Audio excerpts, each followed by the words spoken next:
Open 2024 is in full swing. Yesterday, day 1B of main event, a lot of players sadly busted, a lot of players did bag for day 2.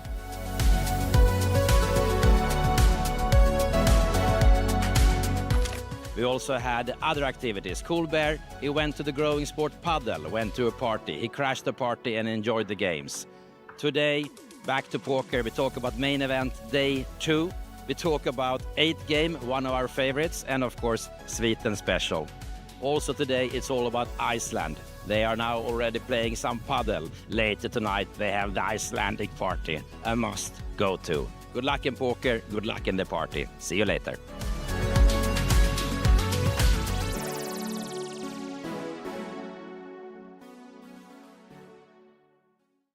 Very happy here at Coolbet Open 2024. A good friend from Norway just walked in. Who are you and what are you doing here? My name is Mats Sulsagen. I'm a poker player today. I'm going to try the main event, but the last couple of years I've mainly been a poker journalist, traveling around this crazy circus and following in Norwegian poker players. But this time I'm going to win it. So yeah. I have a feeling you will win it, or maybe first out? Maybe first out. It's either one of those is the most possible solution here, yeah. I have had the opportunity to be a friend of yours and the group around you, because there's very many amazing Norwegians. And you have a famous home game once a year in Tønsberg that is traveled around. Can you tell us a bit about that scene and your friendship with the Norwegian poker? Yeah, there's among other the one who's having the Norwegian Championship later this year, Thomas Udnes, and he brings a lot of friends and former champions and to different locations. This year we went to the west of Norway, to this small village called Ørsta, and obviously I won it. There's this green jacket I should have brought with me, because that's with my name embroidered in it, and so. But I think all the other guys, they just that kind of them. It was like a sign that poker is not about being good, just luck. When you win it. Exactly, yeah. I agree with them. And they're probably right. But maybe I can be lucky twice. That's true. You can be lucky twice. What do you think about Tallinn? You just arrived, but you have been here before. What do you think about the city? I love the city. I was here a couple of years, 3-4 years ago on the Coolbet Open when it was at Hilton. And I've been there a couple of times. And then always as a journalist, I've just watched it from outside. But you know, the nightlife and everything is very nice. I brought my girlfriend this time and see the old town, and yeah. So maybe that's why I'm gonna go be very fast out of this tournament, because she was nagging me. Come on, we want to see the city. Come. Yeah, but if you win a big stack, exactly, then we'll have I'll just buy another week here. Exactly, you can stay and enjoy. Exactly, yeah. Oh, that's how I'm gonna convince her. But that's good. And I mean, Coolbet Open is famous for its camaraderie. Yeah, and a lot of Norwegians, like hundreds of them here. Yeah. And as I said, it's a couple of years since I was here, but already at each table I know at least one person, and so yeah. So it's very nice to see the gang again, and yeah. The Norwegian poker scene, I think it's fantastic like that. They're so social. They're bringing people in. My girlfriend has already met a couple of people who's taken her in and making her play the latest event on the Saturday, and yeah, so it's very nice. Maybe that's the way for you to cash on this trip. Put her to win. Exactly. I'm gonna buy her in. I'm gonna stake her, and then maybe one of us will win. Yeah, that's good. I'm so happy to see you. I want to hug you. Welcome to Tallinn. Yes. And welcome to Coolbet Open 2024. Thank you so much. Thank you.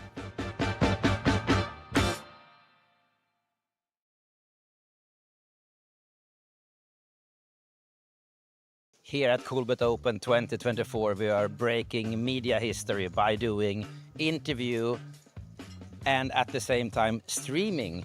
Hello, buddy. What's your name and where are you from? Hi, I'm Val-Matti and I'm from Finland. What do you do?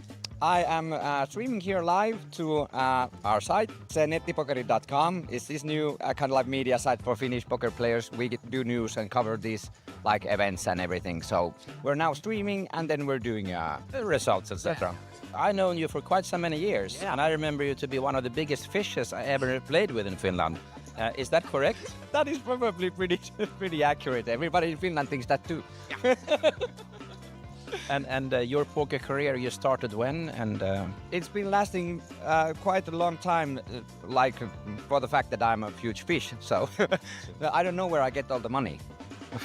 somehow you win quite often, and you are good at sneaking it. Yeah, but I've been playing for I think professionally, what do I say, 8 years, 6 to 8 years. It depends how you. But then I do like these kind of things, and I used to do stand-up comedy and everything like performing, and then I like it. This is really nice. That's very good, very good. You as a poker player, because still now, yes, you have the role of doing the stream every day from Coolbet Open, which is fantastic. Very good. Nice to be in the camera here. Do you prefer Texas or do you prefer mixed games, cash games, or tournament? What is your game? Cash game, pot limit Omaha with 4 cards. That's my jam. That's my jam. That's good. Any expectations of this Coolbet Open? Because already the numbers are smashing it. It's an amazing, amazing Coolbet Open. Yes, it's always nice to see it's a new venue, this really nice venue, and everything's been going, I think, really fine. And I haven't seen any problems with the non-cash. They're doing the just card payment or the wallet payment. It's been really good, and the numbers are pretty awesome. I think it's gonna be I thought that it might go over 500 entries to the main event, and that's a pretty huge number. I think it will, because I understand you can also buy in on day 2. Ah, okay. Then I think. No, it looks amazing. It looks amazing. Really nice, and yeah, the venue is really good, and the hotel is really nice. And haven't been actually at the casino yet, because you can't, of course, you can't stream there. And then I haven't been to the cash games or nothing. So, but yeah, I'm pretty happy about it.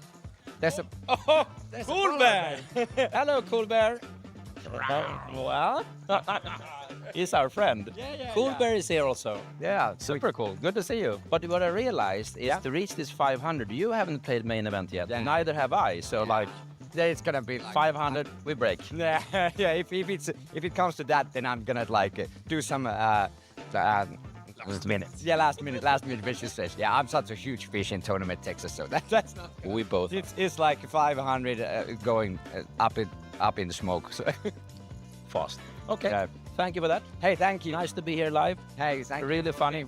Thank you for the interview. You have a nice time. Yes, we do. Yeah, of course. You always do have a nice time. Yeah. We were the tea room. We were just talking that it would be so nice to get an alarm clock with your laughter as the sound of the alarm. That's a wake up call. Yeah. I leave now. Yes, thank you. Ciao, buddy. Ciao. Ciao.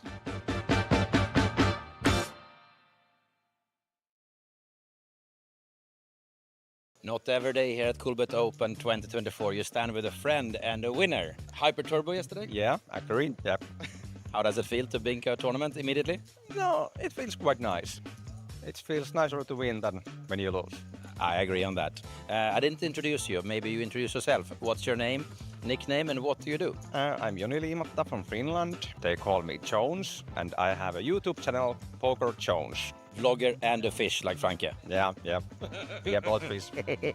No, we are not. And Coolbet Open, you have been here before? I think this is my fourth, third in Tallinn, and I was last year in Bratislava. And Bratislava, it's quite amazing. They have brought actually the tournament directors, they have brought staff, massage team from Bratislava. Well, yep. It's quite cool. That's great, yeah. And now we are at Chesterfield. How do you feel with that? No, this is a new location. We are in the city center. I like it. Everything looks good. The buffet is great. Hotel is good. Everything looks great. I agree. And now you're playing main event. What's your prediction? Are you going to win it or? I think most likely I'm not gonna win it, but I think I have a small chance. Not 1%, maybe a little bit less. Are you short stack? Are you short stack? I have 23k. It started with 30, so not a great start, but anything can happen. Anything happen. You as a player, do you prefer Texas or mixed games? What's your? Hello and welcome, ladies and gentlemen, to Coolbet Open main event final day coverage. We are playing with final 27 players, with the winner taking home 50,000 euros. The blinds will start at 10,000, 20,000, and my name is Christian Laas. This is the final day coverage of our 4-day marathon session. We have brought you cash games, we have brought you Nations Cup, and we have also brought you the...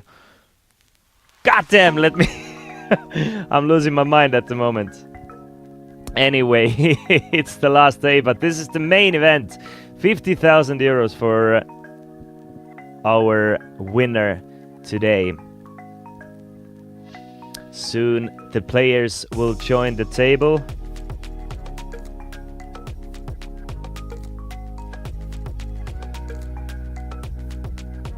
I'm not sure if you guys can hear me right now. We're trying to fix a few things. Let me know. Odelvaint, Kennu and Särgava already in the chat.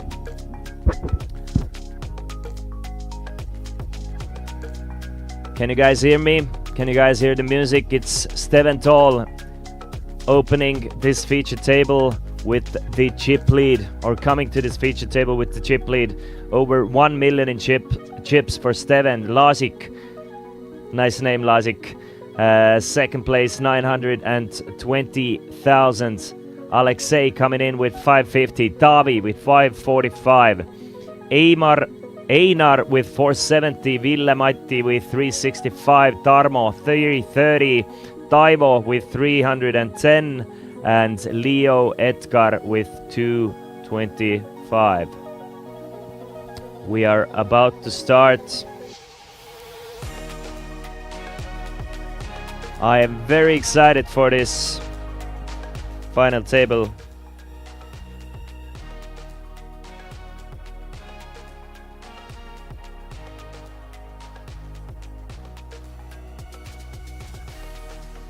Taivo Silaste starts us off with King 9.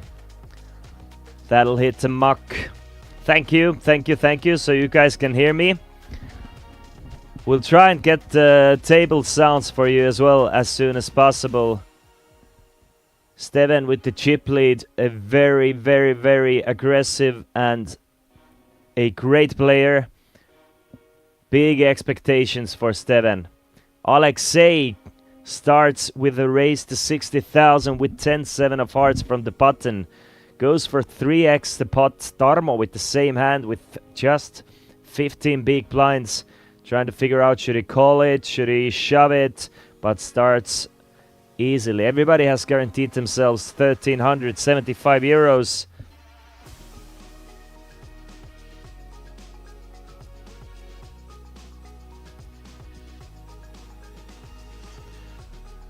You can see we have 6 out of the 9 players of our featured table are local Estonian players. Finally doing good at home soil, but Einar from Iceland, Val-Matti and Leo Edgar from Finland. On the outer tables, we have Tage Almark, Ludvig Kemp Gudmundsson, Vadim Kuk, our chip leader of today, Tage from Norway, Ludvig from Iceland, Vadim from Estonia, Eyjafjall Hallardsson from Iceland, Eslami Dabei from Sweden, Peter Rees from Finland, Esa Turbeinen from Finland, Anders Bjorkheim from Norway, and Keimo Suominen from Finland. On table number 8, table number 9, we have Hjörtur Davidsson from Iceland, Andre Mägi from Estonia, Daniel Axelsson from Iceland, Rafael Saskovic from Estonia, Kaido Mikk from Estonia, Madis Müür from Estonia, Sami Tabionatri from Finland, Kalle-Oskari Kuilju from Finland, and Esko Brandt from Estonia. So about half of the field remaining are still the local players. Taivo Sillaste steals a small one, the blinds and antes from the field. So one more time, we are playing 10,000, 20,000, and the winner brings home 50,000 euros. We are playing 1 hour levels today. Also, we have a special tournament for you guys at the Coolbet Poker client. Starting at 8 p.m. today, we have €10 buy-in tournament with 500 euros guaranteed. So you're welcome to join the special tournament as well. Its name is Coolbet Open Main Rail. Probably gonna have a decent overlay, but hopefully as many of you as possible will join the tournament as well. And if you're wondering, just if you're wondering, what's my credentials? Why am I here commentating? Am I even any good at poker? Then I will have you know, I personally won yesterday's 10-cent viewer tournament. I'm the best. Brought home 108 euros from my 10-cent investment. Just 1000x my buy-in, no problem. What are these guys gonna win? Maybe 100x? Yeah, 100x they're buying. Easy. They need to play like, I don't know, 11 Coolbet Opens, win them all to be the same ROI as me. So basically, that's exactly the thing, yeah. I'm a legendary 10-cent tournament player. Tarmo, a legendary 550 euro Coolbet Open main event player, raises the button with Jack 9.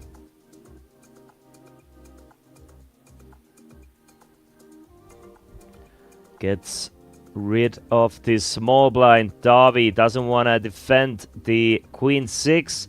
So we are off to a careful start with this, guys. Jack 9 takes the blinds and antes, third hand in a row. Obviously, the money jumps are quite decent. Nobody wants to make some crazy random moves. Just starting things off with a little bit of caution, which is understandable. I expect Steven to start roaring pretty soon using that Shipley. The tournament average stack at the moment is approximately 550,000. So Steven with twice that, but obviously you need to make a move before the final table. These are the moving levels. The next 4 levels probably important towards that final table. I mean, definitely important towards the final table, but I assume we're gonna reach the final table in the next 4 levels.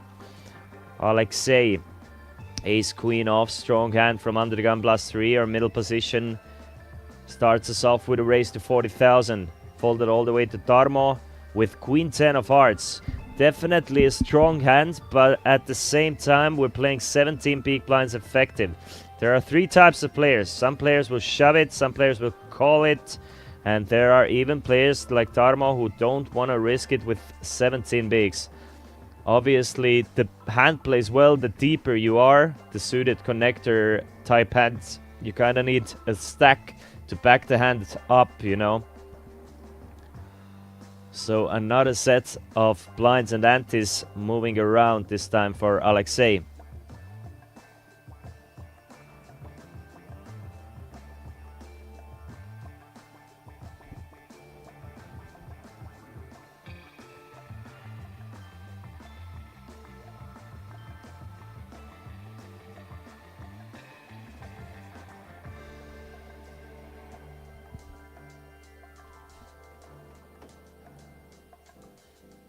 And just received some new information that the 10 euro tournament today will be a 2,500 euro guaranteed tournament. So we will have a 10 euro tournament with 2,500 euros guaranteed, and the password for the tournament is champ. So make sure to register to this one. And I think as a reigning champion of our rail tournaments, I will enter the tournament, and just to sweeten the pot a little bit, I will put a 100 euro bounty on my head. If that sounds good for with you guys, I will definitely enter the tournament, and whoever knocks me out of the tournament will get a 100 euros bounty. Sounds good to me. I mean, 2,500 euros for a 10 euro password protected tournament. It's gonna be a sweet one. But we still have about 5 hours remaining until the tournament starts, but make sure to go and register anyway. Ken already says that, okay, then I will also join. Perfect, perfect, perfect. Logic with ace 10 under the gun +2, one of the biggest stacks. Starts us off with a raise to 40,000. Let's see if he gets any customers here. So one more time, 27 players out of 504 players remaining. 504 players generated a prize pool worth more than 244,000 euros. It was top 50 plus players who made the money. Min cash today was 1,000 euros, and we are playing for 50k. Davi comes in aggressive, super aggressive with the ace-6 off. Chooses to hand the 3-bet bluff with 3 bets to 110,000. And Logic in a tough spot here. I mean, if Davi is raising for value, your ace-10 is not doing too hot. So Logic is gonna have to fold the ace-10 and Davi gets a bluff through. An awesome and great play from Davi here.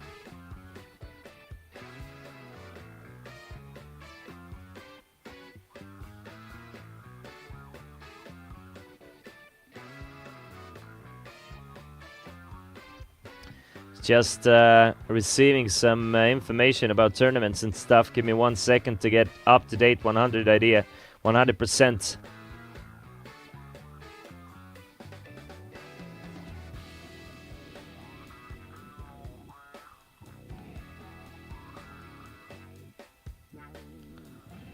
Pocket threes for Alexei now. From under the gun, again, all the options are open. I mean, with 35 big blinds and a couple of reshoving stacks behind, it's actually not the worst idea to limp those hands under the gun and protect them with the very strong hands.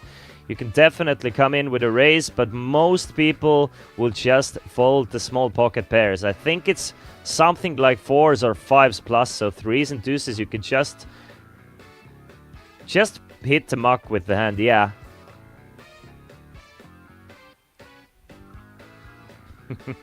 Val-Matti with ace-10 from early middle position and 16 big blind stack. He will start us off with 40k.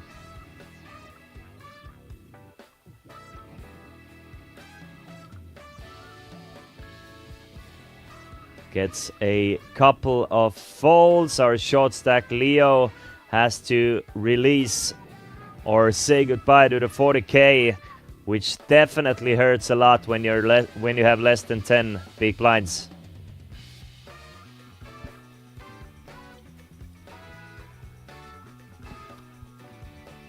But he's looking for a hand to shove here. He's not gonna play too many pots before he gets a double up or so. Or a couple of orbits of blinds and antes will do wonders for his stack at the moment.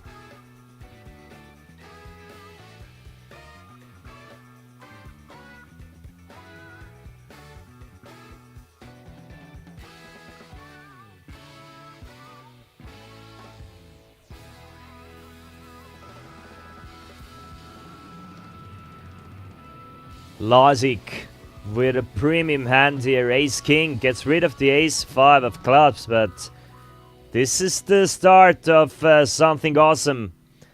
Usually, when under the gun player finds an actual hand, we're probably gonna see our first flop, unless the big blinds finds the actual garbage. Look at that, Steven folds ace-10.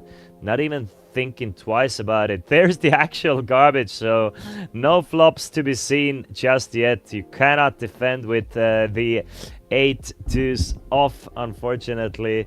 So Logic finds the blinds and antes here. But Steven didn't even think about calling with ace-10 against an under the gun raise.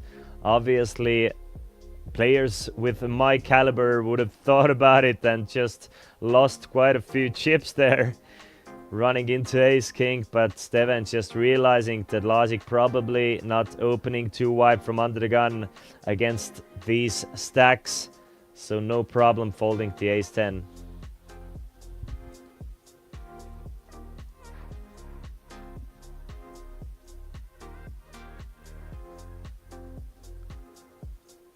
So still looking forward to seeing that first flop.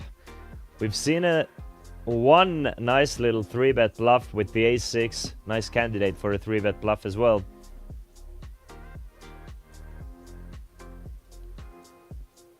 Steve will fold the jack-3. Taivo from the cutoff, queen-10, 16 bigs. Taivo is one of the more aggressive players we've seen throughout the years with the coverages. So Taivo will not let go of the opportunity to go after the blinds and antes. So he will raise it up, makes it 40,000. Obviously cannot raise it to 35 with the blinds being 10 and 20. So the actual raise is to 45 here. Alexei thinking about it with ace-8 off. Probably trying to figure out, should he go in with a 3-bet, turn his ace-8 into a bluff? Difficult hand to play as a just call from the small blind. But it seems like Alexei doesn't agree with me, or does he? Yeah, he does agree with me. Goes for the 3-bet with the ace-8 and gets 2 quick folds. So another nice aggressive play with the raggy ace. Leo, our short stack with 9.5 big blinds. Steven with 51 bigs. Lasik second place. Alexei third place. Davi fourth place. We have 5 players with 20 big blinds or 21 big blinds or less. Definitely don't have to be 3-bet shoving stacks this late in a tournament. You can still 3-bet fold or 3-bet call with hands like with 21 big blinds deep. But once you get down to this 15, 16 big blind stack, and if you're facing a raise, it's probably a better idea to shove than just to 3-bet.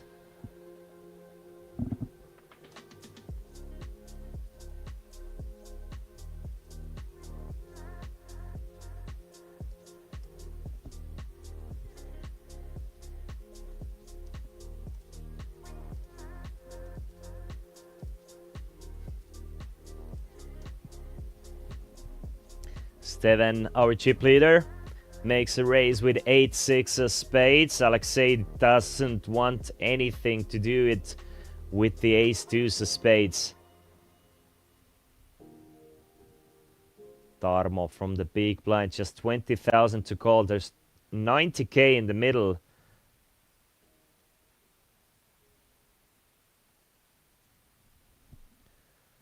But Tarmo just with the small short stack just stays away, even though he's getting great pot odds. He's playing against the chip leader, out of position. Difficult hand to face the music with unless you flop like 2 pair plus. You're never gonna, or almost never gonna flop top pair. You're always gonna be either bottom pair or middle pair should you connect with 6-5. So it's a difficult hand to face the music with.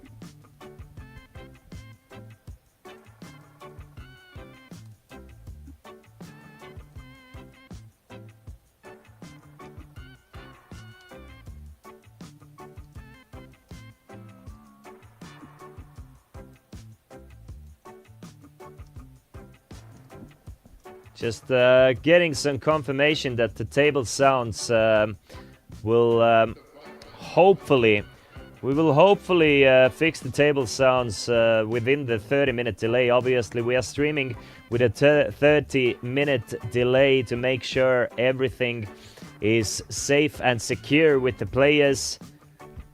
So all the issues will be fixed with a 30-minute delay as well. At the moment, we're gonna enjoy this nice little copyrighted music or uncopyrighted music, and the sound of my voice. I will try and, you know, smooth my sounds or my voice with the music. So maybe this time I will speak with a little bit of Jamaican accent. Ja. Lasik opening things up with a 10-7. From the button. Makes it 40,000 to go. Tarmo with the king 5. Yeah. Doesn't want to call. He will fold to king 5, but Val-Matti definitely thinking about shoving the ace-7 in Lasic's face. Lasic will not be able to call, so Val-Matti, this is the time to go. Yo, Ville. Chip it in his face, Ville. Go ahead, it's a good hand. But you can also just call with the ace-7. It plays decently post-flop. Also, you're keeping all the bluffs in. Ace-King 3 on the flop. 110 in the middle. Lasic definitely playing Ace-King 3 aggressively. Gonna bet something like 33,000. Yeah.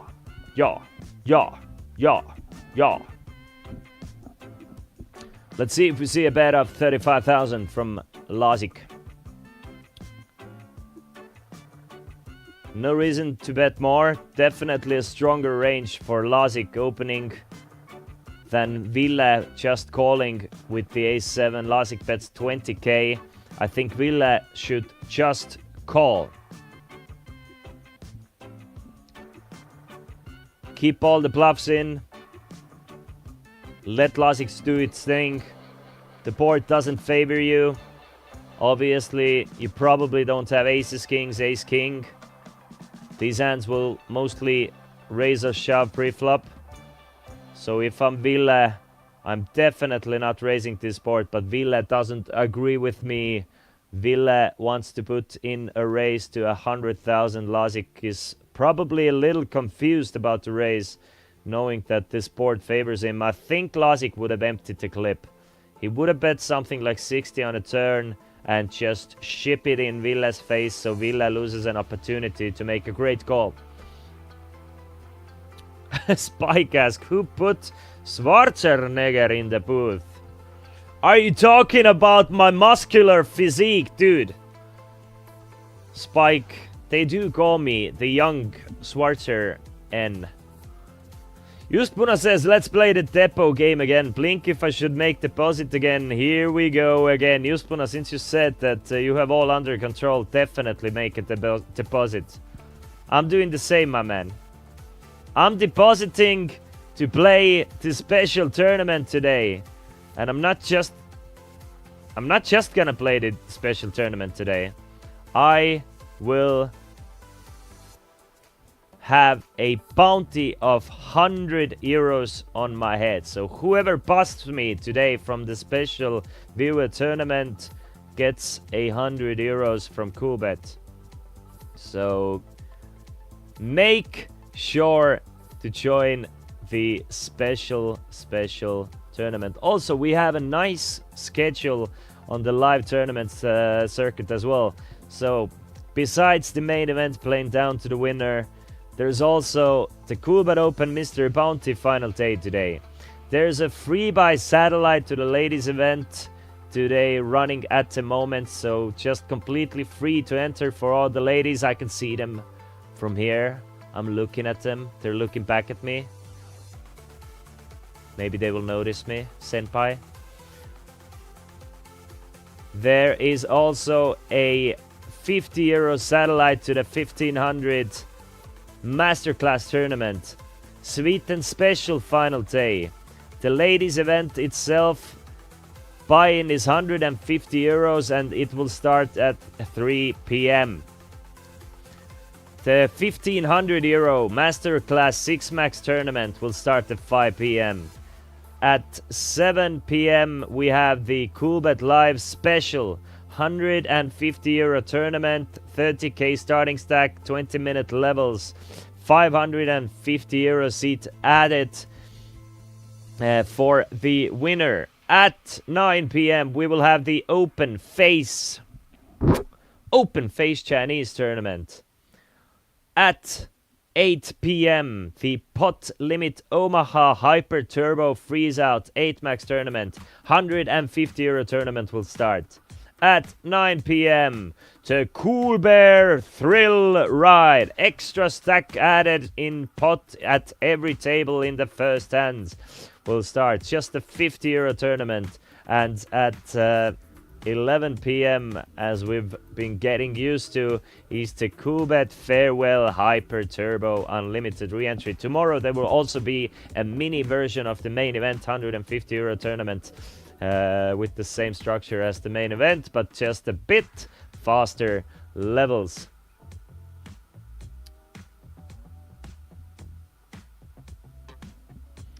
Steven raises it up to 40k with the ace-10.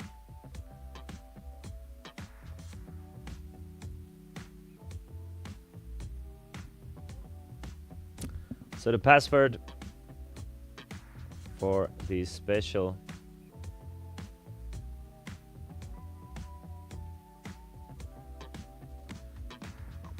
tournament is champ. €100 bounty on my head.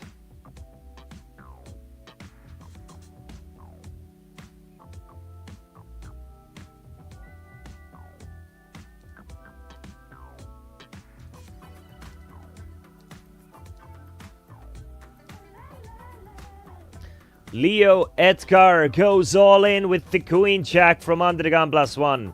Really hoping to pick up the blinds and antes. Probably if it's gonna be called, it's gonna be in a bit of a trouble with the queen jack. Queen jack is gonna be dominated by a calling range. But obviously, should he get called, he's hoping to be up against something like 7s, 8s, 9s, or 10s. But the most optimal result is getting to blinds and antes. So a nice aggressive play from Leo. We are down to 26 players, meaning that the players have laddered up from the money ladder. Everybody now has guaranteed themselves €1,550.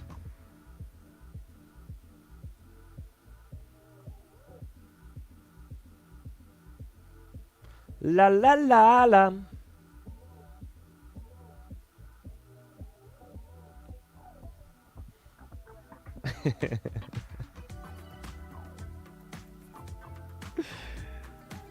Edgar falls to 5-3. Alexei, let's go off to 10-8. Lazik now. Ace-8, definitely not a good hand, but Lazik, should he feel aggressive, the table has been playing quite snug.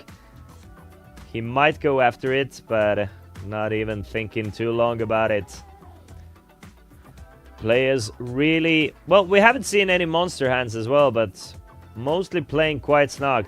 Always dangerous, Steven, with the 7-2s. And there's the danger. Danger zone! Going all in with 7-2s and gets a snap call from Taivo. I'm pretty sure a lot of these players would have folded the ace-5, but not Mr. Sillaste. Taivo doesn't think twice about it. Makes the call with the ace-5. There's the first all-in. 7-2s against ace-5, and Steven has basically 0 outs here. He's gonna need a runner. 5 of clubs seals the deal for Taivo, who will double up to 530,000 in chips, and Steven still doing good with 870, but I love the fact that Taivo didn't overthink it, knew he had to take the gamble, and took the gamba. Morning, Ponisaba. Come join the tournament. Ponisaba, it's a €10 tournament, €2,500 guaranteed, plus a €100 bounty on my head. But it will start at 6 p.m. We will talk about it later. But Ponisaba, still need to. You need to do it. I need to go to work soon, so no can do. Well, hopefully you finished work by 6 p.m. Though, less likely. Doesn't feel super likely.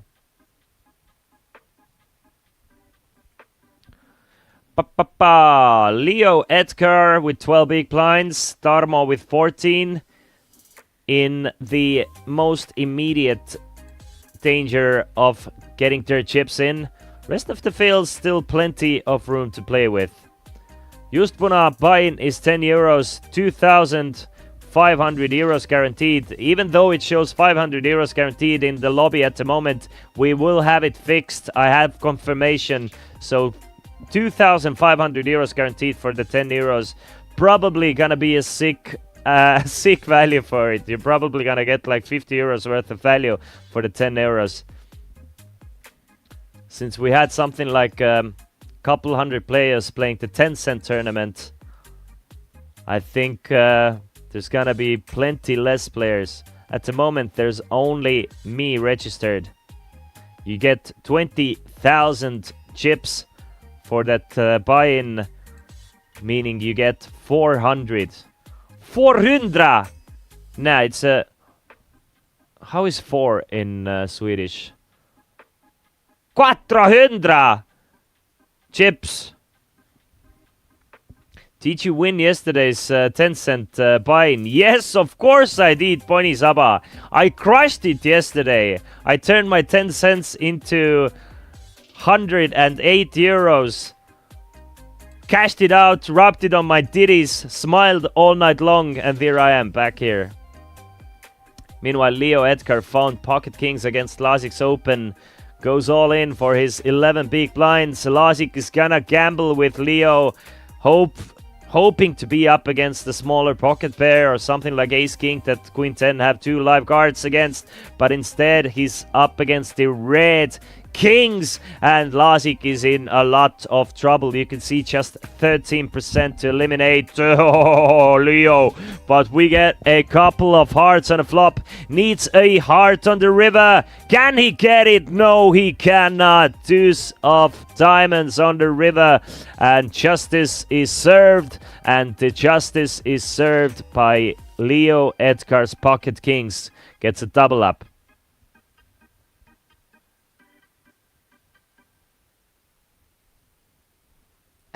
That's true. Well, great to hear. Great to hear.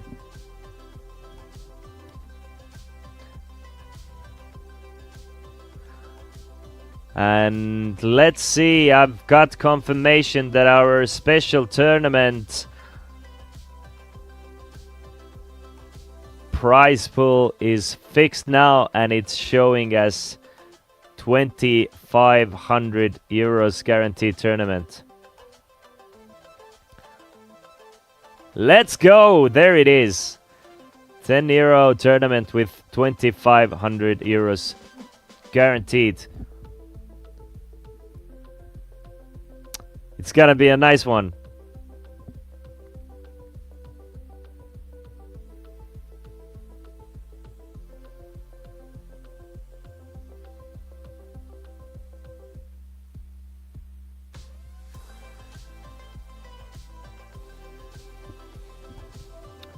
Dobby has been quite quiet. We'll raise it up with the ace 3 of diamonds. Dobby has made one nice bluff with the ace 6 off.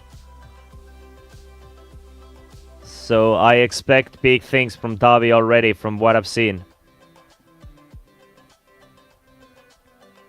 That is one of those great things. Alexei definitely can defend with the king 5 of diamonds against the min raise. Getting awesome pot odds, suited hands.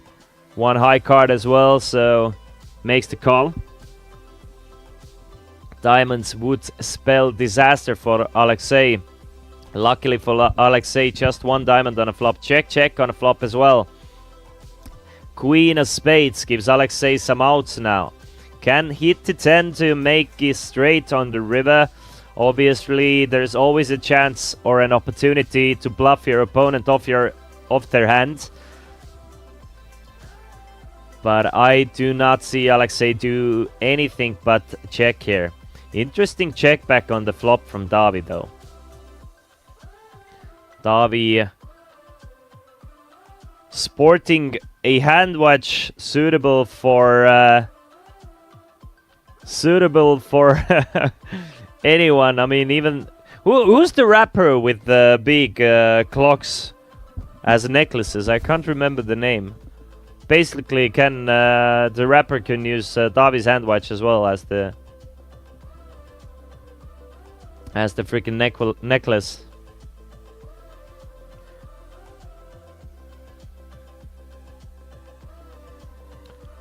Darmo, our shortest stack now after Leo doubled up. Leo doubled up to the middle of the pack with 450k. Tarmo with 14 big blinds. So we've seen 2 double ups already. Taivo made a double up with ace-5 against Evans. 7-2 soft pre-flop all in. And then there was Lasik's queen-10 against the Finns pocket kings. Flava Flav, exactly, Spike D. It's Flava Flav. Thank you, Spike. Alexei, 9-3, and for some reason, now 9-3 is actually a great hand to play aggressively, even from blind to blind. It just plays awfully post flop. Facing a limp from small blind, I think hands like 9-3, 9-deuce are great hands to isolate to 70k with, even in position, getting the flop for cheap. It's just a difficult hand to play with. You kind of want to get rid of it post flop, and it's a great candidate to balance out your super strong hands, in my opinion. Christian, why you didn't go to the tournament? You mean the main event? I was booked to commentate on Coolbet Open for a long time now. I knew that I would be in the commentator booth, but I played. I mean, I registered to one of the side tournaments, but I didn't end up playing because the cash games were too juicy for me. So I ended up just sitting out the tournament. So unfortunately, haven't been able to play any tournaments, but I am definitely gonna play the mini main event tomorrow. 100% gonna play the mini main event tomorrow, so I would get an opportunity to get a score in the Coolbet Open. But yeah, the only tournament I registered to, I didn't end up going. It's just, I mean, the beers were flowing. I mean, the cash game, I went home at 7 a.m. and the cash game was still running, and I was the first player to go home. That's how soft the game, or how great the game was. Tarmo limping with 7 and 4. Val-Matti thinking with the 2s and a 4. Checks it, and we will see a flop. And what was the profit or loss? Well, Särgava, if you must know, I lost about 2,000 euros. But the day before, I was up about 6k, so it evens out. Tarmo checks the flop. Val-Matti checks back the flop as well with the flops flopped 3 of a kind. Tarmo checks it over to Ville one more time. Ville just hoping to get any value whatsoever.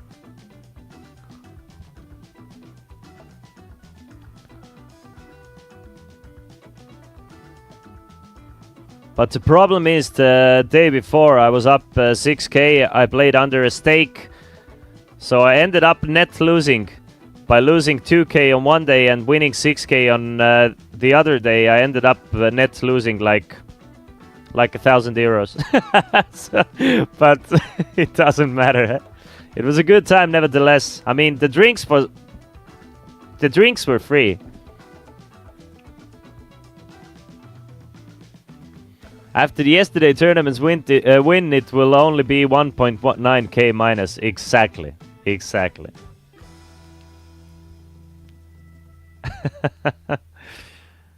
Goddamn funny guys.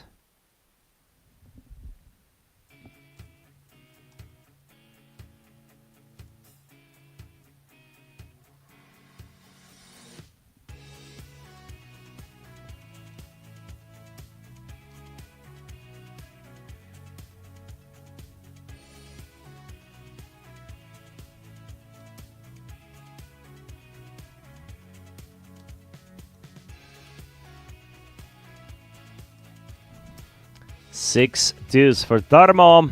From the button, doesn't want to put it in.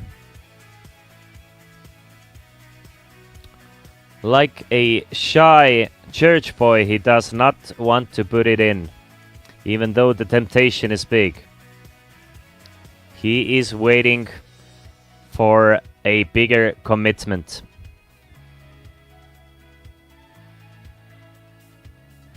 Understandable. Understandable.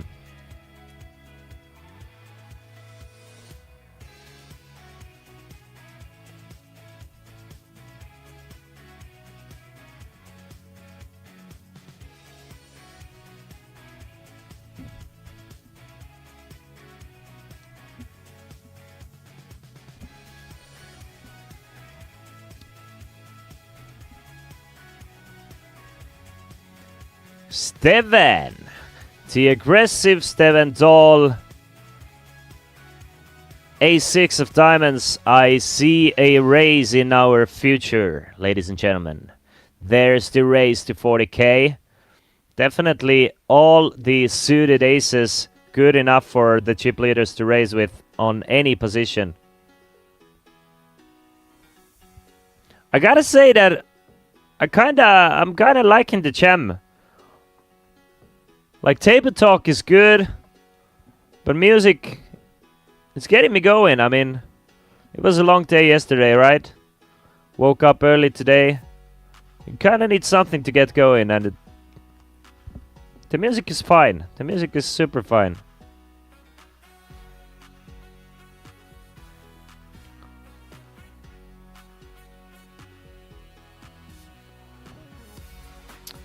But we will get the table sounds fixed ASAP. Obviously,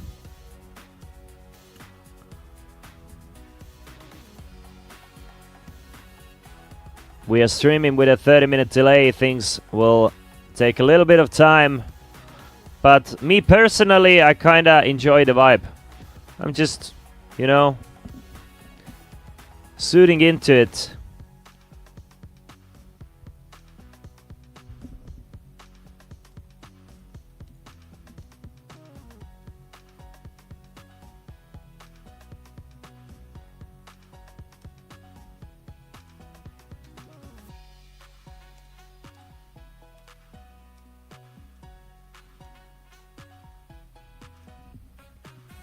Taivo. Pocket sevens. Comes in with a raise to 45,000 from under the gun position. Kennu says that I ended my beer degustating yesterday same time when live ended and woke up 6 a.m. and went to the work. Did already 6 hours there and now up in second beer again. Life is beautiful. Kennu, I have an off day tomorrow. I have very similar plans. Everything you are doing right now besides working 6 hours in the morning. But I can consider playing the mini main event as part of my work. So I will be playing the mini main and starting my afternoon with a couple of beers myself. Just full on relaxation mode.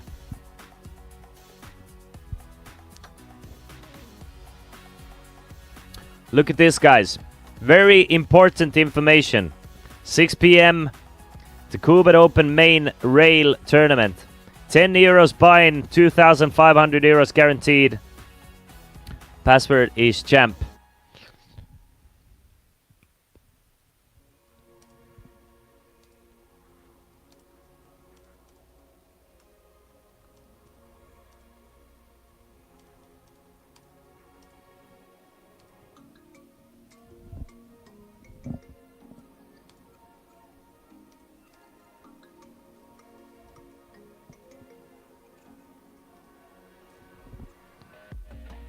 Ace 4 for Einar. From the button, 16 big blinds. Doesn't want any funny business, just ships it in. And Taivo is one of those guys who can definitely consider calling. But nah, falls to King 9.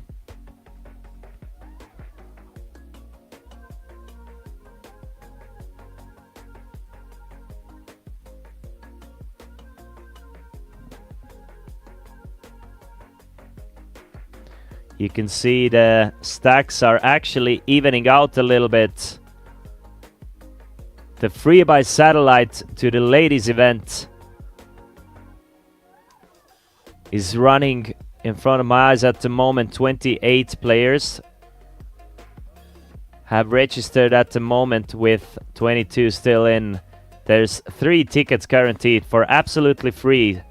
So ladies, if you're listening, you can still come and join, play for free, get a ticket for the €150 ladies event, win it, be crowned the champion.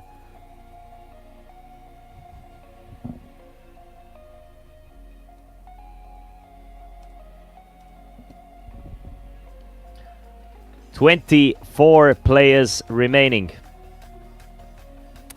Everyone guaranteed at least €1,550 already. The next money champ will be once we're down to 23 players. So extra €200 to be made by laddering up one more time.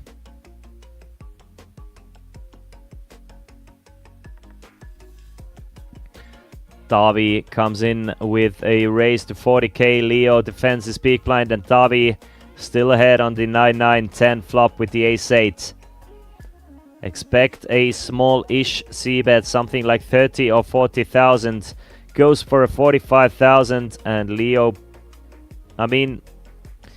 might get some ideas with the king 7, blocking the 7-9s, 7-8s, all these types of hands. But just let's go of the king high. And Davi's aggressive tendencies continue, and they're working out well. Good to see, good to see. I'm a big fan of great tournament poker strategy. There's not much that gets me more excited than watching great tournament poker. So I have big expectations for these guys.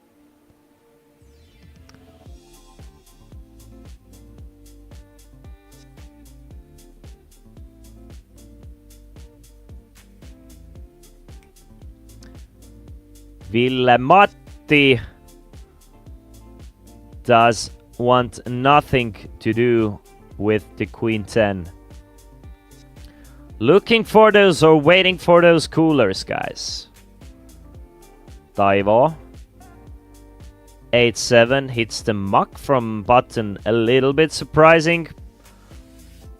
Edgar doesn't want to even complete from the small blind, and Alexei actually had a strong hand from the big blind, so both players sniffed something there, and they didn't like the smell, and they were correct to fold at least.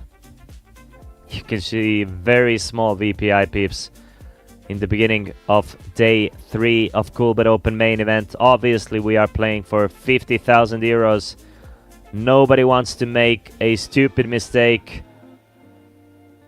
Still playing 10,000, 20,000 for approximately 10 more minutes.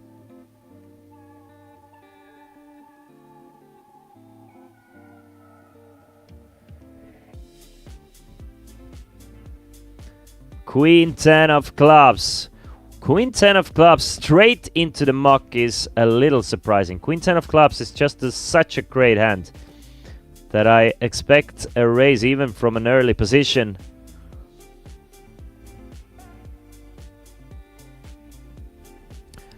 Leo Edgar from the button with the A7 has doubled up once already with the pocket kings.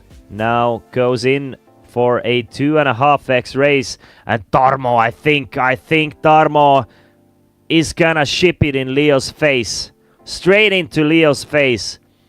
Tarmo has 12 big blinds and a king queen off, facing a button raise. I think it's a clear shove. Even though there's one spot for the money ladder, you still at the same time want to play for the win. Winner €50,000, money ladder €200. Let's go, Tarmo! Let's go, Tarmo! Let's go! Going all in for 250,000, and a rough spot for Leo Edgar here. I think he's doing fine against the shoving range, but at the same time, you are risking about 65% of your total chip stack. Are you willing to take the basically a flip against the range? And Leo thinks better of it. Tarmo's shove goes through, and now these guys have exactly the same stack. Both players with 330,000. By the way, everybody started with 30k this tournament, which will be the next big blind.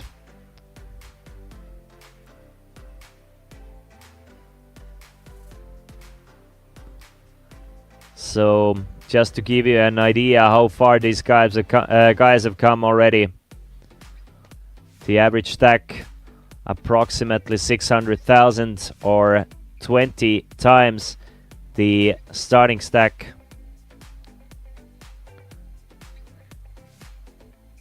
Einar folds. Steven folds. Taivo with the suited ace though goes after the blinds. Goes after the blinds with a raise to 45k.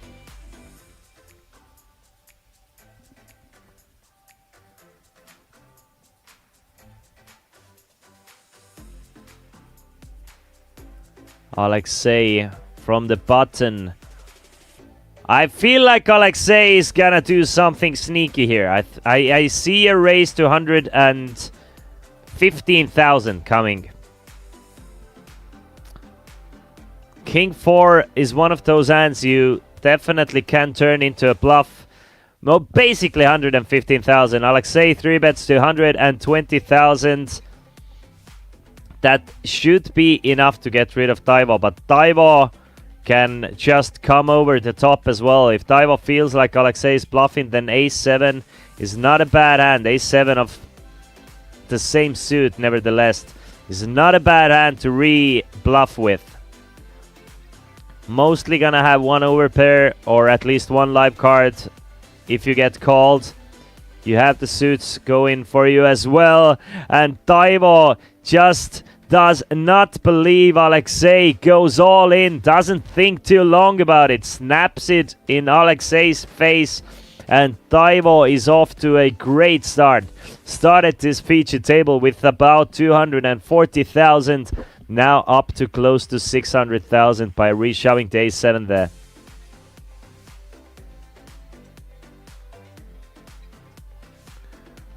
So value raise, you got proven wrong. Players are just looking for the right spots. 22 players remaining now, meaning we have lost 2 players from the outer tables. 22 players, all guaranteed 1,750 euros. Next money jump is when we reach the final 20. Final 20 players all guaranteed themselves 2,000 euros. Just to go over the prize pool of the final table today. First place 50,000 euros. Second place 30.5k. Third place 22k. Fourth 17.5k. Fifth 13.5k.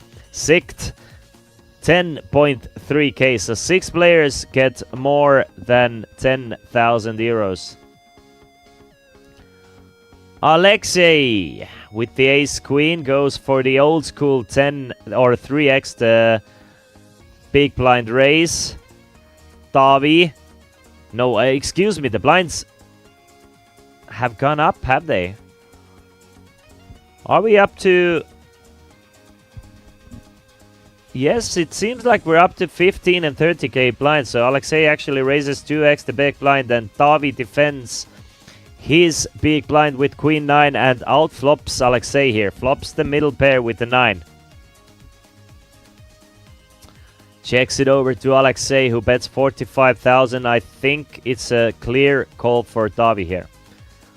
No reason to turn the 9 into a bluff. Just call, take a card off, see what develops on a turn. There's 255 in the middle. 5 of diamonds, a safeguard for Tavi. The question is, will Alexei keep the pressure on? Doesn't even think too long about it. Snap bets the turn, 75,000. It's a sort of a value bet slash bluff. You're getting value against 10 jacks, queen 10s, maybe getting rid of hands like 8, 7, 6s. But instead, you're getting called by queen 9, and there's the ace on the river. Alexei retakes the lead on the river by getting top pair, and he's gonna shove the river for 365,000, and Davi is in a pickle now. Was leading all the way from the flop till the river, and now behind Alexei's top pair, queen kicker, trying to figure out what are Alexei's bluffs here. Alexei can definitely, well, let's think of hands that Davi can beat.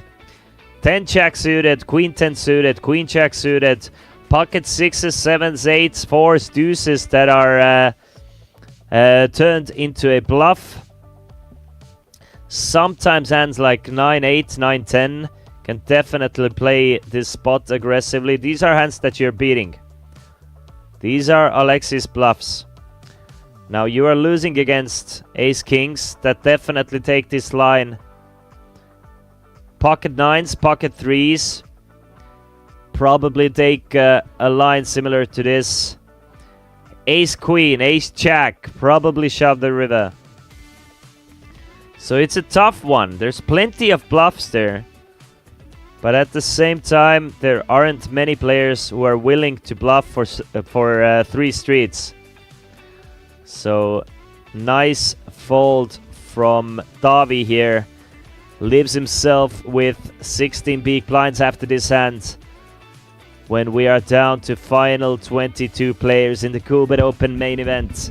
Average stack of the tournament is about 750,000, so a shallow stacked feature table, to say the least.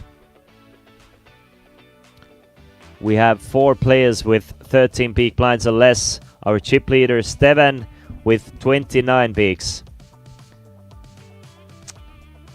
So I do assume we're gonna see quite a few bust outs in the next level or 2.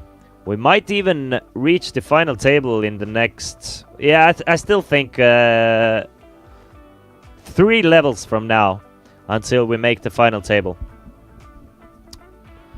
But obviously anything can happen. Quite a few players with a short stack. Just depends how the cards fall. Steven, I was expecting to play quite aggressively. Falls the queen 5, but Taivo with an actual good hand. Ace queen has been working out for the players today. Definitely a raise coming up from the Estonian. Makes it 65,000. Loves the extra 5,000. With the blinds of 10 and 20, he raised to 45. Now goes for 65. Ooh. Ooh, baby. A triple. Or instead, a double coming up. Very likely for Tarmo. I cannot see Taivo getting away from the ace-queen unless somebody else also calls. But Tarmo is going all in with the ace-king. And a short stack as well. Tarmo with just 10.5 big blinds. And Taivo has no way of getting rid of the ace-queen, in my opinion. We will see, but I think it's a mandatory call for Taivo, and he's gonna get the bad news that he has ran into ace-king. Just plenty of hands that you're beating or that you're flipping against. There's already money in the middle. You're getting close to 2-1 on your money here. If you're Taivo, your ace-queen is absolutely crushing this spot. But unfortunately, this hand right here, Taivo is behind with the ace-queen.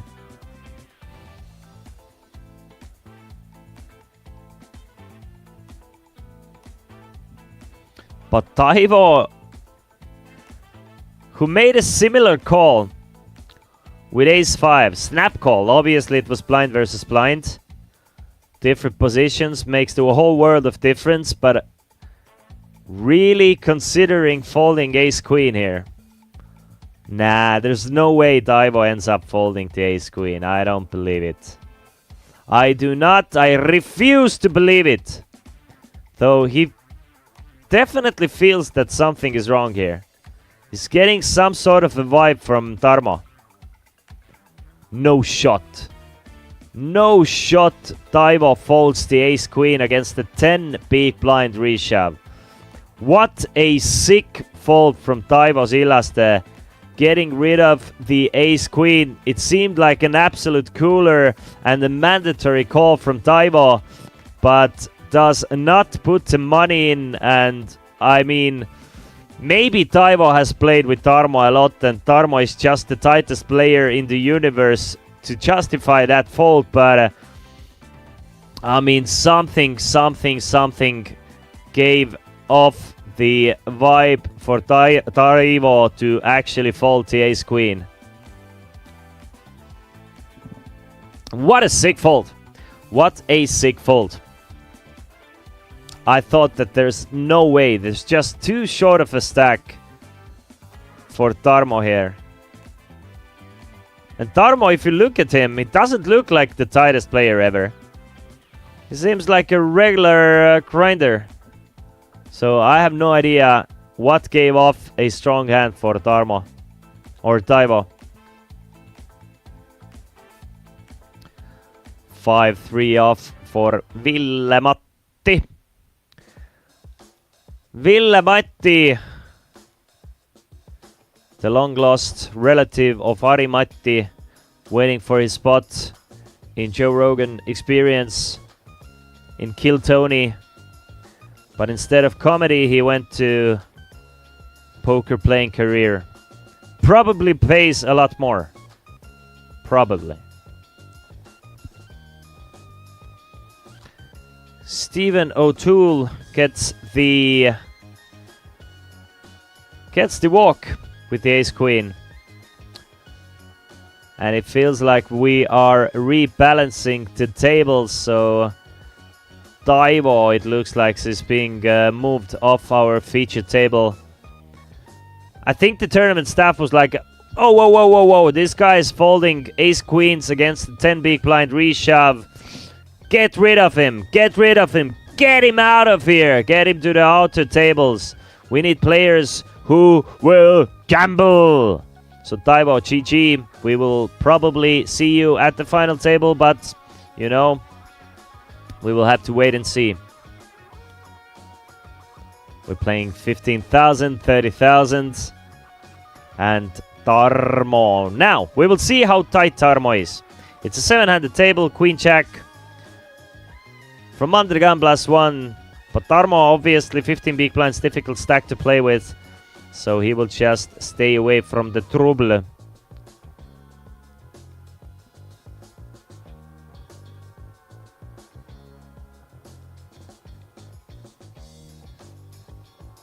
Bum bum bum bum ba bow bum bum bum bum bum ba bow bow. Einar gets some of the blinds with the ace king.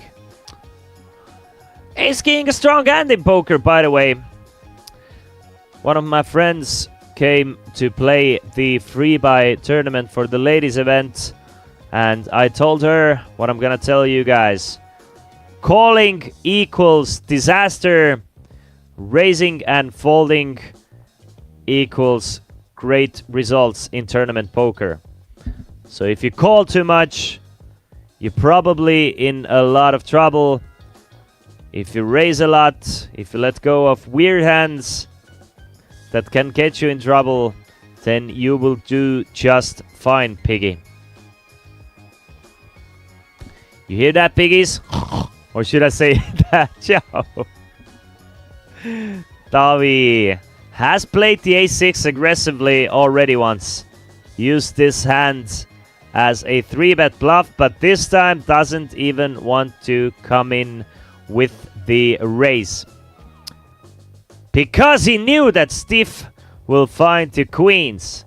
Steven the chip leader with the queens from the button going after the 75k in the middle. Will somebody step straight into Steven's open arms? Definitely difficult to put Steven on as strong of a hand that he has. He is the chip leader. He's gonna play the buttons aggressively, and once he gets a strong hand from the button, is where the money is supposed to be made. Makes it 65. Alexei makes the call with the ace deuce. King 10 and a 4 on the flop. So, ladies and gentlemen, Steven's still ahead with the pocket queens. Just one over cards to the queen. Both players with a backdoor club draw as well. Alexei checks it over to Steven, who bets 40,000.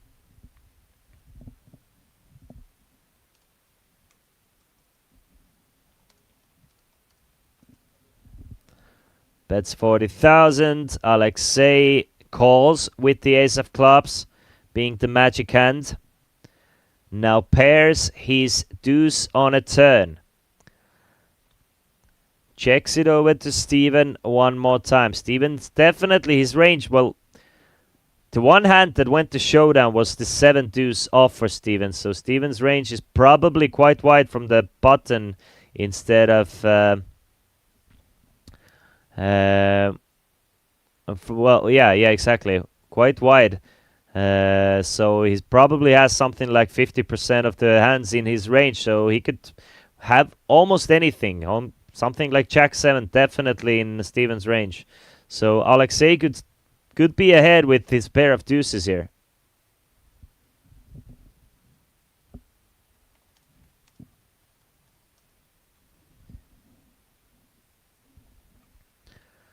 But Alexei finds no reason to bet himself, doesn't even want to block bet the river. Try and get called from hands like ace jack highs, ace queen highs. So checks it over, and now a tough spot for Alexei here. Steven puts a 50% pot bet on the river. Bets 130,000, and Alexei does end up paying it off against Steven here.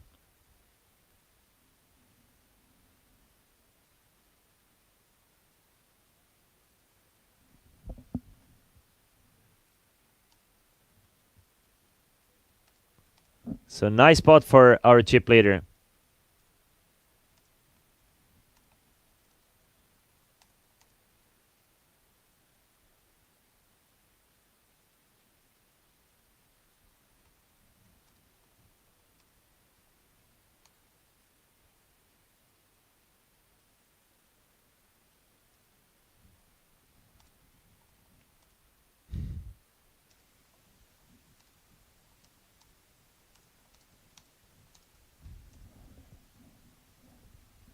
Val-Matti with the king jack of clubs.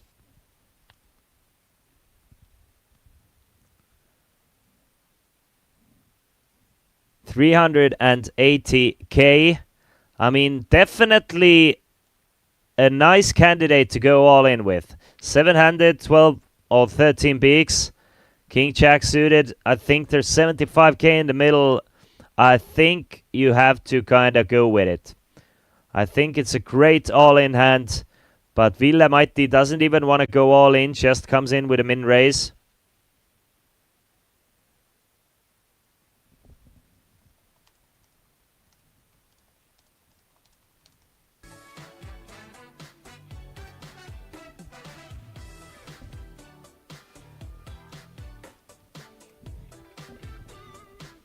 But Val-Matti's min raise gets through. All right, we have music again. Let's go. The vibes are immaculate.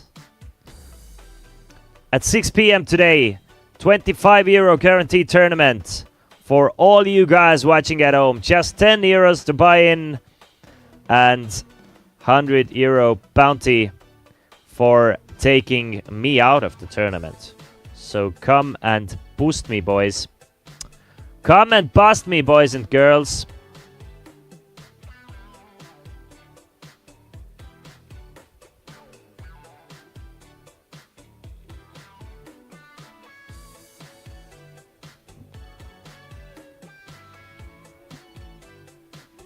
Steven now up to 1.2 million.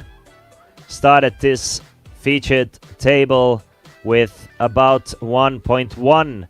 Then fell back down to 800k after doubling up Taivo Sillaste. And now back up to 1.2.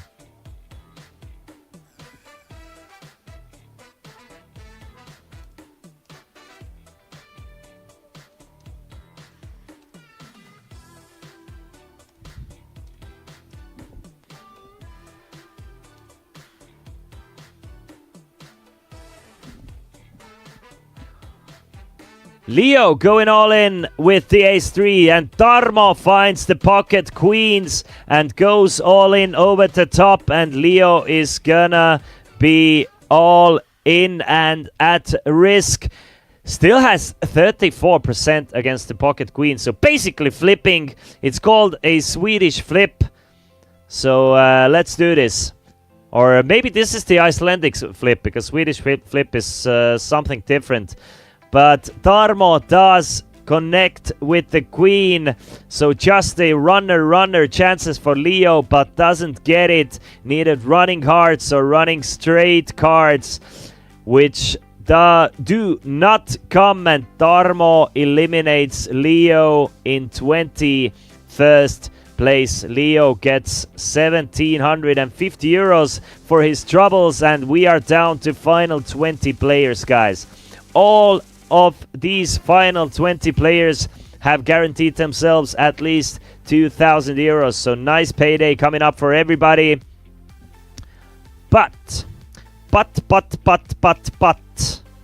there's 50,000 to play for. And Tarmo now second in chips already with 715,000. Still less than tournament average, by the way. Tournament average is 750, so 5 of our 6 players from the feature table with a smaller stack than average. Vadim Guk started today as the chip leader with 1.7 million. We are going to go on a small break now, guys. We have a table redraw coming up, since we have lost 2 more players from the outer tables, meaning we are already down to 18 players. Final 2 tables at the Coolbet Open main event. We are gonna get a redraw, get some new players for you guys, and play down to the final table soon. Don't go anywhere far. We'll be right back with you. Every day here at Coolbet Open 2024, you stand with a friend and a winner. Hyper Turbo yesterday? Yeah, agreed. Yeah. How does it feel to bink a tournament immediately? No, it feels quite nice. It feels nicer to win than when you lose. I agree on that. I didn't introduce you. Maybe you introduce yourself. What's your name, nickname, and what do you do? I'm Joni Liimatta from Finland. They call me Jones, and I have a YouTube channel, Poker Jones. Blogger and a fish like Franke. Yeah. We are both fish. No, we are not. And Coolbet Open, you have been here before? I think this is my 4th. 3rd in Tallinn, and I was last year in Bratislava. And Bratislava, it's quite amazing. They have brought actually the tournament directors, they have brought staff, massage team from Bratislava. Well, yep. It's quite cool. That's great, yeah. And now we are at Chesterfield. How do you feel with that? No, this is a new location. We are in the city center. I like it. Everything looks good. The buffet is great. Hotel is good. Everything looks great. I agree. And now you're playing main event. What's your prediction? Are you going to win it, or? I think most likely I'm not gonna win it, but I think I have a small chance. Not 1%, maybe a little bit less. Are you short stack? Are you short stack? I have 23k. It started with 30, so not a great start, but anything can happen. Anything happen. You as a player, do you prefer Texas or mixed games? What's your forte in poker? Absolutely Texas, but I have been studying mixed games a little bit lately. But I have never played live. But I think it's tomorrow, the 8th game. I think I'm gonna play it if there is no day 2 in the main or something like that. So let's see how it goes. I wish you good luck. Thank you. See you, buddy. Thanks. Good guy.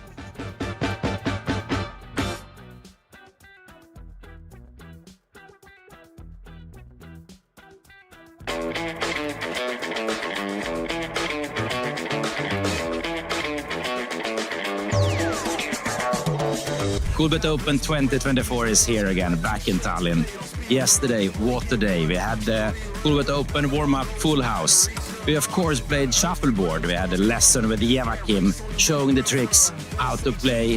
A very, very fun bar game, but also quite competitive. Friends, new and old, met, enjoyed the day. And of course, there were some poker actions. We had a warm-up tournament. And today, the real thing starts. Main event, day 1A. We have Nations Cup coming up. And of course, I think 6 or 7 side events at a full Chesterfield and Nordic Hotel Forum. If you haven't yet got your flight ticket, buy it now. We have 6 days of poker ahead. Welcome to Coolbet Open 2024.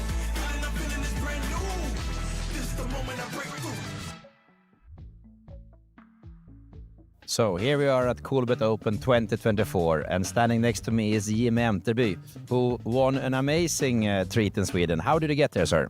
I qualified through Coolbet, and it was, I think it was 6 qualifications appearance, and I won 4 of them. So I have 4 packages to this trip, so it went quite well, and my plan is to win this semi-final as well now to Nations Cup. But that's quite insane. So every country had their own Nation Cups, apparently. And Sweden had 6 different online qualifiers, and you scooped home 4. Yes, 4 of them. So I'm happy with that, you can say. Did you bring mom and dad and sister, brother? Who got the packages? You got 4 packages, I understood. Yeah, exactly. But I have 2 friends with me. Very nice, very nice. And today then you have the semi-final. Do you prepared specifically? No, not at all. I'm more nervous about this interview and then the play later on. So no, just to have fun and enjoy it. So I have to say that he doesn't look nervous at all. You have done interviews before, I think. So tell us about you and poker style. I mean, you're aggressive, tight. How do you play? Well, I prefer a cash game actually, but as a cash game player, I'm quite aggressive, and that's has been my downfall in tournaments usually. But I have to tidy it up a little bit today, and when I play the main event in Coolbet later on as well. But I prefer to play cash game, and I'm quite aggressive player, and I only play Texas. I was about to ask, so only Texas, 2-card poker, yeah? Yes, only 2 cards. Well, that's a nice game. And online, you play grind a lot, or occasionally? How much do you play online? I was a professional poker player, so to speak, a lot of time ago. So I played 8 years, and then was a lot of online. So, but now, when it's only like a hobby, so I play only live at casinos and poker clubs. I mean, we've known each other quite a bit, and I can actually say that you are one of the better players in Sweden, but now we have to scream Heja Sverige very loud. Come on, once. Heja Sverige! Last question. In Nations Cup, you will then meet fishes from Norway, fishes from Finland, fishes from Iceland. Are you afraid of, and Estonia, of course, are you afraid of the other nationalities, or do you feel comfortable as a Swede? I'm always going to be the biggest fish in the pool, so yeah, I'm going to eat them all. Yeah. That's good, that's good. We call it shark, yeah? I'm the shark. Cool. We have a follow-up question later, but now it's the semi-final. We wish you best of luck, and then hopefully see you in the final tomorrow then. Yes, thank you very much. Good luck, buddy. Thank you.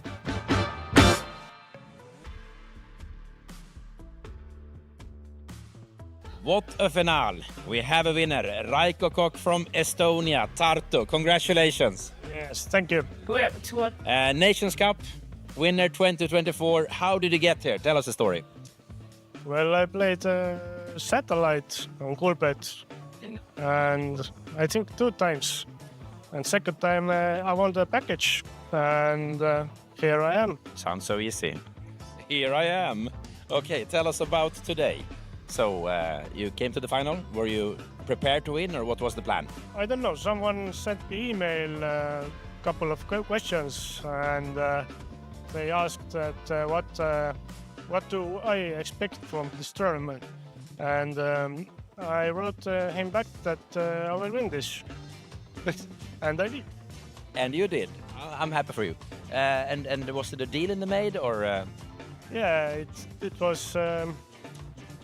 No one wants to be a bubble guy, so we made a deal, that fourth place will get 1,500. So bottom line, you won how much? What's your payday a day like this? The price was 9,500. Very nice. And a very nice trophy. Yeah, that was my goal this year, to win a trophy. So I did it. Congratulations again. Any decisive hands, or was it something that really stood out in the final table? It was pretty good run from start. I got aces pretty early. Hard hand was when the second place bet value bet, and I didn't think that he had anything. I thought he had a flush draw only, and I called two pairs. So that was biggest loss on this tournament. So very, very good run. That's cool. And I mean, you recovered that loss quite fast.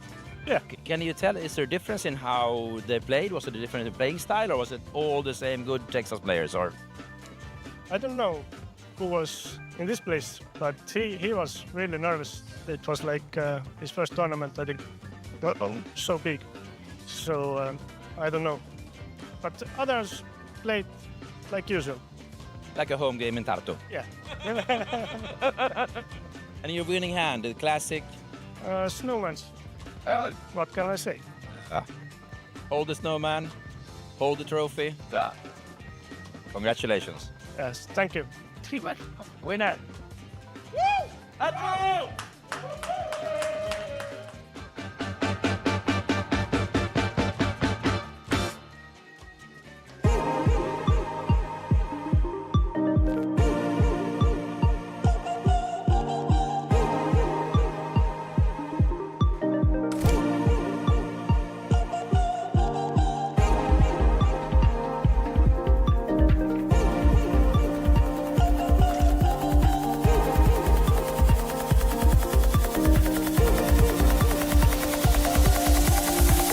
Coolbet Open is in full swing. Yesterday we had day 1A of Coolbet Open main event. And also we had the Nations Cup final. And that means that we have players from basically all over the world flying down to Tallinn to play the final table. While in Tallinn, they and Coolbet, of course, enjoyed some proper sightseeing. Tallinn is a beautiful town. Basically all of Estonia is beautiful, but it's not only poker here. We should do some off time, tea time, sightseeing time. Today, a new day. It's day 1B of main event. We expect a massive field at Chesterfield and at Nordic Hotel Forum, and we hope that you will be one of the lucky few going to day 2. Now, back to poker.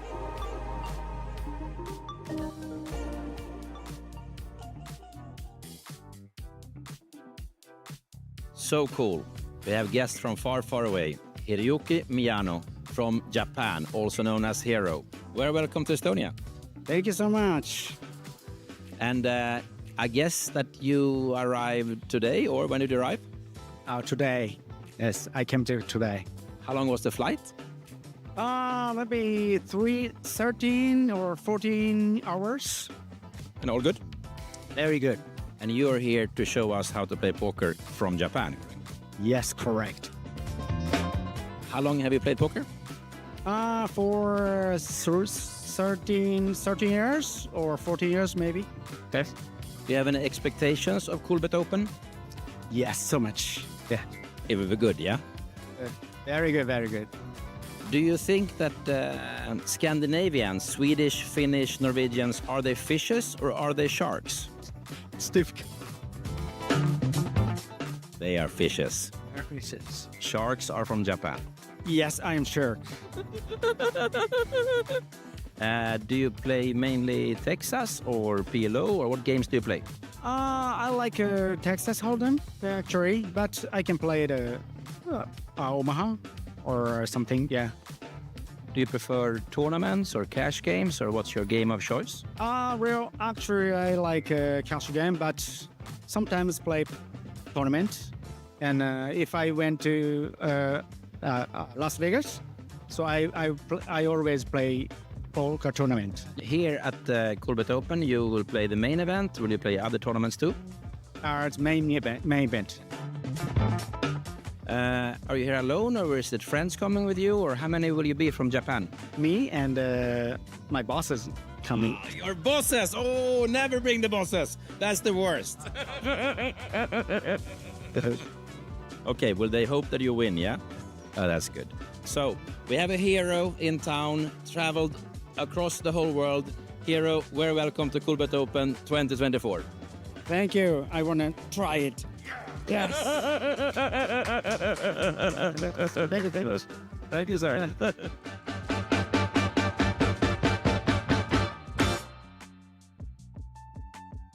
I'm sitting here with Felipe Barrios from Chile, who has traveled quite far to Coolbet Open. Hello and welcome. Hello, thank you. How does it feel to be in Estonia? I feel very good. This is my first time in Estonia, my second time in Europe. So, very good. Very good. And then where are you from? I said already you're from Chile, but where in Chile and a bit about you? Yeah, I'm from Chile, from Santiago, the capital city. I'm playing Coolbet since 2019. I won the first tournament that Coolbet sponsored in Chile. That tournament was in a series of tournaments in the National League of Poker in 2019. And now here. What is your Coolbet nick? My Coolbet nick is J Queso. Jota Queso, J Queso. I might have played with you. Yeah, cool. And how did you get here to Coolbet Open 2024? Why are you here and how did you get here? Well, I won a qualification series of tournaments. I'm here because I took the first place after 12 tournaments in 3 months. I took the first place and my partner Christian has the second. So 12 weeks qualification round in Nations Cup in Chile. Yeah, 12 rounds, and I won 4 or 3 of the 12 rounds. But I didn't play the first round, and I took a ticket, and I won a ticket on Instagram because I posted my nickname on Instagram, and I started to play from the second round. I won the second round, and with that money, I started to play the other rounds. That's good luck then. and then you won a package. What did the package include? The packages includes the hotel, the flight tickets, and a ticket to the main event, and a ticket to the Invitational one, the Nations Cup. And how did it go for you here live in Tallinn in Nations Cup? I heard you were a bit angry for a while. Why? From yesterday, I've been very, very pissed, really. But it's normal, it's poker. It's part of the game. But I think I've never been so bad beaten in that very short time. But it's part of the game. It's true, it's part of it. I hate poker. No, I love poker. I agree with you. So the next now is the main event. Yeah, main event, and I don't know if I'm going to play something else. I'm thinking about it. It's good to have you at Coolbet Open 2024. And thank you for having a good interview with you. Thank you for the interview. And good luck in main events. Ciao. Ciao.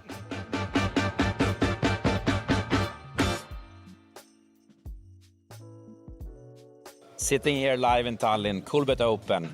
Just finished Nation Cup. And the runner-up, Christian Arstad, 6. Congratulations. Thank you so much. How does it feel? Now happy. Been a fun tournament, fun concepts, and yeah, it is what it is. Can I walk us through the process? Nation Cup, what is it and what's the concept in Norway?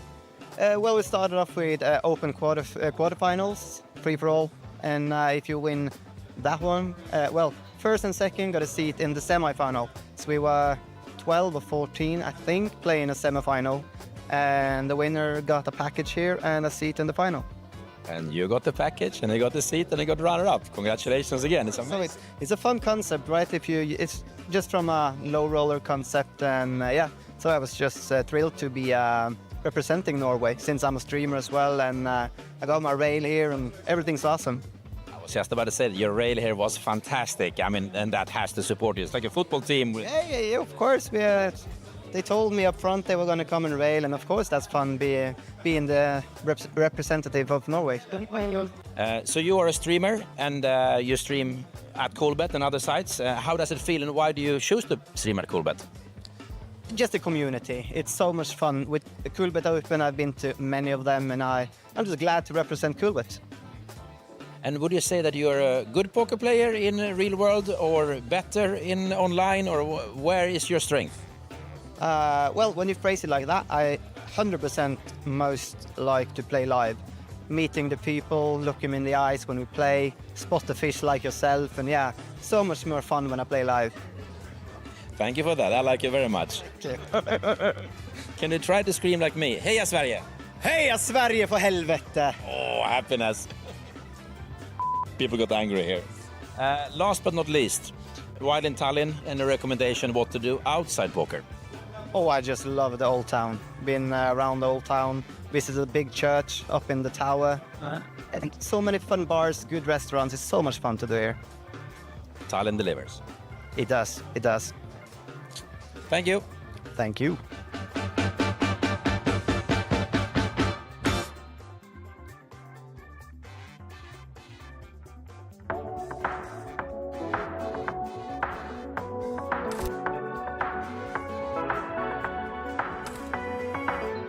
Coolbet Open 2024 is in full swing.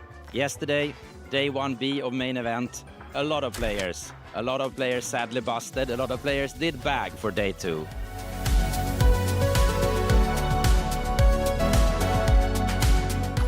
We also had other activities. Coolbet, he went to the growing sport paddle, went to a party. He crashed the party and enjoyed the games. Today, back to poker. We talk about main event day 2. We talk about 8th game, one of our favorites, and of course, Sweden special. Also today, it's all about Iceland. They are now already playing some paddle. Later tonight, they have the Icelandic party. A must go to. Good luck in poker, good luck in the party. See you later.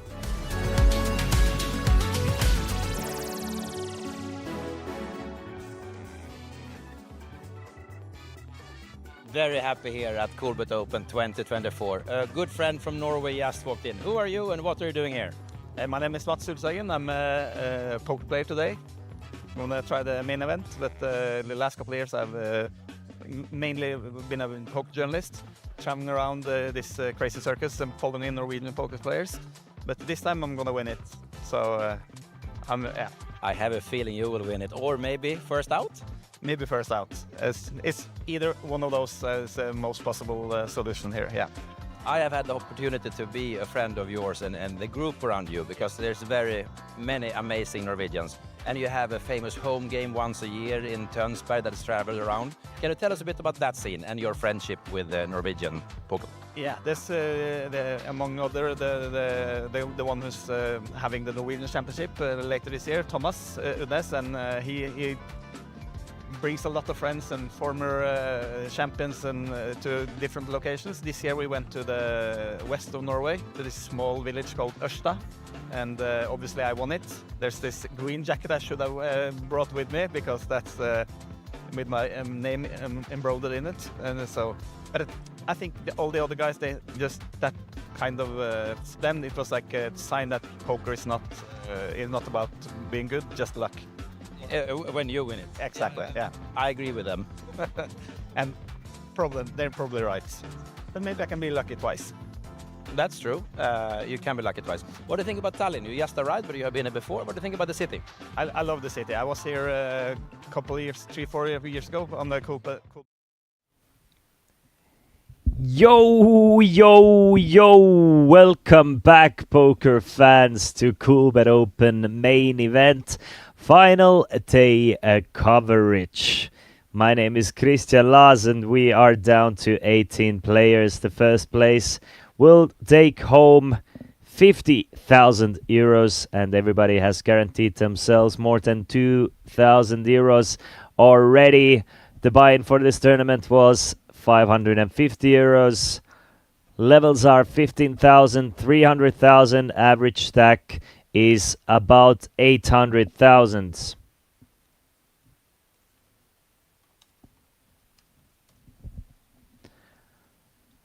So we're off to the races. We have a couple of new players, couple of familiar players from our previous table.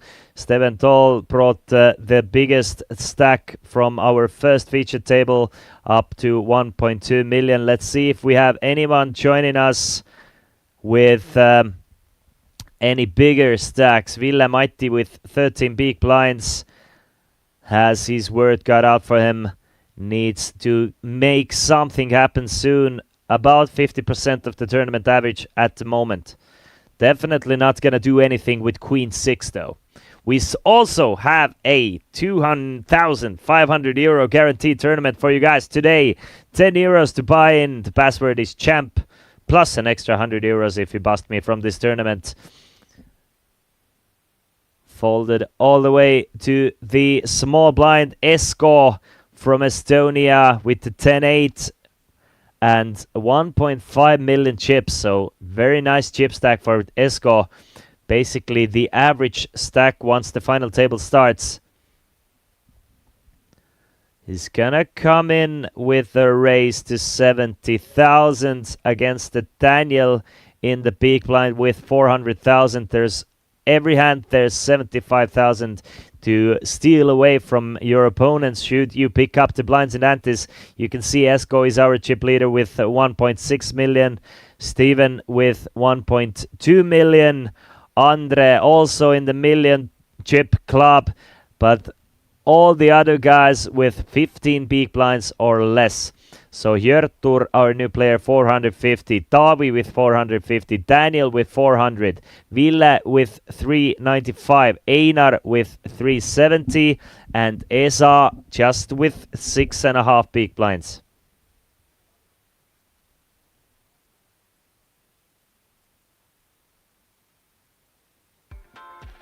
King Queen of Hearts for Einar, one of our shortest stacks. He's gonna go all in with the King Queen. So let's see if anybody finds anything to call him with. Einar from Iceland making it all the way to top 18 here in Coolbet Open main event. Hoping to at least reach the final table and go from there, but he knows he needs to make some moves to get there. You're not gonna get there by just folding. You're gonna get there by mainly folding, but not by just folding. Esko Bra with the Queen 4. Scares Einar a little bit by asking for a chip count, but we can see that Queen 4 is never ever gonna call. Daniel's gonna fold, as will Davi. So Davi gives away 60,000 from his 450, now down to 390,000. And welcome back, guys. My name is Christian Laas.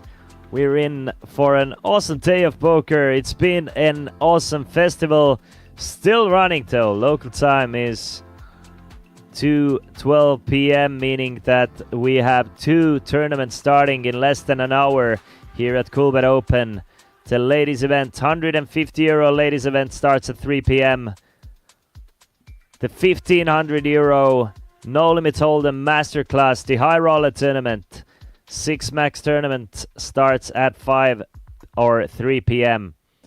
At 5 p.m. we will have the Coolbet Live Special 150 euro tournament. 30k starting stack, 20-minute levels. At 9 p.m. the Open Face Chinese tournament starts. At 8 p.m. we have a pot limit Omaha Hyper Turbo freeze out for you guys. 9 p.m. Coolbet Thrill Ride, extra stack added in a pot at every table in the first hand, 60 euro tournament. At 10 p.m. we have Coolbet Open social media raffle. Whoa. What's that all about? Well, you have to figure it out. And at 11 p.m. the Coolbet Farewell Hyper Turbo Unlimited Re-Entry Tournament. Steven opens this pot up to 60,000 with the King 10 of Spades.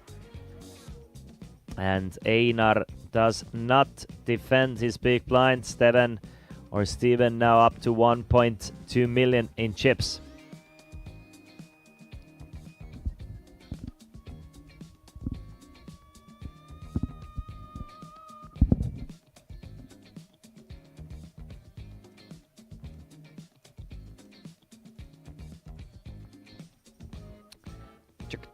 Chaka 18 players remaining. So let's talk about the money these guys are going to make. Top 18, everybody's guaranteed 2,000 euros. Once you make it to top 17, you get 2,300 euros. Top 15 gets 2,700. Top 13, 3,200. Top 11, 3,850. And should you make it to the final table, you have guaranteed yourself a 4,665 euro payday. Long way off the 50k for the winner, but still, then it's laddering up spot after spot after spot after spot after spot. And then, before you even know it, you've been crowned the Coolbet Open Main Event winner 2024. And a nice payday. Einar from the small blinds. 12 big blinds and a king high. Ooh, Einar. Just folds the king deuce. I mean, king high heads up, actually a strong hand, but just doesn't feel comfortable limping. Feels like he's gonna get shoved on quite often. Doesn't feel comfortable going all in, because if he's gonna get called, he's gonna be in a bad spot. So just let's go of the king deuce. Difference between 4th place stack at this featured table and 8th place stack, just 3 big blinds. Actually even less than 3 big blinds. 80k, 2.6 big blinds. Esko has accumulated a stack of 1.6 million. Should Esko and Steven clash with an all-in pot, we're gonna have a huge chip leader.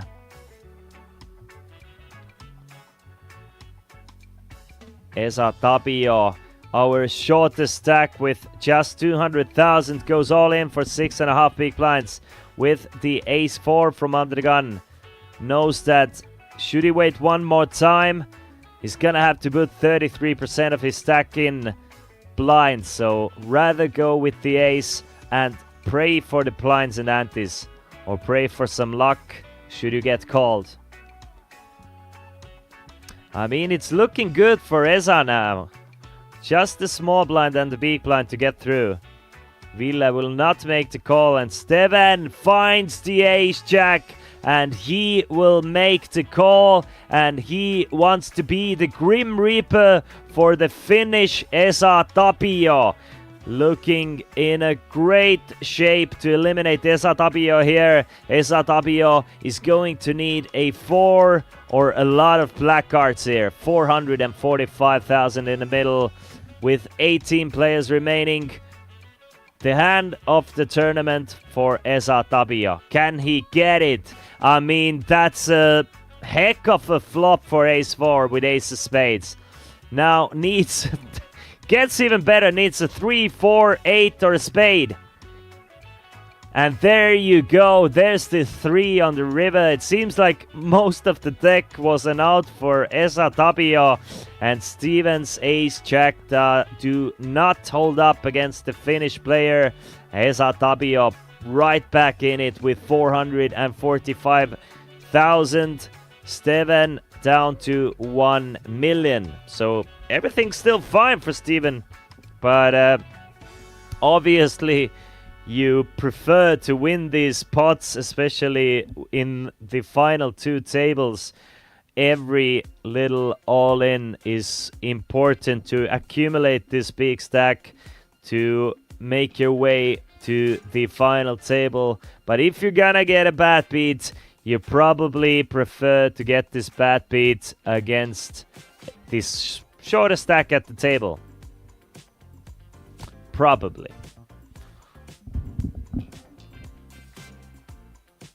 Bum, bum, bum, bum, bum. Chugga, chugga, chugga, chugga, chugga. Andre. Haven't seen much from Andre. Not gonna see anything at this end besides folding to King 7. The Esco Bro will fold to Jack 6. Daniel, let's go with his King 7. Val-Matti from the button with a Jack deuce.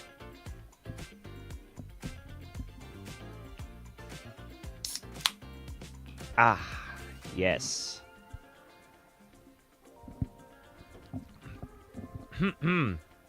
Val-Matti. Trying to think if it's worth raising the Jack deuce. Obviously not playing the hand, but playing his opponents. Calculates how often the raise goes through, how often will he get played back up on. And you already know that Steven is gonna be aggressive. You already know. So he's gonna raise the 3-5 off from the small blind. Makes it 85,000, and Esa Tapio with Queen Jack now. I mean, definitely a possibilities of calling. There are players who just fold to Queen Jack, and there are players who will ship it all in. Probably, if you ask me, it's an all-in against Steven. From what we've seen, we don't know how much Esa has played against Steven. But Esa does elect to shove it in Steven's face. It gets through. Steven looks a bit annoyed with himself. And Esa Tapio up to 530k in chips. We do be playing 15,000, 30,000. 20 and 40 coming up in about 25 minutes.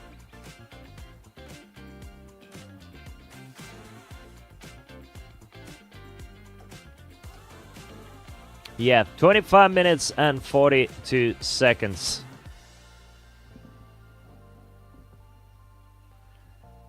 Still 18 players remaining. Some information about the bust outs, or the recent bust outs for you guys. It was Leo Edgar Alatalu finishing in 19th place. Laasi Kasso finished in 20th place, and Madis Myhr finished in 21st place. Daniel with the Queen 9 folds all the way to Einar. Einar with a short stack, 12 big blinds and an ace-jack suited. He's just gonna go all in. Makes a lot of sense. Will Einar get called though?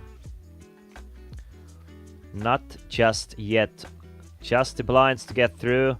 Looking good for Einar here. And it's looking great for Einar, because it seems like Einar is gonna get the blinds at antes. And Einar now back up to 445,000. Still 18 players.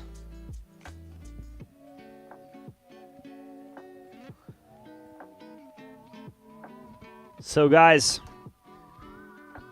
free your schedule starting from 6 p.m. 10 euro tournament with 2,500 euros guaranteed. The password is CHAMP.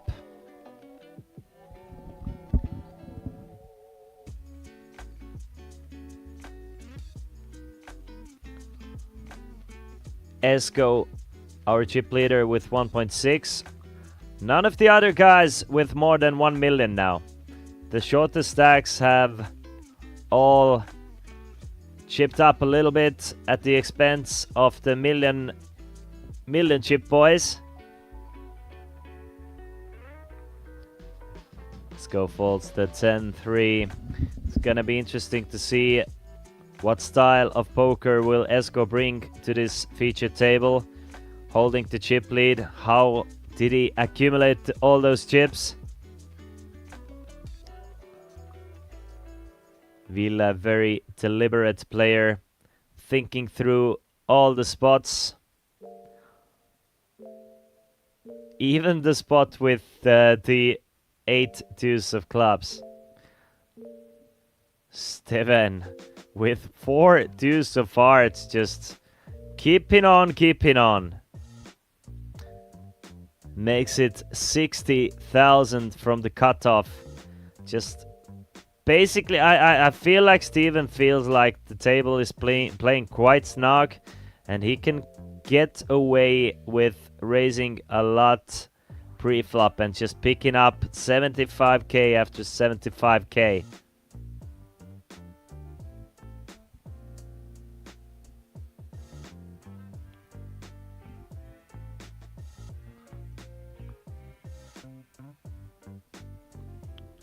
Do do do do do. We haven't seen Steven win any big pots. The ones with queens comes to mind. That was a decent sized pot, but other than that, he's been mostly losing the bigger pots, but still hovering around that 1 million stack. That shows that his aggression actually working out well in this tournament. Like, all the money he's losing post-flop, he's winning by picking up the blinds and antes. So should he get lucky post-flop a couple of times, he's just gonna increase his chip stack even more. Love the fact that he's at least trying to be active and trying to stay active here. Davi with the 8-6 wants nothing to do with it. Val-Matti 13 big blinds again. You can definitely min raise here, but probably at this spot with the re-shoving stacks, as many as there are, I personally would elect to shove all in. I think both options definitely open here, but by min raising he gets Steven to fold the ace-9 of spades immediately. Steven doesn't even think about the ace-9 of spades. So I guess the min raise is looking quite strong from Val-Matti. Esko with pocket threes and the big blinds. Probably gonna defend from the big blinds, as is the case. So just makes the call, heads up to the flop, 165k in the middle. Val-Matti is going to need a king or a queen, or a strong, or a pot scary enough to get Esko to fold the threes. This is gonna be it. Sorry, Val-Matti, it was nice knowing you, but unfortunately 18th place is in the books for you. Top pair, strong kicker for Val-Matti, and Esko with the bottom set checks it over to Val-Matti, who's gonna bet something like 60-ish, I would assume, just to size up a turn all in.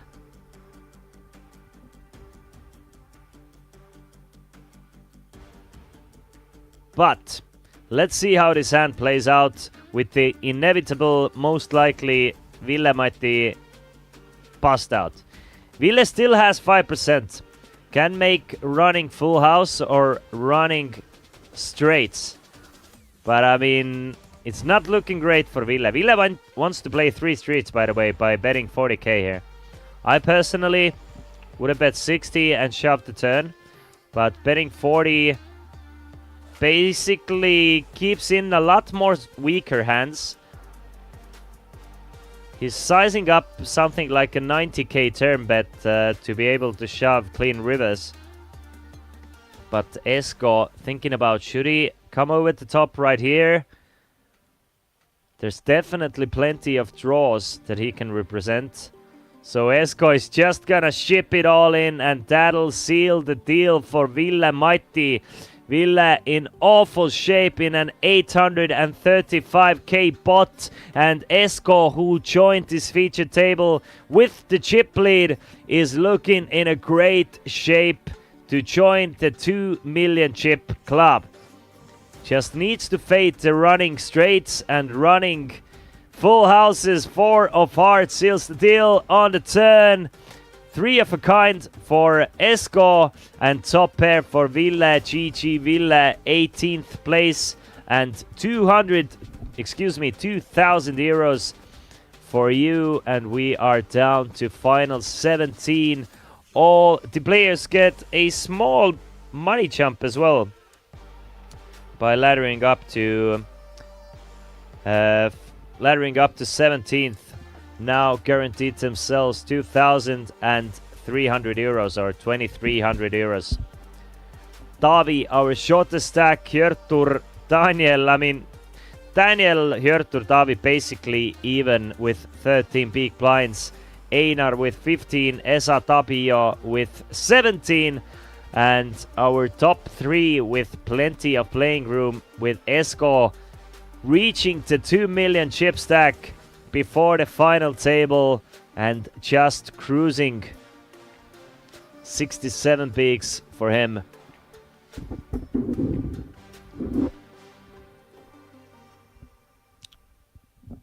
Nice. Nice, nice, nice.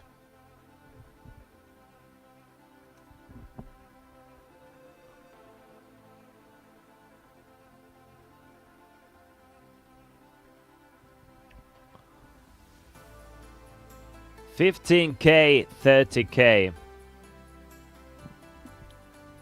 Still the blinds for 15 more minutes.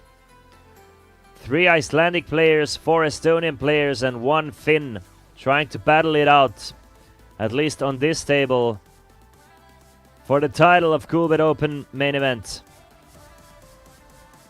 Some information about the outer table as well. Who are still remaining in this tournament? We have Keimo Suominen, Kaido Mikk, Vadim Kukk, Kalle Kulju, Aleksei Konchar, Tarmo Anton, Sayed Tabai, Taivo Sillaste, and Anders Björkheim on the outer tables. Or on the outer table, I should say. Meanwhile, Esko has gone all in from the small blind with another pair of threes, and this time getting called by Daniel. Daniel does make the call with the queen jack off, and can Esko get a back-to-back bust out with pocket threes? Needs his threes to hold, and they do on the flop. Daniel needs a queen or a jack. Queen or a jack or a king, or Esko eliminates 2 players in a row with pocket threes, but Daniel does hit the nuts on the river with the king of clubs, giving him the straight, and he leaves to fight another day. Daniel now up to 25 big blinds or 740,000, and Esko loses all the chips he made in the previous hand. So Daniel, our big winner lately.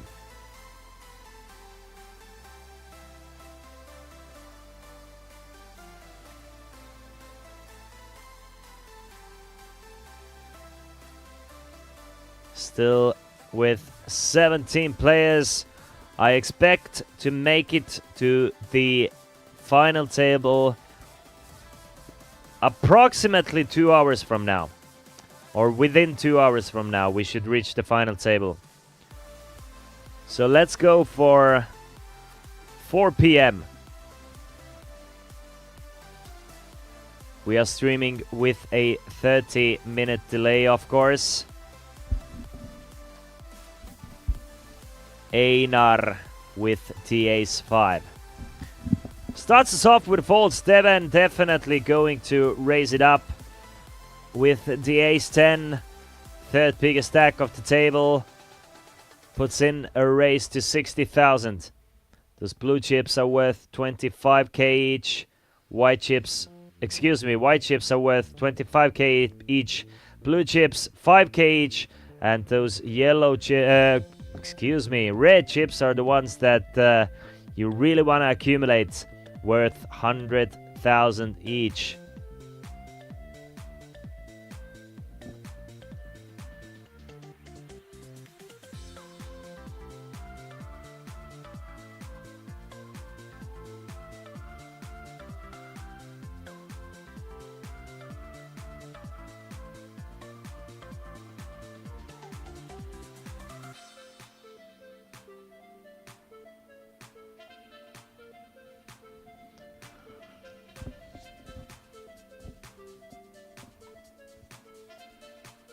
Steven gets the blinds and antes with ace 10.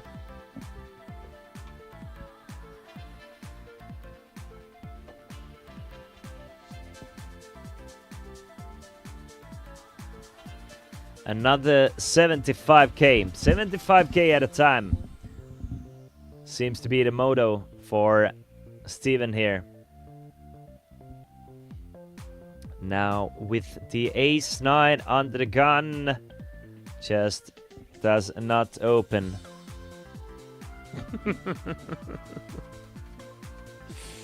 Folded all the way to Esko.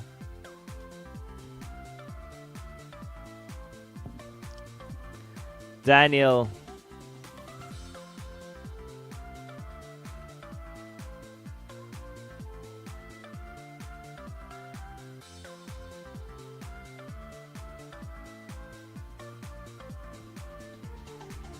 Daniel makes it 60k with the king 10.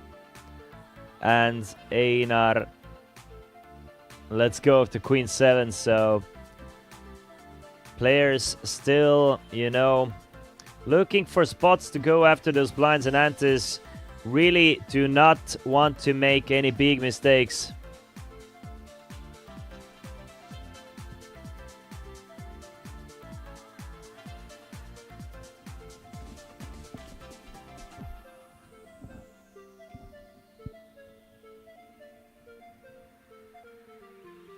But obviously we have about 3 to 4 players who desperately, well, not desperately, but within the next 2 orbits are gonna need a double up or at least pick up the blinds and antes. Esa just open folds the 5s. I think 5s should still be a raise, even though it's not the greatest feeling of raising 5s with 17 big blinds. You still need to maintain your stack. You need to stay in the mix. Davi's gone all in for 300,000. He knows all about maintaining. He knows you need to get those blinds and antes. And adds 75k to his short stack now up to 375.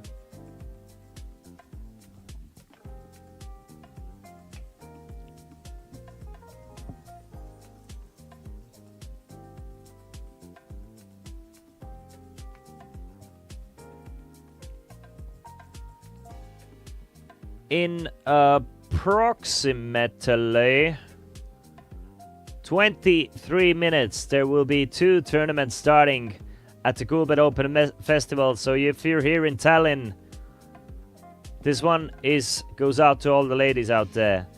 At 3 p.m., the ladies event will start, and it has a 1,250 euro package added for the ladies event winner. 150 euros buy-in, 20-minute levels, you get 15,000 chips to play with. During the same time, the 1,500 euro Coolbet No Limit Hold'em Masterclass 6-Max High Roller Tournament will also begin. So if you're a high roller, if you're nearby, make sure to join the High Roller Tournament. You get 35,000 chips to play with and 30-minute levels.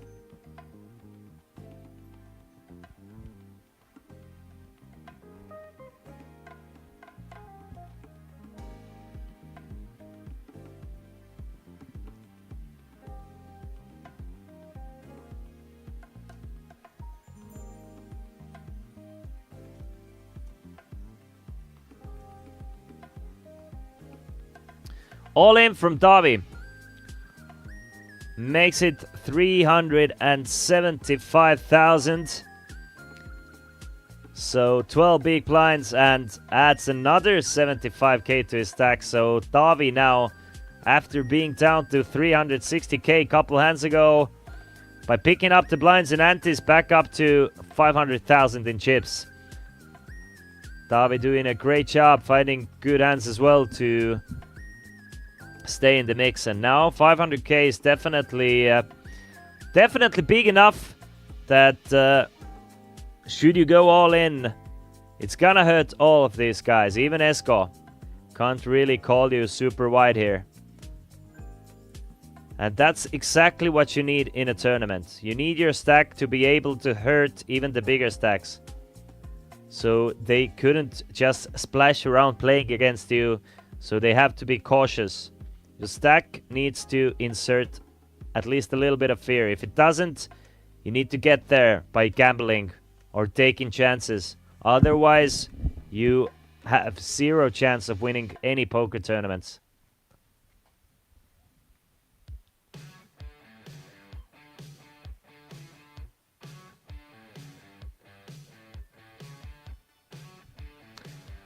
Ace-8 for Steven with the raise to 60,000. Good enough to fold all the way to Andre in the big blind. Andre getting great pot odds, getting 4.5 to 1. Semi-decent hand as well, kind of connected, jack high. So he's gonna defend his big. We can see that Steven actually has Andre dominated with the ace. Should an 8 come to the board. Instead, it's a king 9-3. Steven's still ahead with ace high, but Andre with a better of the flush draws. Both players with a flush draw. Andre drawing to a jack high, Steven to an 8 high.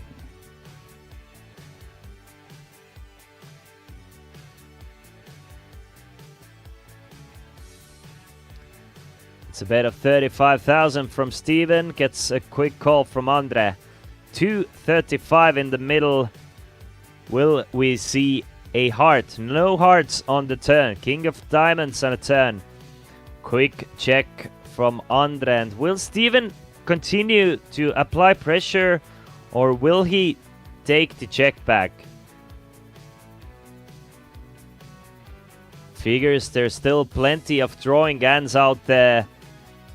Puts a tiny bet on a turn, and not even that tiny, sorry, it's 50% of the pot.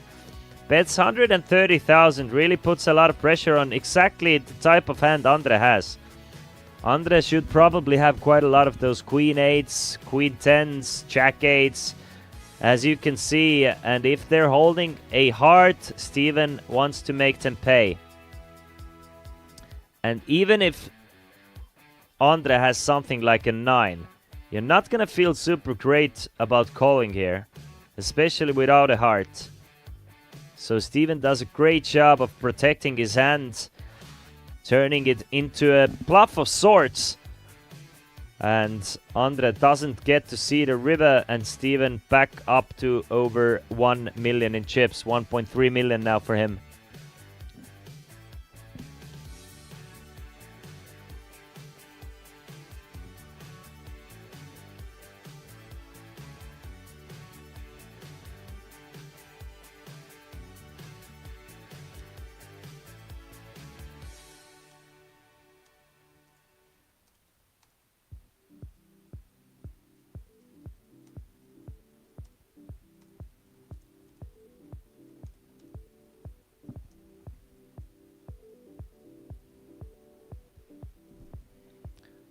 $10-7 for Esko. King deuce for Daniel.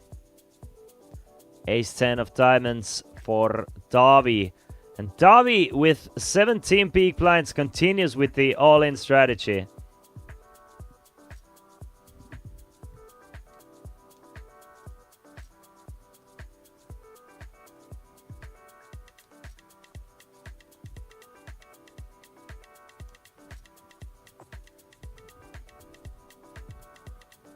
Goes for 510,000, and looking at this 75k in the middle, he has basically doubled his stack by just going all in 3 times. Hjörtur actually contemplating a call here with queen 10, and Hjörtur does make the call from the big blind with queen 10, and Davi is in a great shape to eliminate Hjörtur in 17th place. Hjörtur is going to need a couple of hearts or a queen to stay alive in this tournament, and super important pot. Obviously it's for Hjörtur's tournament life, but Tavi really is hoping for his ace-10 to hold, and that is looking like a great start for Tavi, and that is looking like a GG from the Icelandic Hjörtur. Hjörtur will take home 2,300 euros. Decided to gamble with the queen 10, and Tavi's ace 10 holds. Tavi now back up to more than 800,000, and considering he was down to 300,000 just a couple of hands ago, Tavi is doing great. Even 900,000 after winning this hand. 30 big blinds, and we are down to sit the 16.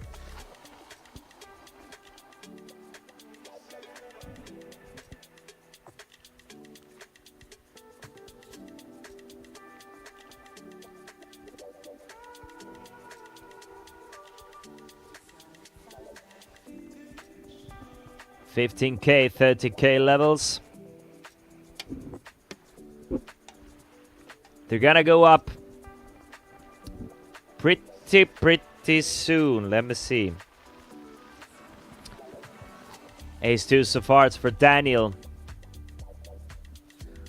Just folds the ace-2s. Tavi, the most active player of our featured table, continues to keep up the pressure. Makes it 70K with 900,000 starting.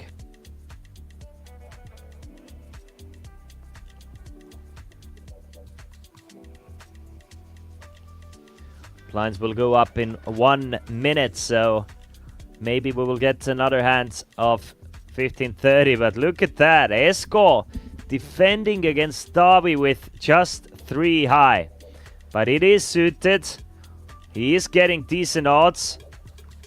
Plus, Jesus Christ, if a 5 comes here, what a sick spot it would be. Ace, 7 and a 4. Gut shot straight draw with a backdoor flush draw for Esko. Tavi still ahead with a pair of 5s. It's a 50K bet. There's one sick card coming, or possible. 5 would give Tavi the set and Esko the straight. Esko does call the 50K. A club would make it interesting though. Any club. Do we have any clubs? Any club? Any club? Blah blah blah blah blah blah blah. No. 6 of hearts. Great card for Tavi. Tavi now with an open-ended straight draw himself. Checked through on the turn. 6 of spades on the river.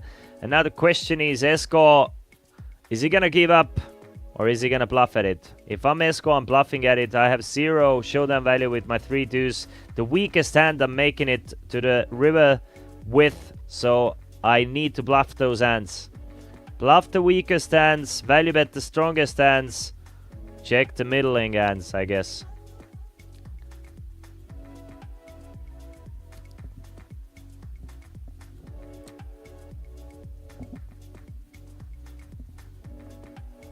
Tavi in a tough spot, actually.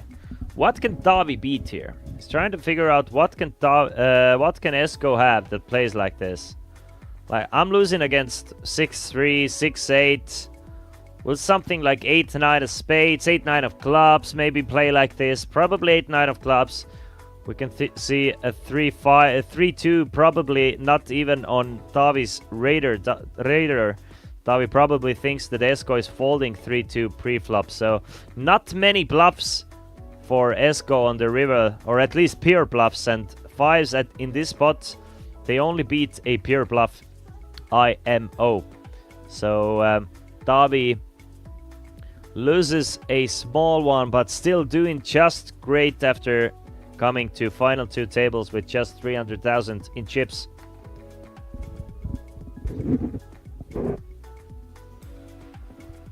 €10 Coolbet Open main rail tournament. Starting soon. Starting in about 3 hours. 2,500 euros guaranteed. Plus an extra 100 euro bounty for the player to bust me. There's at the moment just 5 players registered to the tournament. G-Nern, Bimma, Habib, Ace My Ace, and yours truly, of course. Esco B.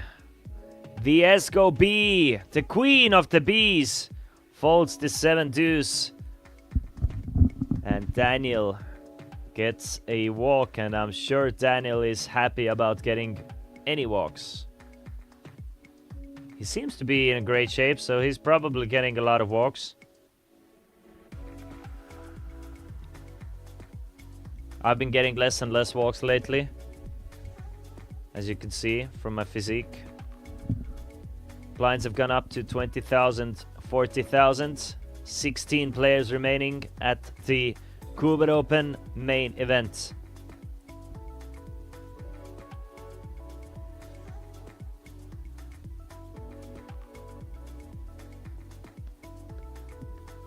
King 7 for our shortest stack after the blinds went up. Less than 10 big blinds for the King 7. Andre stays away from the 65.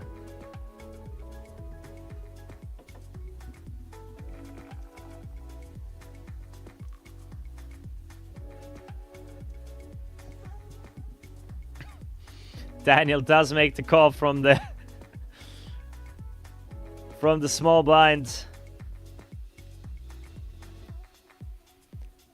With the King 10, Tavi checks it back with the 4 deuce. Jack 7 and a 3 on the flop. Daniel takes a stab at it.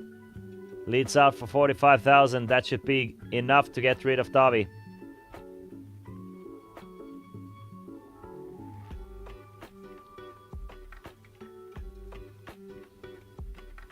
So a nice little bot for the King 10.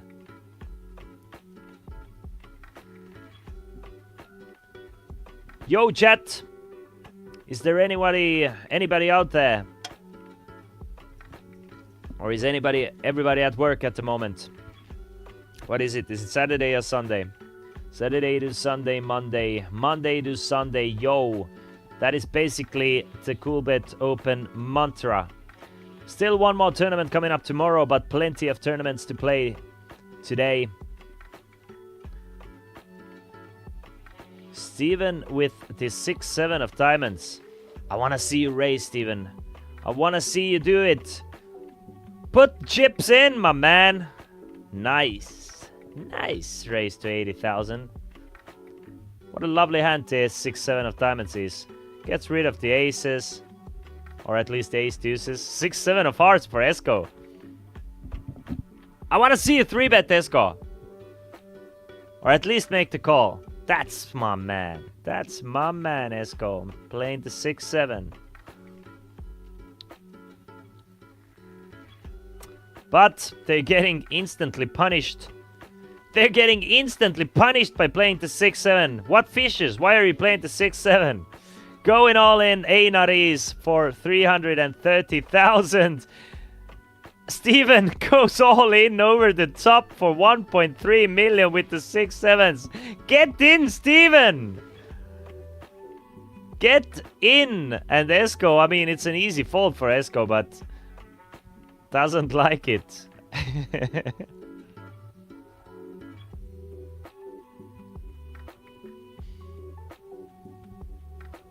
So Steven with the 6-7 of diamonds against Einar with ace-king. Einar is looking in a great shape to more than double up here, because we saw one of those 6 and 7s folded. 6-7 of hearts hit the muck, so ace-high board all but seals the deal for Einar. Still a chance for Steven to hit the straight with a 4 on the river. Does not get the 4, gets the jack of clubs and a double up for Einar. But I mean, you gotta give it up for Steven here. Steven taking the gamble, reshoving with the 6-7 getting nice pot odds if Esko folds here.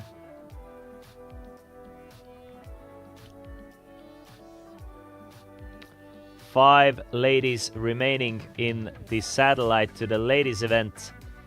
3 of them will get the tickets. A lot of familiar faces there.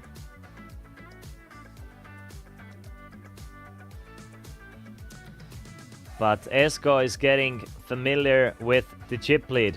Only player with more than 1 million chips now, with the blinds being 20 and 40k. What a great spot to be at. 14 players remaining. We have lost 2 more players from the outer tables. So those 2 players that busted in 16th and 15th place are Tarmo Anton from Estonia and an anonymous player from Iceland.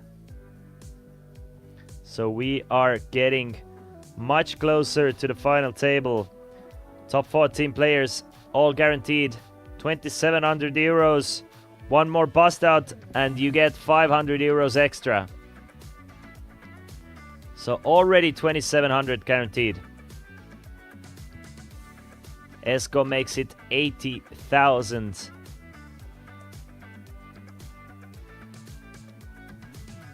Gets a bunch of folds. Steven now down to 21 bigs.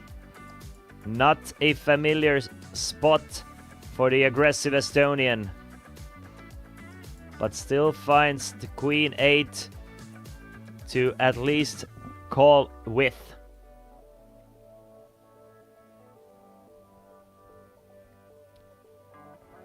Queen 9 and a 3 on a flop, so top pair plus an 8-high flush draw for Steven. Esko with ace-high and a jack-high flush draw. Interesting spot.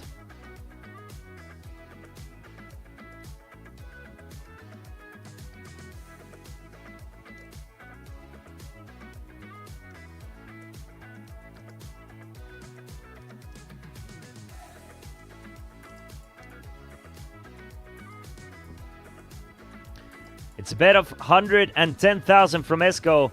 Getting caught by Steven. 440k in the middle now. Esko needs an ace or a heart. 6 of spades and a turn. Steven's still way ahead with his pair of queens. You can see 80% of the times he will win every time. Obviously, that is should they go to a showdown. There's still a chance Esko is going to keep the pressure on.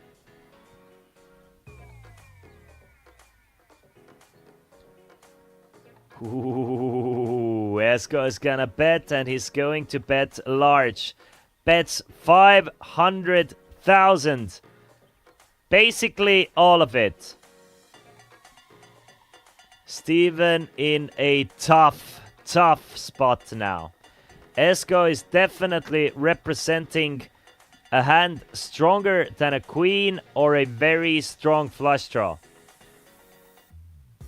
Esko is representing something like aces or kings, ace queen, or something like ace king with a heart. We can see Esko actually has ace jack of a heart, with a heart.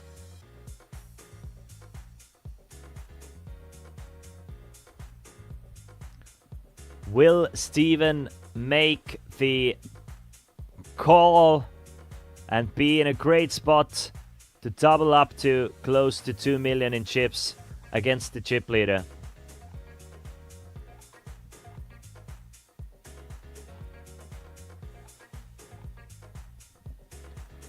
Super difficult spot. Esko is playing the hand, representing a stronger hand than Steven actually has.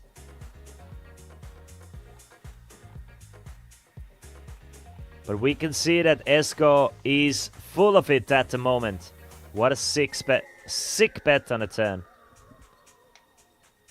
Gotta love it. However way it goes, got to love the guts of Esko, and he does get Steven to fold the top pair with a weak flush draw, and Esko's aggressive play earns him extra 460,000 in the middle. What a nice play. He's now up to 1.9 million and looking in a great shape to make it all the way to the final table.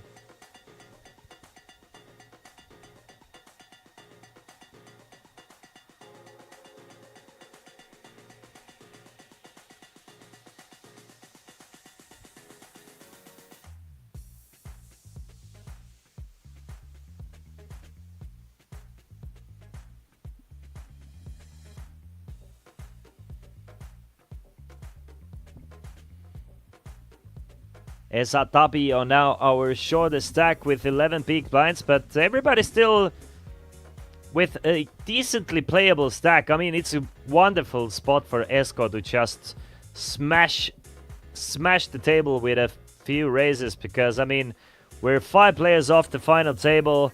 Everybody's evenly stacked. You're the runaway chip leader of the table. You can just basically push everybody around with anything playable, which I expect to do. Obviously, you don't have to start raising with Jack 7 offs, but anything, any suited connectors, any pocket pairs, any ace size should be good enough for Esko to raise. Tavi with the ace king of diamonds raises it up to 90k. Einar with king jack off, facing a raise from the cutoff.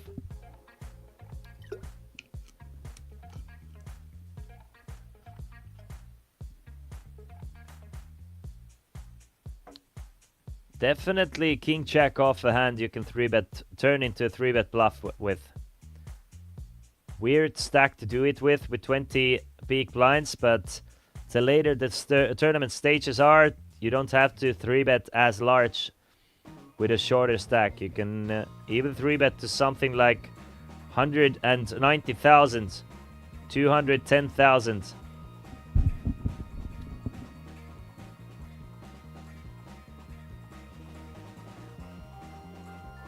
So Davi's raise gets through, adds another 100,000 to his stack. With 14 players remaining.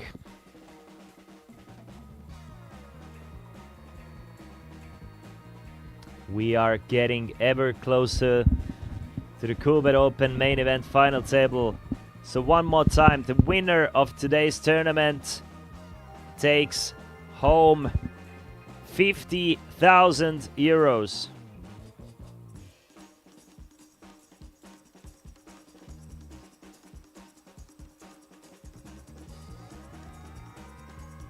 And it's looking like you could almost touch it. You can almost touch the trophy. Einar is trying to get one step closer to that trophy by raising with the ace queen. 19.5 big blinds for Einar. Makes it 85,000. Steven now down to just 685,000. He's gonna fold. Esa Tabio finds exactly the same hand. With the shortest stack, he's gonna go all in. It's gonna get called, and most likely we're gonna chop it up. But always a chance of 4 diamonds or 4 spades hitting the board. I think it's a fairly simple call for Einar here. Getting 2-1. Raising from late position and getting a 9 big blind shove. But we've seen in a very similar spot a fold with ace queen today. From Taivo Sillaste, who finished this tournament in 18th place. So a couple of ace queens going all in. 50-50 exactly. I think a slight edge for spades because there was a bunch of diamonds folded. But yeah, there's it. There you go. Players will chop this one up. And a meaningless river coming up. Ace queen high for both players. They will chop up the blinds and antes.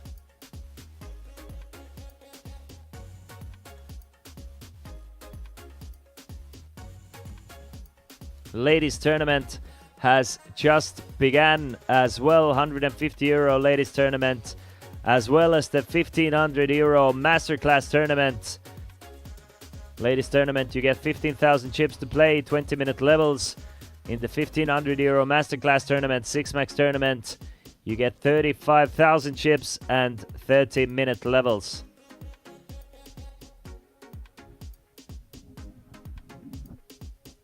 Daniel with the Jack 9 of clubs, definitely a candidate to raise with.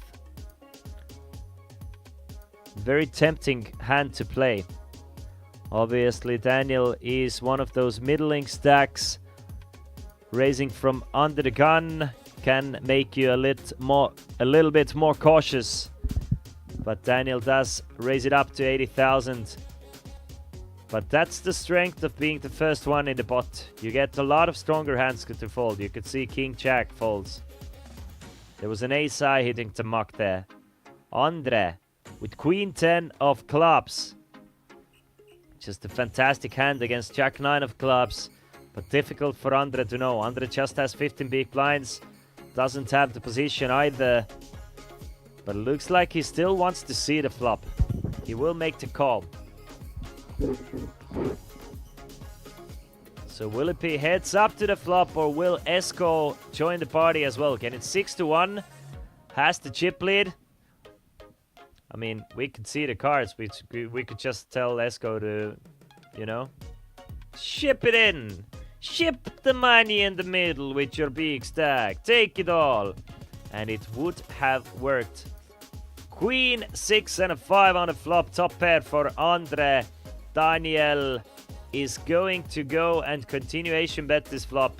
Expect something like 60,000. There you have it, 60,000 on the flop. Andre probably shouldn't do anything but call here. Play some turns. 360k in the middle. Let's put a 10 up there.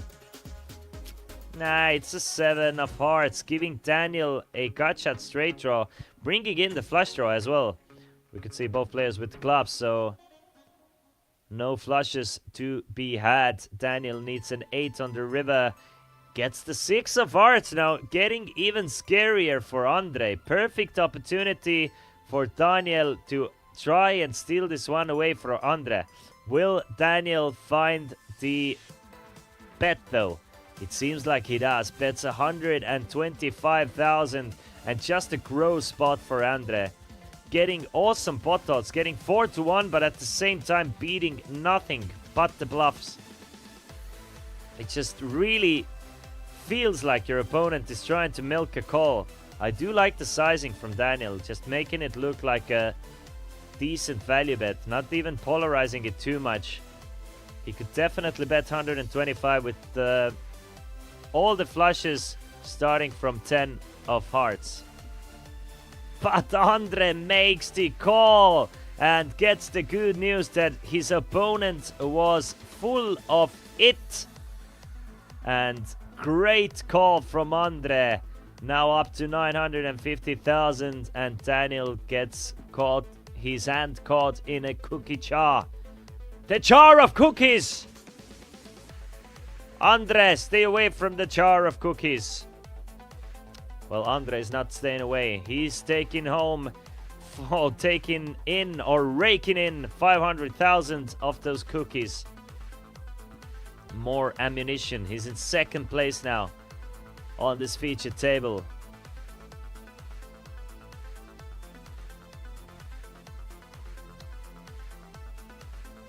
And even the music is getting more intense while we are getting closer to the final table. Steven started as one of the chip leaders, now has dwindled down to 17 bigs after taking a couple of shots and not getting lucky taking those shots. But you got to take them shots. Give yourself a chance to win. I still like Steven's odds. Daniel getting a walk from the chip leader is the best thing or the best feeling when there's 14 players remaining at Coolbet Open main events. Just no troubles whatsoever. Just staying away from any trouble. Give me a walk from the big blind every single time. I mean, there's 100,000 chips in the middle. That's about 0.75% of the total chips in the tournament. Every blinds and antes. You steal the blinds and antes 100 times, you've basically won the tournament. Easy, isn't it? Just play aggressive poker. Don't let your opponents find any big hands. And just... I mean, tournaments are easy to win. I should know. I won a 10-cent tournament yesterday. And you guys have a chance to win a 10 euro, 2,500 euros guaranteed tournament today. The password is CHAMP. Go over to Coolbet Poker app. Register to the tournament. Starting at 6 p.m. Less than 3 hours remaining until the start. Daniel calling from the small blind with the 65 of clubs. Davi, a bit of a wild horse in this table in my opinion. Haven't quite been able to figure out how Davi plays. But Davi is playing this hand aggressively. Makes it 120,000 with the 29 of diamonds. Daniel cannot do anything but reluctantly folds against the raise of Davi. Davi adds 120,000 to his stack now. Up to 800,000 in chips. A bit of a cat and mouse game being played here at our featured table. Obviously everybody wants to make the final table. Even making the final table of the main event of Coolbet Open is something worth talking about. 504 players started. We are down to 14, meaning we have lost 490 players already. Esa Tabio from Finland. Just with 10 big blinds remaining. A bunch of folds here. All the way to the button. Button doesn't want to go after it. Davi with the king 6. Will he limp in? Will he go for another raise? Davi is feeling it right now. Davi wants to raise it up with the king 6. Makes it 100,000 and Einar. Pocket deuces and 20 big blinds. What's your strategy? Definitely good enough to go all in. But what a sick feeling it would be to go all in and get fist bump snap called. So Einar decides to just call, play the hand in position. Hopefully hit a deuce on a flop. Doesn't get the deuce. Couple of aces and a 7 with couple of hearts as well. Einar still ahead with pocket deuces, but now the problem is you're playing the guessing game. Davi leads into this pot, bet 75,000. Einar probably should peel one card, see if Davi keeps the pressure on. So Einar does exactly that.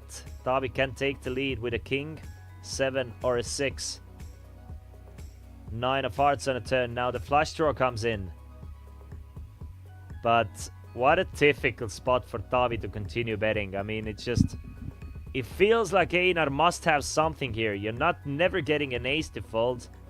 Obviously, there's a possibility of a flush draw. You're not holding a heart yourself. So Davi does check the turn. Now Einar. Will he protect his equity?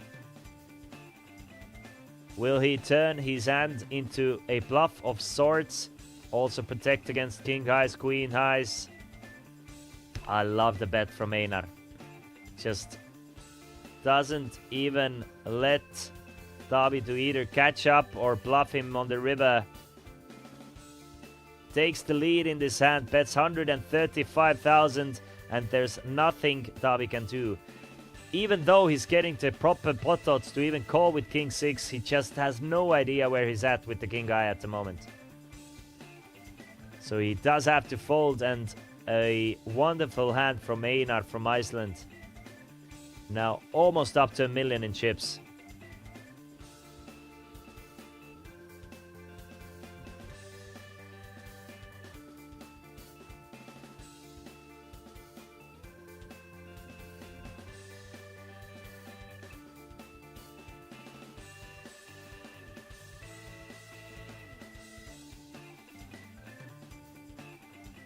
You can see the chip stacks in front of you. It's Esa Tapio with the all-in and or fold range. Esko, still our chip leader, looking for all the opportunities to increase that chip lead. Just apply pressure. 6 deuce is not one of those cards you can raise with even with the chip lead. It's a bit too vulnerable. Not in any 2 raising range at the moment. Maybe closer to the final table, he could definitely even consider raising the 6 deuce. Daniel going all in from the cutoff with the suited small ace. But Davi on the button with ace 10. A really tough spot for Davi. We could see if Davi makes the call, he would be in a great shape against Daniel, but he's worried about 2 players behind him as well. Will he be willing to risk his tournament life with the offsuited ace-10? Daniel's shoving range is decently wide. So Davi is going all in as well with the ace-10. Einar folds the king-queen, Steven folds the king-jack, and Davi way ahead with the ace-10 against Daniel's ace-4. But we know how dangerous those small suited aces can be. Davi, 64% to eliminate Daniel in 14th place. 1.2 million in the middle. Very important pot for both of these guys. King, king, 6. Both of the blinds would have flopped trips, by the way. We folded king, jack, and king, queen from the blinds. Daniel needs a 4, 6, 7, jack, queen, ace, those cards. And Daniel is eliminated in 14th place. Gets... How much does he get? Let me tell you real quick. 14th place earns him 2,700 euros. And we are down to final 13 players. Everybody has guaranteed themselves 3,200 euros now. The money is getting serious, guys. The money is getting serious. The buy-in for this tournament, 550 euros. 50k is looking like it's in reach. And Davi starting this featured table with just 300,000 chips. Now up to over 1.3 million. Everything is going Davi's way.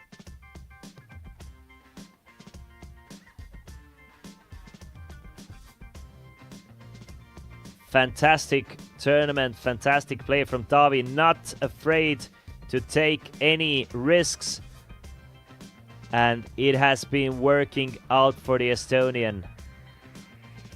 4 Estonians, 1 Icelandic player and 1 Finn. The Finn with the shortest stack, just 10 big blinds from him. Obviously a bit more willing to take risks now after laddering up to 3,200. Securing extra 500 and knowing that he is the shortest stack. Should be prime time for Esa to put the chips in, getting the opportunity. Next money jump is when we reach final 11. Extra 650 euros for these guys.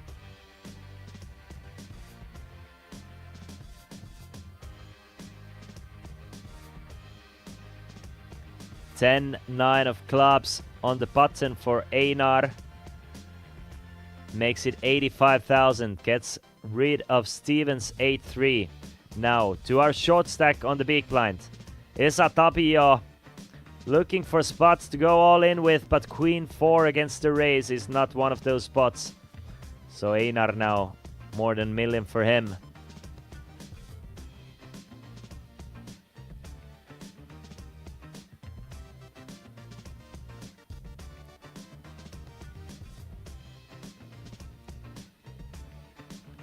You can see the payouts in front of you. Starting from the final table, just 4 more bust outs needed for the final table. 6 players will walk home with more than 10,000 euros today. Making the final table get you 4,600 euros. Esko, our chip leader, folds the king deuce, maintains the big stack. Einar with the ace queen of clubs. Comes in with a raise. Makes it 85. Esa now left with just 300,000 or 7.5 bigs. Looks for a better spot. Andre with ace 9. Definitely good enough hand to defend the peak blind with. Sometimes players even want to 3-bet raise with a hand like this. Just try and win the pot pre-flop. Andre doesn't feel like raising. Just makes the call. And an ace would be a disaster for Andre. Instead, it's the 9 high flop. So Andre outflops Einar. Flops top pair, top kicker. And checks it over to the pre-flop raiser.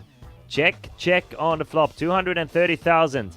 Now, an ace would be a bad card for Einar, giving Andre top 2 and Einar very strong top pair.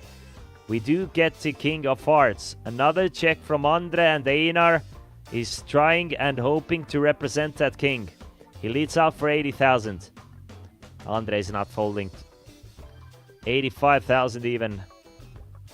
Andre does put in the 85. There's 400,000 in the middle. Andre way ahead with his pair of 9s, and now trip 9s. A perfect river card for Andre. Unfortunately for Andre, Einar does not have the king, just has the ace queen high. But should Andre lead the river here, which I think he's thinking of doing, Einar might even hero call. I mean, all the most obvious draws missed. The spades missed, the 10 jacks, the 10 sevens, the 7 5s, 7 6s, queen 10s, queen jacks, all of those drawing cans missed the river. And Andre, by betting 250,000 on the river, is not representing a king. He's not representing an 8. He's not representing a 3. He's just representing trips or better on the river. So Einar thinking that there's so many missed draws, not that many 9s. He might even make the call with the ace queen high, expecting to be good here quite often. Definitely a tough spot for Einar, and even seeing the cards, I still wouldn't know if I would make the call with the ace queen or not. But a fantastic fold from Einar. Gets away from the strong ace. Figures that probably a misdraw is not gonna play the hand like this, and gets rid of the ace queen. Would have been an actual sick hand with the if Einar did have the ace king. As it is Esa Tapio really looking to get his chips in before the next blinds hit him.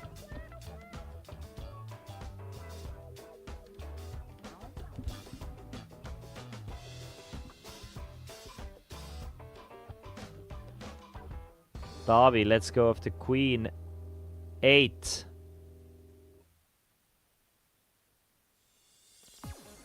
Einar finds pocket jacks this time.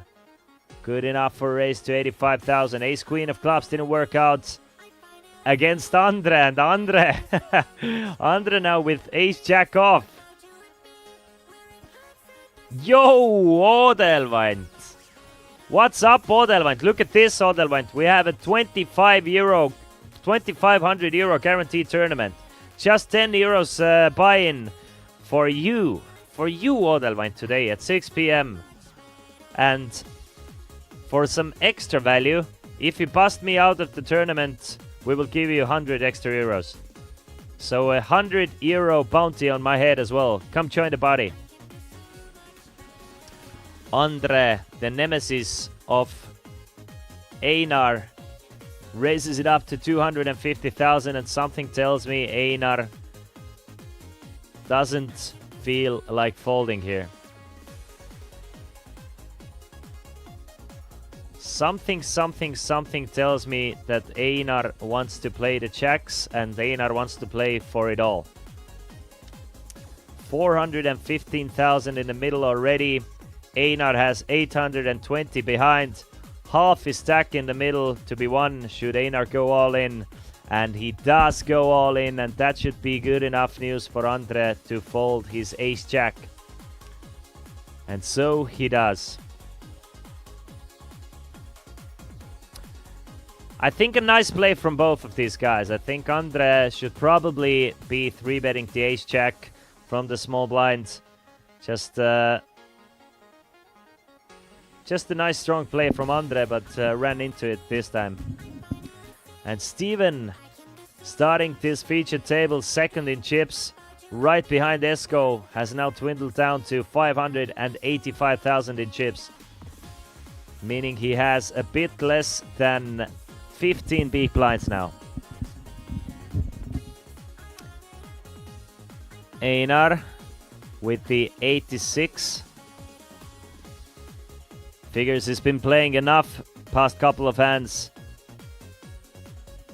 About time to fold the suited connector. Andre folds over to the chip leader in the small blind. Esko. Esko can shove here actually. Nah, never mind. Davi has 1.2 million. I forgot about Davi having 1.2 million. I think a call is the optimal play here for Esko. Davi does check back to king 6. So to the flop of 6, 7, 10. Esko middle pair, catch out straight draw. Davi catches a piece as well. Bottom pair for Davi. Esko bets, Davi checks. Playing a bit cautious on the flop that hits both of these guys. Queen of hearts on a turn is good enough for Esko to start betting here. Leads in for what looks like 40,000. Gets a quick call from Davi. 200k in the middle. Two Estonian big stacks against one another. 9 of diamonds, giving Esko 2 pair now. Brings in the straight as well. Any 8 would give Esko's opponent the straight. So the question is, does Davi want to bet fold or does Davi want to check call? He's gonna go with a check. Gets a quick check back from Davi, and Esko, our chip leader, adds a small pot. Now up to almost 2 million in chips. 1.9 million. Everything going great for Esko. Just slowly but surely building his already big stack.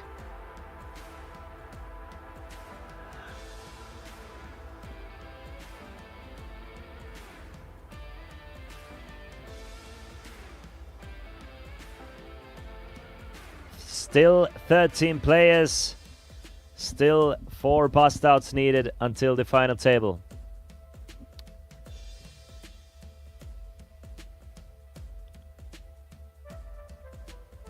There will be a scheduled break in about 20 minutes or so as well. So knockout prize for first knockout or what? Now Casino Patron, I'm not 100% sure if the bounty is already put on my head. But I think if it's already on my head, then it should be the first knockout. But the thing is, the problem, Casino Patron, is I'm not gonna bust out. I won't even need to re-enter. So let's say the first knockout, yeah. Esa Tapio going all in for 300,000. Davi The Eliminator, the Terminator from Estonia, looking to bust out another player with Ace Queen. And Esa Tapio is gonna need a 6, and he's gonna need a 6. Is one not gonna help you, Esa Tapio. You're gonna need a queen. There's the 6, but needs a queen to chop this spot, and the Terminator, Tavi, busts out another player. And who would have thought, once we were down to 18 players, Tavi joined the feature table with just 300,000 in chips, that Tavi will be taking out players left and right and up and down.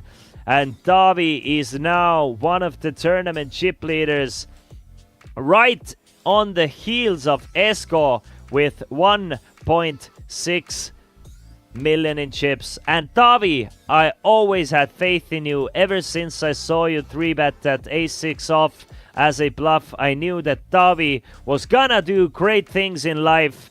Tavi, you're gonna go far, kid. Let's see if Coolbet Open Trophy and the main event win is written in the stars for you.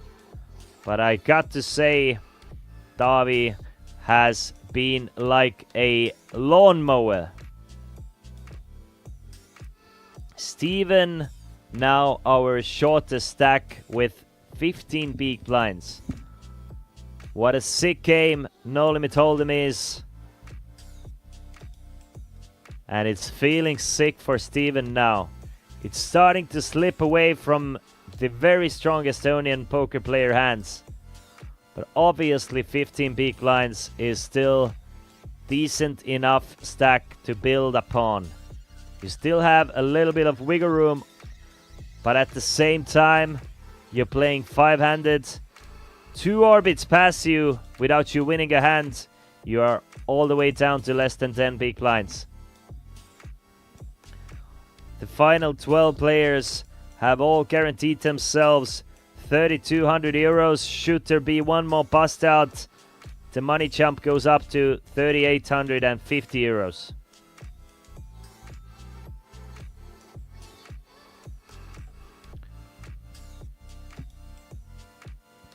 We are waiting for something.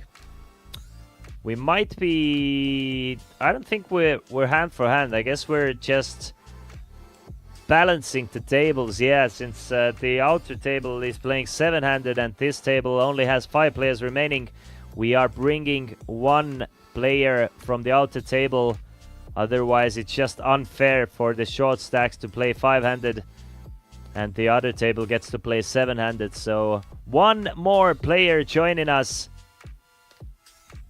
Casino Patron! Patron, my man! Let me know. Are you joining the Coolbet Open Main Rail 10 Euro tournament? Are you coming after my bounty? Let me know. I don't see you as one of the registered players yet. 10 Euro tournament, you get 400 peak blinds to play with, 5-minute levels, and 2,500 euro guaranteed prize pool.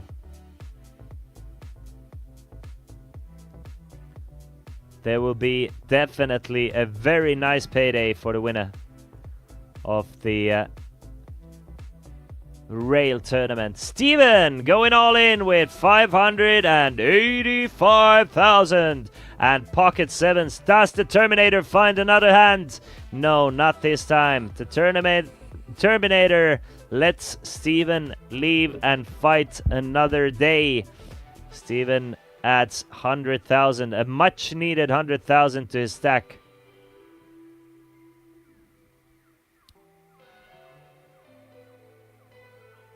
$12 players remaining, looking to get another money jump here at the Coolbet Open main event.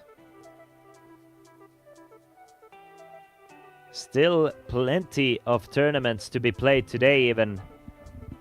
The 1,500 euro high roller tournament just started. The ladies event, the 150 euro ladies event just started.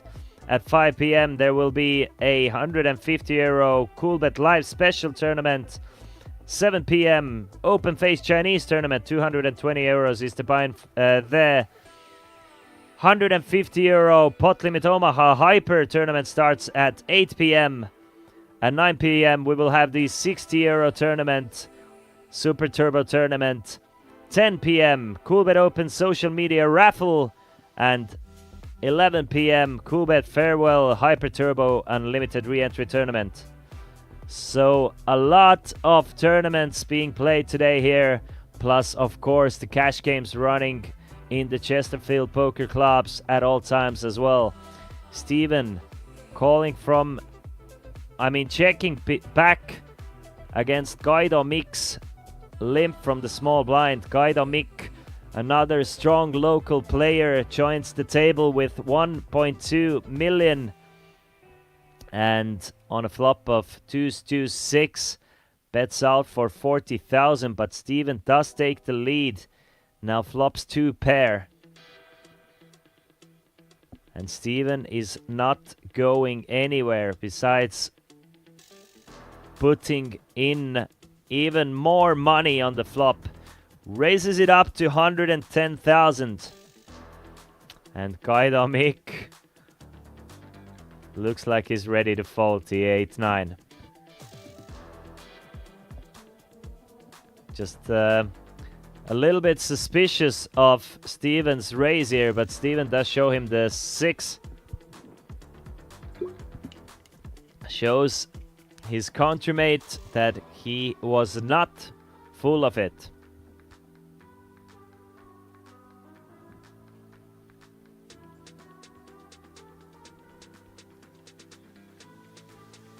Ten more minutes of 2040.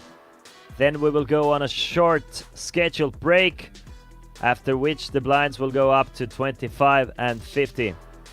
Yo, Geno, morning. Morning. How's the beers treating you? Are you feeling better? Has the hangover left you, my guy? Esco Bro with the 6-3. Doesn't want to play the 6-3s. Davi, a little bit better, 7-3. Not good enough. Guido, our fresh player on the feature table with the 89 of clubs. He's not gonna let anyone get anything for cheap. Makes it 80,000, looking forward to adding those 100,000 in blinds and antes, and does exactly that. Gets rid of the small blind, gets rid of the big blind. 15 million total chips in this tournament. So Esco, by having 1.9 million, has approximately 15% of the tournament chips in play. A bit less. Davi, with a bit more than 10% of the tournament chip stacks in play. Guido, Einar, with about the average stack at the moment. Andre and Steven, a little bit shorter than average stack at the moment. Average being about 1.2 million. Davi, the Terminator, folds the King 4. Einar, the Survivor, folds the Jack 4. Guido, the 6-2s holder, folds the 6-2s. All the way to Andre now. Andre 20 big blinds with a suited ace. You definitely have options. You have options to limp and maybe shove against the raise. Probably my go-to option against the chip leader. Chip leader supposedly quite aggressive against the lip. You have options to raise, but then you open the door to get shoved on. You have options to just limp call. Esco, we still don't know what Esco is holding, but Esco considering at least calling here. Very small raise from Andre as well, just less than 2.5 big blinds from out of position. Esco definitely trying to see quite a few pots against the min raise.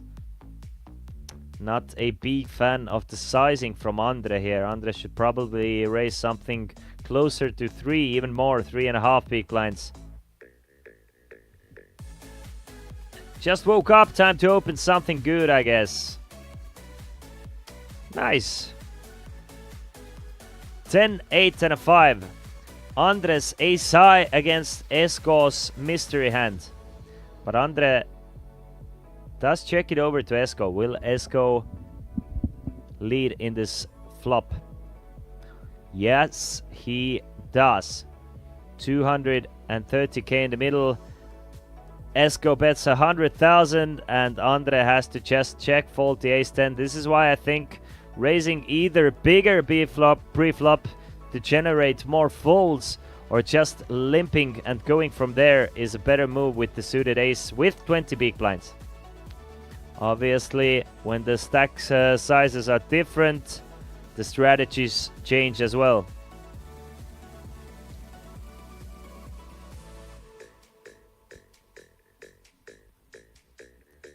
We need 3 more bust outs to reach the final table of Coolbet Open main event. With 504 players starting, generating a prize pool of 244,400 euros. We are playing for the trophy and 50k for first place.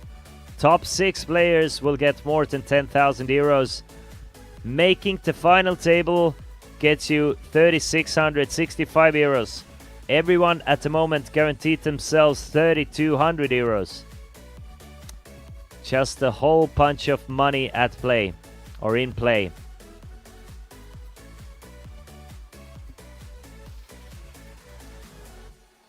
You can see, obviously, Kaido's VPIP is a bit inflated here, having just joined the table and playing just a few hands. It is not reasonable to think that Kaido is actually playing 50% VPIP, but Steven, Esko, Davi, well, all of these guys pretty tight, which is understandable before a big final table. Most active player just with 22% VPIP. Einar folds the king 6. Kaido lets go of the 6-9. Steven now back up to 745,000 and a couple of ladies. Raises it up to 80k. Esko, our chip leader, definitely might have ideas here with the Jack-9 of diamonds. There is a player in the big blind.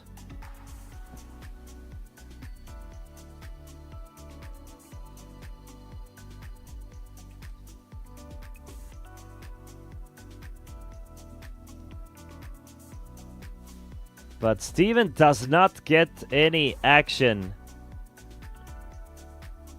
Unfortunately for Steven, even the chip leader doesn't want to play the Jack-9 against him. Thinks that Steven might be a bit too tight here.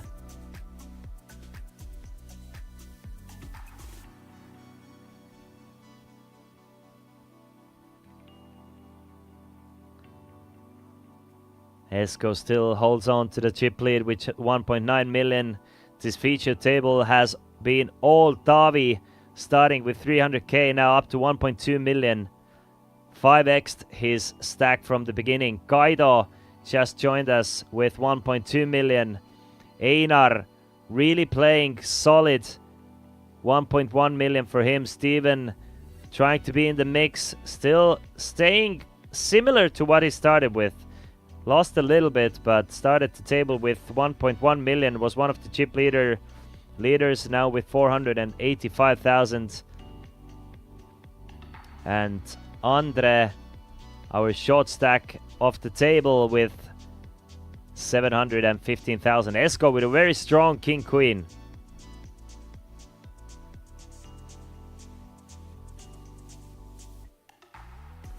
Definitely good enough to come in with a raise. makes it 80,000. Einar with the ace-7 of spades, facing a raise from the chip leader from the big blind. I think we are always just calling here. He's trying to play some flops, and a few clubs would be a miracle and a great flop for Einar. There's one of the clubs, but Esko flops a top pair. So Esko does take the lead here with his pair of queens, king kicker, 220k in the middle. 60k bet incoming from Esko. 65k, I guess. Let's see. I think either 60 or 65k is the bet coming in from Esko here.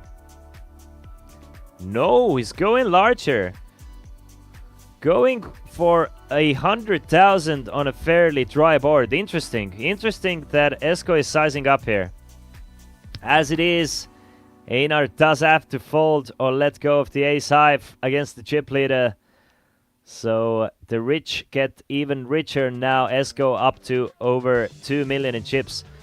Casino Queen says, hello Christian, your KO will be paid for the first KO, or those 2 re-entries count as well. Casino Queen, let's do the first KO. So whoever takes me out first gets the €100 bounty. And hello to you as well. But since I don't plan on busting ever, it's pretty much the same thing. But should I bust, I will definitely re-enter the tournament, but whoever busts takes me out first gets the €100 KO. So if you're wondering what we're talking about the rail tournament starting at 6 p.m. 10 euros to buy in, 2,500 euros guaranteed. It's password protected as well. The password is CHAMP. That will be added automatically to Coolbet account or manual stuff. I'll try and get the information during the break, but I assume, I don't know. I'm not sure. Whoever busts me can let me know if they got the money added automatically. But I will ask about it. Kaido Mick with the pocket aces, facing a raise from the button of Tavi, the Terminator. What a sick spot for Kaido. The 3-bet coming up, but the question is, will Tavi believe Kaido here? Still 12 players remaining. This is the final hand before we're gonna go on a small break.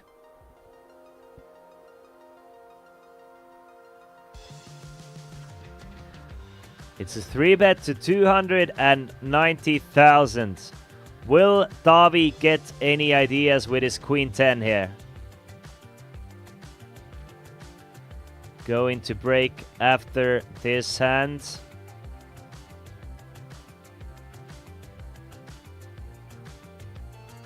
And Tavi lets go of the Queen 10. So we're gonna go on a small break, guys. Still 12 players remaining.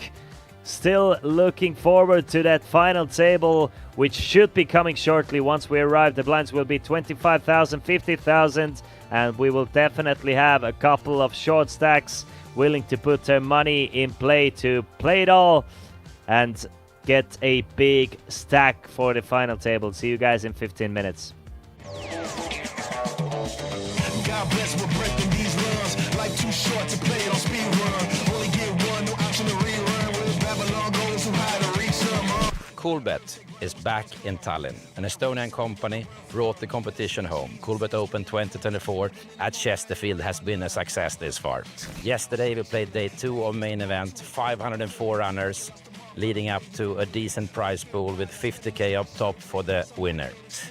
Yesterday we also played the 8th game, a favorite among many players from here in the north. Of course we had the Icelandic invasion. Insane. They did paddle.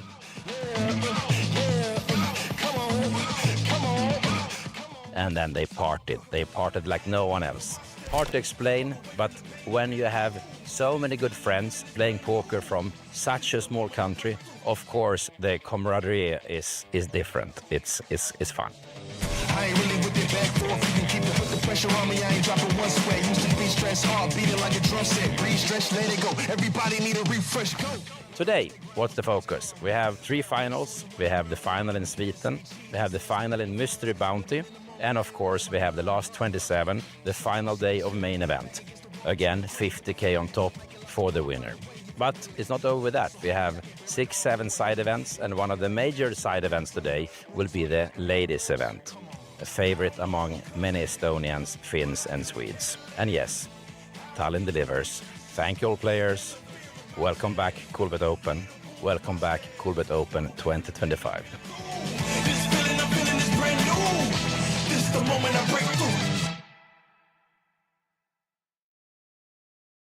So here we are at Coolbet Open 2024, and standing next to me is Jimmy Enterby, who won an amazing treat in Sweden. How did you get there, sir? I qualified through Coolbet, and it was, I think it was 6 qualifications appearance, and I won 4 of them. So I have 4 packages to this trip, so it went quite well, and my plan is to win this semi-final as well now to Nations Cup. But that's quite insane. So every country had their own Nation Cups, apparently. And Sweden had 6 different online qualifiers, and you scooped home 4. Yes, 4 of them. So I'm happy with that, you can say. Did you bring mom and dad and sister, brother? Who got the packages? You got 4 packages, I understood. Yeah, exactly. But I have 2 friends with me. Very nice, very nice. And today then you have the semi-final. Do you prepare specifically? No, not at all. I'm more nervous about this interview and then the play later on. So no, just to have fun and enjoy it. So I have to say that he doesn't look nervous at all. You have done interviews before, I think. So tell us about you and poker style. I mean, you're aggressive, tight. How do you play? Well, I prefer a cash game actually. But as a cash game player, I'm quite aggressive, and that's has been my downfall in tournaments usually. But I have to tighten it up a little bit today, and when I play the main event in Coolbet later on as well. But I prefer to play cash game, and I'm quite aggressive player, and I only play Texas. I was about to ask, so only Texas, 2-card poker, yeah? Yes, only 2 cards. Well, that's a nice game. And online, you grind a lot, or occasionally? How much do you play online? I was a professional poker player, so to speak, a lot of time ago. So I played 8 years, and then was a lot of online. So, but now, when it's only like a hobby, so I play only live at casinos and poker clubs. I mean, we've known each other quite a bit, and I can actually say that you are one of the better players in Sweden, but now we have to scream Heja Sverige very loud. Come on, once. Heja Sverige! Last question.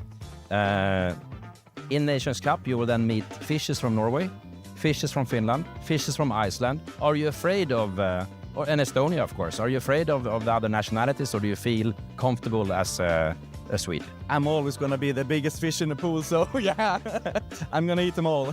Yeah. That's good, that's good. We call it shark, yeah? I'm the shark. Cool. We have a follow-up question later, but now it's the semi-final. We wish you best of luck, and then hopefully see you in the final tomorrow then. Yes, thank you very much. See. Good luck, buddy. Thank you.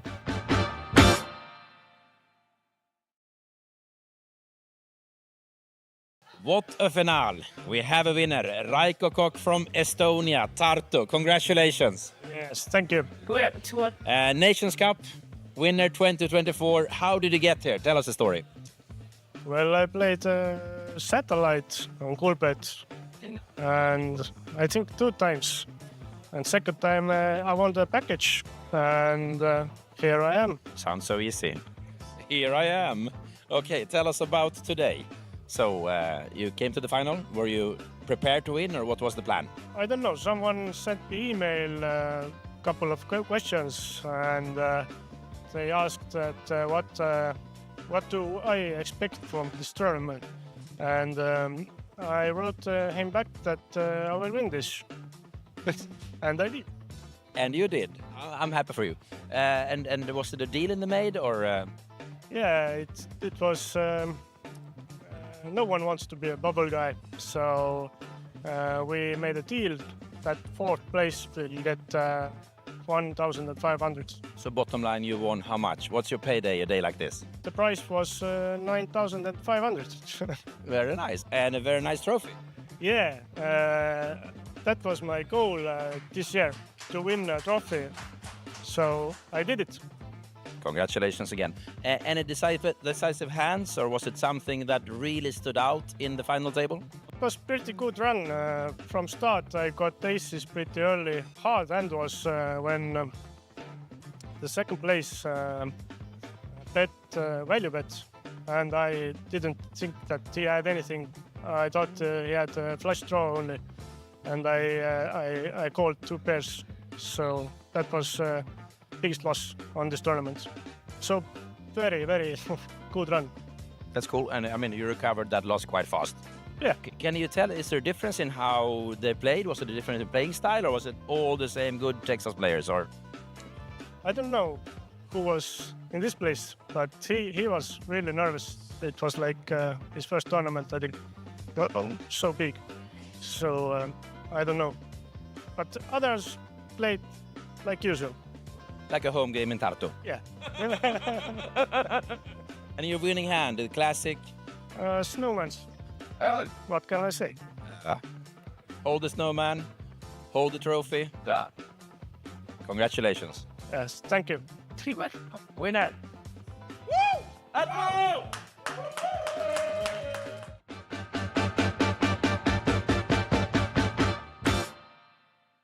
So cool. We have guests from far, far away. Hiroyuki Miyano from Japan, also known as Hero. Very welcome to Estonia. Thank you so much. And I guess that you arrived today, or when did you arrive? Today. Yes, I came to today. How long was the flight? Maybe 13 or 14 hours. And all good? Very good.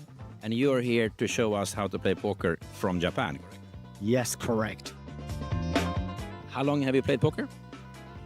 For 13 years or 14 years maybe. Okay. Do you have any expectations of Coolbet Open? Yes, so much. Yeah. It will be good, yeah? Very good, very good. Do you think that Scandinavians, Swedish, Finnish, Norwegians, are they fishes or are they sharks? It's difficult. They are fishes. Sharks are from Japan. Yes, I am sure. Do you play mainly Texas or PLO, or what games do you play? I like Texas Hold'em actually, but I can play the Omaha or something. Yeah. Do you prefer tournaments or cash games, or what's your game of choice? Actually, I like cash game, but sometimes play tournament. And if I went to Las Vegas, so I always play poker tournament. Here at the Coolbet Open, you will play the main event. Will you play other tournaments too? It's main event. Are you here alone, or is it friends coming with you, or how many will you be from Japan? Me and my bosses coming. Your bosses! Oh, never bring the bosses. That's the worst. Okay, well, they hope that you win, yeah? Oh, that's good. So, we have a hero in town, traveled across the whole world. Hero, very welcome to Coolbet Open 2024. Thank you. I want to try it. Yes. Thank you, sir.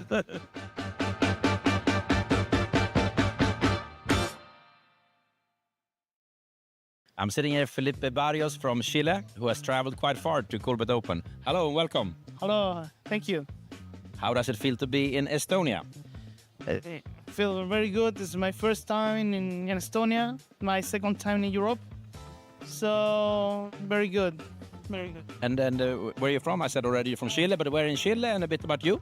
Yeah, I'm from Chile, I'm from Santiago, the capital city. I'm playing Coolbet since 2019. I won the first tournament that Coolbet sponsored in Chile. That tournament was in a series of tournaments in the National League of Poker in 2019. I'm now here. What is your Coolbet nick? My Coolbet nick is J Queso. Jota Queso, J Queso. I might have played with you. Yeah, cool. And how did you get here to Coolbet Open 2024? Why are you here and how did you get here? Well, I won a qualification series of tournaments. I'm here because I took the first place after 12 tournaments in 3 months.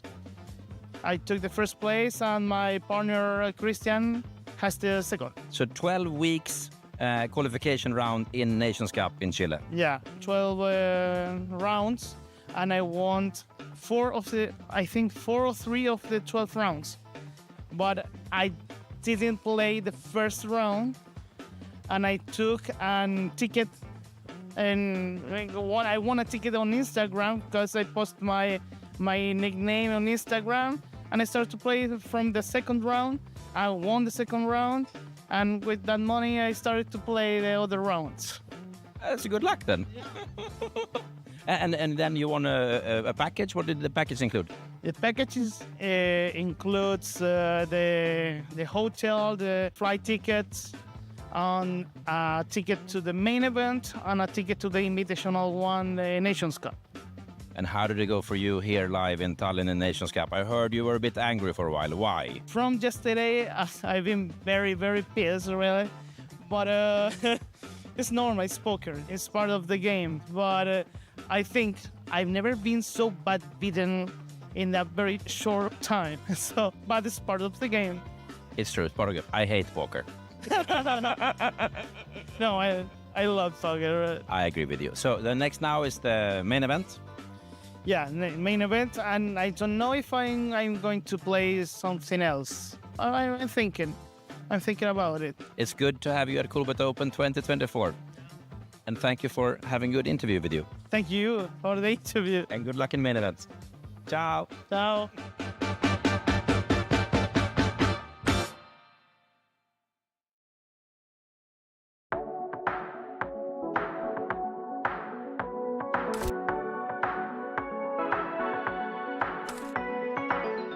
Coolbet Open 2024 is in full swing. Yesterday, day 1B of main event, a lot of players sadly busted, a lot of players did bag for day 2.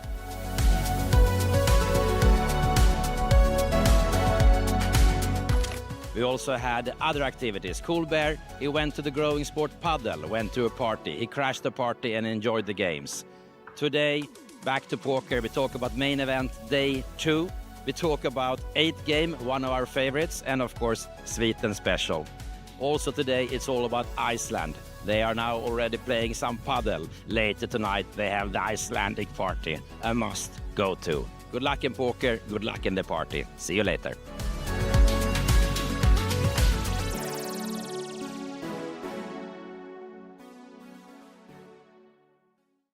Sitting here live in Tallinn, Coolbet Open. Just finished Nation Cup and the runner-up, Christian Arstad, 6. Congratulations. Thank you so much. How does it feel? Now happy. Been a fun tournament, fun concepts, and yeah, it is what it is. Can I walk us through the process? Nation Cup, what is it and what's the concept in Norway? Well, we started off with open quarterfinals, free-for-all, and if you win that one, well, first and second got a seat in the semi-final. So we were 12 or 14, I think, playing a semi-final, and the winner got a package here and a seat in the final. And you got the package, and you got the seat, and you got runner-up. Congratulations again, it's amazing. So it's a fun concept, right? It's just from a low roller concept, and yeah, so I was just thrilled to be representing Norway, since I'm a streamer as well, and I got my rail here, and everything's awesome. I was just about to say.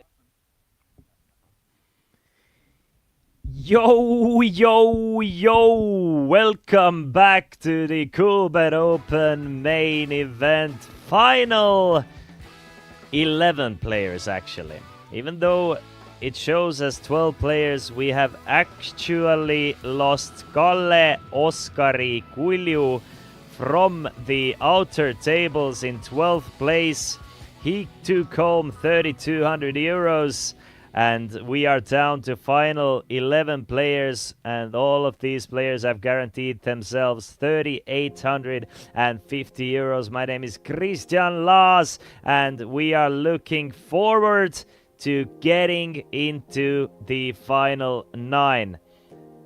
First place prize in this tournament is 50,000 euros.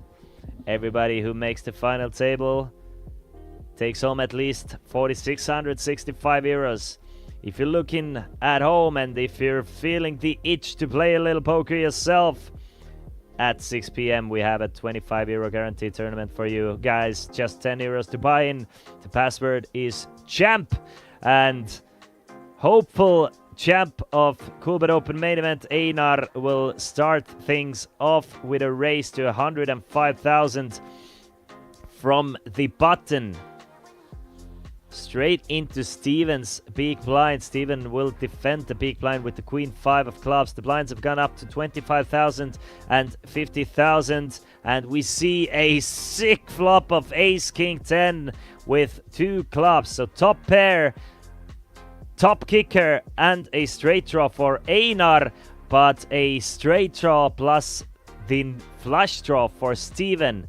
Einar does bet 105,000, and will Steven put in the chips right here and right now?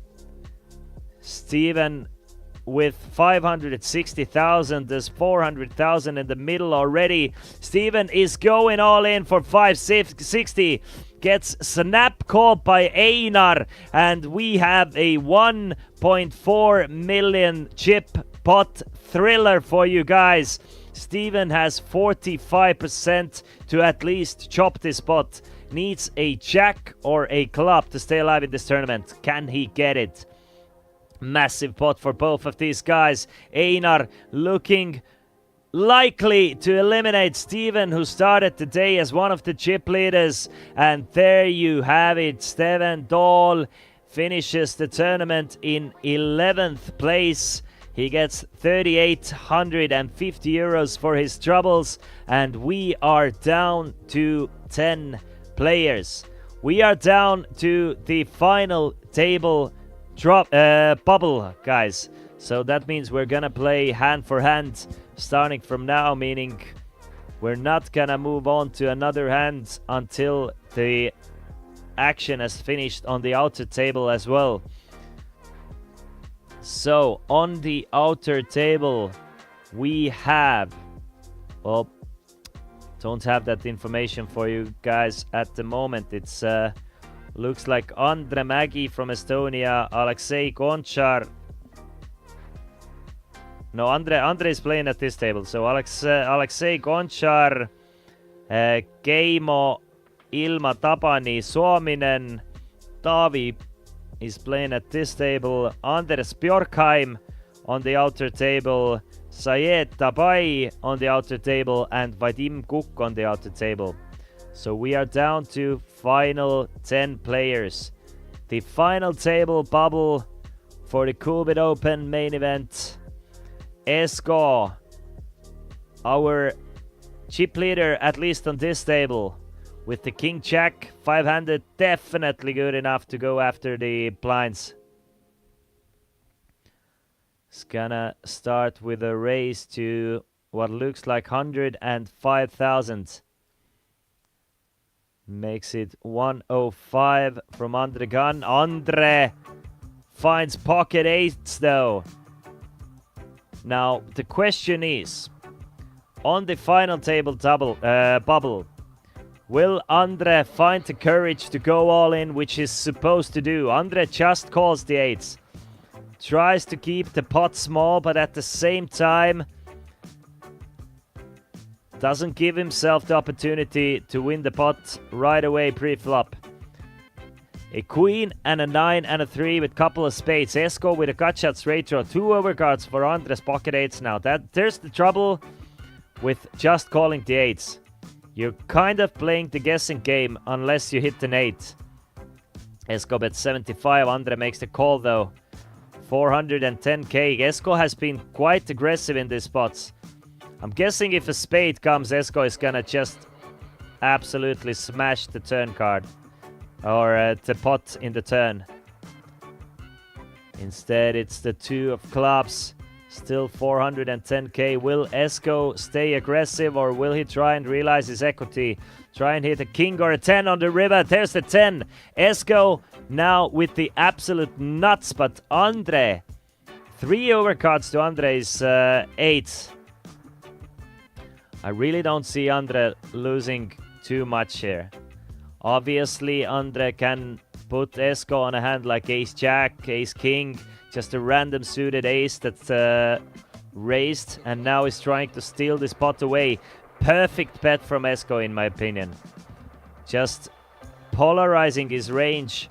Just not a lot of hands make sense that take this line, in my opinion, for Esko. So I really do like the large bet with the straight on the river. Andre might even think that Esko might even barrel with a hand like Jack-8 or King-Jack. So what can Esko have? Let's try and figure it out. What hands does Esko take this line with? Pocket 10s make a lot of sense, right? Continuation bet the flop, check back the turn for pot control, and now you have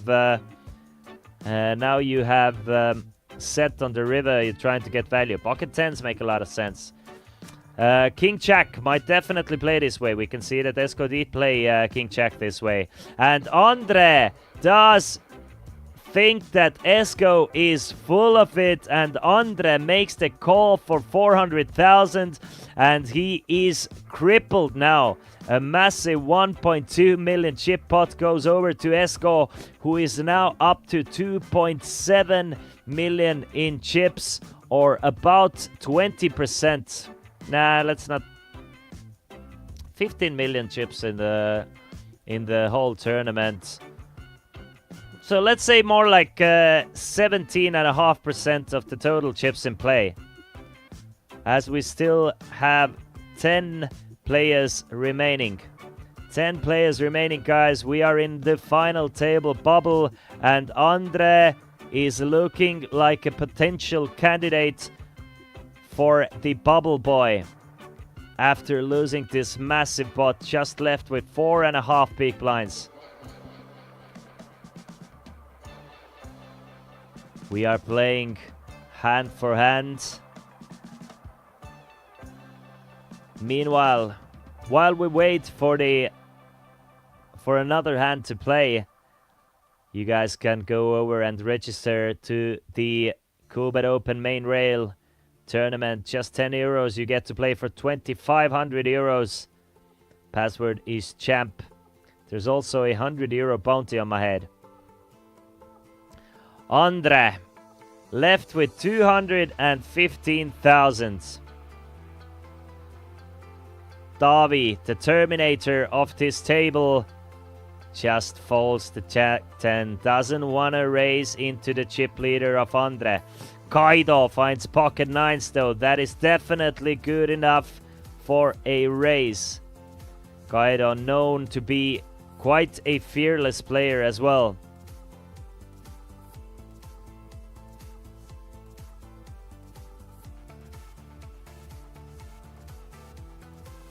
Raises it up to 100,000. Esko with the chip lead, but 10-6 doesn't want to play against Kaido.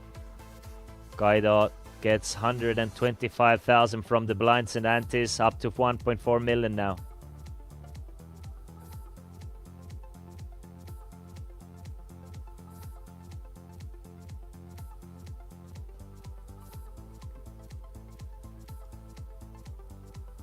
We are playing hand for hand. It was Steven Toll finishing in 11th place. Kalle Oskari Kulju, 12th place. Esa Tapio Turpeinen, 13th place. Daniel Axelsson in 14th place. And we are down to final 10, excuse me.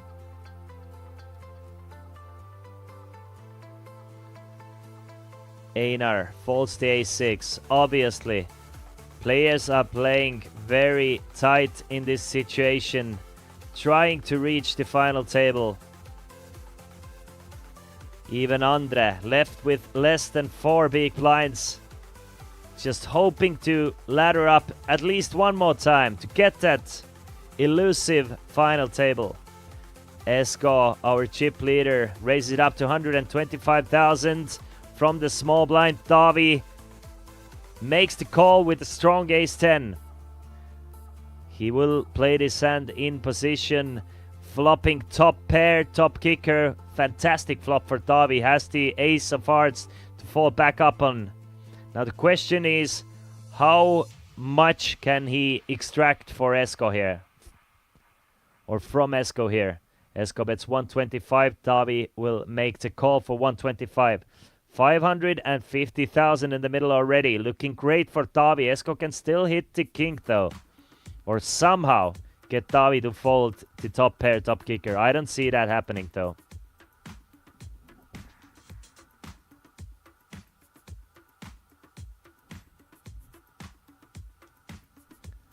But Esko will at least try. And try he will. Bets large. These large bets have been working out great for Esko up until this point, but he doesn't know that he's playing against the Terminator, and the Terminator does not care about bubbling the final table. He ships it in Esko's face, and Esko has to fold, and we have two players on 2 million chips. Einar right on their heels with 1.7 million chips. Kaido right on Einar's heels with 1.4 million chips. And Andre left with just 190,000 chips.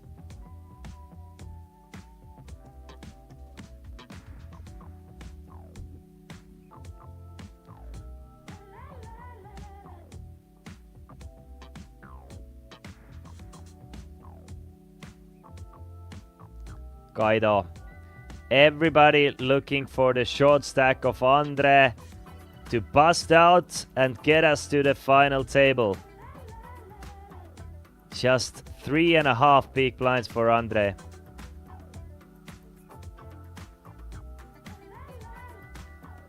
Esko with the Jack 8 goes up against the Terminator one more time. Davi finds the pocket aces. Two chip leaders. We can see that Esko cannot call a 3-bet when it eventually comes. And there you have it. A raise to 350,000 from Davi, and Esko must feel a bit frustrated with Davi playing this aggressively against him. He's like, do you have no respect, boy? But Davi, get to the chopper, is the only thing Davi says. He has the aces.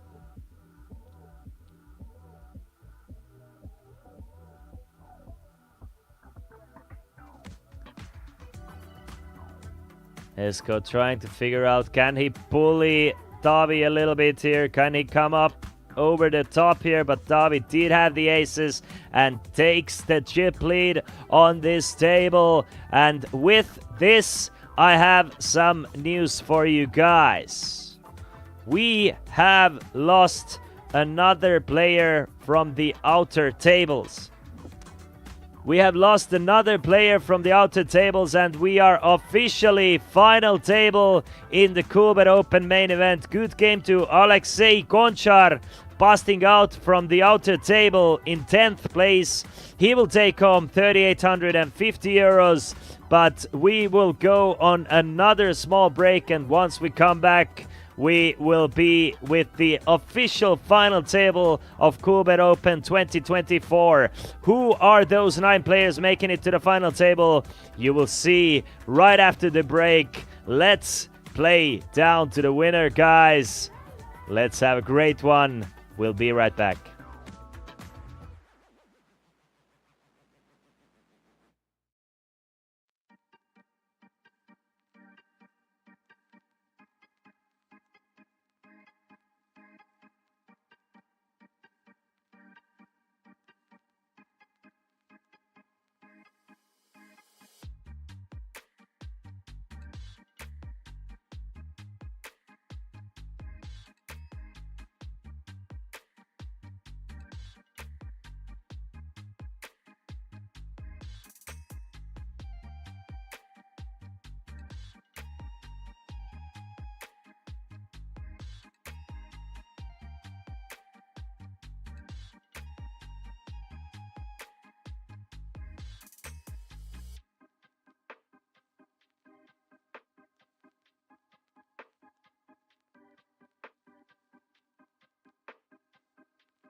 sitting here live in Tallinn, Coolbet Open.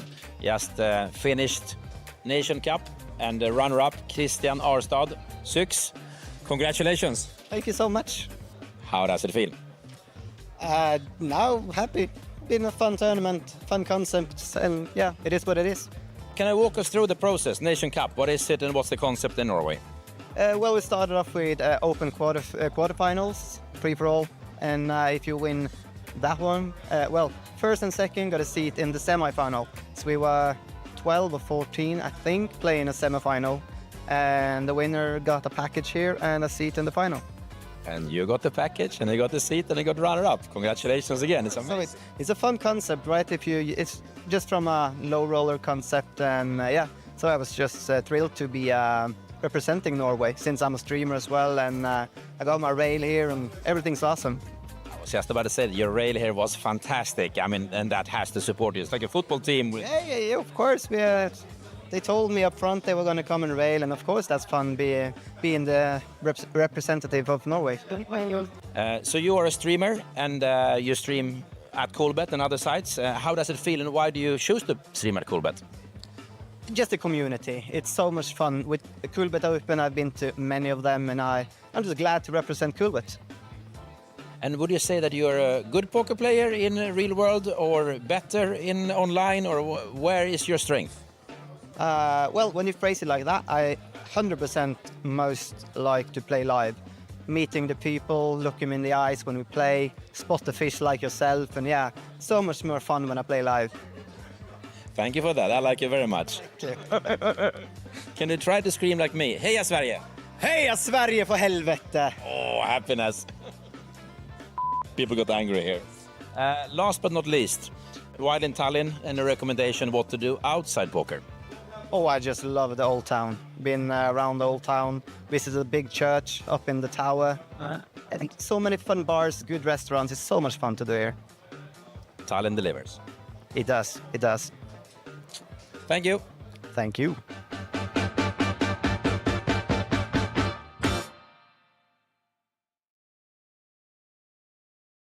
Very happy here at Coolbet Open 2024. A good friend from Norway just walked in. Who are you and what are you doing here? My name is Mats Sulsagen. I'm a poker player today.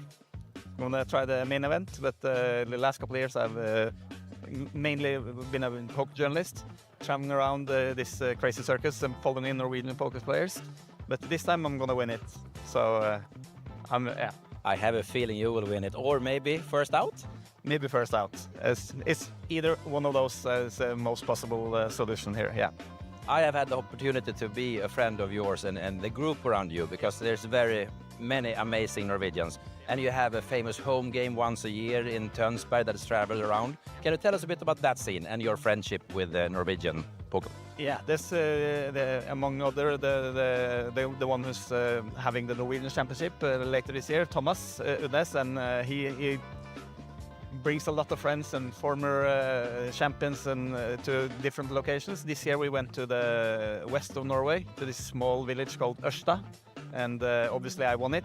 There's this green jacket I should have brought with me, because that's with my name embroidered in it. And so, but I think all the other guys, they just that kind of then it was like a sign that poker is not about being good, just luck. When you win it. Exactly, yeah. I agree with them. And they're probably right. But maybe I can be lucky twice. That's true. You can be lucky twice. What do you think about Tallinn? You just arrived, but you have been here before. What do you think about the city? I love the city. I was here a couple of years, 3-4 years ago on the Coolbet Open when it was at Hilton. And I've been there a couple of times. And then always as a journalist, I've just watched it from outside. But you know, the nightlife and everything is very nice. I brought my girlfriend this time and see the old town, and yeah. So maybe that's why I'm gonna go be very fast out of this tournament, because she was nagging me. Come on, we want to see the city. So, yeah, but if you win a big stack, exactly, then we'll have it. I'll just buy another week here. Exactly, you can stay and enjoy. Exactly, yeah. Oh, that's how I'm gonna convince her. But that's good. And I mean, Coolbet Open is famous for its camaraderie. Yeah. And a lot of Norwegians, like hundreds of them. Yeah. And as I said, it's a couple of years since I was here, but already at each table I know at least one person, and so yeah, so it's very nice to see the gang again, and yeah.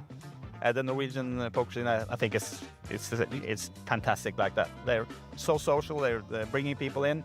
My girlfriend has already met a couple of people who's taken her in and making her play the latest event on the Saturday, and yeah, so it's very nice. Maybe that's the way for you to cash on this trip.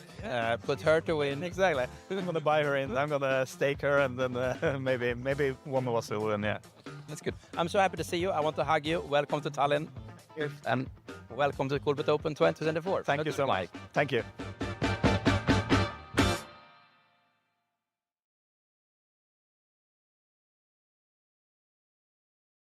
Here at Coolbet Open 2024, we are breaking media history by doing interview and at the same time streaming. Hello, buddy. What's your name and where are you from? Hi, I'm Val-Matti and I'm from Finland. What do you do? I am streaming here live to our site. Nettipokeri.com is this new kind of like media site for Finnish poker players. We do news and cover these like events and everything. So we're now streaming and then we're doing Results, etc. I've known you for quite so many years, and I remember you to be one of the biggest fishes I ever played with in Finland. Is that correct? That is probably pretty accurate. Everybody in Finland thinks that too. And your poker career, you started when? And It's been lasting quite a long time, for the fact that I'm a huge fish. So I don't know where I get all the money. somehow you win quite often, and you are good at sneaking it. Yeah, but I've been playing for I think professionally what do I say, 8 years, 6 to 8 years. It depends how you. But then I do like these kind of things, and I used to do stand-up comedy and everything like performing, and then I like it. This is really nice. That's very good, very good. You as a poker player, because still now, yes, you have the role of doing the stream every day from Coolbet Open, which is fantastic, very good. Nice to be in the camera here. Do you prefer Texas or do you prefer mixed games, cash games, or tournament? What is your game? Cash game, pot limit Omaha with 4 cards. That's my jam. That's my jam. That's good. Any expectations of this Coolbet Open? Because already the numbers are smashing it. It's an amazing, amazing Coolbet Open. Yes, it's always nice to see it's a new venue, this really nice venue, and everything's been going, I think, pretty fine. And I haven't seen any problems with the non-cash. They're doing the just card payment or the wallet payment. It's been really good, and the numbers are pretty awesome. I think it's gonna be I thought that it might go over 500 entries to the main event, and that's a pretty huge number. I think it will, because I understand you can also buy in on day 2. Ah, okay. Then I think. No, it looks amazing. It looks amazing. Really nice, and yeah, the venue is really good, and the hotel is really nice, and I haven't been actually at the casino yet, because you can't, of course, you can't stream there, and then I haven't been to the cash games or nothing, so but yeah, I'm pretty happy about it. There's Coolbet! Hello, Coolbet. Well, he's our friend.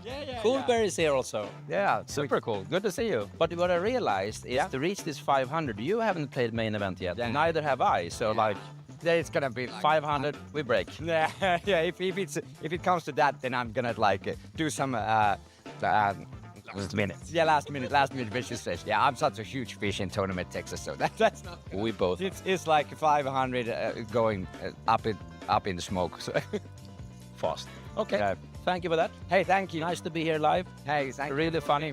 Thank you for the interview. You have a nice time. Yes, we do. Yeah, of course. You always do have a nice time. Yeah. We were the tea room. We were just talking that it would be so nice to get an alarm clock with your laughter as the sound of the alarm. That's a wake up call. Yeah.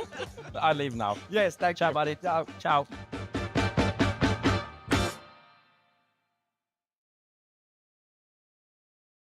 Not every day here at Coolbet Open 2024 you stand with a friend and a winner. Hyper Turbo yesterday? Yeah, agree. Yeah. How does it feel to bink a tournament immediately? No, it feels quite nice. It feels nicer to win than when you lose.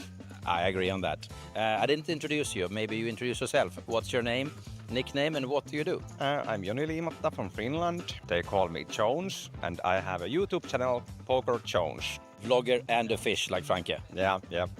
We are both please. No, we are not. And Coolbet Open, you have been here before? I think this is my fourth, third in Tallinn, and I was last year in Bratislava. And Bratislava, it's quite amazing. They have brought actually the tournament directors, they have brought staff, massage team from Bratislava. Well, yep. It's quite cool. That's great, yeah. And now we are at Chesterfield. How do you feel with that? No, this is a new location. We are in the city center. I like it. Everything looks good. The buffet is great. Hotel is good. Everything looks great. I agree. And now you're playing main event. What's your prediction? Are you going to win it or? I think most likely I'm not gonna win it, but I think I have a small chance. Not 1%, maybe a little bit less. Are you short stack? Are you short stack? I have 23k. It started with 30, so not a great start, but anything can happen. Anything happen. You as a player, do you prefer Texas or mixed games? What's your forte in poker? Absolutely Texas, but I have been studying mixed games a little bit lately. But I have never played live. But I think it's tomorrow, the 8th game. I think I'm gonna play it if there is no day 2 in the main or something like that. So let's see how it goes. I wish you good luck. Thank you. See you, buddy. Thanks. Good guy.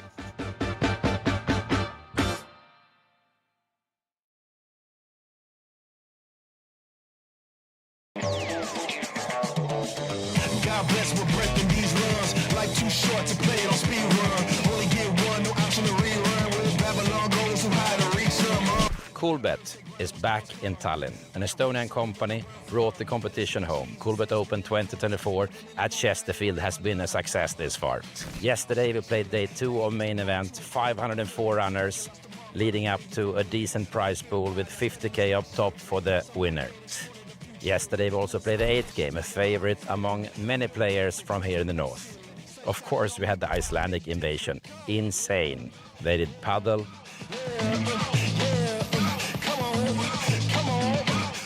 And then they partied. They partied like no one else. Hard to explain, but when you have so many good friends playing poker from such a small country, of course the camaraderie is different. It's fun.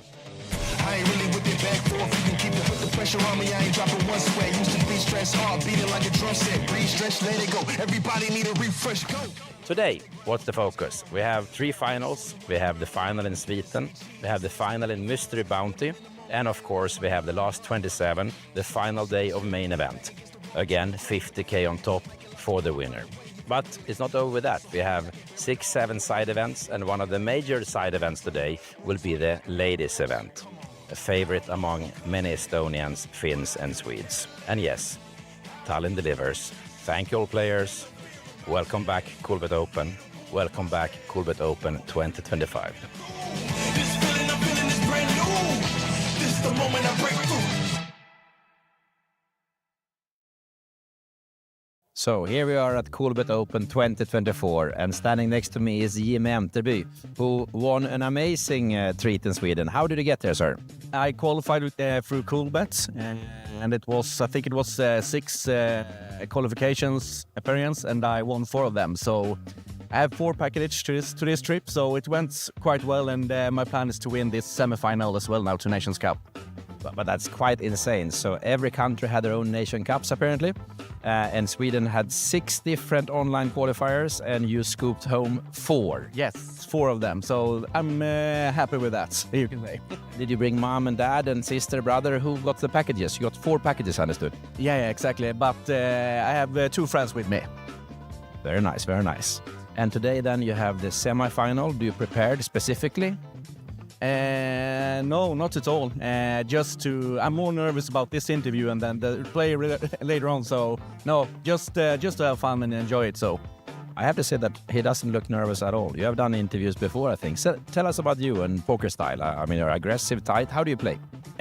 Well, I prefer a cash game actually. But as a cash game player, I'm quite aggressive, and that's has been my downfall in tournaments usually. But I have to tidy it up a little bit today, and when I play the main event in Coolbet later on as well. But I prefer to play cash game, and I'm quite aggressive player, and I only play Texas. I was about to ask, so only Texas, 2-card poker, yeah? Yes, only 2 cards. Well, that's a nice game. And online, you play grind a lot, or occasionally? How much do you play online?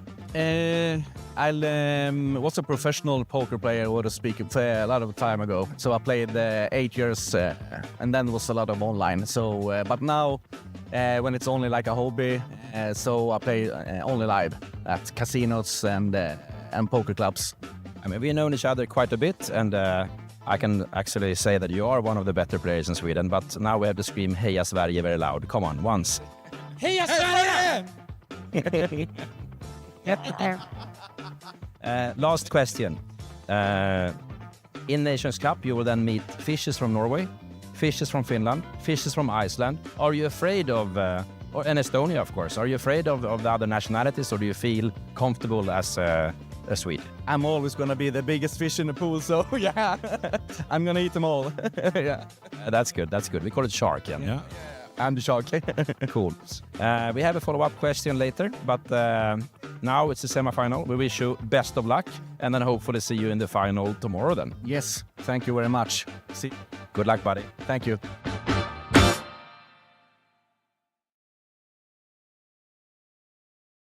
What a finale. We have a winner, Raiko Kok from Estonia, Tartu. Congratulations. Yes, thank you. Nations Cup, winner 2024. How did you get here? Tell us the story. Well, I played satellite on Coolbet, and I think 2 times. And second time I won the package, and here I am. Sounds so easy. Here I am. Okay, tell us about today. So you came to the final. Were you prepared to win, or what was the plan? I don't know. Someone sent me email a couple of questions, and they asked that what do I expect from this tournament, and I wrote him back that I will win this, and I did. And you did. I'm happy for you. And was it a deal in the made, or? Yeah, it was.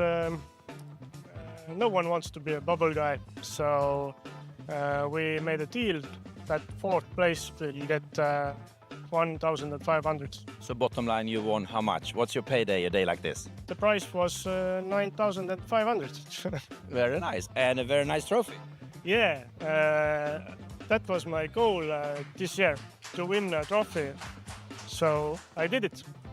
Congratulations again. Any decisive hands, or was it something that really stood out in the final table? It was pretty good run from start. I got aces pretty early. Hard hand was when the second place bet value bet, and I didn't think that he had anything. I thought he had a flush draw only, and I called 2 pairs. So that was biggest loss on this tournament. So very, very good run. That's cool. And I mean, you recovered that loss quite fast. Yeah. Can you tell, is there a difference in how they played? Was it a difference in playing style, or was it all the same good Texas players? Or I don't know who was in this place, but he was really nervous. It was like his first tournament, I think, so big. So I don't know. But others played like usual. like a home game in Tartu? Yeah. And your winning hand, the classic? Snowman's. What can I say? Hold the snowman, hold the trophy. Congratulations. Yes, thank you. Winner. Woo! Admiral!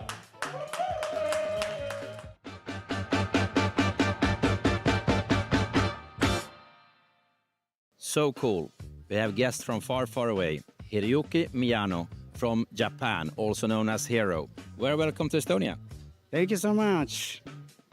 And I guess that you arrived today, or when did you arrive? Today. Hello, ladies and gentlemen, and welcome back to the Coolbet Open main event final table coverage. Here in Tallinn, Estonia, we have 9 fantastic players in front of you, making it to the final table. Sorry, we are having some technical difficulties. Much better now. Anyway, 9 players remaining. Everybody has guaranteed themselves 4,665 euros, but the first place takes home 50,000 euros, and we have Keimo chip leading the tournament with 2.7 million chips, and we have the son of Keimo joining us today. Hello and welcome. Can you introduce yourself a little bit? Yes, hello. Keimo had Estonian flag. Yeah. There, We'll have that fixed, he's but from Finland. we have it fixed already. I can confirm it. So that's your dad. He's my father, and I might be rooting for him during this. But yes, I am his son and his biggest fan and professional PLO player. And now I'm trying to tell you guys something about this NL final table game. Well, we'll figure it out between the two of us. Hopefully, it's Einar starting us off with a raise to 105,000, and Kaido thinking about what to do with the ace 9 of clubs. Definitely a strong candidate to 3-bet bluff with from the small blind, but Kaido I think this is a mandatory 3-bet bluff rather than call, but it's alright. And now the 5s has just very straightforward call here. Vadim Kuk, a local player from Estonia, just entered today's play as the chip leader with 1.7 million when nobody else had more than 1 million. And there you go. This is how Vadim makes his money. Just ships it in Einar's and Kaido's face, and there's nothing Kaido can do. And Kaido could have avoided the situation by 3-betting pre, right? Yeah. Problem with calling ace 9 on the out of position is like... you're gonna be playing a guessing game at all points. It doesn't flop the best, obviously. It being suited, it's a bit better, but just try and avoid calling from the small blind as much as possible, especially in the tournament setting. We have a very short stack from Andre, just 4 big blinds for him, so everybody's looking for Andre to bust out. I hear music here. Maybe bust out and maybe everybody to get a money ladder there. So that's the first order in business, to get Andre to bust or either double up or anything like this, and then continue. That was a pretty wild jam from 5s, I think, but... It was like 30 big blinds effective, right? During the final table with the chip lead, you can definitely get a lot of strong hands to fold. I'm pretty sure a lot of these guys are folding like ace queens, pocket 8s, pocket 9s against a jam like this. 30 effective? Yes. Ah, okay, so okay, then it's alright. 25 big 25.50. But obviously it's Vadim risking most of his stack as well, but Vadim... Nice aggressive play. Tavi now finds the ace king. Tell me about your father coming into the chip leader coming into the final table as the chip leader. Was it you who got him into poker, or was it him who taught you poker? It's like it was like 2009, and we just both saw poker on TV, and we started playing together. I was something like 15, 14 years old. So. Oh really? Really? Yeah. Do you have any more family members who play, or no, just you and your father, right? Just us two. Yeah. All right, great. Who's a better player? What do you think? He's so there, and I am commentating. So well, that is the truth. That is the truth. Also, ladies and gentlemen, we have a special tournament for you guys. At 6 p.m., the 10 euro to 2,500 euros guaranteed tournament will begin. There's only 6 players at the moment. Password is champ, and I have also put up a 100 euro bounty for whoever busts me from the tournament. Just go over to coolbet.com or wherever you're playing from, and you can play from browser. You can download the poker client. Come join the party, come join the tournament. We are looking forward for you guys there. Anders, now with pocket jacks from the small blinds, 22 big blinds. Definitely options here. He's going to play against your dad. Yeah. And, I mean, probably he's from Norway. Okay, yeah. I played with him. He seems like a very strong player. And I guess he will open to 50,000. He limps. He does limp. I think that's it's small blind. Yes, one of the better options from the small blind. That's actually yes, limp is always on the table when you are on small blind, and let's hope Keimo doesn't do anything stupid. Yes, thank you. Keimo does check it behind with 6-3. Hopefully for him, we don't see a 6 or a 3 on a flop. Couple of 8s and a deuce with 2 diamonds. So Ander is just absolutely still ahead, and I expect this one to go just bet 50k and fold from Keimo. But Keimo might get some ideas on a pair board and go attack it. I checked jacks here, but of course leading is a valid option. Yeah, there's the 50k bet. Keimo does let it go. I'm guessing with 22 big blinds, it's gonna be a limp shove against an isolation raise. Of course, it depends.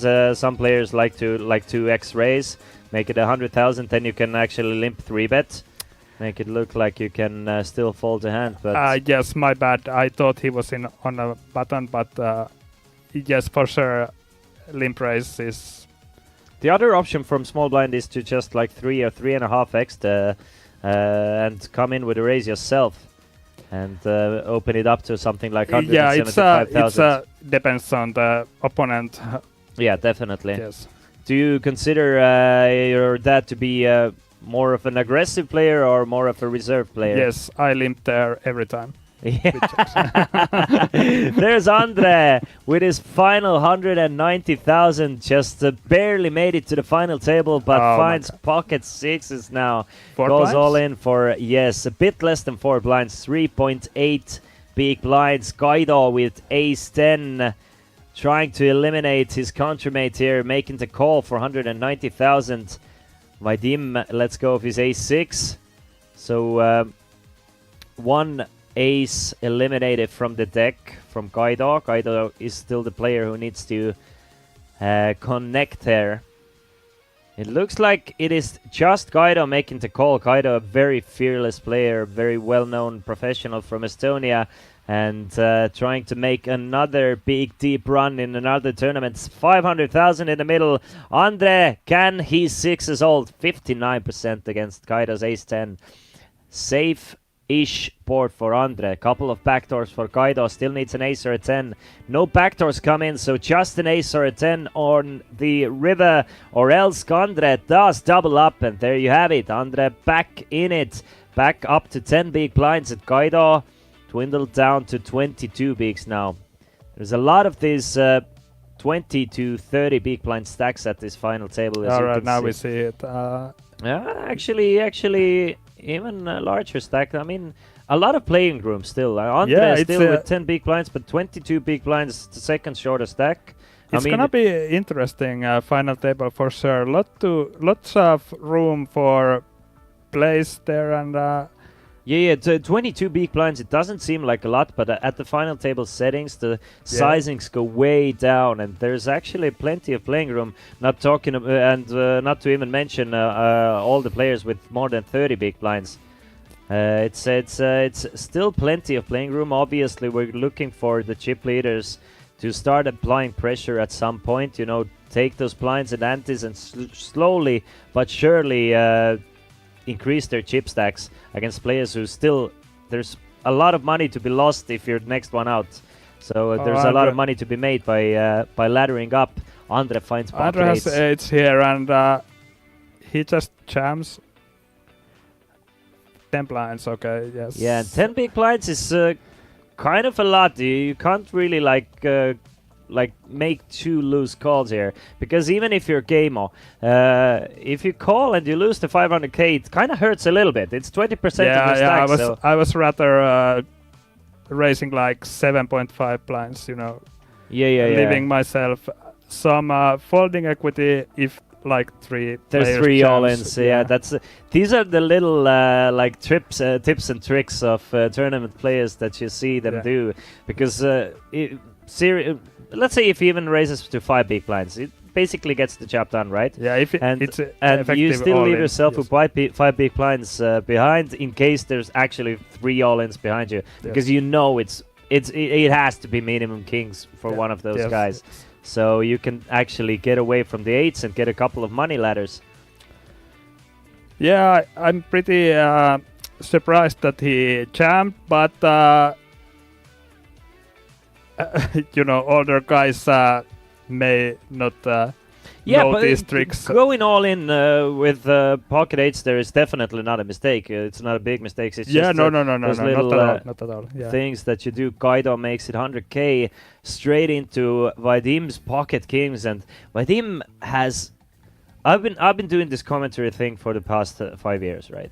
All around European tournaments, and Vadim Guk manages to get to the final table way more often than anyone else. It's just he, for some reason, whatever he does, and always when I watch Vadim, he's a decent player, but I'm not like super impressed. He seems like a very decent everyday player, like you see at your local casino. Yeah. But he makes those large final tables more often than not, and you see this raise to 400k, definitely a larger sizing than average. And I'm guessing these moves work super well in the early stages of the tournament. But at the final table, where the cream comes to the top, they tend to maybe not get as much action. Yeah. And that's my thing. I really want to see how Vadim approaches this final table. Started today as the chip leader and just goes after it, just with the fives all in, raises large with the kings, doesn't even do anything tricky, just kind of a straight up player in that sense. When he feels he has the best of it, he's gonna put it in. And there you go. There's the ace king for Vadim now, trying to take the chip lead from game one. It opens for 3x, right? All right. You don't see it that often on the final tables. So yeah, not for sure. Let's see how it plays out. Yeah, no one has anything. Okay. Let's go from the small bind. With I the am 6 surprised from the 3x again, but yeah, but that's just Vadim's style, and the thing is, when I was saying I've never been like super impressed, or not too many tricky plays from Vadim or something like incredible, but at the same time he's constantly there. He's always making the deep runs. Yeah. So I mean, so he he's must making be his style doing work. something. Yeah, exactly, right. exactly. Yeah. And it's better than. I mean, there's definitely a whole bunch of recreational players, but there are a whole bunch of recreational regulars as well, who play all of these tournaments, and it's Vadim always making the deep run, and so I'm quite impressed with. How different styles in 2024 can still like really, even if you play unconventionally, or maybe a style that is not recommended, but you know exactly how to play that style, and you put other people's off their like comfort zone because you're playing differently. Yes. It ends up working out well for you, and that's exactly what. All right, we have what we have here: standard, open, and now I'm curious to see. Yeah, we're gonna see a small 3-bet, like to 5 blinds or 5.5. Yeah, exactly, a 3-bet to 250,000. Another thing we see a lot of those players do. Just no 275, but 5.5 big blinds 3-bet from Anders. You played with Anders, haven't you? Or yes, yeah, I played with him in some I don't know, 300 euro tournament, and he seemed very strong, very GTO oriented. Yeah. So, yeah. That's what I was trying to figure out. I haven't seen Anders too much. I know that there are plenty of players, even maybe at this final table, who would just call against an undergun and raise with ace queen, but it's just fearless, plays the correct strategy, it seems like. And I love the sizing as well. I love 5.5 big blinds at this spot. That's good play. So you played 300 euro mystery bounty, I'm guessing, or yesterday? Yeah. No, because the 8 game took so long for me. So sorry, what? I was playing the 8 game and you played the 8 game. Yeah. All right. So how'd you do? Do you have any cashes from Coolbet Open or? Yeah, I won. Well, there you have it. Yeah, I won the 8 game. Congratulations, man. How much was it for the first place? How much was it for a first place in the 8 game? 2.7k or so. Nice. Sweet. Yeah. So you're kind of a mixed game specialist, which is obvious. Since you play 5-card PLO, you're probably a bit of a gambler and a card player. I like mixed games and You know, sort of know how to play every game and what's your weakest game in an 8 game? Is it Stat the high. drawing games? stat high. All right. Start high. Yes. Okay. Do you know the the guy who walked you in the studio, Oliver? No. Who came in with you right here? Yeah. But I don't know him. Both No. of his parents are played the 8 game and are great 8 game players. And Yeah, I came to him with. I came with him and he hugged some woman and then he told that she was Probably. his mother. Yeah, she had great expectations for the 8 game. I think she went to Vegas this year and won or got a second place at some 8 game event. All right. So great 8 game players both, and we are off to the races. 3 ways to the flop, and it's Kaido absolutely smashing this board. Ace 9-9 flops trips with his Jack 9, and Tavi is in a little bit of a trouble here. Obviously, Kaido with the most 9s in his range defending the big blinds. He has all the 8, 9, 7 offs, 9 8s, 9 10s, etc. And all the suited 9s should be Kaido's. Tavi is not opening from under the gun +2. Not too many 9s. Obviously, Tavi has the aces advantage. He has the strongest aces. So Yes. overall, I think it's not advantage to Kaido, but overall strength advantage to Tavi. So Tavi might I always continue betting here. call Yes, here. yes. Tavi has, of course, a range advantage here. Yes, because he has the most aces. and the stronger aces. But when it comes down to 9s, Kaido has this weird stack. I think there's no better option than to just call here. Yes. So he does make the call. No, looks like a raise from Kaido. Kaido's trying to make it look bluffy.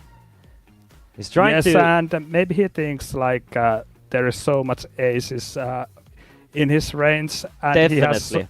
he has so awkward stacks, so he just tries to get the maximum from the ace. I actually don't hate the raise. I personally, I'm always calling there, which is always suspicious as well. If you call there, you're not calling it against under gun +3 with anything but an ace. So your range gets kind of defined, right? But by Yes, raising that's- there, you still have quite a few pure bluffs in there.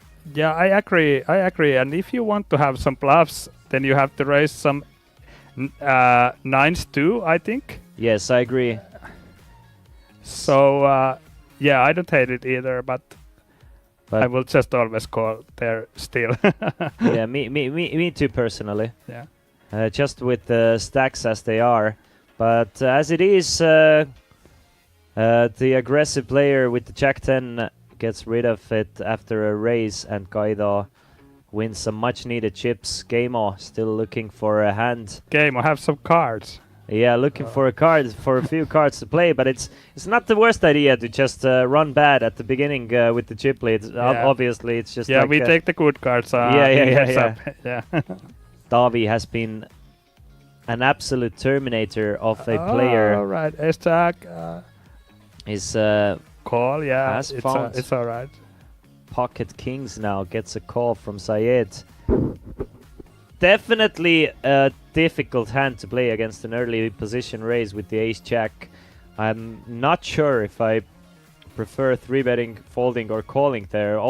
I think all the options are definitely out there with the ace jack, as is usually the I don't case. fold. I can 3-bet bluff, but most standard, I guess, is call.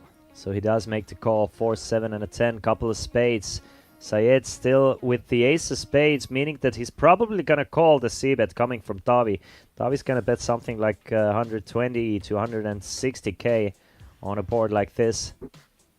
No, he goes for 120,000. He has some backdoors and yeah, stuff. 2 overcards, backdoor, not flush draw. Definitely good enough to peel 1 card here. Queen of diamonds gives Syed now a gutshot straight draw. 5, 7, 5. Yeah.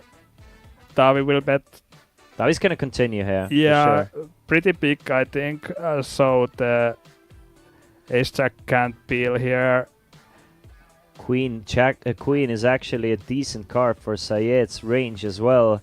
Yeah, but he has quite a you few just of have to continue with kings here. Yeah, definitely.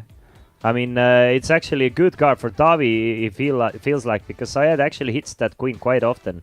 He has a lot of those queen jack type of hands with a spade or... Yeah, only like queen 10 suited or something gets yeah, there. queen jack of clubs. Yeah. And queen 10 obviously gets there. Yeah, queen 10. With I love the speed, sizing from Tavi, actually. Yes, this is good sizing, and now the hand is over. Ace jack can't do anything anymore.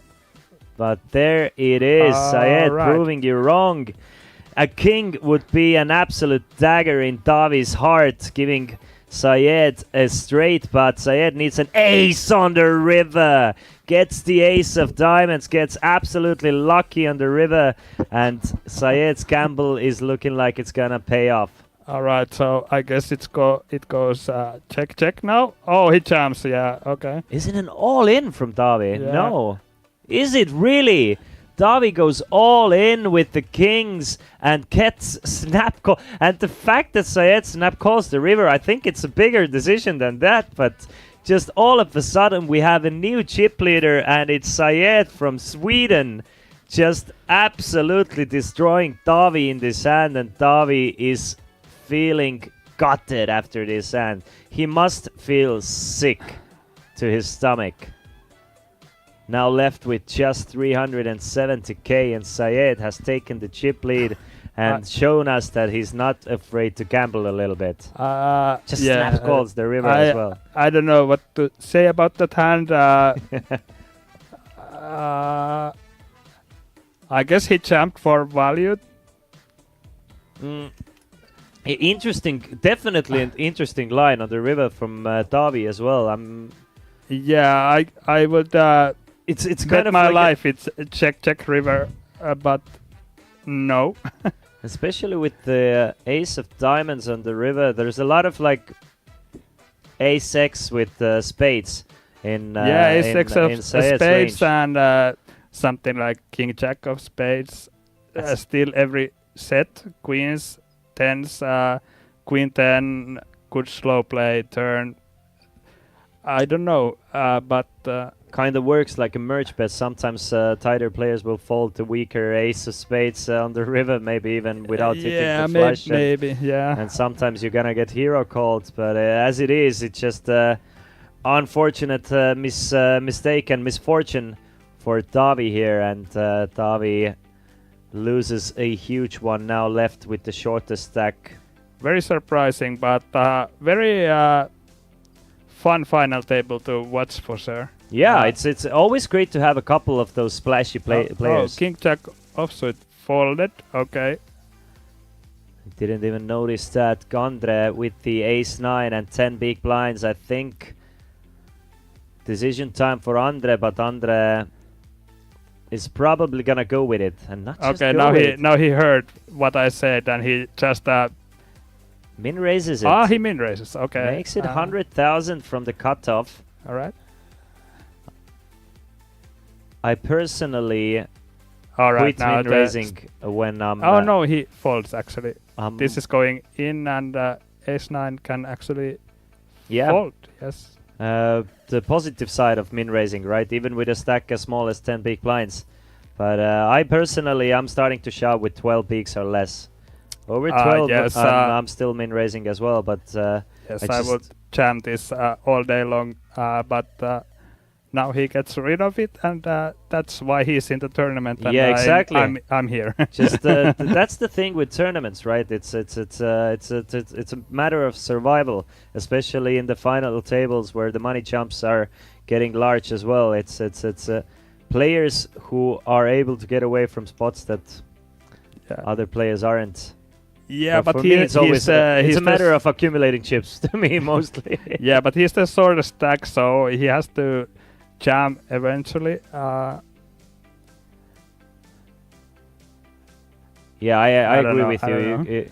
There's a thin white line between surviving and staying in the tournament, but and at the same time giving yourself an opportunity to actually win the tournament as well, right? Yes. Because the most money is being paid for the first place and second place and third and so on. So you kind of need to make a run at it at some point.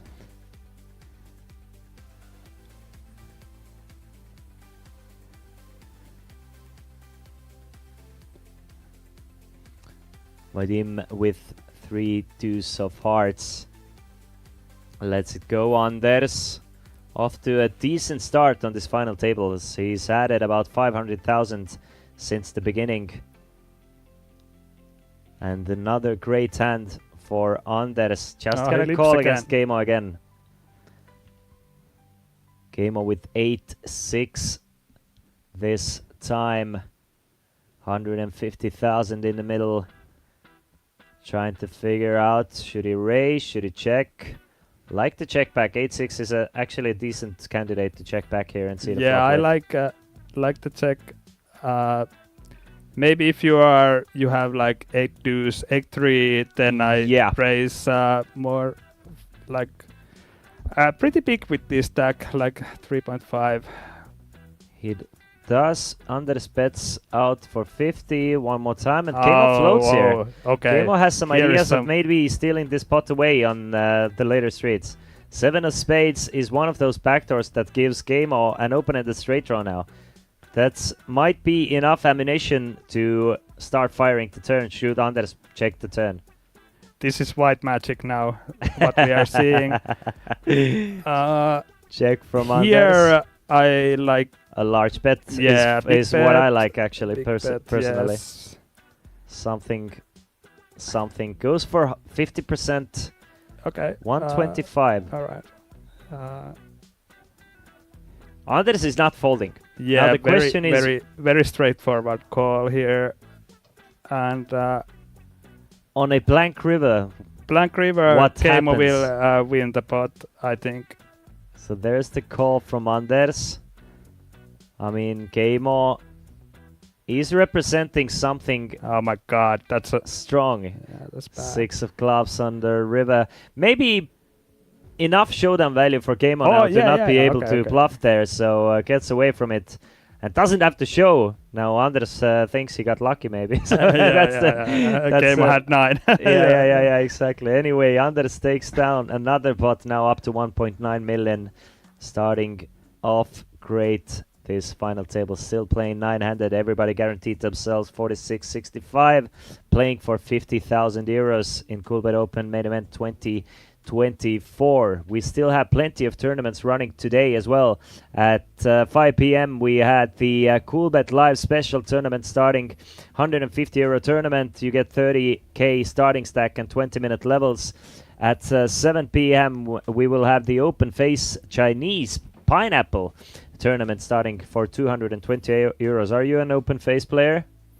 No, I only play with my friends, but I don't even know the tournament rules. So we have the special rules with. Yeah. I haven't played open face Chinese since forever ago, but I used to gamble with it. It's a great gambling game, isn't it? Yeah, for sure. Yeah, I think it's a nice game, and nice game to. In summer to go sit, have a beer outside and play Chinese with your friends. For sure.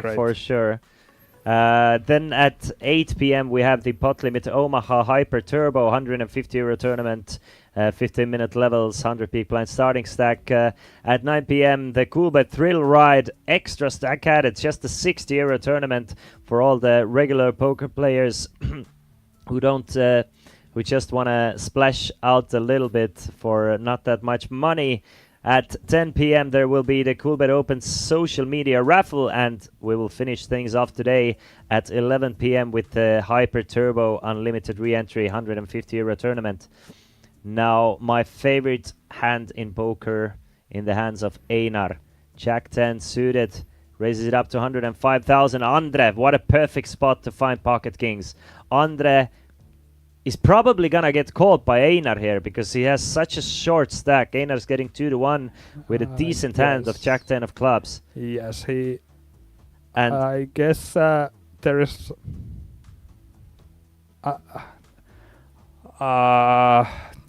300k to call to 935. Needs about Yeah, he has 30% to equity. call, I think. I Yeah. guess against Andres' range, he's gonna end up calling. Jack 10 is just. He couldn't sleep at night if he folded Jack 10 to. Yeah, I getting guess 2 he to has 1. to call, but it's not fun. Yes, but Andre looking like in a great shape to actually get back in this tournament. He was down to 190,000 when we had 10 players remaining. That was the exact same chip count he brought to the final table, just 190,000. And should Andres Kings hold up here, he's gonna be back up to 935, and it's looking like the Kings are gonna hold. Einar needs a club, jack, or a 10 to have any chance. Doesn't get it. The ace of diamonds on a turn seals the deal, and Andre doubles up through the Icelandic player. Now back up to 935. Einar dwindles down to 1 million in chips. So there you have it. So he just min-raised with ace-9, and he's still in the tournament, and now he got kings in the great spot. That's true, so isn't it? Yes, so...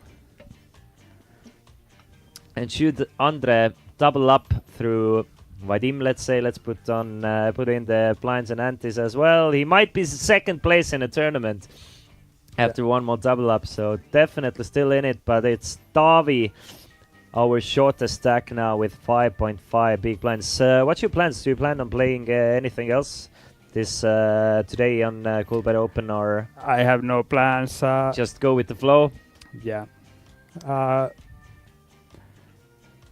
Like anything, or I can be here all day long. I don't care. Yeah. Just wondering if you're already got your fix of poker, or you're still urging to get back in there. Obviously, you're rooting for your father here, and that's the most important part. Yeah, I want to rail him, and this is a perfect way to do it. Andre makes it 105 with the pocket fives, so keeps on the pressure now with this newfound wealth. Anders with the ace-9 doesn't want to have anything to do with Andres' heater or mini heater now. Gamo staying away from trouble as well, but Davi finds ace-8 from the small blind. He's gonna put it in. Syed will fold, Andre will obviously call, so two of the shortest stacks going up against each other, and this one is for Davi's tournament life. Davi needs an ace or an 8, or else he will be finished in 9th place. You can see Davi with the folded cards calculated in the equation, just with 38%. Basically kings versus ace-4 suited, with the ace-8 against 5s.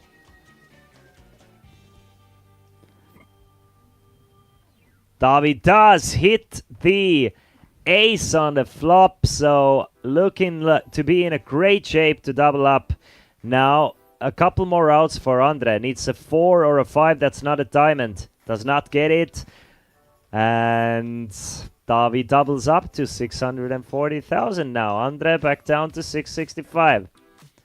Two players with a shorter stack, but still in it. Still plenty of playing room. We're playing 1 hour levels, 25,000, 50,000.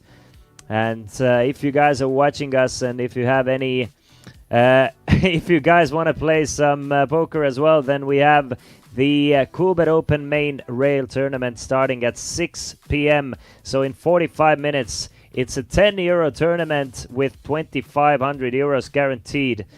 Just 7 players registered at the moment. You're going to get a lot of value for your 10 euros. Plus, if you manage to bust me, the defending champion of our viewer tournament, you will get an extra 100 euros for busting me. So come over, join us. The password you can see on the screen, it's champ. So you get the players and then you win the tournament. Yeah, exactly. Yes. Exactly. All right, Keimo has open here. Oh no, he's ordering 2 beers now at the time? No?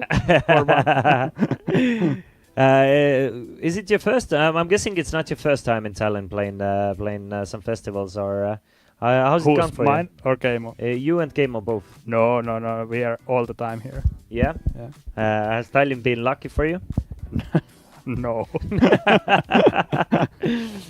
Do you mostly play tournaments when you're playing those festivals, or are you just at the cash game tables at all times? No, I actually play a lot of tournaments. I like live tournaments. I never play online tournaments, Okay. except for some W Coop, Scoop, something. But I really like live tournaments. There is nothing like winning live tournament. No feeling I agree. like that. I'm 100% agree with you. When I get an option to do whatever, and there's a live tournament going, I whenever I get the chance, I don't have much free time, but whenever I get the chance, I try and hop into a live poker tournament. It's just so much fun.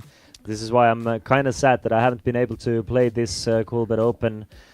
Yeah, I registered to one tournament, but I ended up playing cash games, so I didn't even sit in the tournament. So I had to just chip down. But the cash games were good as well. But I'm going to play the mini main event tomorrow. all right. Lots of fun guys out there, and lots of Norwegians, and Norwegians are maybe my favorite people. They are so much fun, and I don't know. Andres, the Norwegian showing us how fun the Norwegians can be at the moment with a stone face, but I agree with you 100%. We got to stream the cash game that had 7 Norwegians in it, 1 Finnish player and 1 Estonian players, and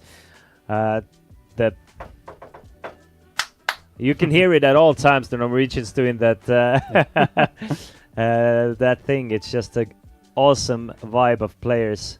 I folded check 9 off on big blind. Einar did not want to complete the Jack 9. Yeah, wants to. I don't like it, but I don't hate it either. Yeah, I get it. Now with the stack, obviously, I'm one of those guys who's gonna defend as well. I think you're the same, but I kind of get the idea of when you're under 20 big blinds, you just try and kind of stay away from difficult spots as much as possible. Yeah, especially a lot of players, they don't make well, obviously live players, you don't get many chances of playing final tables in big tournaments. Yeah. So you don't really maybe don't feel too comfortable playing out of position hands, those middling hands. So Yeah, I rather fold like Jack 7 there, or I don't know if it's correct, but I think Jack 9 off is too strong to fold, but definitely not sure. Kaka Hirmutis says, Christian, I didn't win it. He was playing the tournament today. Tell me, which place did you get? I'm trying to put the name. I'm not gonna dox you, but I'm trying to put the name and the player together. Really, the Terminator. Anyway. It's we're streaming with a 30-minute delay, so whoever will bust out in 9th place. So we have a little bit of spoiler. It's gonna be an Estonian player. Oh, we have spoiler. We have a little bit of spoiler, but right. we don't know which one of those because we have still Okay. 5 Estonian players at the table. Yeah, don't spoil it, guys. But he's our Twitch viewer, Kaka Hirmutis. Lovely name, of course.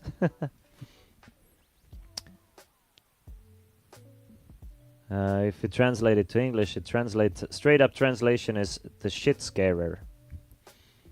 Just FYI for all you listeners, for all you ladies out there. Yeah, that's the nickname I gave you throughout this tournament.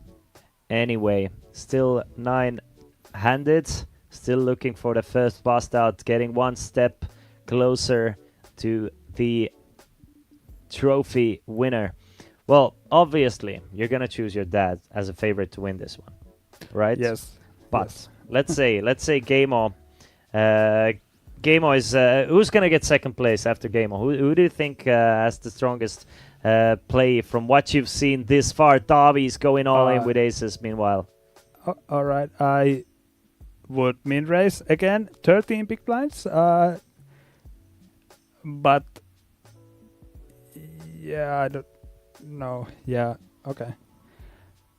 So the second place will be the Norwegian guy. Anders, right? Yes. Yeah. That's what I was figuring. They will play long heads up, and Keimo will take the trophy in the end. But all right, he has. Which 13. one of you has more trophies, you or Keimo? Keimo. Keimo? He's the beast in live the poker. end boss? Yeah, end boss of live poker, yes. Awesome. Okay, so here we have chip counts. Keimo hasn't played too many hands just yet. Yeah, bad hands. Just staying away from trouble at the moment. Just kind of, building up an image, as you say, not being too much hit in the face with the deck as well, not getting too many great cards. Yeah, and just sort of stack had 11 blinds, so yes. There is for sure lot of room to play here. Einar, interesting spot. Probably gonna come in with a min raise. Yes, min raise is good. Close to that. This is dicey spot. Yeah, I agree. Because with he you. can get King Jack O to fold with the jam, but this is. Oh my god! Thank God I'm not playing. Okay, he folds. He does let go of the King 10. Still stays in it to win it. I'm pretty sure. Well, obviously we can see the cards. Yeah, this is easy now because we can see the cards. Yes. But Einar is probably folding the King Jack against the shove, is he? But as it is, Vadim doesn't want to defend the big blind as well with 9-8. A little bit surprising with the bigger stack. Yes, I would again always call there, but who am I to say a lot anything? of this is not like a critique, but at the same time we are here to give our insight. It's just you're getting great pot odds, especially with the antes as well, but the King 10 suited is interesting one, because if he jams, he gets King Jack offsuit to fold. He gets some ace-x hands to fold. So I would kind of like a jam. And he is a shorter stack. He is slightly shorter than Davi, yes. Yeah, but once again, who am I to say anything about this game? And making a large final table like this for some of these guys, this is a once-in-a-lifetime experience. You want to get most of it. You don't want to take those risky spots. Yeah. And money jumps, they do matter. They do yeah, matter of course. quite a lot. Yeah, for sure. Okay, now we have some blind versus blind action with nice similar hands, so we can see blood here. There's possibilities, exactly. Should one player hit two pairs, there's at least all right. a draw, right? There's the draws. So middle pair for Anders.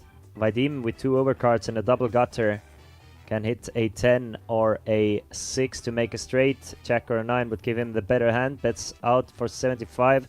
Obviously, Anders is not doing anything but calling here. He's gonna take a card off, continue the hand in position. 10 would be an absolute disaster for Anders, though. Yeah, let's see. Sargava says that, Lars, I will take you out in the main rail. Sargava, if you take me out, 100 euros is yours. Obviously, there's going to be a lot more money for the eventual winner of the tournament. Oh, he's continuing with the 7. Okay, that's something I didn't expect. No, with Jack 9. Sorry. Yeah, yes. He's betting 225. Yes, that's good. Putting Anders in a pretty tough spot here. This with is tough 10-7. spot, but I don't think you can fold here. Pure bluff catcher here with the 10-7. He's gonna end up calling, and it seems like whenever Vadim is in the pot, he's gonna play it aggressively. 8 of spades on the river. Now does not give Vadim any of the odds he needed. Does Vadim give up or does he continue firing? He does. It's he's got small. Such a small bet. I don't know if I like it or not. Not. I'm wondering what this small bet is designed to get rid of. What are the hands? Well, we see right now. I mean, you're probably not trying to get rid of an 8 or a 5 or a 7. Obviously, not 8 or 5, but I would think the 7 is not folding. So are you targeting something like king highs that might just be sticky, or not sure? You're just opening door to get. I don't know. I don't know what is this, but I would prefer something like a pot or something. Look at that. Anders is raising. Wow. Okay. Anders is raising. Anders feels like he might be up against another 7 here, probably, and or I'm not really sure. Maybe he's value betting, but it seems like Anders is turning his 7 into a sort of a bluff. Again, another merge bet. Like, it sometimes works as a bluff, it sometimes works as a value bet, getting called from ace size. Maybe the 200k bet just seemed like very ace high heavy, and Anders actually went for a value here with the 10-7. Obviously, Anders has a lot of kind of a wild move. Lot of 8s there. I don't know. I like it, sort of. To raise? Yeah. To get rid of something like I don't know, ace-7, 9-7. Yeah, exactly. Not 9-7 because we beat that. But and sometimes you're gonna get hero called by ace highs as well, and it's just an multi-level play. But the fact that he even thought about raising there, where most of the players just either think of calling, like they're either gonna call or fold, right? Yeah. So just shows the class of Anders, and Anders has been absolutely dominating this final table at the moment. Started with just 1 million in chips, has now built his stack up to 2.5k. Andre, all in with the king queen. And will we find anyone with the call? It's Gato in the big blind, but Anders. Oh, this is just Hollywood. He's never calling here, obviously. Yeah. But probably trying to get the stack just to know for future references and figure it out. Will Kamo find anything to call with? Not with the Jack 7. 10 big blinds from the hijack. Bit too much. Maybe considering 5.5, 6 big blinds. Then you're probably considering calling, but 10 is a bit too much. Yeah, for sure. Yes.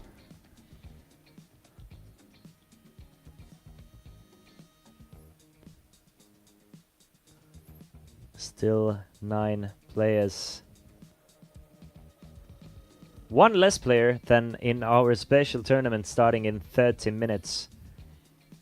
It's Syed from Sweden, chip leading. Anders from Norway, second place. Keimo from Finland, third place. Vadim and Esko from Estonia, fourth and fifth. Einar from Iceland, sixth. And Kaido, Tavi and Andre from Estonia in 7th, 8th and 9th place respectively. Yeah, I like the top 3. They are playing strong, and I'm still on the edge with Syed. I want to see a bit more from Syed. Syed seems like a wild guy to me. I played with him yesterday, and he seemed very strong. But that one play was pretty wild, but we all do it. So of course, obviously. Anders with Jack 10 all right, spades. now, oh my god. There 12 big blinds, 11? 10 big blinds. 12 big blinds, almost 12 big blinds, with the blinds being 30 and 60. Tavi's going all in. Now, does Anders feel like calling here? I mean, this is so ugly. Kinda. I think this is a fold, but Anders trying to figure it out. He's needs to put in 585 to win 915. I mean, it's a tough spot. He's obviously, I mean, he needs like 40% equity. Now he's thinking He's probably getting the chip PV. This is, but I'm not this sure is, about the final I table. guess- He's gambling a bit. Yeah. Does. I guess it in final table this is a fold, but I like to see blood, so There let's go. And I'm rooting for Jack 10. And we have 1.5 million chips in the middle. Local player Davi against Anders. And there it is, the 10 of diamonds on the flop. Davi's gonna need a diamond on the river to chop this one, or an ace on the river. Can he find it, or will the Terminator be terminated? And the Terminator was absolutely destroyed. Most of it was gone against Syed with the kings versus ace jack hand, but unfortunately Davi finishes the tournament in 9th place. 9th place gives Davi Pusa 4,665 euros, and we are finally down to our final 8 players.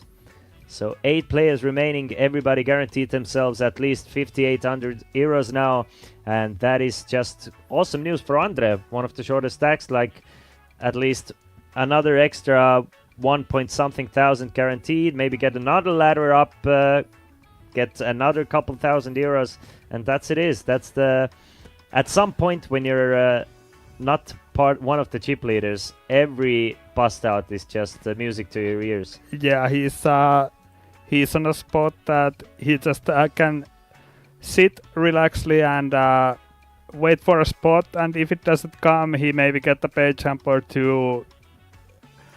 Pretty stress-free spot to be in. Yeah, definitely.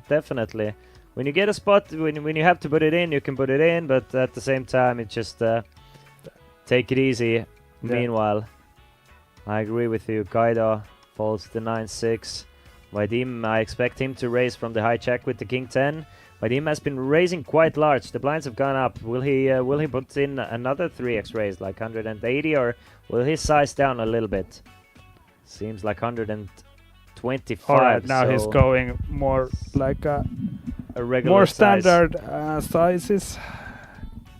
Anders definitely hand he can 3-bet bluff with sometimes players tend Yes, to choose this is those a small. good 3-bet bluff candidate, and Keimo has deuces. That's a small pair now. What do you think? Will Keimo just call in position? I think that's a okay. decent play from Keimo here, calling from the button. This is too loose. Yeah, but I kind of like the fact that Syed is here. And he's from the big blind. He just has to he's put big blind. 65. Yeah, I sorry. thought Yeah, it yeah, was yeah, small yeah. blind as well. From the Alwa- small blind, it would have been a bit too loose. I agree. I'm very slow again. Yes, he's big blind, so very standard call there. King 10 from continues. Okay, that's For 200,000. 200k. The fearless Vadim Cook from Estonia. We can see Keimo is still ahead. Yeah, Keimo's call is fine, I guess. Keimo. And now let's see if King 10 continues on blank turn. Jack of clubs on the turn. Shouldn't change too much. And Vadim gives up, sort of. If I'm Keimo, I'm at least thinking about betting something like 275 on a turn and the deuce of clubs on the river. Now the question is, will Vadim be able to hold himself from betting on the river? Vadim, Keimo's check back on a turn gets Vadim to bet another small bet on the river. No. Why he goes so small? That's 250,000 that Vadim will never get back. Now the question is Keimo shipping it all in, or is Keimo just raising it to something like 650, 70, 700? I like all in here, but I know Keimo is not gonna do it. Goes for a raise, tries to target something. 650 is the sizing. So 400,000 for Vadim, but we can see that Vadim has nothing. Vadim just has king high. Vadim is not calling here unless he's trying to hero call. There's the most obvious draws, the 6-7s, the spades, they missed, right? Something like 6-9, 6-4, but probably 6-9 is not in Keimo's range. I bet Keimo has isn't in Keimo's range. Never like that. I fear Keimo is never bluffing here. he always has a very strong hand, like 8 or strong 8 or appears to be deuces. I think Or he's trying to figure out. jacks is possibility, maybe. Now, the thing too. is, not a lot of hands make sense like that take this line from Game-O. Call the flop, check back the turn, and then raise the river. It's like kind of when you think of it, pocket deuces make sense, right? Yes. But what else? Like an 8 would probably bet the turn. So the only bluff is 6-7 suited, I would assume. And that's the thing. Once you think about it, it sort of comes down to it's either a missed flush draw that's bluffing, or pocket deuces. It's very difficult to put Game-O. Pocket 8s make sense. Pocket 5s make sense. Yeah, maybe. pocket 8s. Pocket 8s and 5s. Definitely yeah, makes sense. definitely makes sense. But 5s probably want to bet something on a turn, but 8s and deuces, there's just not a lot of value hands. Obviously, you can see that Game-O actually has one of those value hands, but I mean, can't blame Vadim to trying to figure out that what's going on here. What am I losing against? I'm thinking something about Ace X of spades, but you can't even beat that. If I'm Game-O, I'm probably betting turn with those hands and versus check and not play like this at all. No, never. First big pot for Game-O, and he ends up on top here. Retakes the chip lead, I think, at least. Now up to 3.1 million, or at least very similarly stacked with Syed. So off to a great start. I mean, just hanging around, playing a little smaller pots, and when the money goes in, Game-O has the best of it at the moment. Yeah, and let's keep it that way. All the players have guaranteed themselves at least 5,800 euros. Next money jump is another 2,000 euros, so 7,775 euros for 7th place. Andre with 11 big blinds, our shortest stack of this tournament, folded all the way to the very strong Anders. Anders, of course, as well with 3.3 million. What a great spot for Game-O, or at least a great seat for Game-O to be on the left of Anders. Yes, makes the life a lot more easier. Very, very good to be on left. And let's see what happens now. Syed seems like a player to not fold the ace-9. He's just gonna make the call from the small blind. Esko in a bit of a weird spot here with the ace-7, probably gonna defend as well against the min raise. Yeah, so this is like ace-7 offsuit is like the... Yeah, I think you have to defend, but again, it's not fun. It's not fun at all. You're gonna have to play the guessing game, and Esko gets to play the guessing game, the ultimate guessing game now. Flopping top pair, top kicker with the ace-7, and Anders with the overpair. Anders is probably gonna attack with, well, let's say 160, or he might even go for 2/3, go for something like 260. Yeah, I think small bet is even here. A smaller bet, yeah. 125 is the bet from Anders. This ace-9 call, I don't like it all. I would have 3-bet if I want to if I want to put chips in. Yeah. Anders just making the call on the turn. Yeah, this is very standard, yes. Needs an ace or a 7. Kind of a safe looking 8. Probably doesn't connect with Anders' range too much, meaning that Esko is probably thinking there's a decent chance he's still good here with a7 in case Anders doesn't have an overpair.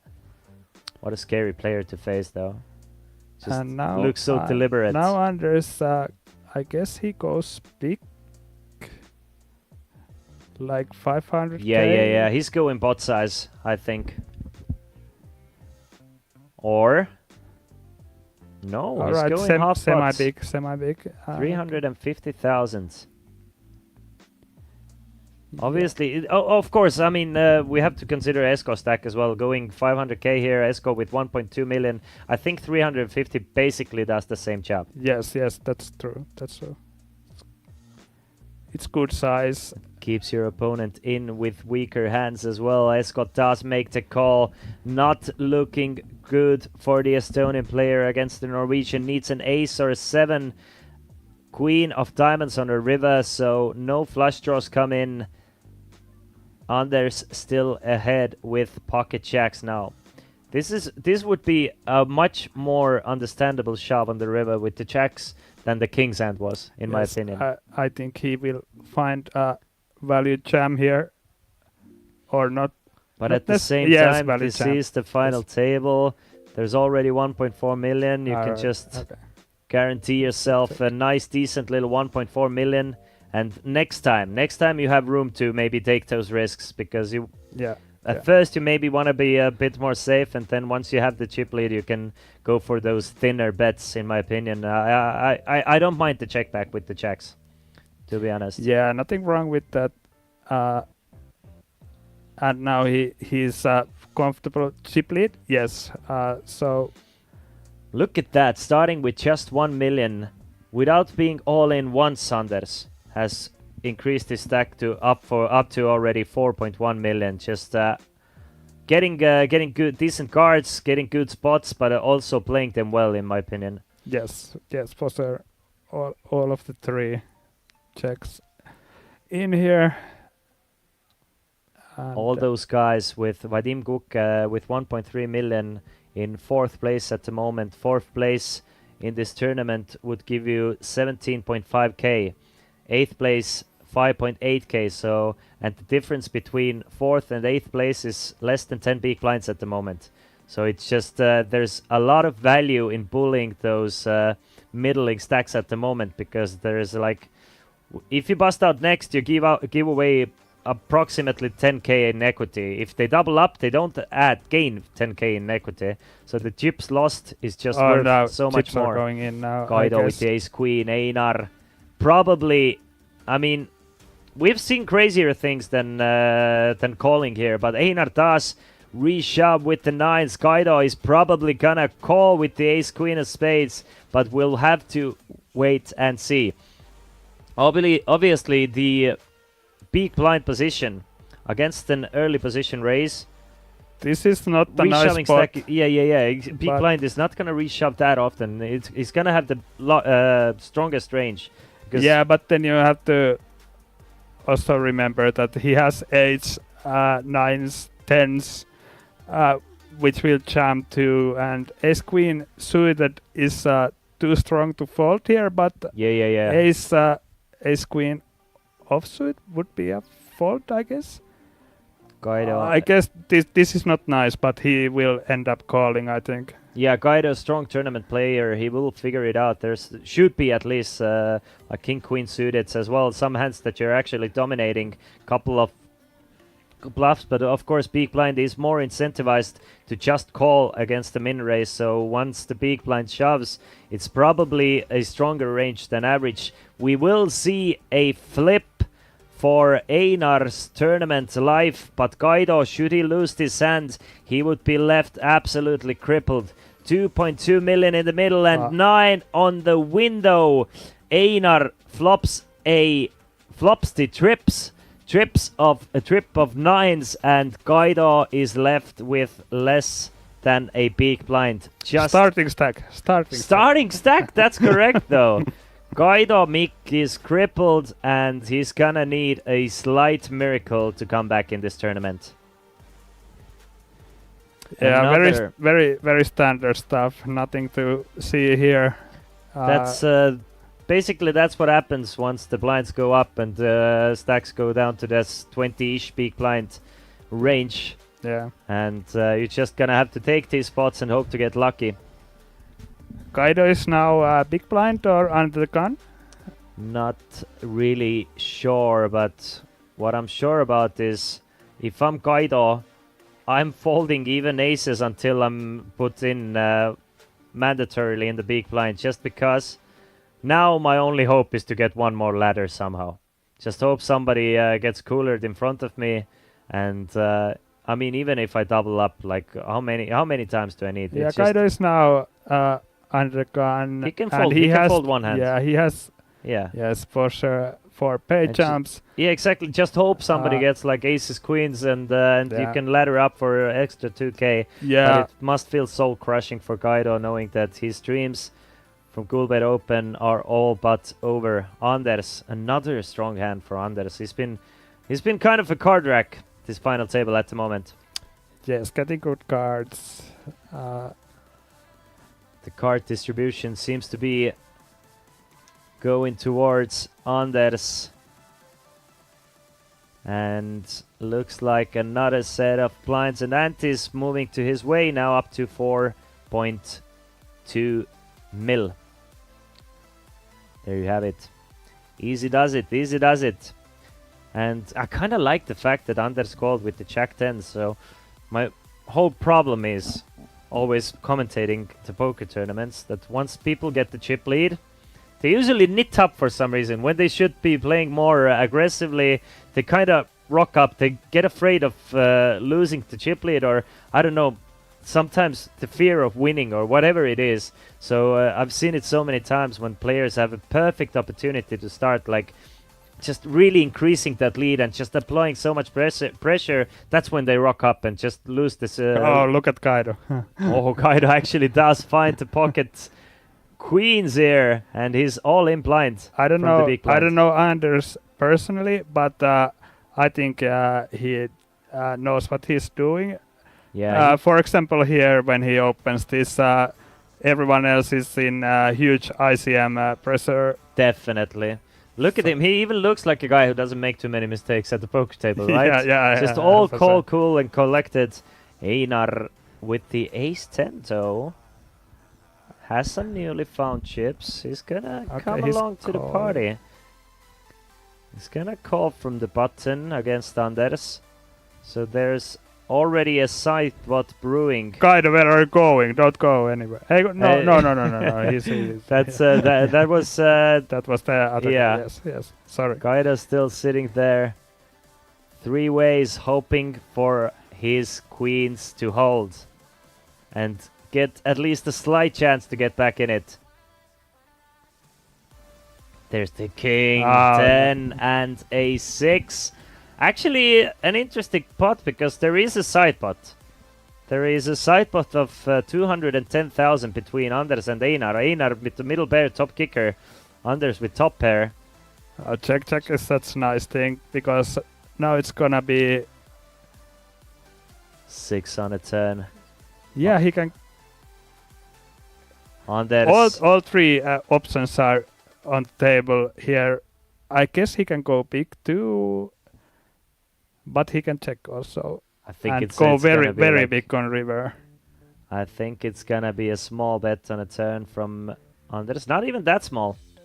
Goes for quite a large bet. Again, more than half a pot. 160, and I guess This is I'm hard. calling with the ace 10 at least once. if I'm Einar. Yeah, once at least, yes. This is a pretty tough spot for ace 10.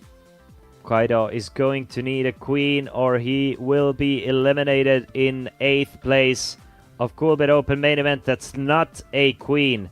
So unless Einar bluffs Anders out somehow, Kaido's gonna be eliminated. Yeah. That's I guess that's possibility, but I think we will see something like half pot and probably call. There's the bet coming. Goes even smaller, 250,000. Really tries to milk Einar here. Not the lovely spot if you're Einar. There's like... Yeah, I'm calling with the ace 10. With the side pot being still a thing, there's still bluffs in play. I mean, Kaido's stack was just so short that I don't think Anders cares that much if... Oh he my cares God, more this about the is- 500k on the side pot than maybe Kaido doubling up. Anyway, Einar does make the call. Anders increases his chip stack to almost 5 million now, and it's looking like who can face Anders? Who can match him? Good game to Kaido Mikk from Estonia. Gets it in with the ace queen of spades. Flips against pocket nines, and that flip unfortunately didn't come through. Finally puts his last chips in with pocket queens and gets outflopped by Anders, our chip leader, with 80 big blinds now, 4.8 million. And we are down to 7 players. 7,775 euros for our 7th place finisher. If we get down to final 6, everybody has guaranteed themselves a 5-figure payday. 6th place gets 10,300 euros. And I want to take this opportunity to invite you guys to play the Coolbet Open main rail tournament. Just a 10 euro tournament. 10 euros is the buy-in, and you get to play for 2,500 euros. The password is champ. Go search for it in the Coolbet poker lobby. You can play from your browser, or you can play from your poker client. And for some added value, if you bust out me, my name over there is Christian H. Laas, then you will get an extra 100 euros as a bounty. So come on, join us. Let's see how many players we have in the special tournament. How good of a value are you getting at the moment? 14 players putting in 10 euros with a prize pool guaranteed of 2,500. That seems like a good deal, in my opinion. Oh wow! Did someone fold Esko ace jack folded the ace jack, but all right. Is he sitting out or what's going on? I don't know. I guess it's just Gamo's image being tight, and Esko hasn't played against Gamo probably. Gamo coming in from an early position raised. The ace jack offsuit doesn't even look that hot, in my opinion. I honestly don't hate the fold with ace jack, especially with the ICM situation. Esko had something like 22 big blinds. Is this small 3-bet? No. Nah, that's okay, an all-in from Vadim, and Gamo's opportunity to go after the blinds and antes don't work out this time. So, have you cashed any more tournaments this Coolbet Open besides the victory of the 8th game? 200 NL. I was 11th, I guess, the opening event. Yeah. Nice. And then I bubbled the 330 deep stack. Yeah. It was very fun. You played the main event as well, right? Yeah. Yes.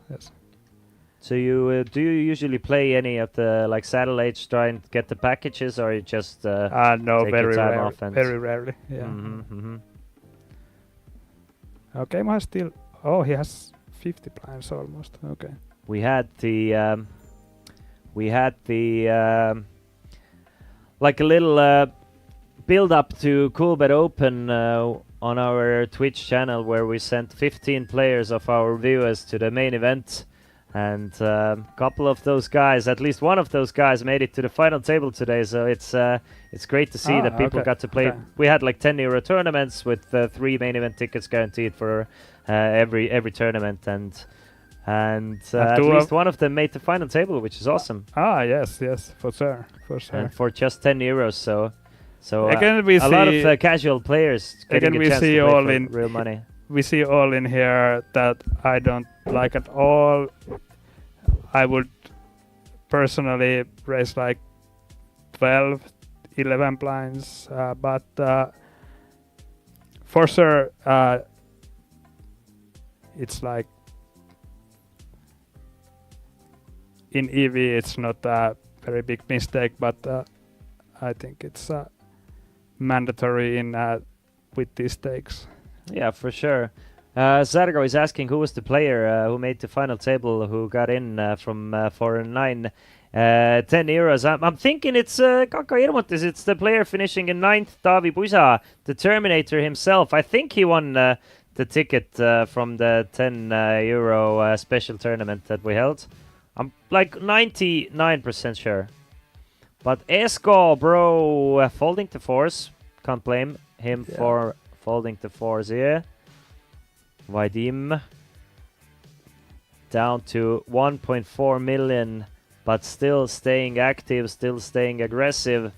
He's comes on a in with button raise. versus 2 chip leaders, so this is kind of dicey, but he has a funny hand, so It's I'm kind of a sucker for these 4-5 suited hands, and especially in cash games. I'm unless there's a 4-bet in front of me, I'm somehow playing the 4-5 suited. yeah, okay. Gamo does make the call from the big blind. Defends the ace-5. Oh, what a flop for Vadim, and Gamo actually catches a piece as well. Open ender for Gamo. Vadim flops the straight up straight. That's big. That's 300k is the bet from Vadim. Maybe gives Gamo a chance to get away from the ace-5, but you never know. Don't jam. Feels like a jam. Okay. Not this time. Just a call from Gamo. Gamo's gonna need a 4 or a 9 to chop this one off. No ace. chances to win. 10 okay, of okay, wow. spades probably This is gonna freeze the action a little bit. This is good card. Yes, check. He's all right. Let's put a 9 there. No 9, but Jam board now, clearing 10. and you win. No. Check from Gamo. Vadim does not want to go for any value. Checks it behind. And Vadim now back up to 2 million. Gamo down to 2.4. Still 40 big blinds. All right, I'm happy for the turn. I wouldn't have surprised if Gamo jammed the flop. Yeah, same, exactly. That flop's just so much better for the big blind range. But the big bet from Vadim is probably what ended up costing him, actually. Big bet was... I didn't expect that again. But worked all right, and... Yeah, and look at Andre. He started the final table with 90k. He has already guaranteed himself extra 3,110 euros by just laddering up. Should he ladder up one more time, that's another extra 3,000 euros. Yeah. And starting with less than 4 big blinds, that's the dream. That's the dream final table. Obviously, whoever wins this one gets the dream final table. But at some point, when you start a final table with 3 big blinds and you're like never in contention, you sometimes you're very happy with a 6th place finish or something like this. For sure. And now Gamo is calling small blind with 8-7 offsuit. Okay, this is... I don't like this. Does Gamo ever tilt? Or is he playing Let's see some white magic. Yes, this is good flop because we are going to win this. Yeah, you think so? Flop goes so check, and turn... No, don't see bet. Einar is a solid player himself, knowing that his cards don't want to c-bet, but his range loves to c-bet this board. So he does still continue to c-bet for 125, and okay, this has to I don't know about this hand, but we still have decent stacks, so definitely it's all right. And obviously, like it happens with the best of us, I can definitely say it happens to me all the time that when you struggle to win a pot, you kind of start forcing to make things happen at some point, trying to just flop something to make something happen. But it is at this point, especially when playing for this large amount of money, you just kind of have to step away and breathe for a second. But yeah, I guess Gamo would use some break now if the break is coming soon. Yeah, the break is not far, definitely. Yeah, and at the same time, just winning one pot can do miracles to your mental state as well. Yes, of course. Yes. Just probably a little bit frustrated. Anders just continuously raising every hand in front of you. You feel like you're kind of handcuffed, but Anders has just been running. Well, look at that. Gamo finds the jacks against Anders 10, and what a prime spot to win a bunch of chips back. Looks like just a call from the button from Gamo. Wow. Tries to set up okay. Esko to maybe re-shove with the short stack from the big blind. At the same time, I mean, Gamo is still third in chips, right? So he's still third in chips. You're Yeah, playing this- against the chip leader. Difference I- between third and seventh place is 15,000 euros. Yeah, I guess you could mix calls and 3-bets here. And now let's see some very nice Jack 10 deuce flop. And I kind of like the fact that Gamo, he hasn't been 3-betting a lot this table, so like calling with those strong hands just kind of makes it a lot more difficult to play against you as well. Queen 9-6 on the board. Gamo still ahead with pocket jacks. I love the check with tens on a Queen 9-6 board. Yes, actually. I like it too, and I like small bet here. That's exactly what we're gonna get. 130,000, 33% of the pot from Gamo, which is gonna get called from Anders. Why I love the check with the tens is like you're blocking the king tens, the 10 jacks, the drawing hands that you want to protect against usually. So you can definitely check call this board with the tens. I love the bet from Gamo as well. Expecting it to go either bet small, check back river, or check back and evaluate the river. Yeah. That's Now that's okay. a Now perfect card. Anders going to lose Anders one more gonna value bet, bet here. and let's see what game of sizing will be. Unless Anders block bets it, which seems like a nice idea in my opinion. Like bet like 15% and. No, I think Anders is actually gonna go big. You Anders think he's feels going like to I think he feels like he's way ahead. He's gonna go target those, I don't know, nines and pocket sevens, hands like that, fives, four, threes. I think he's gonna go bigger. But you are correct here. He's betting 175,000, so blocker-ish sizing, not like a Okay. super blocker, but Let's see what Gamo does here, because this is pretty interesting spot. 135 even. So yeah, he does go for a blocker bet on the river. I think Gamo will find a race here. Yes. Yes, he will. What a And this is nice read this from is Gamo. this is very sick for tens. You basically can't fold, but you basically never win also. So And this is the second time Gamo has taken the bet, check, raise line. So this is such a weird line. It's just so underplayed line. You don't play against those lines that often.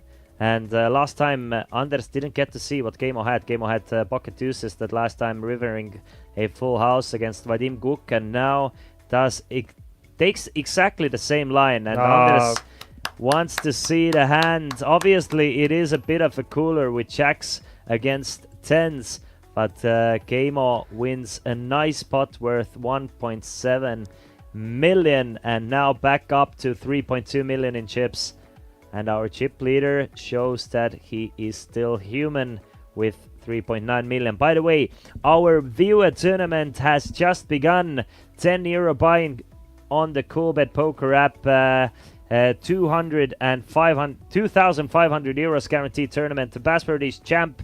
You have 1 hour to late reg this tournament, so make sure to join us at Coolbet Poker and play the viewer tournament. So good luck to players at my table. I have Marek 5, Habib, Gladik 1, Red Horses, Influencer, and Casino Quinn at my table. Whoever manages to bust me gets an extra 100 euros for the troubles.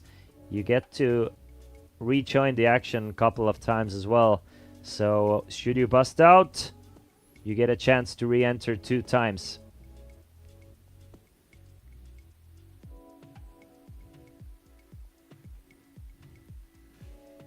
So excuse me if I'm if I'm focusing on a tournament at some point, the online tournament, but you're all welcome to join us. Vadim with the king 9 folds it all the way to Gamo with ace 8. yeah, open this one. Yes, chip leaders has been folding here, so yes. Does make it 130,000. Casino Queen, are you watching? Casino Queen, let me know what Esko you has have. jamming hand now. Yeah, he does have a jamming hand. King Queen, 14 big blinds. Definitely you want to put it in. Casino Queen, what do you have? Tell me, I don't trust you. Oh wow, we have a spot here. All in from Esko. No, we have spot here. Yeah. Unless you say something awesome, wanna give me 100 euros. I do, but I don't want to lose. Esko is all in. Gamo actually might call this one off. It looks like Gamo is No way, calling here. no. 14 How many big blinds? 14 bigs. No, for Casino sure. Queen, just so you know, I have King Jack. Am I ahead or am I behind? Are you showing King 10 there, my buddy?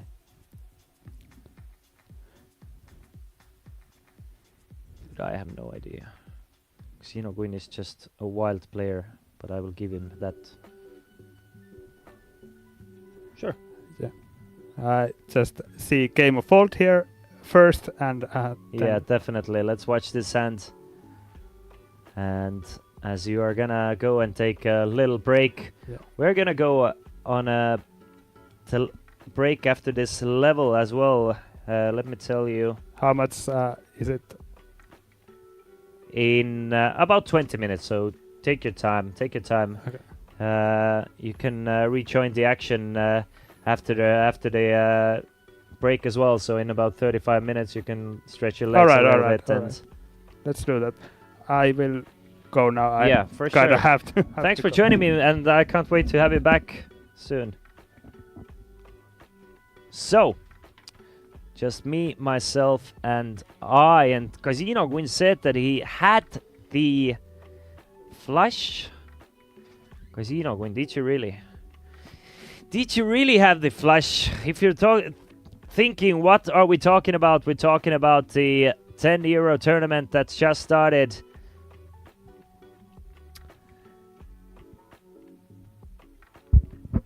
€2,500 guaranteed tournament. It's a Coolbet Open main rail tournament. Come and join us. There's currently only, I will tell you how many. Currently only 28 players and €2,500 guaranteed for the prize pool. Anders finds pocket jacks this time. Chance for Anders to win back some of those chips. He lost to Gamo. But it would be sick if Gamo found queens now. Does not find queens, but Syed finds the ace king. And this might get large. This might just get large. We have jacks against ace kings. Obviously, I don't think Anders is gonna just start piling chips in pre-flop, but is definitely at least calling with the jacks.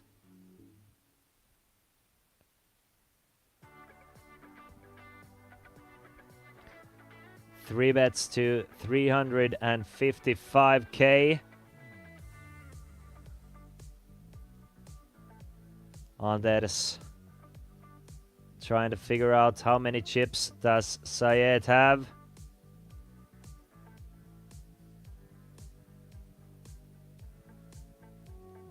Finds out it's about 3 million.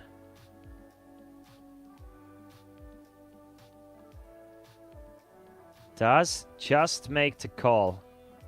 It looks like he just makes the call. So we see two very strong hands to the flop. 860k in the middle already. And there's the ace for Syed, and everything is starting to crumble for Anders now. Flops the top pair, top kicker. Just insta ships it all in with the ace king.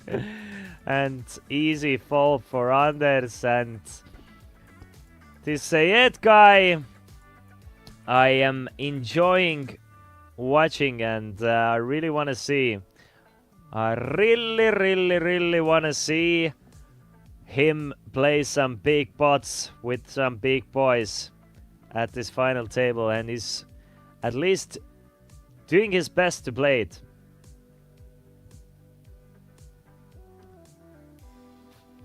Andres still our shortest stack with just 6.5 big blinds, but staying in this to win this, or at least ladder this.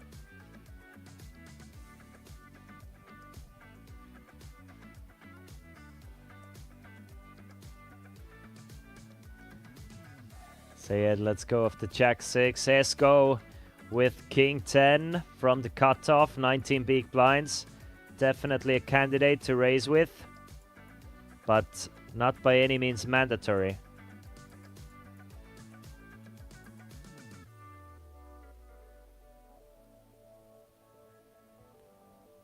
Just let's go off the King 10. Einar now with...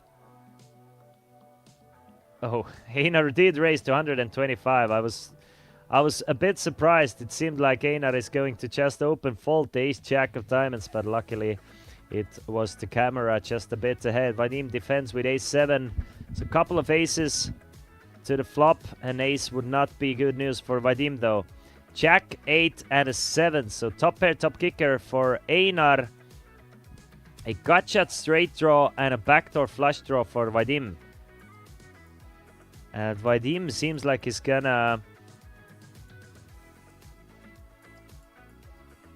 He's going to lead into Einar here. That's 175,000 and Einar just makes the call. King of spades on a turn. Will Vadim continue bluffing here? No. Check the turn, check back from Einar, 5 of spades under river, so the flush doesn't come in, which none of these players had the flush draw. Another quick check from Vadim, and I think Vadim is done with the hand. Exactly the same chip count that he started the day with, 23 players in. Sorry, 27 players in. Still on 1.7 million, but this time in the final 7 of Coolbet Open main event.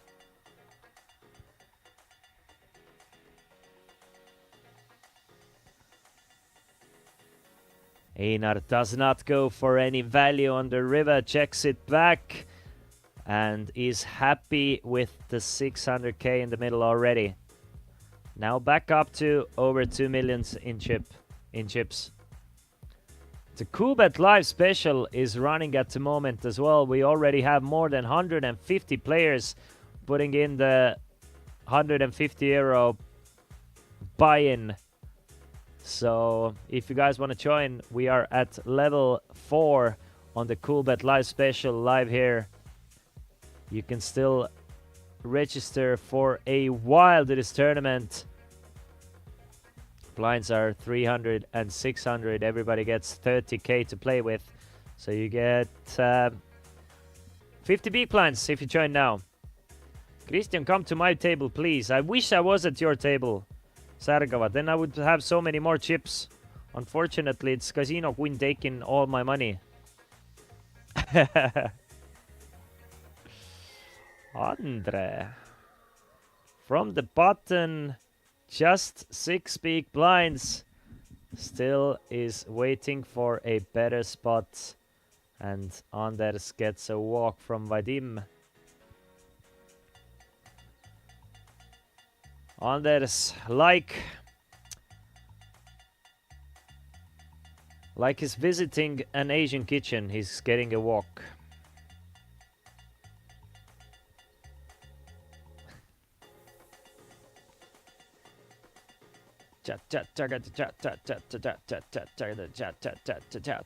Bow. Syed has been such a wild card in this tournament, in this table. Very exciting player. Once he's in the mix, anything can happen. But still chooses his cards somewhat carefully. Esko with ace queen, very strong hand, one of the shortest stacks as well. We're gonna see him raise it up, and not just raise it up, he's going all in for 19 big blinds with the ace queen. Andre He's going to make the call with the sevens. So Andre all in and at risk with the sevens against Esko's ace queen. And to be fair, I don't see Keimo calling for 19 big blinds here. So heads up to the flop. Andre all in for who even knows how many times now. Esko needs an ace or a queen to eliminate Andre in 7th place. 880k in the middle. But a 50% chance for Andre to get right back into it. Couple of jacks and an 8. So ace, queen or an 8 needed for Esko to eliminate Andre. Can he get it? King gives him even more outs. Ace, king, queen, jack, ace, king, queen, 10, 8. No, it's the jack of hearts on the river. Full house, jacks full of sevens for Andre. And Esko loses this flip here. And now down to 755,000.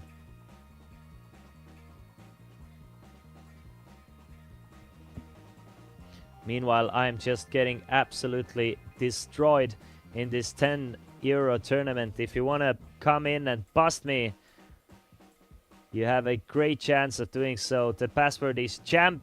You can find the tournament on Coolbet Open Main Rail.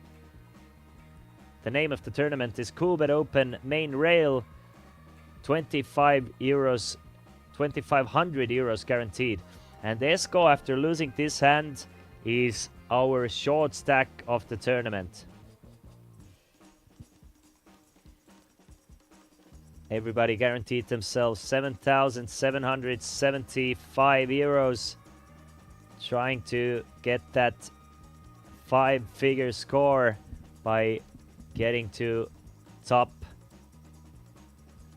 6.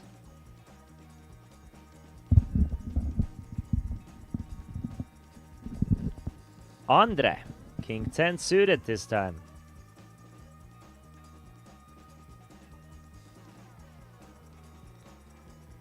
Trying to figure out what to do with the king 10. Seems like he's gonna start with a raise.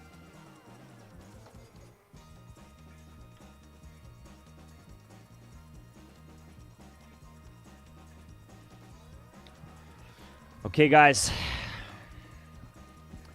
This is my time. This is my time in the 10 euro tournament.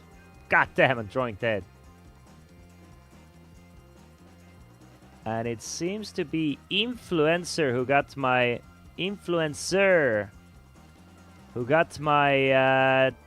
euro bounty. I will also re-enter the tournament, obviously. But whoever is Influencer, you got the 100 euro bounty. Congratulations to you. But obviously there's 2,500 euros to play for. That's even more important than the 100 euro bounty. I'll just in case write down the name as well. Unless you already got it on your account for eliminating me. I put it in with the flush draw against top 2 pair and a better flush draw, unfortunately.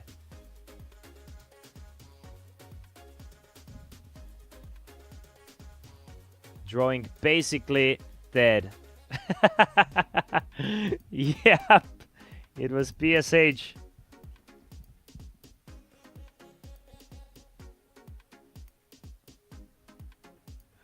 All right, back at it.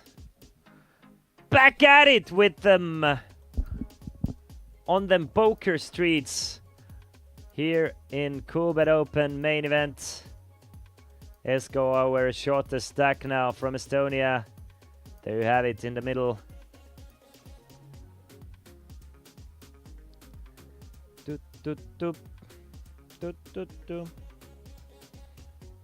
I will reload a little bit of money because something tells me I'm gonna need to rebuy a couple more times. Something tells me that this will not be my last re-entry to this tournament. After losing the first one, Now I'm off the rails. Officially off the rails, boys. Anders with pocket sevens makes it 120,000. Gamo with pocket fives definitely gonna join him.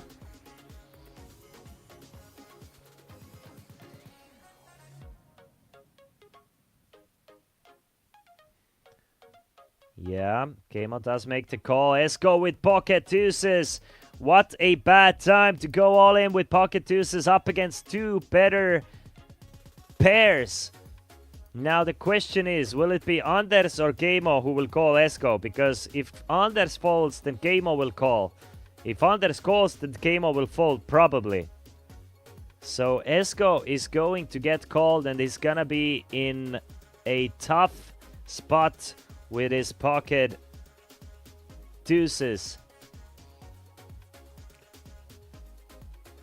Oh yeah, goddamn, I can only... Where did I... never mind. Doesn't matter. I can buy some casino bonuses with the money then. There's only double re-entry, of course. Thank you very much for telling me. So I need to be a little bit more careful then. Anyway, Anders does 4-bet to 1.3 million. That should get rid of Gamo. And Anders gonna be in a great spot to eliminate Esko in 7th place.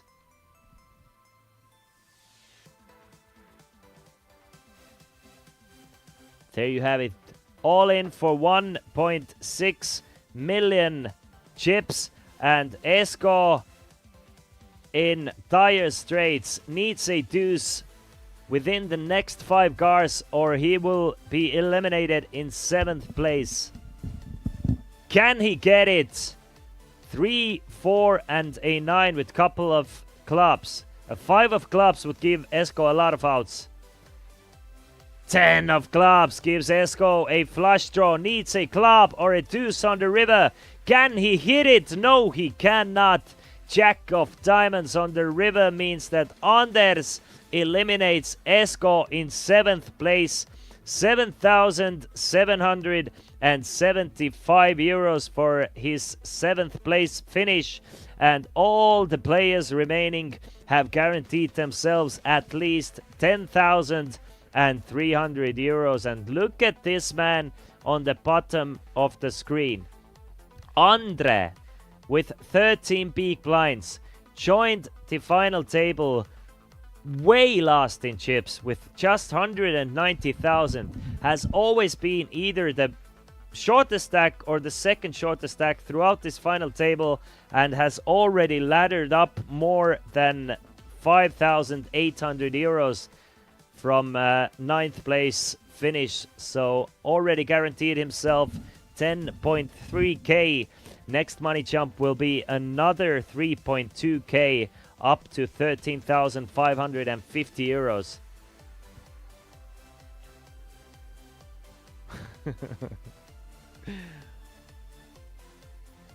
Something tells me that Casino Patron isn't even playing. He's not even willing to put in 10 euros to stand for his words. For some reason, I think Patron is probably not even playing. Just talking loud on the internet. Here I am, putting chips, putting my money where my mouth is, getting destroyed, re-entering.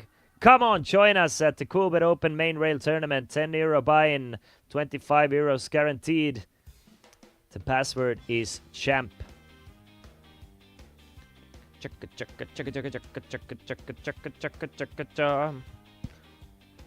A 3-bet from Einar against Anders ace-5 of hearts. Einar finds the pocket jacks. You can see that ace-5 of hearts.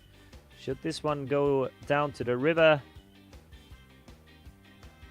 Actually has 40%.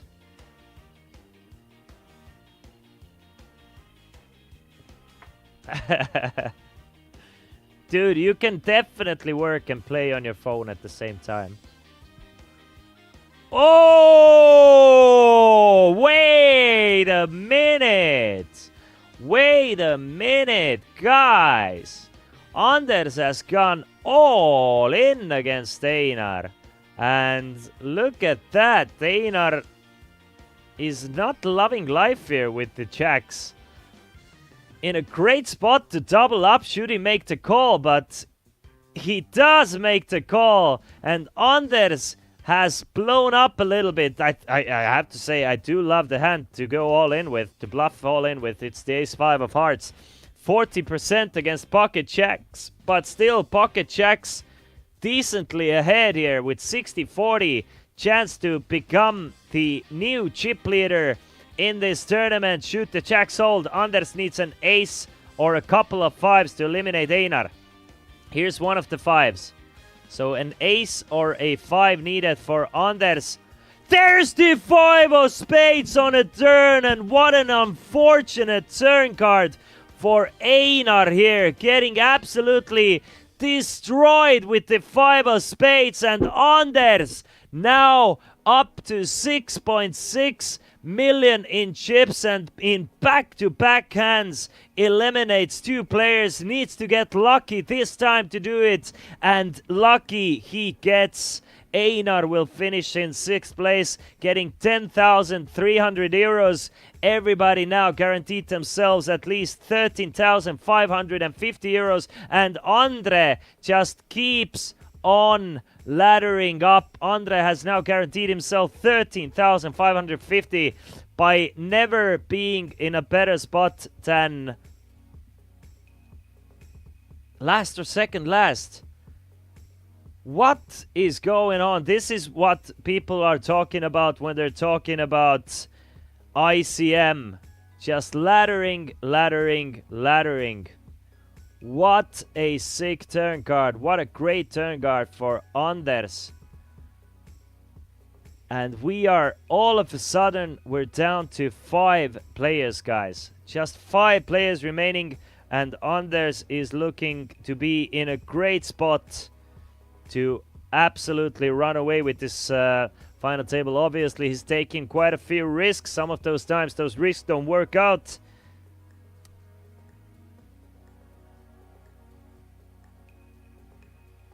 And that's when you lose some chips, right? Hey, Christian, my man! Yo, Riff, thank you! Meanwhile, Anders keeping the pressure on, this time raising it up with the queen jack off. Gets a call from Syed. Andre folds the 9 and a 4, and another top pair for Anders now. Flops a pair of queens. Syed must feel decently alright with his 7s. Just one overcard to his 7s. Anders starts with a check. Bets 210,000. Anders will make a call. So 780k in the middle. Syed needs running spades or a 7 to take the lead. Gets the 2s of diamonds. So Anders way ahead with his pair of queens. Checks it over to Syed one more time, who bets 700,000. What a sick man Syed is. Syed probably feeling that his 7s must be best here, but we can see that Anders way ahead. Will Syed be able to bluff out Anders here? If Anders wins this pot, he's gonna win the tournament. That's just how it's gonna be. It's a massive, another massive pot. He's gonna have about 50% of the tournament's chips. 8 of diamonds on the river. Another check from Anders. Will Syed check back? Yes, he will. He will check back the 7s. Get the news that Anders was ahead at every spot. And Anders now has 7.7 million as we head to the break. Will anybody be able to stop this man? Honestly, I'm having a lot of trouble finding someone who can actually stop Anders. After winning this ace-5 versus Jack's hands, it feels like it's almost impossible, but anything is possible, and we will find out right as we come back from the break. See you guys soon.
So cool.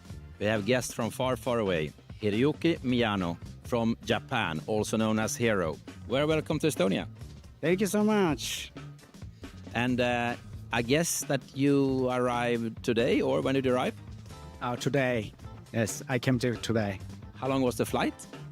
Maybe 13 or 14 hours. And all good? Very good. And you're here to show us how to play poker from Japan. Yes, correct. How long have you played poker? For 13 years or 14 years maybe. Okay. Do you have any expectations of Coolbet Open? Yes, so much. Yeah. It will be good, yeah? Very good, very good. Do you think that Scandinavians, Swedish, Finnish, Norwegians, are they fishes or are they sharks? It's difficult. They are fishes. Sharks are from Japan. Yes, I am sure. Do you play mainly Texas or PLO, or what games do you play? I like Texas Hold'em actually, but I can play the Omaha or something. Yeah. Do you prefer tournaments or cash games, or what's your game of choice? Well, actually, I like cash game, but sometimes play tournament. And if I went to Las Vegas, so I always play poker tournament. Here at the Coolbet Open, you will play the main event. Will you play other tournaments too? It's main event. Are you here alone, or is it friends coming with you, or how many will you be from Japan? Me and my bosses coming. Your bosses! Oh, never bring the bosses. That's the worst. Okay, well, they hope that you win, yeah? Oh, that's good. So, we have a hero in town, traveled across the whole world. Hero, very welcome to Coolbet Open 2024. Thank you. I want to try it. Yes. Thank you, sir.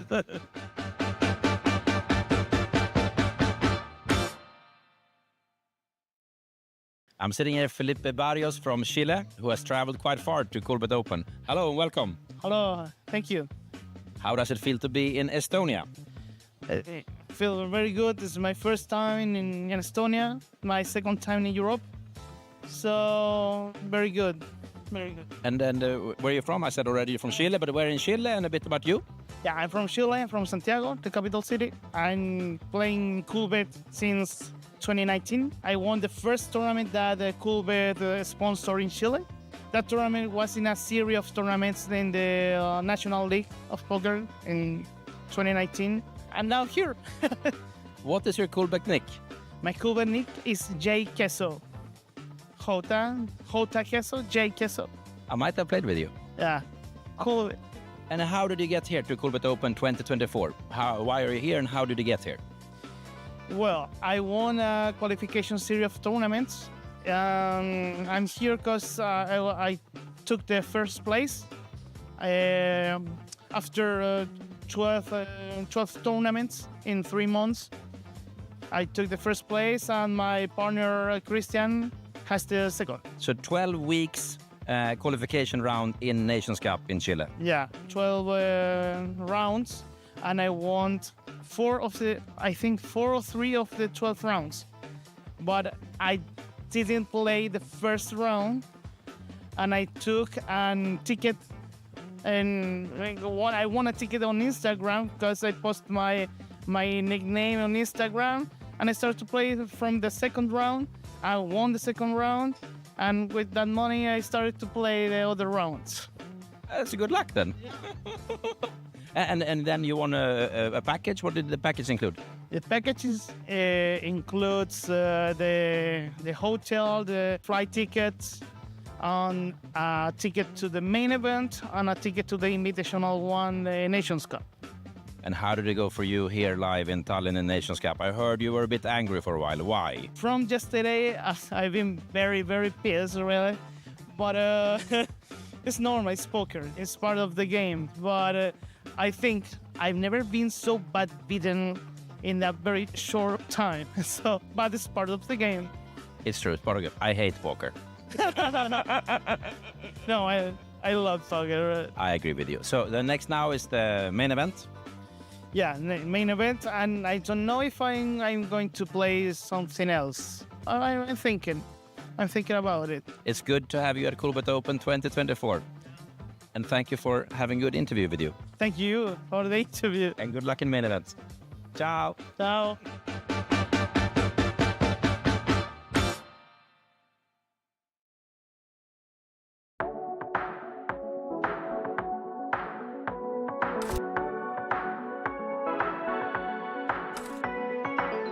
Coolbet Open 2024 is in full swing. Yesterday, day 1B of main event, a lot of players sadly busted, a lot of players did bag for day 2.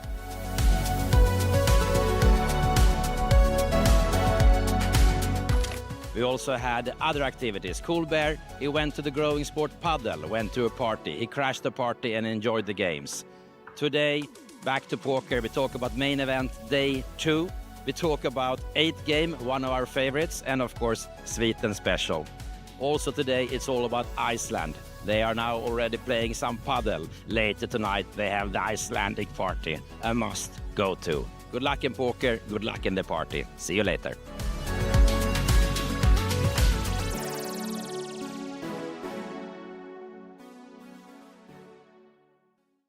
Sitting here live in Tallinn, Coolbet Open. Just finished Nation Cup and the runner-up, Christian Arstad, 6. Congratulations. Thank you so much. How does it feel? Now happy. Been a fun tournament, fun concepts, and yeah, it is what it is. Can I walk us through the process? Nation Cup, what is it and what's the concept in Norway? Well, we started off with open quarterfinals, free-for-all, and if you win that one, well, first and second got a seat in the semi-final. So we were 12 or 14, I think, playing a semi-final, and the winner got a package here and a seat in the final.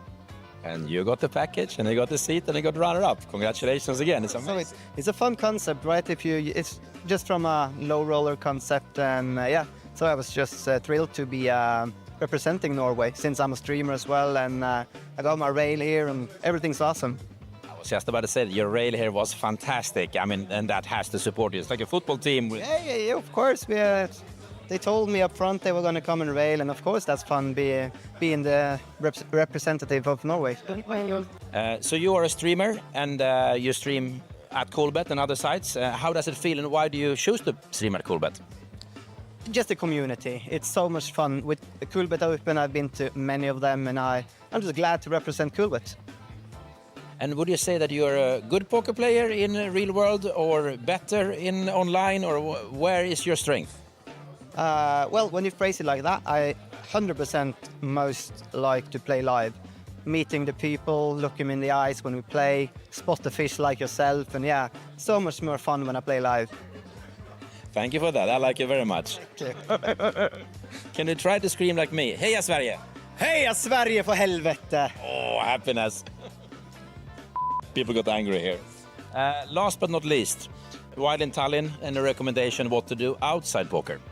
Oh, I just love the old town. Been around the old town, visited a big church up in the tower. I think so many fun bars, good restaurants. It's so much fun to do here. Tallinn delivers. It does, it does. Thank you. Thank you.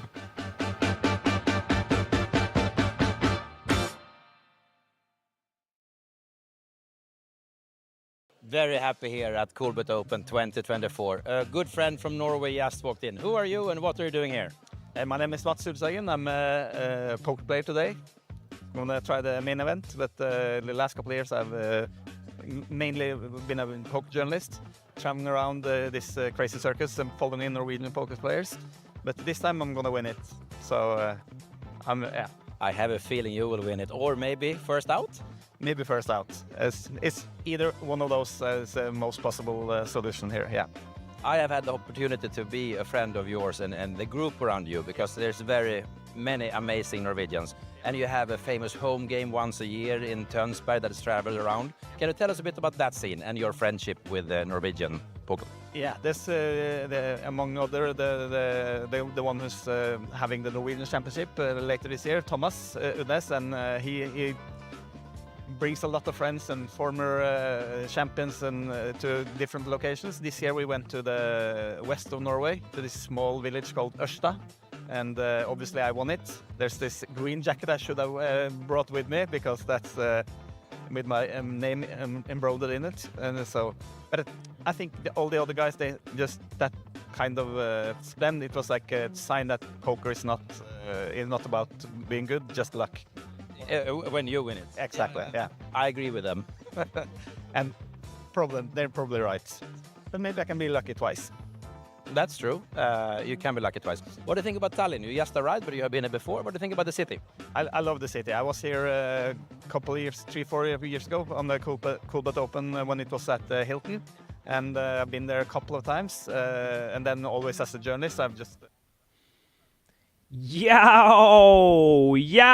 We are back with the Coolbet Open main event. Believe it or not, we are down to just 5 players, and there's one unstoppable force looming at the tables, and his name is Anders from Norway.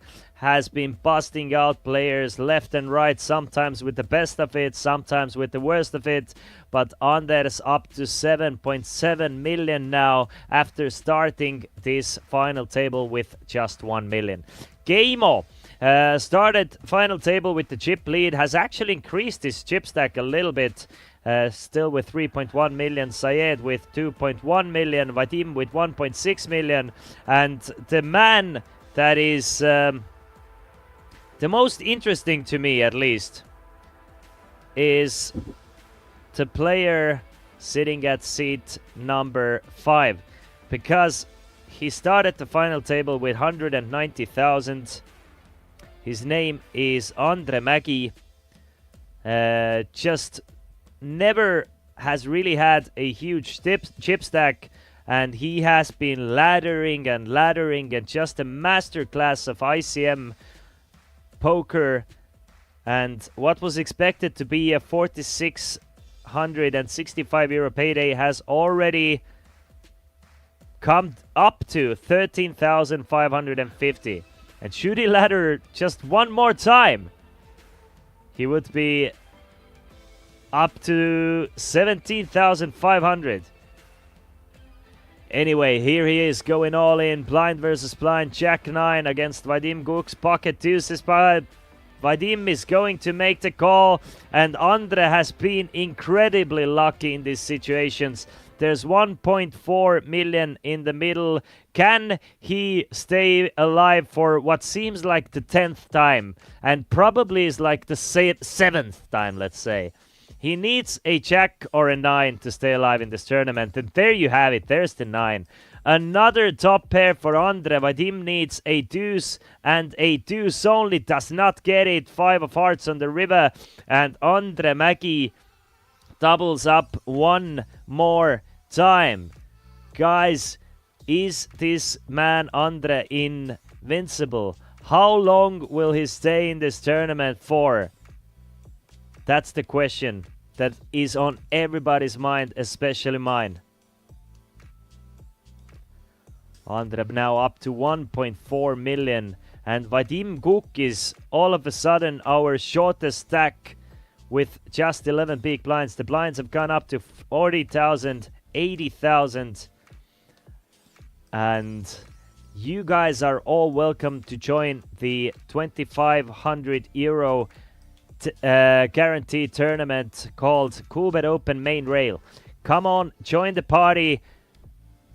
Put in the 10 euros and play for 2,500 euros. You still have 15 more minutes to join the tournament. At the moment, we still have just 65 players entries. So you're getting a lot of value for your 10 euros. So if you're thinking that should you do it or should you not, now is the time to get some extra value for your money. Extra bang for your puck. The password is champ. And players are like me are just losing their money left and right and then having to re-enter. You get a chance to re-enter twice to this tournament for 10 euros each. Gaimo with the 6-2s. He's gonna fold, but Saeed finds an actual strong hand here, raising it up with the ace queen of diamonds. 225,000 is the bet.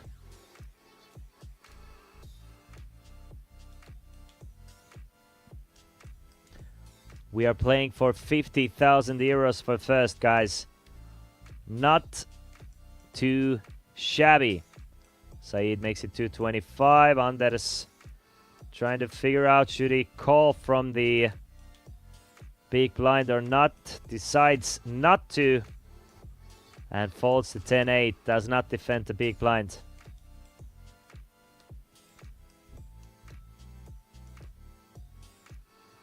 So Saeed wins the blinds and antes. Every time you win the blinds and antes, you add 200,000 to your stack. 200,000 is a lot of chips at this stage of the tournament. Vadim with 11 big blinds trying to... He was the start of the day chip leader. We started today with 27 players. Vadim was the chip leader with 1.7 million. Now finds himself in 5th place in the final table. But still, all these guys guaranteed themselves 13,550 euros. A great result, nevertheless. Saeed just calls from under the gun. Calls with the king queen, and Anders stays away from trouble with the 5 deuce. Doesn't even want to put the extra 40k in, getting 7-1, but having to play the hand out of position could get way more expensive than getting 7-1 odds. Gamo gets to check and see the flop for free. Hopes for a miracle. An ace and an ace and an 8. So Saeed still ahead with king queen. Both players check the flop. 10 of diamonds on a turn doesn't change anything. Now it changes the fact that Gamo cannot hit the jack on the river. Should Gamo hit the jack, then that would give Saeed a straight.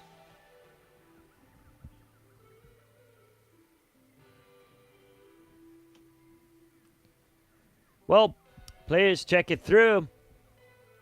And Saeed wins a small one off Gamo, but Gamo doesn't lose anything extra that he needs.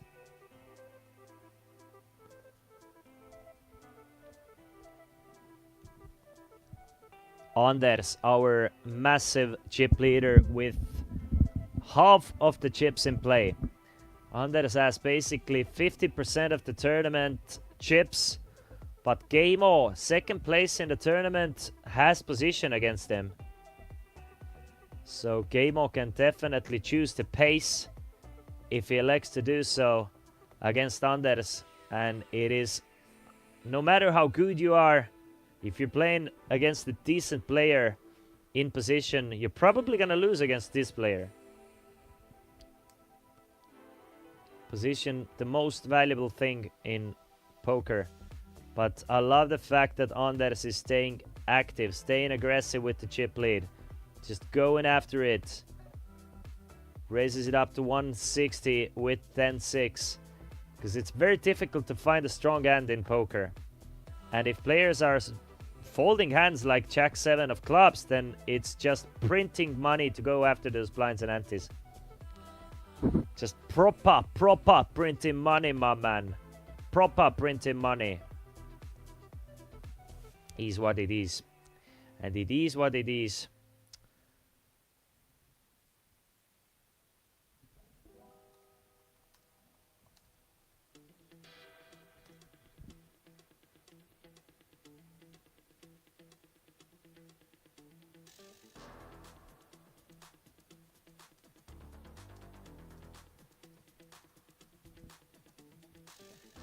Vadim, our shot to stack with king 8. Casino Patron, are you crushing the 10 euro tournament? Am I understanding correctly that you are crushing the 10 euro tournament? Let's see. The lobby of tournament players. Oi, oi, oi, oi, oi, oi, yeah, is in first place. Is absolutely dominating the 10 euro tournament with 113,000. What a man. What a man. I'm pretty sure he's not gonna get the same ROI even if he wins than I have. I personally, 1000x'd my money yesterday, if you're wondering. 1000x'd. I think Uppujuia is maybe like 50xing his money, maybe 100xing his money, but he's gonna be at least 10 times worse than I am. But good game, Casino Patron. Go crazy, go crazy. I'm rooting for you, actually. Right behind me. Mr. Patron.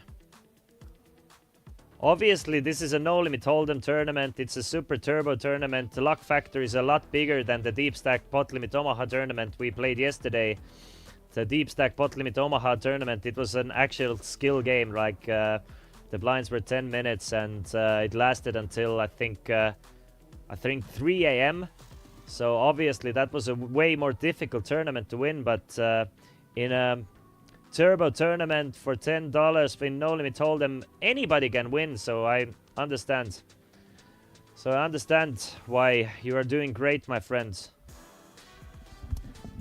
The KO went for Influencer. A player named Influencer. Gameo, meanwhile, is influencing and going all in or raising it up with pocket nines.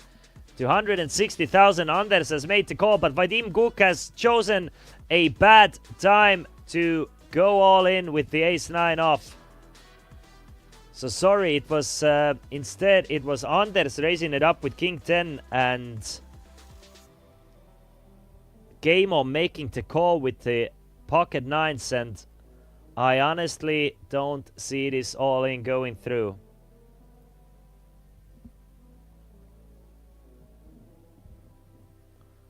I think Anders is gonna fold to king-10 and Gameo is gonna find the call with the nines.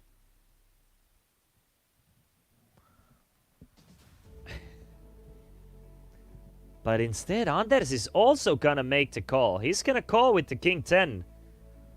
Now, what will Gameo do with the pocket nines? It's a weird spot for pocket nines because Anders' range can definitely be strong here. Gameo is also going to make the call with the nines, so it's a three-way all-in. And Vadim Guk is going to need an ace to stay alive in this tournament. Anders can really increase his chip stack by hitting a king or a 10 here. But it's Gameo ahead of both of these guys in a pot worth 2.5 million. 2.5 million in the middle. Anders needs king or a 10. Vadim needs an ace. Gameo needs his nines to hold. Jack, 4 and a 6. Safe board for Gameo. Both players check the flop. King on a turn! Anders, our chip leader, hits top pair one more time, and Vadim Guk is looking to be eliminated. Vadim needs an ace on the river, does not get it. It's a queen of diamonds, and Vadim Guk, GG, 5th place. And look at that, my guys. It's gonna mean it's another ladder for a player called Andre Mägi. Andre Mägi is gonna ladder to at least 4th place after joining the final table with just 190,000. He is the real winner here today. We all know who the real winner is, but he's the real winner here today. And Anders gonna try and get some value even on the river. Bets 425,000.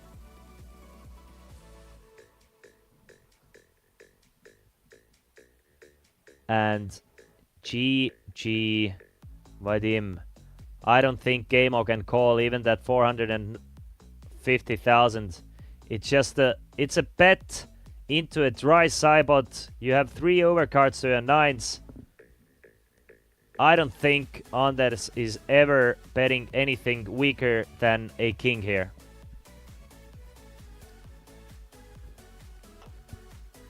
No reason to do so, in my opinion. But if Gameo No shot Keimo is raising.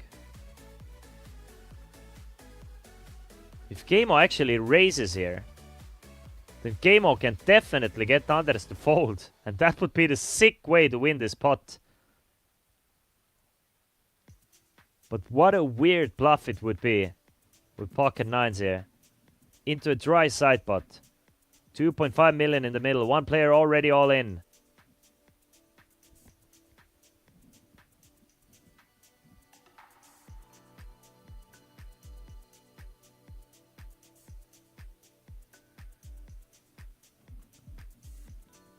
Keimo does fold the pocket nines. And GG Vadim Guk, our start of the day chip leader, is eliminated in 5th place. He will take home 13,550 euros, and I'm 100% sure we're gonna see quite a lot more of Vadim Guk future streams and future Coolbet Opens. But this time 5th place was all it took, and Andre Mägi has laddered up to 4th place at least.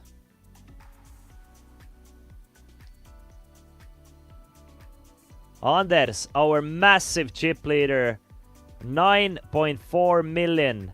He has 60% of the total chips in play.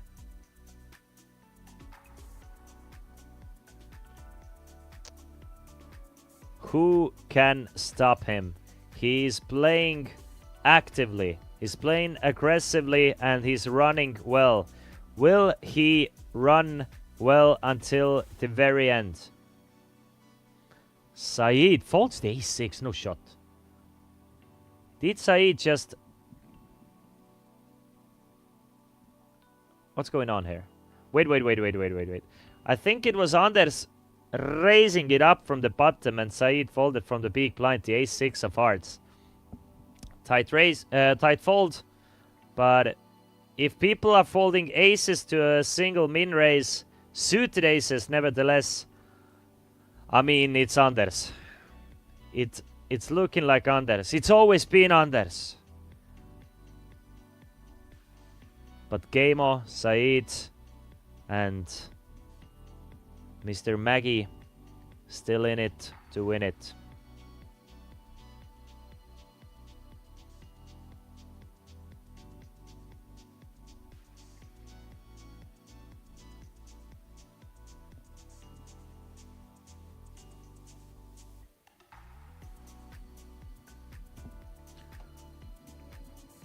Now Anders just calling from the small blind. Keimo checks his option with the 6-7 of diamonds. 240 in the middle. And Keimo does outflop Anders here. Of course, Keimo was ahead anyway, but actually gets some confirmation here by flopping a 6. He does have a pair. Anders has a very tiny 3 of clubs for the backdoor clubs. Of course, bottom pair not the strongest, but bottom pair with a backdoor flush draw definitely requires at least one call.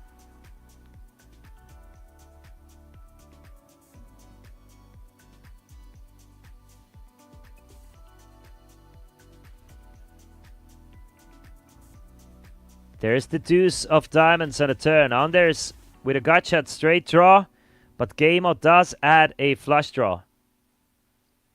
And that is a card that might cost Anders quite a bit here, because Anders is probably gonna bet large here with his gut shot, trying to target exactly hands like a 6, but a 6 with a flush draw probably cannot fold. So I expect to see quite a large bet here, at least 350. 450,000 is the bet from Anders. Can still win this pot with a 5 or by bluffing Keimo out on the river, but Keimo's gonna call one more street with a pair of 6s and a flush draw. And something tells me Anders gives up on the river. So Keimo is probably gonna win a decent one. No! Instead, Game-O folds the turn, and our chip leader, with a very aggressive play, is just increasing his screen and increasing his chip lead. Now has 65% of the total stack or chips in play.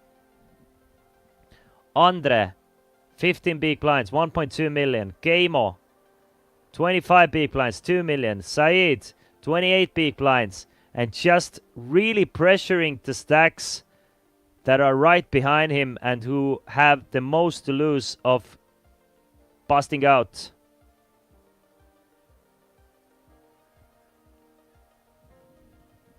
Andre with King Jack. He's gonna go all in. Has laddered up to already 4th place at least. And now looking to build upon his short stack.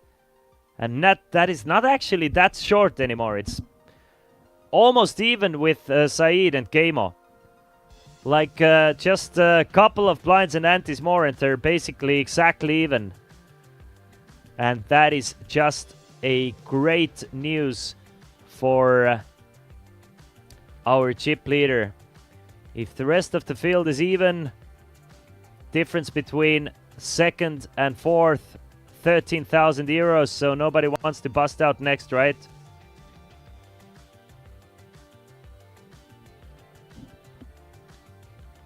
€17,500 guaranteed for all these guys.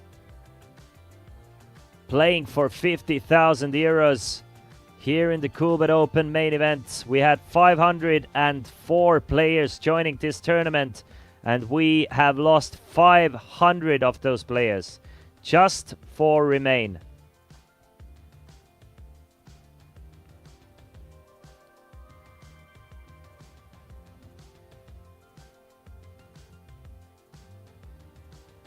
Anders folds to 6-3 while getting a little snack, late night snack here in Chesterfield Poker Club. The food has been getting a lot of compliments. Brand new poker club here in heart of Tallinn. Opened its doors just in late spring this year. Grand opening was in this summer. And now hosting the Coolbet Open. All the cash games being played at this venue, as well as the TV table. Most of the tournaments being played in the next door in the Forum Hotel. King deuce for Game-O now.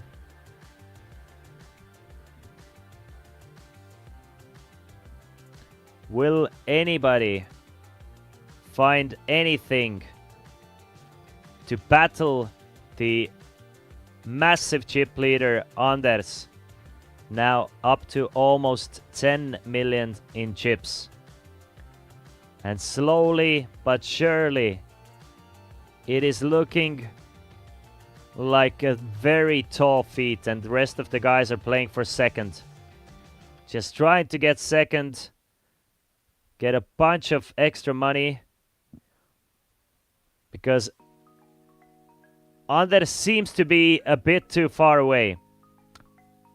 Probably not too far away still, but I mean, give him 1 more million, then I mean, everybody else is starting to play for second.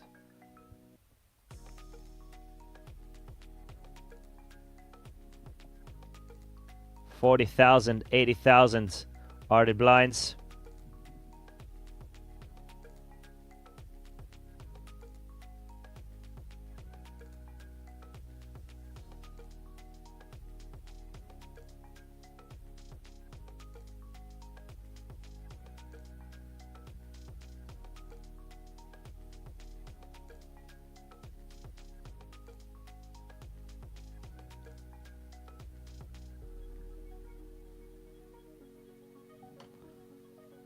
Anders. Blind versus blind against Game-O. Queen 8.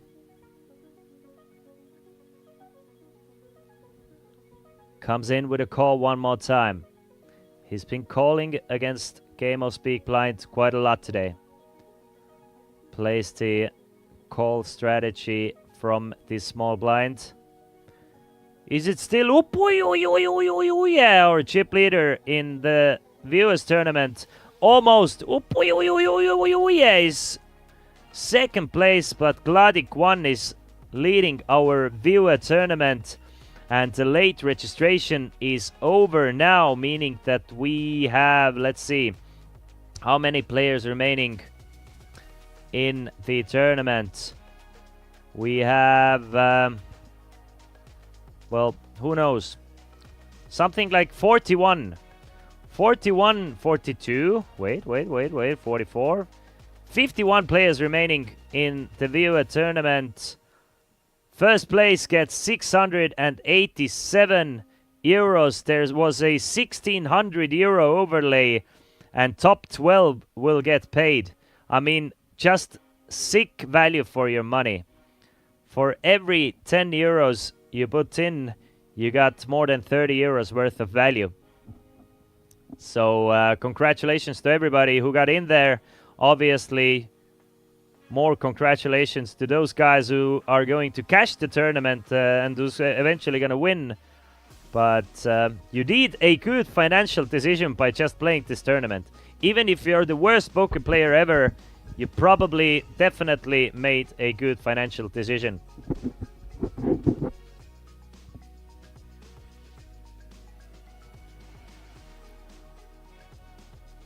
Andre with King 9 off.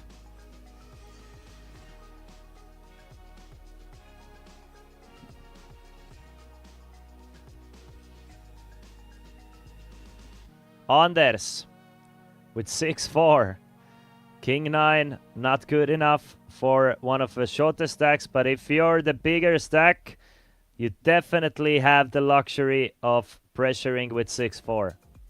But Gamo has actually found a strong hand. I mean, Gamo can go all in here with 20 big blinds and pocket sevens. Instead, Gamo is just going to make the call from the small blind. Doesn't want to risk being the next one out playing against the chip leader. It's just that sort of dynamic. 8, 9, and a deuce. 2 overcards for Gamo sevens, but actually a very safe board for sevens. Or seemingly a very safe board for sevens. Will Anders. Anders checks it back. Knows that this board doesn't really favor his range. So he's gonna check back the 6-eye. Gamo now probably feels like his best in the hand. And leads out. Yes, he does. Goes for 140,000 and gets rid of the chip leader. And he is beatable, you guys. Gamo has just shown us that Anders is actually beatable.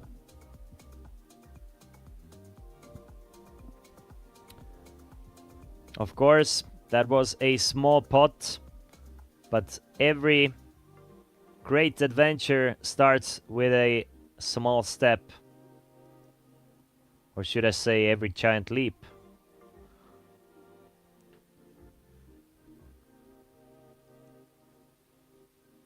Very tense atmosphere here in the Coolbet Open main event.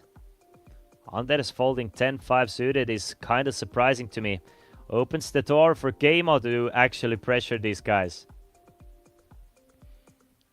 Good hand for Gamo as well, pocket sixes. Anders at the moment trying to get some energy with the food. Gives away maybe a couple of hands and then full steam ahead. Now this is trouble for Andre Maggi. He has been like Duncan MacLeod by not being busted out ever from this final table. And he's going all in with the 5s, and Gamo cannot find the call with the 6s. And Gamo would have been in a great spot to bust out Andre, but Andre stays in the tournament. Plays the 5s aggressively, gets the best hand to fold, and there you go. Andre. Will he eventually even make a heads up? I mean, by the way things are going, I don't know. Will I ever see to see 23? By the way things are going, I don't know.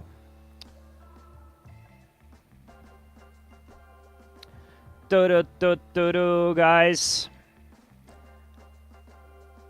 Well, I expect Andre to quite often get a walk this hand. I mean, he's in the big blind. He's the huge stack. Sayed just open folds the ace-deuce of clubs. Exactly the reason. Nobody wants to play against the chip leader when everybody else is just evenly stacked. Andre is at least going to try from the small blind with the 10-9. Will Andres just come in with a raise with the Jack-3 and just completely pressurize? Wants to see the stacks. Wants to know how much Andre has. Is he in a clear 4th place or is he evenly stacked with the rest of the guys? Gets the information and instantly raises, knowing that Andre can still ladder up quite a bit. Makes it 225 and Andre does make the call with 10-9, so doesn't limp fold against the chip leader. Yo, Odell wins. Couple of 6s and a 5. Andre doesn't connect. Andres is probably gonna bet something like 175-ish and just take the pot down. IMO.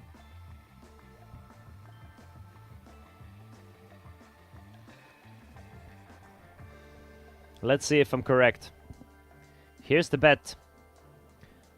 130,000. Goes for even a smaller bet, but Andre can do nothing with the 10-9. And our chip leader now has 10 million chips. Just a masterclass of how to play the big stack bully at the final table. Guys, if you are interested in tournament poker whatsoever, you can actually learn quite a lot here by watching Andres play the big stack. He has done so to perfection at the moment. He took a risk when he had to do, and then by winning this hand, he just has been cruising. Just using the ICM to his absolute best. Saeed folds the 67. Andre the Doyle. Okay, no, I'm almost out at the tournament anyway. What do I have? Like 5 big blinds? Just can't find anything to play with. Andres gives game a walk though. So show some mercy to the Finnish counter player. But who is Kennu though? Who is Kennu? Kennu, what's your screen name? Let us know. Is it YFFS or is it Lemmy Clubs? Has to be one of those two guys, right? Has to. Sun scary. Oh, really? Damn it, I'm gonna fold pocket 5s this hand. With just big blinds. With just 5 big blinds, I folded pocket 5s. And I feel like a dumbass now. God damn it. Meanwhile, Anders raising it up to 160,000 from the button. Gets game of the fold. Sayed with the pocket 6s though. He's gonna make the call. 440 in the middle. A king, a 4 and an 8. So a decently dry board for Anders to continue bet on. And it's gonna be a tough spot for Sayed. Really tough spot. Probably gonna have to call once here, but at the same time, it's just couple 100,000 at the time. Couple 100,000 at the time. Anders is just bringing it home. The longer it stays three-handed, the better it is for Anders. Because these guys are just evenly stacked, slowly dwindling down, which is exactly what these guys are supposed to do as well. Because now even if you double, you're still gonna be way behind of Anders. But if you go all in and lose, you're gonna lose like 13,000 euros. 15,000 euros even.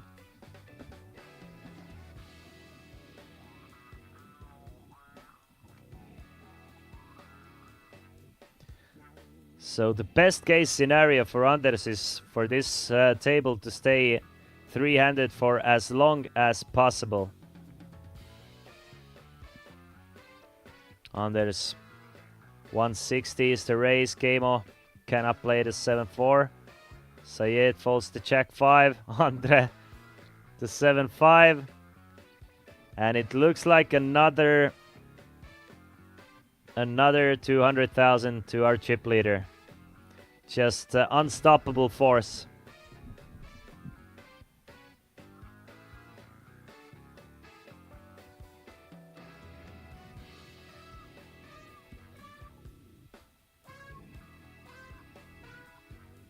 Still four-handed. Looking good for Anders. Obviously, he wants to stay away from doubling any of those guys, though.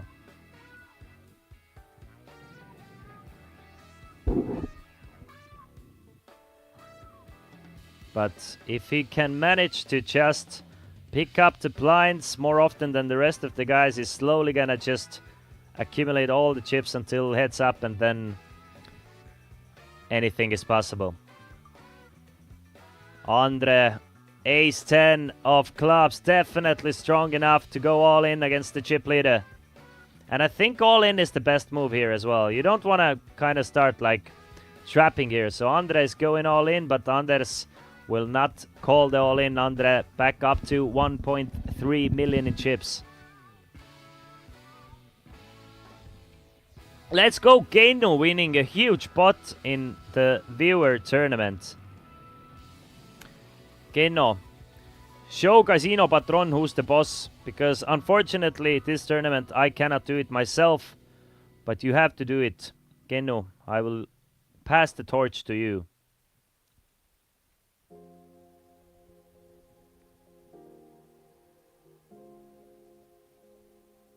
If you're up for the task, I hope so. But it is the chip leader in our viewer tournament. The Brazilian fish right to my left. Keimo with the Jack 7 gets a walk from Anders and knuckles him.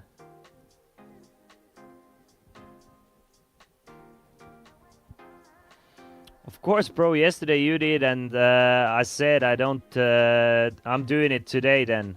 Exactly. Let's go. Let's go. Teamwork makes the dream work. Andre with the Jack deuce of clubs.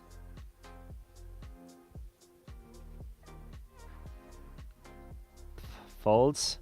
Anders super aggressive from the button as always. Finds another 10-7 off from the button to raise 260k to couple of folds.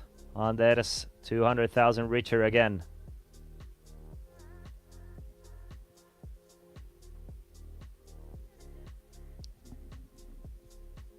He must be close to 11 million now by just continuously picking up the blinds and antes. Something like 10.7, 10.8 for our chip leader. Approximately 70% of the tournament chips in his hands, and actually finds a strong hand here as well. Gets the ace. I mean, if 6-4 and 10-7 is good enough for a raise, then the ace 7 is definitely good enough for a raise. And not just a raise, but the ultimate raise. I love the way Anders is playing. I have to say, he's just playing fantastically. Can you call with ace-10 here? Well, you can definitely call with the ace-queen.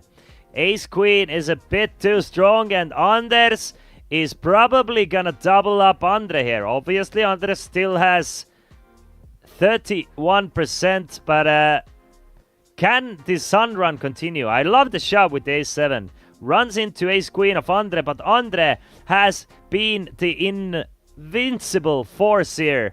Anders is going to need ace-7 to eliminate Andre, but it's looking good for Andre on the flop. Couple of backdoors for Anders, and Anders hits the 7 of clubs on the turn, and it took Anders' great run to finally eliminate Andre from this tournament. Andre ladders up all the way to 4th place, even though he got a pretty sick beat on the final hand. He must be happy with the tournament. Starting the final table with just 190,000, ends up in 4th place and 17,500 euros. And we are down to final 3 players. Final three players in Coolbet Open main event, and it's Anders with 12 million against Gaimo with 1.9 million and Syed with 1.4 million. Anders is the massive chip leader. Everybody now guaranteed themselves 22,000 euros, but the winner takes home 50,000, so 28,000 euros still to play for. The difference between 2nd and 3rd place is 8,500 euros. So still, I mean, will Anders just call and go for back-to-back bust outs here? I think Anders is just feeling like he's running like sun, and there's no way Anders is gonna fold there. Anders is gonna call the king 10. Give luck a chance. And go after Syed here. And Syed is gonna be in a great spot to double up.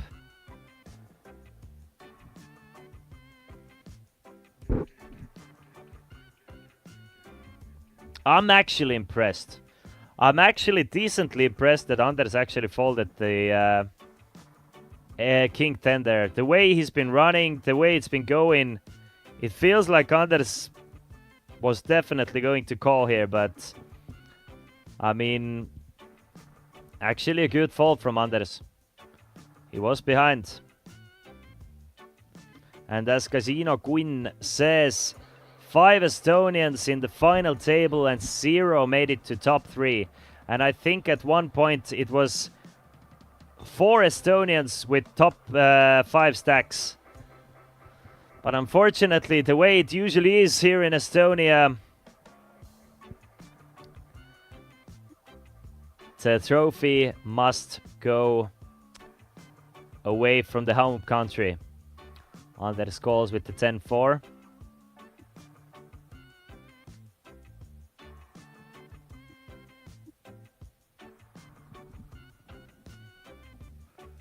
Gaimo does check behind.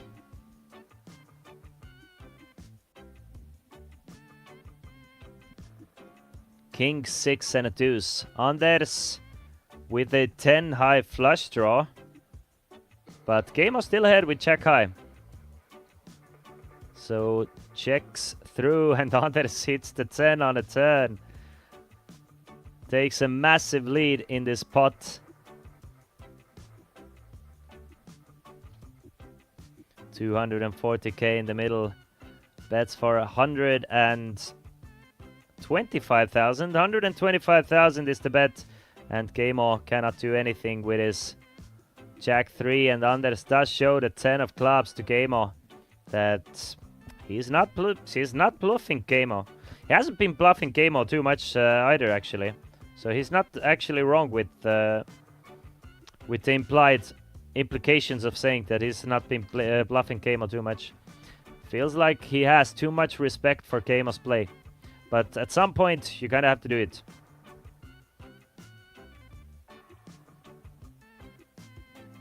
Kaka the Terminator. Kaka Irmont has earned himself a great new nickname by crushing his way all the way to the final table, and just a very unlucky hand in the final table with the kings, to be honest. And against a one player who's gonna play the ace-jack like this, unfortunately. Anders with another 10-7 from the button should be good enough to raise.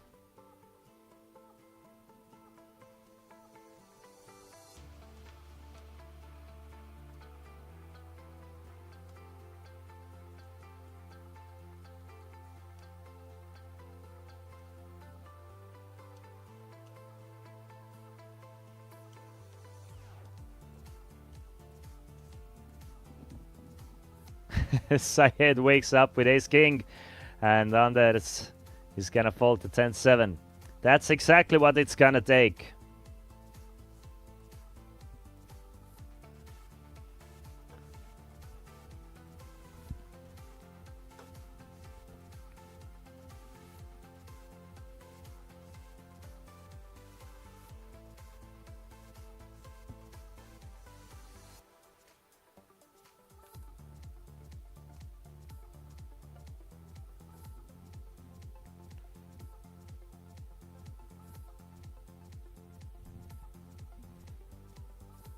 Three twos off for Keimo here.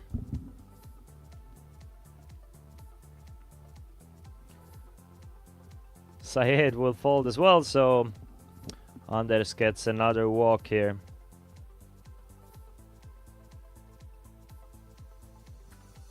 Slowly but surely.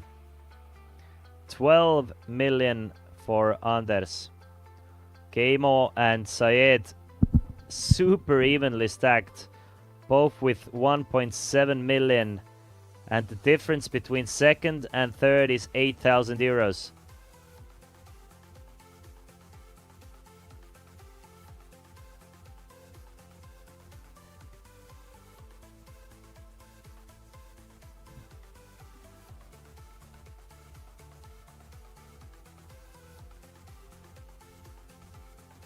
Saeed now with king jack off.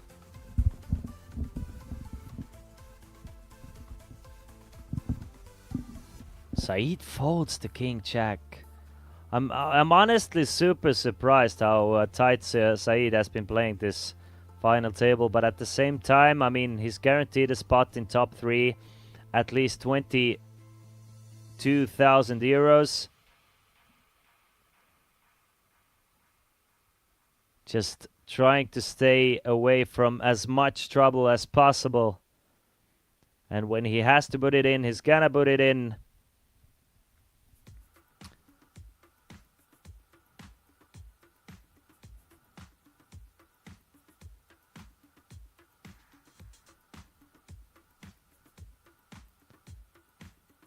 Anders with 7-4 of clubs.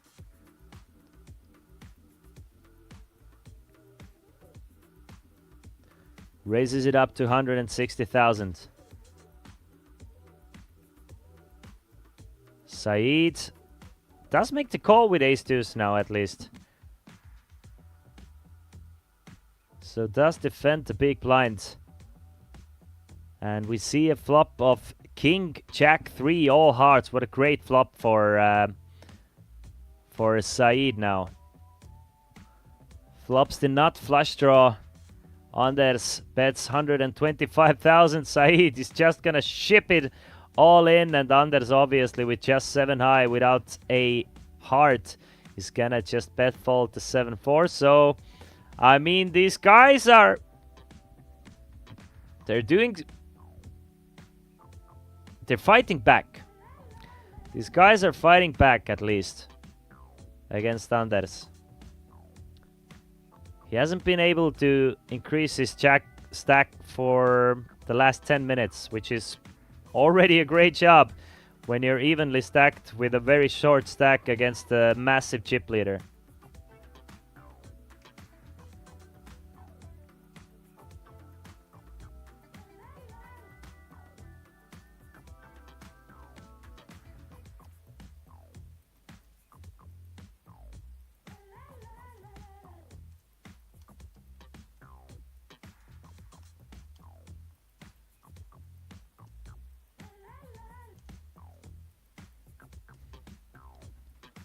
25 big blinds and a second place for Saeed. 22 big blinds and third place for Keimo. Ander is still way ahead with 142 big blinds. Keimo with a very strong hand. Ace King for Keimo from the button.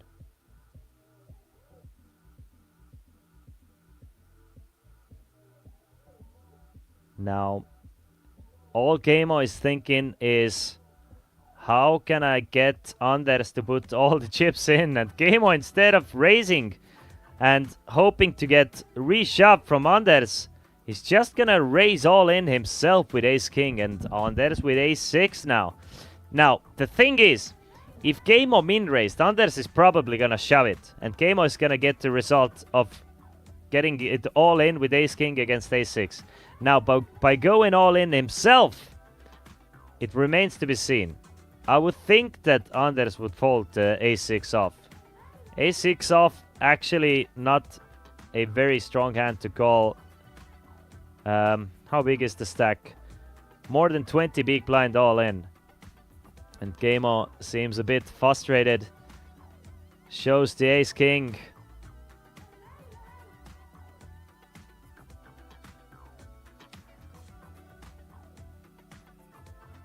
And stays in the mix. Couple of players with 25 big blinds. Anders way ahead.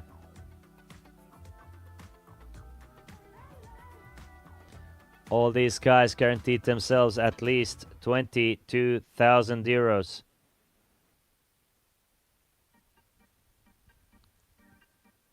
Anders still in a great shape, but doesn't want to give away this chip lead.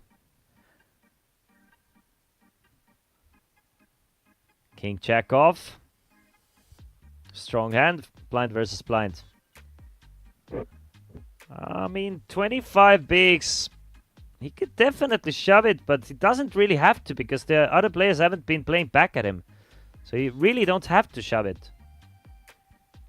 Because everyone has been playing like super honestly against him. He could definitely just put in a regular raise and expect to get the same result as a shove.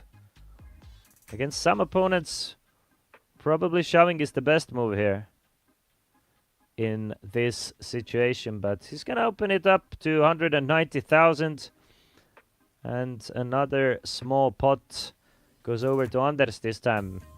After getting to three-handed play, it's been going quite evenly between Anders, Keimo and Saeed. Obviously, Anders has the luxury of sitting on 12 million, so even if he's gonna double up all in or lose, he's still gonna be a big chip leader.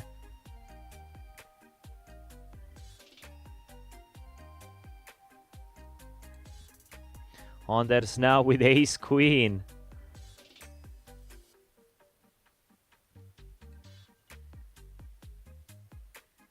Now, I mean, if you're shoving Ace 7 in a very similar situation, are you shoving Ace Queen? Seems like you are. I do like to play. One more time, I love the shove all in. I love the fact that he can definitely shove quite likely or lightly from the button. I actually wish that Anders shows the Ace Queen here. I think it's very good advertisement here. It's a very good advertisement here from Anders showing the Ace Queen. It's gonna insert quite a bit of fear into these guys.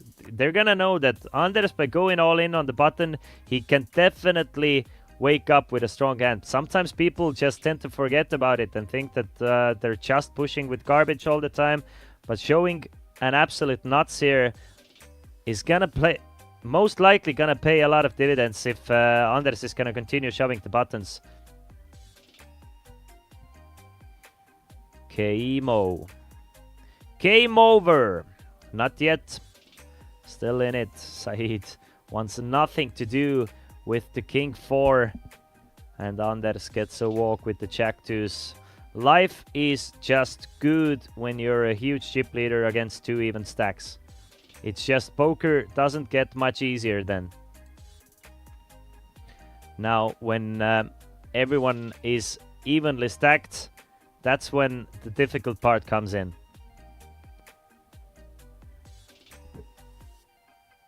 But to be able to be in a position to be the chip leader, obviously, you had to do the work prior to that.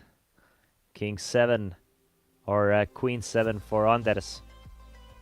Goes for another limp against Gameo. Gameo with a very strong pocket 7s. If I'm Gameo, I'm just going all in here. Yep. Like it. Like the shove. Like the play. Like everything about it.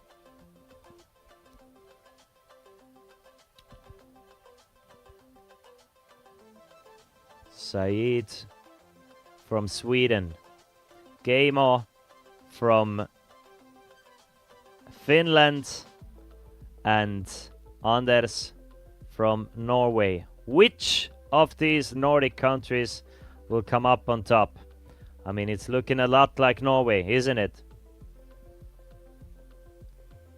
Queen 4, good enough to raise the button with.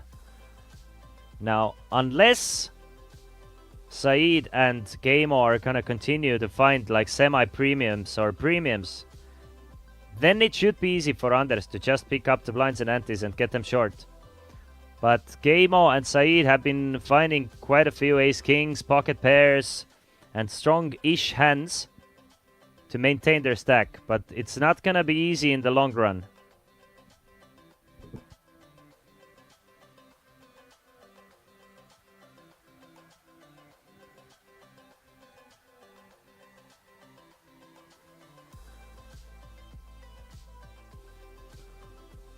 Still 3 players.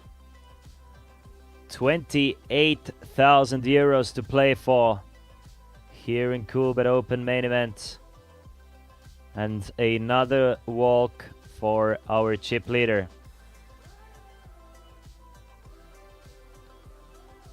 Anders now with 147 big blinds. Almost all of it, but still not all of it. Still, the job isn't finished for the Norwegian pro.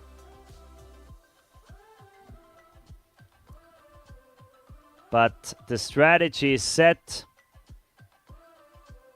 Now, all there's left to do is apply the strategy and trust in the process. Now, getting a 9 and a deuce makes it a bit more difficult, but still, game plan is set. He's gonna call and he's gonna try and steal this pot away on the flop.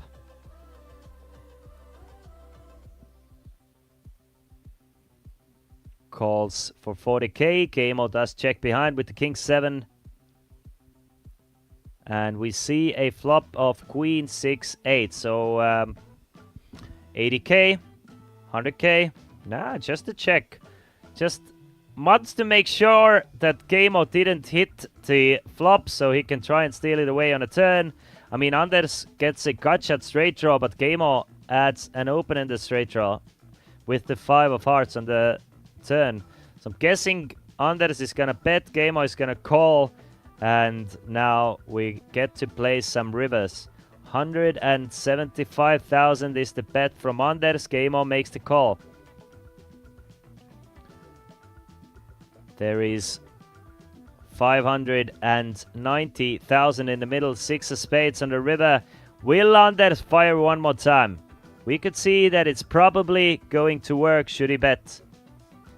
But is he a little gun-shy about Gameo calling the turn card? Yes, he is.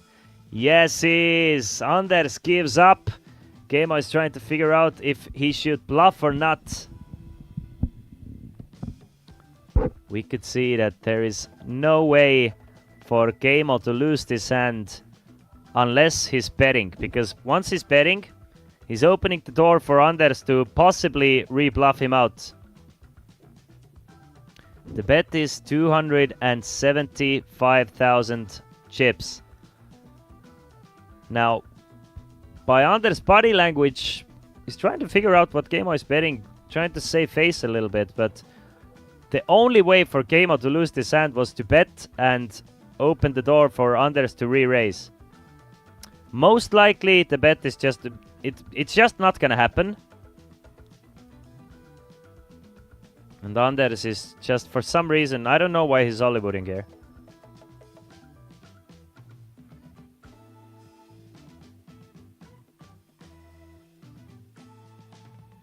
Wait. Wait. Are you kidding me? Wait.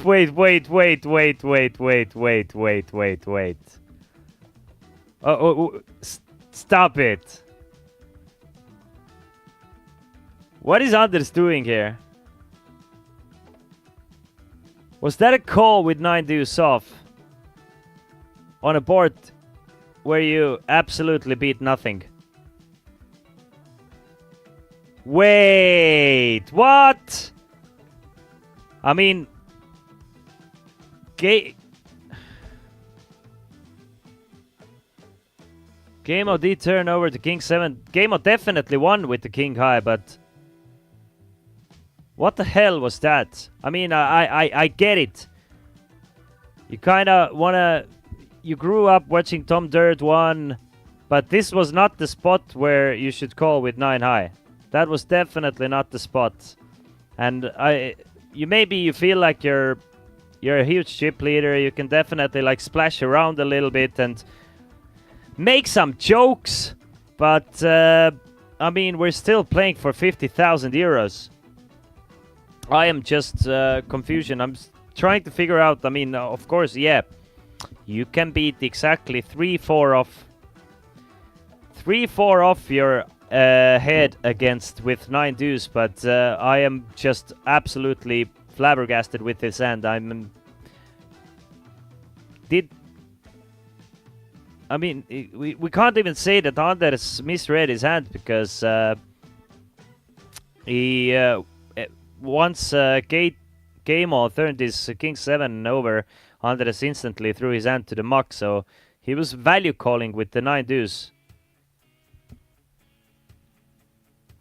I mean, honestly, I felt like there's no way for Anders to lose this tournament, but now, to be fair, I still think there's almost no way for Anders to lose this tournament, but he's just showed me that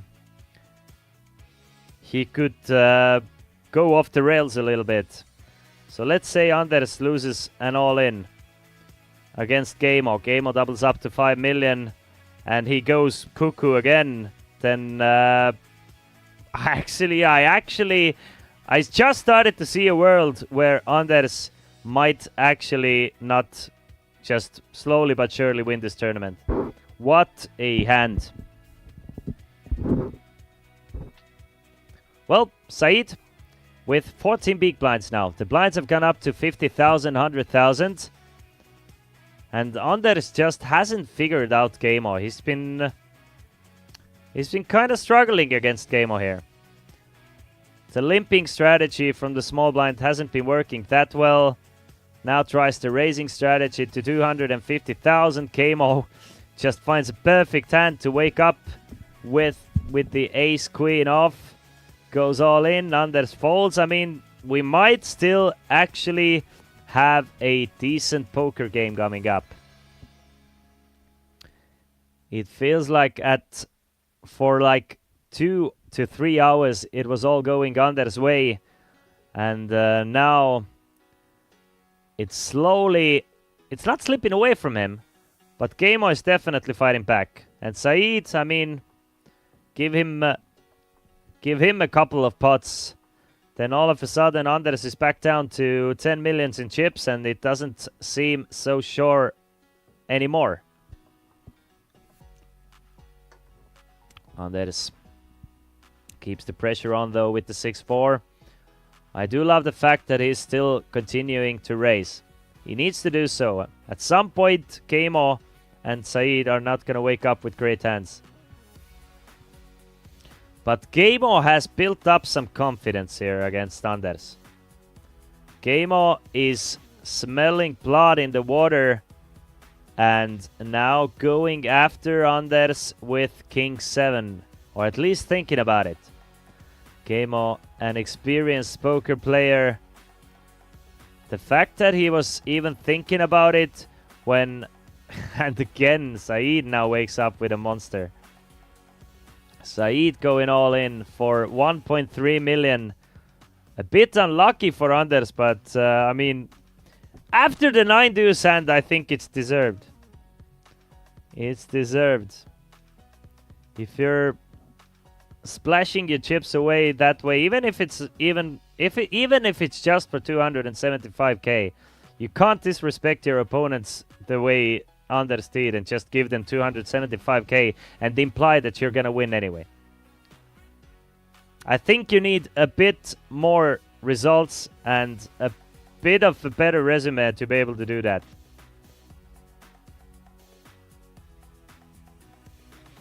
Enough of poker for today. See you at WinTV Live. Kaka Irmuti, see you at WinTV Live. And congratulations for your final table finish.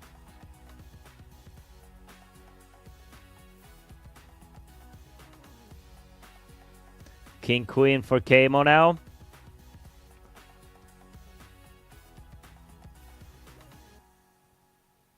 Starts things off with a raise.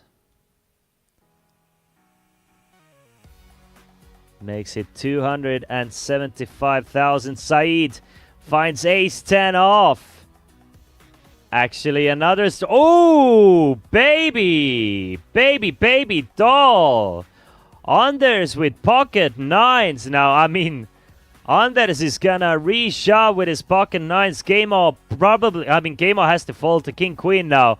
But shoot Saeed double up here against Anders. Then, my babies, my little babies, we still have a poker game.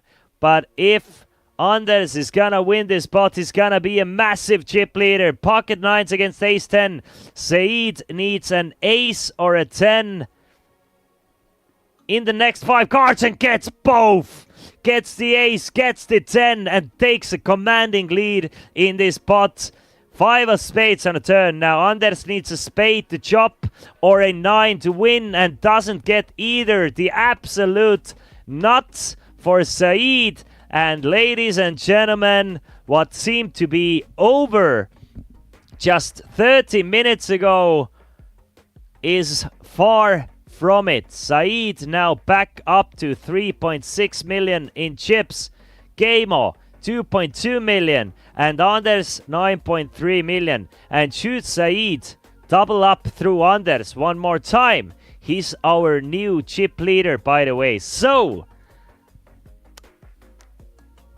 and I still say karma. But obviously Anders still in a great spot. By building up a chip stack, he could afford to lose one or maybe even 2 of those. But guys, we still have a game. So Anders now with just 60% of the tournament chip stacks. Had he won this pot, it would have been all but over. And Keimo obviously was rooting for Anders in this hand because had Anders nines won, he would have made an extra 8,000 euros. All players have guaranteed themselves 22,000 euros. First place of the Coolbet Open main event gets 50,000 euros.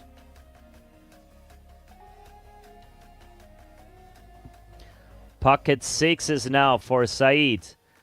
Makes it 275,000. Now Saeed on a bit of a rush here. Gets a fold from Keimo.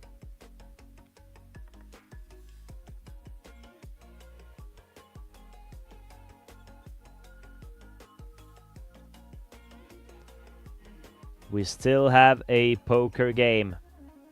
Saeed now almost 4 million in chips.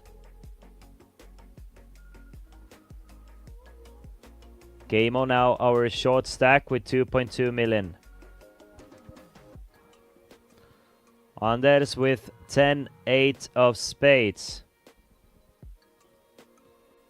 raises it up to what seems like 200,000. Gets rid of the small blinds. Saeed with pocket jacks. Just constantly finding strong hands whenever Anders is trying. Goes all in for 3.6 million. Anders falls one more time, and Saeed now up to 3.9 million. And Anders has dwindled down to 9 million. I mean, he must be losing a little bit of confidence. He's been shoved against so many times now, way more than he has been able to shove, which is surprising because with a chip lead you expect to be able to push the players around.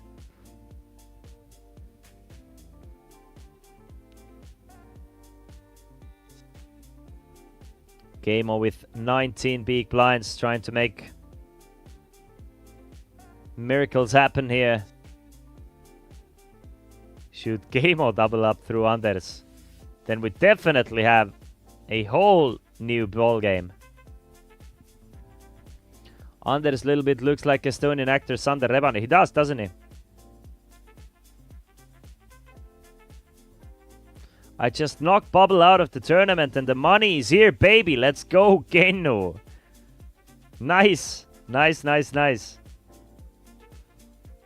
Saeed with ace-10 of diamonds. Makes it 350,000. And Saeed now back up to 4.4 million chips. We're gonna go on a small break because the players would like to use the restroom. Don't go anywhere far. We'll be back in about 5 minutes. God bless, we're breaking these runs. Life too short to play it on speed run. Only get one, no option to rerun. Where Babylon goes, too high to reach them. Coolbet is back in Tallinn. An Estonian company brought the competition home. Coolbet Open 2024 at Chesterfield has been a success this far. Yesterday we played day 2 of main event, 504 runners, leading up to a decent prize pool with 50k up top for the winner. Yesterday we also played the 8th game, a favorite among many players from here in the north. Of course we had the Icelandic invasion. Insane. They did paddle.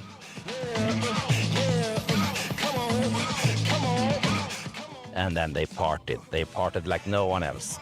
Hard to explain, but when you have so many good friends playing poker from such a small country, of course the camaraderie is different. It's fun. I ain't really with it back forth. You can keep it with the pressure on me. I ain't dropping one sweat. Used to be stressed hard, beat it like a drum set. Breathe, stretch, let it go. Everybody need a refresh. Go.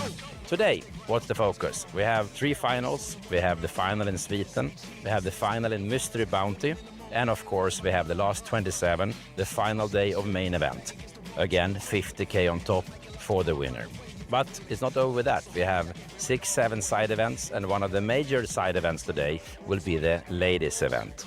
A favorite among many Estonians, Finns and Swedes. And yes, Tallinn delivers. Thank you all players. Welcome back Coolbet Open. Welcome back Coolbet Open 2025. This feeling I'm feeling is brand new. This is the moment I break through. So here we are at Coolbet Open 2024, and standing next to me is Jimmy Enterby, who won an amazing treat in Sweden. How did you get there, sir? I qualified through Coolbet, and it was, I think it was 6 qualifications appearance, and I won 4 of them. So I have 4 packages to this trip, so it went quite well, and my plan is to win this semi-final as well now to Nations Cup. But that's quite insane. So every country had their own Nation Cups apparently, and Sweden had 6 different online qualifiers, and you scooped home 4. Yes, 4 of them. So I'm happy with that, you can say. Did you bring mom and dad and sister, brother? Who got the packages? You got 4 packages, I understood. Yeah, exactly. But I have 2 friends with me. Very nice, very nice. And today then you have the semi-final. Do you prepare specifically? No, not at all. I'm more nervous about this interview and then the play later on. So no, just to have fun and enjoy it. So I have to say that he doesn't look nervous at all. You have done interviews before, I think. So tell us about you and poker style. I mean, you're aggressive, tight. How do you play? Well, I prefer a cash game actually, but yeah, as a cash game player, I'm quite aggressive, and that's has been my downfall in tournaments usually. But I have to tidy it up a little bit today, and when I play the main event in Coolbet later on as well. But I prefer to play cash game, and I'm quite aggressive player, and I only play Texas. I was about to ask, so only Texas, 2-card poker, yeah? Yes, only 2 cards. Well, that's a nice game. And online, you play grind a lot, or occasionally? How much do you play online? I was a professional poker player, so to speak, a lot of time ago. So I played 8 years, and then was a lot of online. So, but now, when it's only like a hobby, so I play only live at casinos and poker clubs. I mean, we've known each other quite a bit, and I can actually say that you are one of the better players in Sweden, but now we have to scream Heja Sverige very loud. Come on, once. Heja Sverige! Last question. In Nations Cup, you will then meet fishes from Norway, fishes from Finland, fishes from Iceland. Are you afraid of, and Estonia, of course, are you afraid of the other nationalities, or do you feel comfortable as a Swede? I'm always gonna be the biggest fish in the pool, so yeah, I'm gonna eat them all. Yeah. That's good, that's good. We call it shark, yeah? Yeah. I'm the shark. Cool. We have a follow-up question later, but now it's the semi-final. We wish you best of luck, and then hopefully see you in the final tomorrow then. Yes, thank you very much. See. Good luck, buddy. Thank you.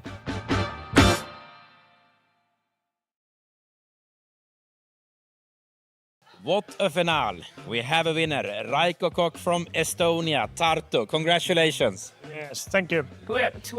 Nations Cup, winner 2024. How did you get here? Tell us the story. Well, I played satellite on Coolbet, and I think 2 times. And second time I won the package, and here I am. Sounds so easy. Here I am. Okay, tell us about today. So you came to the final. Were you prepared to win, or what was the plan? I don't know. Someone sent me email a couple of questions, and they asked that what do I expect from this tournament, and I wrote him back that I will win this, and I did. And you did. I'm happy for you. And was it a deal in the maid, or? Yeah, it was. No one wants to be a bubble guy, so we made a deal that 4th place will get 1,500. So bottom line, you won how much? What's your payday a day like this? The price was 9,500. Very nice. And a very nice trophy. Yeah, that was my goal. Yo, yo, yo, yo, my ladies and gentlemen and poker fans from around the world. We are back with the Coolbet Open main event final table coverage. 3 players remaining. It was all Anders until we got to see some chinks in his armor, and Syed has fought all the way back to 4.4 million.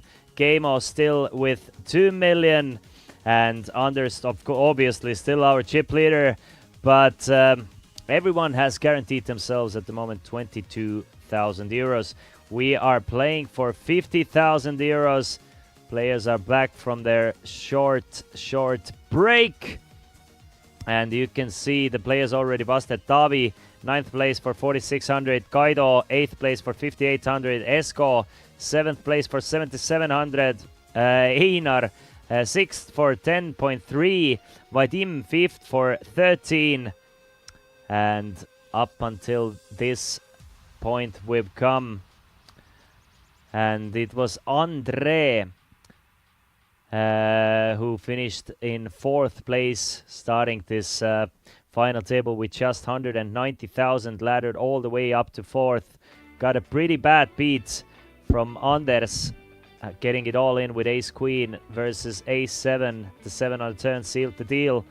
There's another ace-7 versus strong ace here. Saeed opens it up for 200,000 with the ace-7.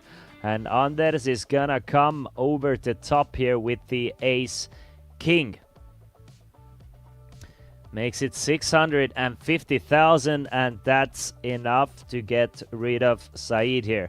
We are playing 50,000, 100,000 blinds, so still about 150 big blinds divided between those three players. Lion's share of that 150 big blinds belongs to Anders with 93 big blinds, Saeed with 42 big blinds, and Gaimo with 17 big blinds. Money jump between third and second place is more than 8,000 euros. So Anders can still definitely apply a lot of pressure, but he started doing some weird stuff in the past hour, so I'm guessing this break was much needed for Anders here. All Estonians out. Sad. Says Sargava with his best Trump impression. Sad. Anders raises it up to 200k and just every time walks into absolute nuts. I mean, that's also kind of crazy how many great hands the rest of the guys have been finding. Anders makes it 200k. Gaimo goes all in with pocket tens, but Saeed actually with a very strong looking king queen. But does Saeed feel like gambling? I mean, there's a raise from Anders and an all-in from Gaimo, so king queen just hits the muck. Anders cannot make the call, and you can see that Anders is getting at least a little bit frustrated here. What was supposed to be a very simple final table has been mostly that for him, but after reaching 300 play, he has actually lost about 2 million chips from a situation that seemed unlosable. His opponents keep on picking up great hands. He's trying to at least still apply pressure, which is great. You can see the trophies there as well. All three players have already earned trophies. But obviously you want that first place prize from the Coolbet Open. Gaimo with 21 big blinds starts with a raise. I mean, do you guys remember when everyone was afraid of Anders? They were folding, like open folding ace jacks and stuff. Oh, how the tables have turned. Gaimo raising it up with the king four of spades. Anders lets go of the 8-4. And a small pot goes over to the Finn. Three Nordic countries battling it out against each other. It's Norway versus Sweden versus Finland. 5 Estonians made the final table. Unfortunately for the local players, the Estonians did not manage to get to top 3. 1 Icelandic player as well, finishing 6th for 10,300 euros. Sayed folding, but Anders, king queen. Strong hand for Anders this time. And he ends up limping now. Just calls against Gaimo. And Gaimo gets to see a free flop here with 4-5. I mean, unless he wants to raise it up and get shoved on by Anders. Nah, thinks better of it. Almost grabs some chips and then thinks better of it. 300,000 in the middle. What a wonderful flop for Gaimo's end. Gaimo flops an open and a straight draw. A couple of 6s and a 3. Anders is still ahead with a king queen high. Does have the backdoor spade draw to go along with as well. Check, check on the flop.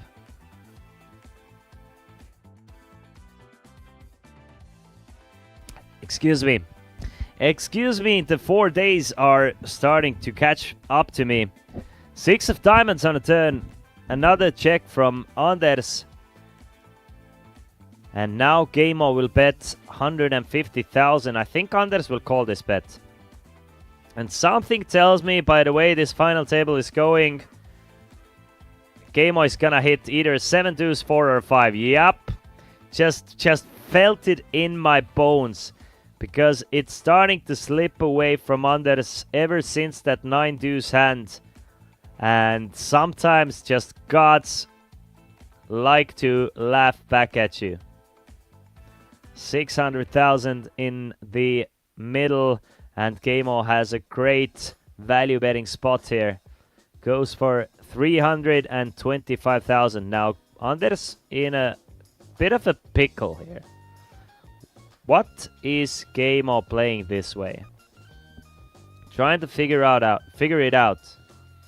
Well, 4-5, maybe something like 4-7, 4 deuce. But since Game-O checked back pre-flop, definitely all the 3s, 4s, even 6s, all in Game-O's range. Probably can take out any of the pocket pairs. But Game-O drinking Prem here.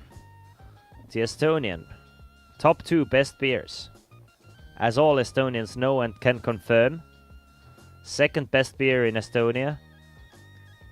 I gotta say, Game-O, you're my guy.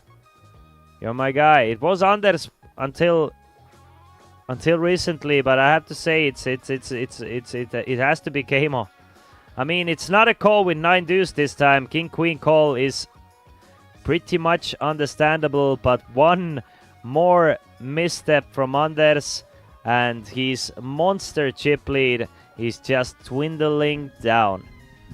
At one point, Anders was up to 12 million and was looking, and it was looking like there's no way for either Saeed or Game-O to conquer this tournament, and now we have a ball game. Gatto Gold asks, what is first then? Gatto Gold, thanks for asking. First place, Saku Original. Second place, Alegok Premium. Even though I have to admit, my fridge at the moment in my home only holds Premium.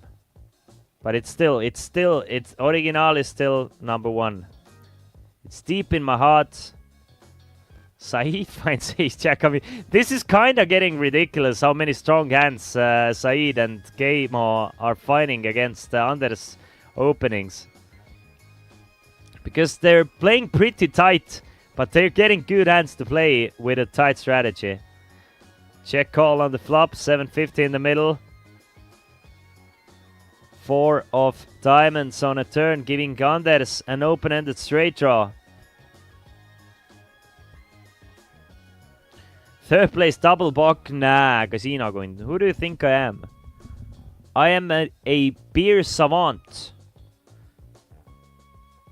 Now, Anders does bet 355,000 on the turn, which is getting raised from Saeed.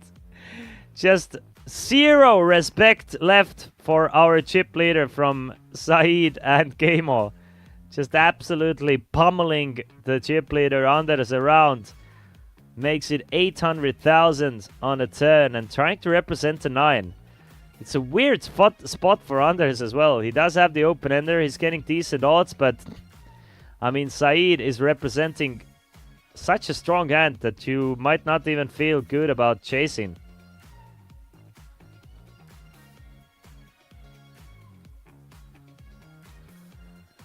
As it is, Anders does make the call on the turn. 2.4 million in the middle.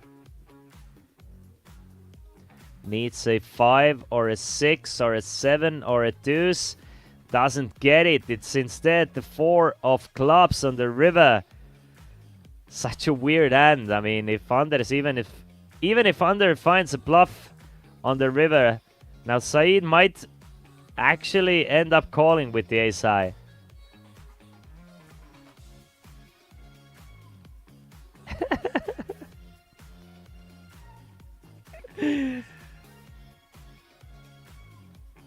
I mean, I tried your favorite beers. I was on Corona 3 days ago. all night. Corona until 7 a.m. I mean, it's not the same.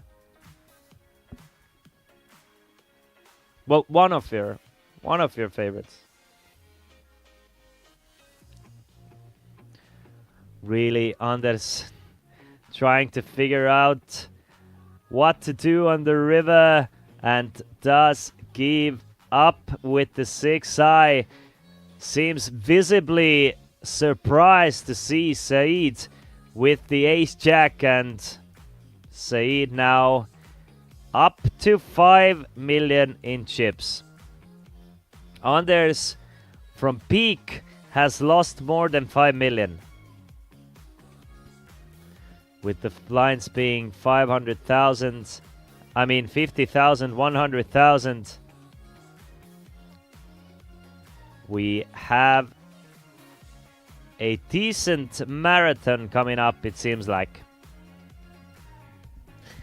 And again, what do you guys think? Should we get, once we're down to let's say 4 players, 5 players, 4 players on a final table, should we invest into dealers, or is it just part of the game? Being able to just kind of regroup while the dealers are shuffling and stuff. By the way, great job done by the Coolbet Open staff. I think throughout the 4 days we've seen 1 miss still. Just an absolutely smashing it, our featured table dealers. 4, 5 and an 8 on their stars. Catch a piece here. Has a gut shot straight draw with a backdoor flush draw. 600k in the middle, checks it over to Keimo. Keimo checks back. Now, will Anders try and will Keimo give him respect though? I like to think about Corona as a currency. That was used like that in Australia. Whenever you had a friend coming over lending an angle grinder or something, he brings back angle grinder and carton of Corona. Like cigarettes in jail. 325,000 is the bet from Anders. I mean, if Keimo calls here, nah, he doesn't, then everything is falling apart for Anders. But Anders finally manages to win a pot and back up to 7.5 million, about 50% of the tournament chip stacks in play. Now Kato Gold says that he thinks that Rock is the best. Now Rock is a beer that I respect. We call it Ramburgis. That is a beer that I respect. And I will not say that you are wrong. I respect it and I accept it. It's a simple enough beer to be considered one of the best. Doesn't have this weird pumpkin taste. But it still has personality. Yo, Aveke! To be honest, I paid wages for my friend in Premium. He helped me to move a few things from one apartment to another. Dude, that sounds like a great friend. That sounds like a great friend, and I'm sure he's happy to get the second best beer in Estonia as a wage. I mean, that's the best deal, isn't it? You help your buddy out. You're willing to help him out anyway, but a couple of beers. I have a friend who posted a work offer as well. Or let's say a colleague. A colleague who posted a work offer asking to dig a 25 centimeter hole, 40 square meters long. And she also offered to pay beer for the worker. So it's like many hours of hard labor, and you also get a beer for doing it. Patron, go check Facebook. She's the best. I'm just slightly over exaggerating. Just slightly. Geno, how many players remaining? Are you winning it? Are you actually winning it?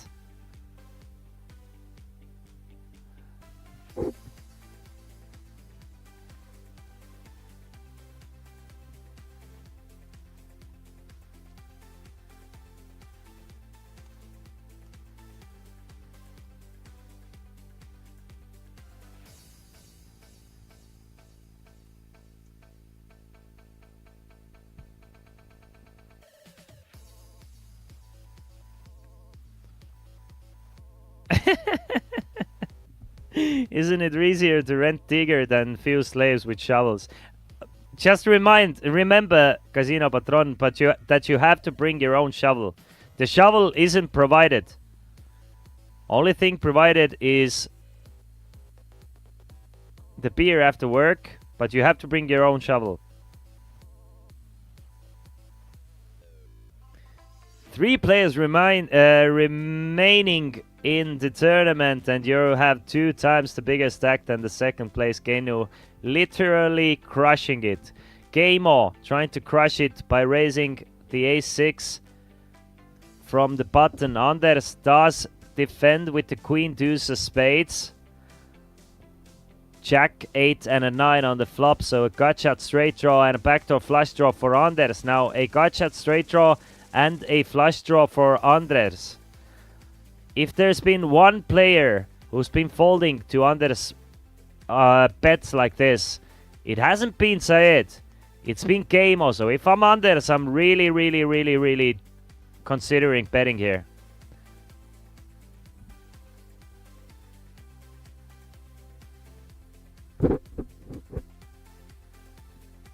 If you're actually saying it's 40 square meters, then shoveling is just inhumane and not so practical, in all honesty. It's so dumb. It's so dumb. What the hell?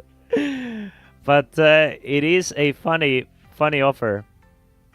And probably the graveyard has a lot easier ground to shovel on as well. Deuce of diamonds on the river for Anders. Does take the lead now on the river. Now the question is, how can he get to showdown without either being bluffed out by Gamo? Does he start with a check? Does he go for a blocker bet? Gamo's hand looks awfully a lot like an ace-high though.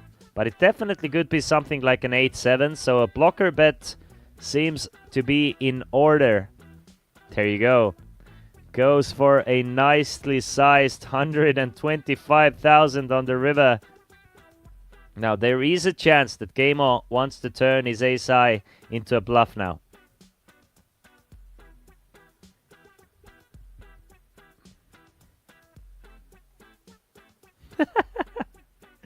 There you go. Now, objective number 1 for Anders was to get the showdown because he does have the best hand. Goes for a blocker bet and Gamo turns his ace-high into a bluff. And Anders has been calling these spots quite a lot and Anders has been wrong every single time. Now, will Gamo absolutely destroy Anders' soul? But Anders this time makes the call, and this time Anders is correct. Gamo with just ace-high, and Anders turns over the queen deuce of spades. And I mean, you gotta give it up for both Gamo, Anders, and Syed here. Anders, even though it seemed like it was slipping out of his hands, and I was pretty sure Anders is gonna end up folding this hand and just Gamo stealing this one away from Anders. He just has a lot of fight still left in him. All these 3 guys have.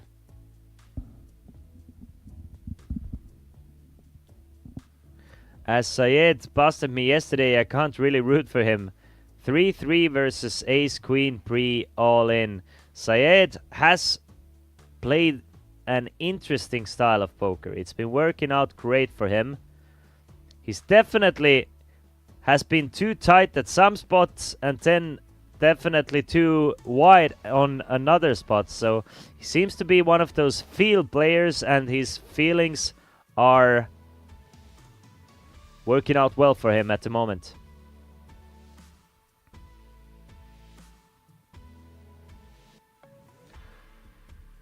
Anders makes the call from the small blind with the Jack 3. Gamo checks behind with the Jack 7 of hearts. 4, 5, and an 8. So Gamo with a gut shot straight draw, this time with a backdoor flush draw. Both players check the flop. Ace of spades on a turn now, giving Anders a gut shot straight draw of his own. Both players with just Jack high at the moment. And Anders is going to lead out for 350,000. It seems like Anders has caught a bit of a fresh air. I'm starting to like Anders' bet sizing again. He kind of lost himself for a while, and then now he's right back in it. It was those types of overbets, those types of relentless aggression that got him to at one point be close to 13 million in chips.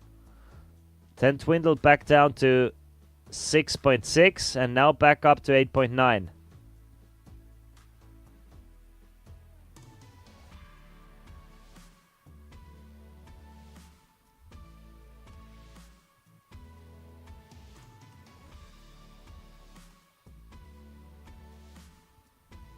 Gamo now with the Queen 4.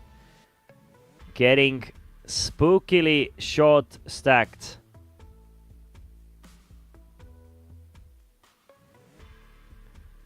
Starts with a call against Saeed with the Queen 4. And Saeed does check back. Queen 5, 8 on the flop. So Saeed with middle pair. Gamo with top pair. This might be fireworks. Saeed does bet 200,000. Gamo makes the call with top pair. Ace of diamonds might just freeze the action here. Check, check on a turn. Another queen on the river. So Gamo needs to try and get some value here.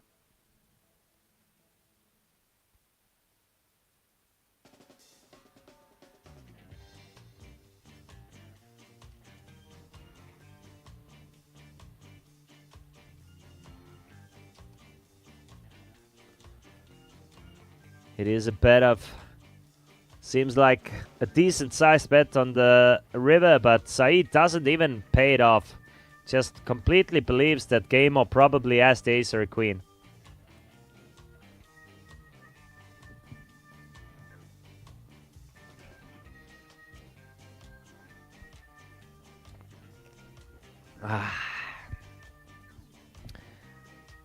My throat is slowly but surely starting to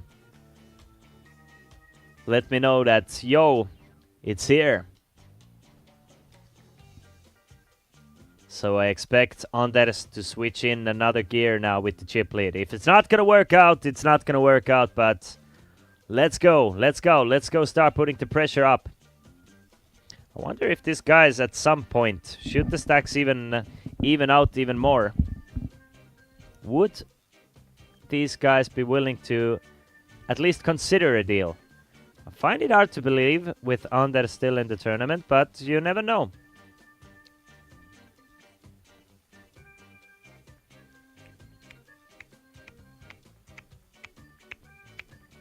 You can see the trophies here. Winner, first place, second place, and a third place trophy. First place in the middle, second place trophy on the left, and a third place trophy on the right. Christian, will you play the Hyper Turbo version of the main event tomorrow? Yes, Ave Aveke. At least I'll do my best, but I don't see anything else in my future than the Hyper Turbo. I want at least one tournament experience, so like 99% sure I will come.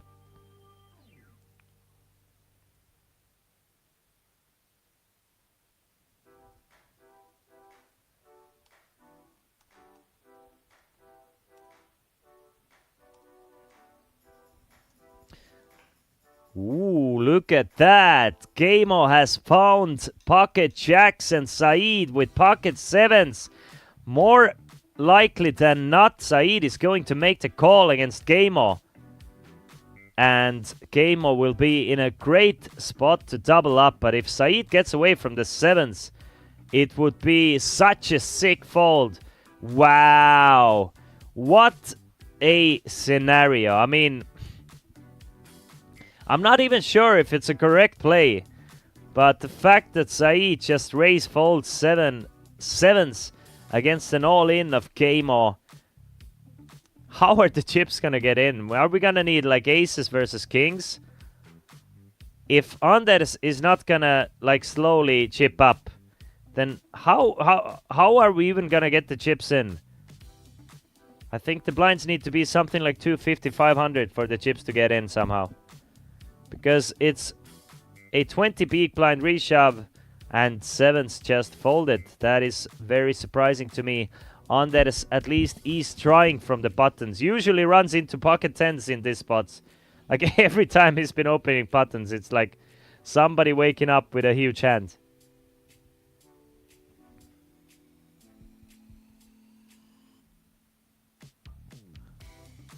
$200K is the raise from Anders. Game on makes the call with ace-5. Saeed with 8-3 of diamonds.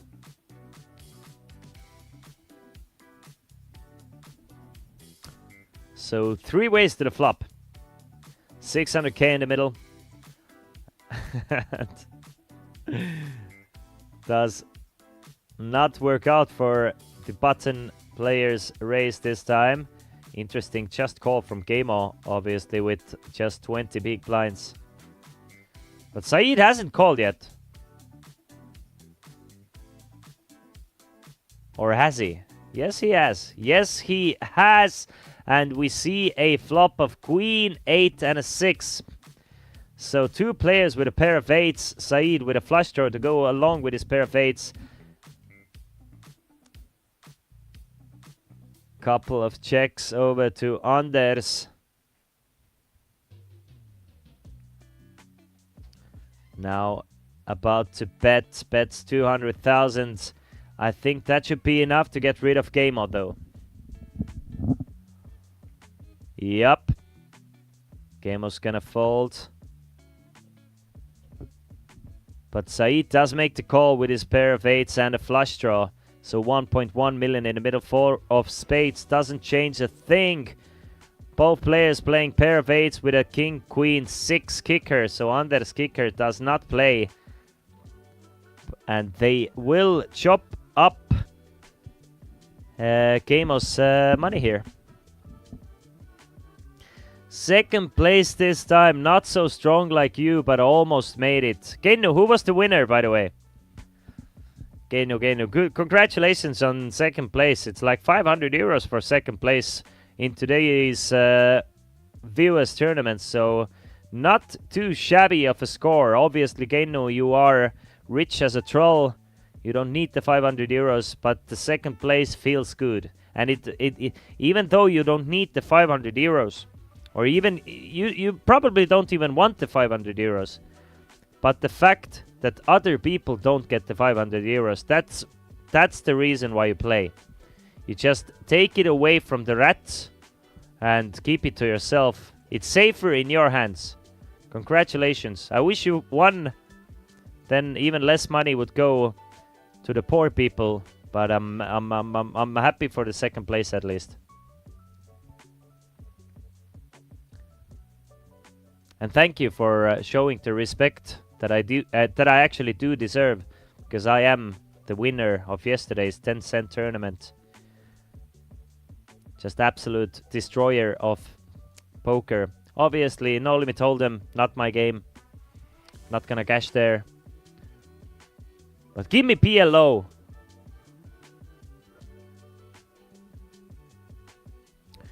Ba-da-ba-da-ba-ba-ba-ba. Game-o with the ace queen.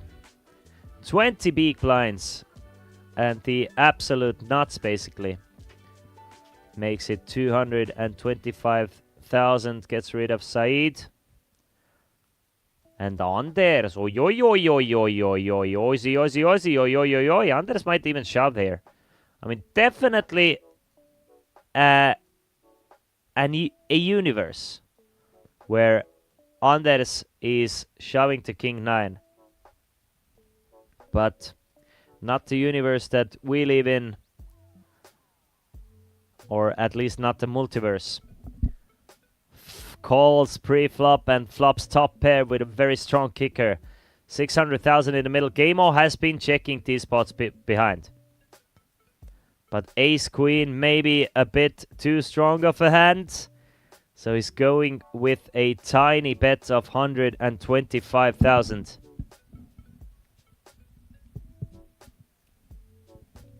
Is this the only live streamed game today? Yes. We have been live for more than 8 hours now. And to be honest, we don't know how many more or hours this main event is gonna run for. And 8 hours already starting to take its toll. So the main event is the only game that we will stream today. But this might, this might go for 30 more minutes. This might go for 5 more hours easily.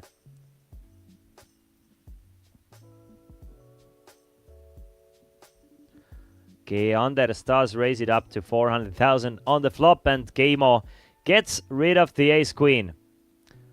I mean, the players have shown a lot of discipline, at least.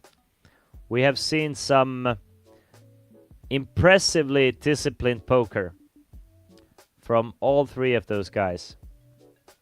Mostly Said and Game-o, but Anders has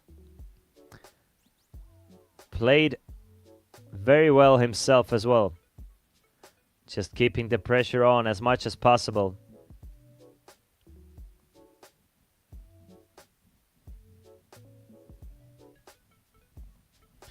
Ace-5 now for Anders. Trying to get back up to 10 million chips. Starts things starts things off with a call with ace-5, and again it's just like unbelievably strong hands. And this time it's pocket jacks for Game-o. And it's looking like it's gonna be a double up unless Anders gets away from the ace.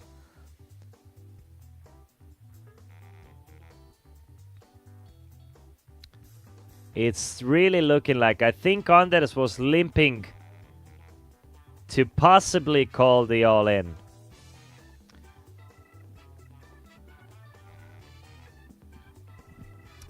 Well, we'll wait and see. It's 15 big blinds. You can't blame Anders for calling with the ace-5, but he doesn't have the best of it this time. It's Game-o way ahead with pocket jacks against Anders. Ace-5. Anders was lucky once already in a similar spot, but then he had ace-5 suited.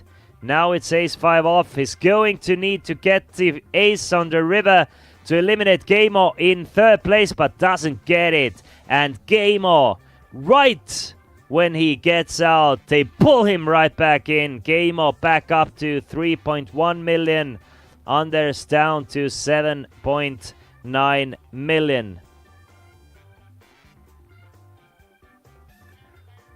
So we definitely have a poker game, and we've had a poker game for a while. Just Anders unable to run over Said and Game-o, which I'm sure he was hoping to do with a huge chip lead. at one point up to 12 million. And Saeed and Keimo, one by one, keep on chipping away from Anders. Now Anders with still the chip lead, 79 big blinds.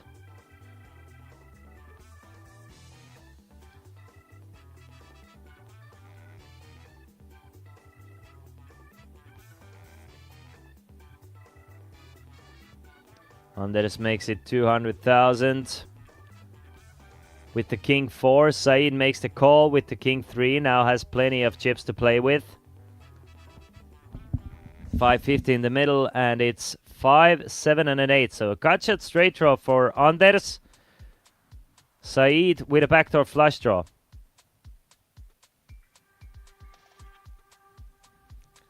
Six of spades on the turn gives Anders a straight.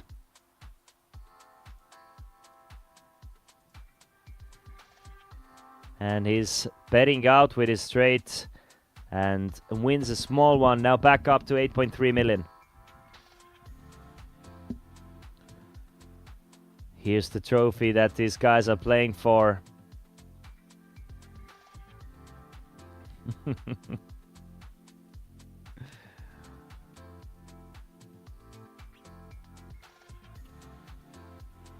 Will there be a live tomorrow? Kato Gold, there will be no live tomorrow. Coolbet Open Festival basically wraps up today. There's gonna be a mini main event tomorrow. The only tournament tomorrow is going to be the mini main event. But Coolbet Open has been running for a week now. Today is the wrap-up day. And tomorrow starting at 1 p.m. there will be the mini main event. €150 buy-in. So, not from Coolbet Open.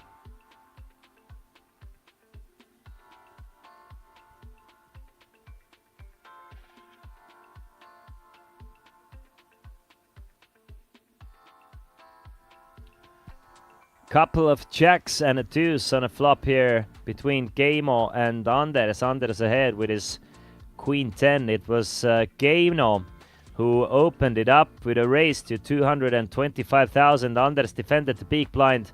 5 of diamonds on a turn.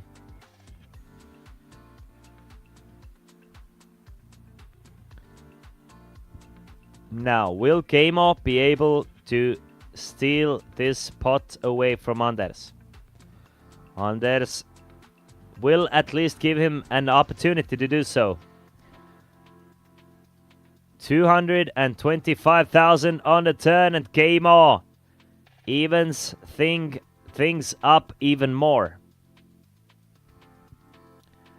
Now up to 4.3 million.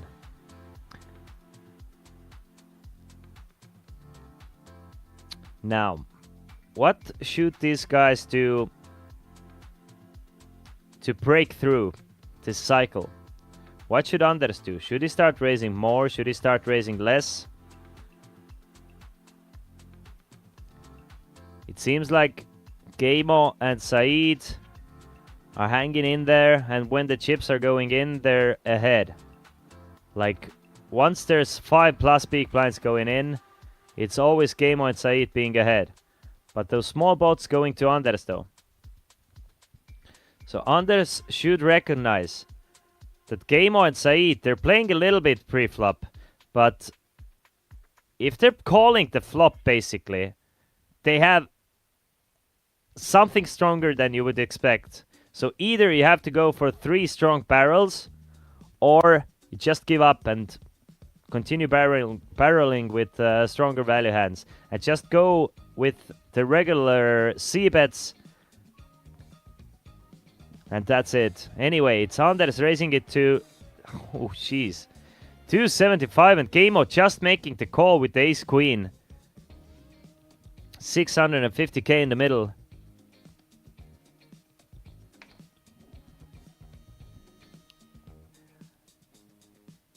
Queen would have been pretty sick news for Anders here after Keimo slow plays the ace-queen.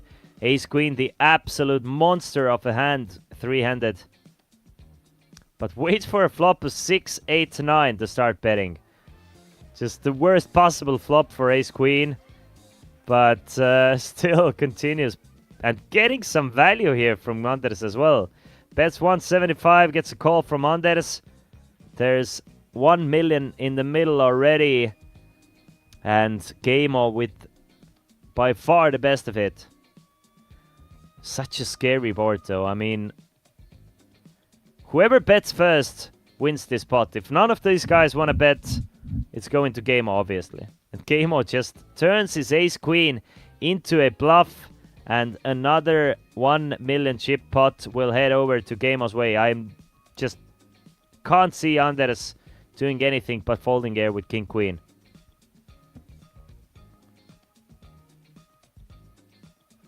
They should let me do the buy-in. I will come with 10 blinds and bust them all. Or if not, I take 4th place money for compensation. Casino Patron. What a great idea. But Anders folds to king-queen. Gaimo now up to 4.7 million in chips. And unfortunately, well, there should be like 20 more minutes of this level, right? But something, let me tell you. No, 10 more minutes of level 50k, 100k, then we will have a scheduled break coming up for you. And for me, and for the players, after which the blinds will go up to 6120.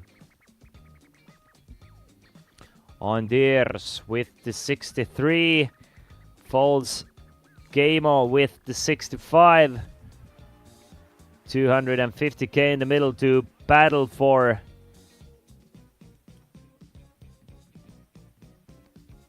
And Gaimo will... He will raise small from the small blind. Really not a big fan of min raising blind versus blind from the small blind. But, I mean, maybe it does work against Said. Maybe Said is a little bit too tight from the big blind. As it is a pair of 9s for Said. And Gaimo with a gut shot straight draw. And Gaimo is gonna continue betting. 125 gets snapped call from Said here.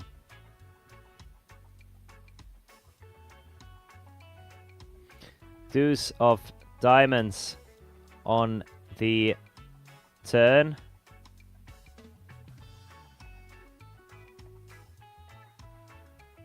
So Said still ahead.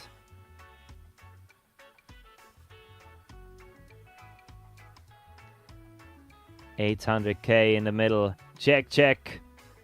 Gaimo needs an 8 on the river to take the lead. Does not get the 8 on the river.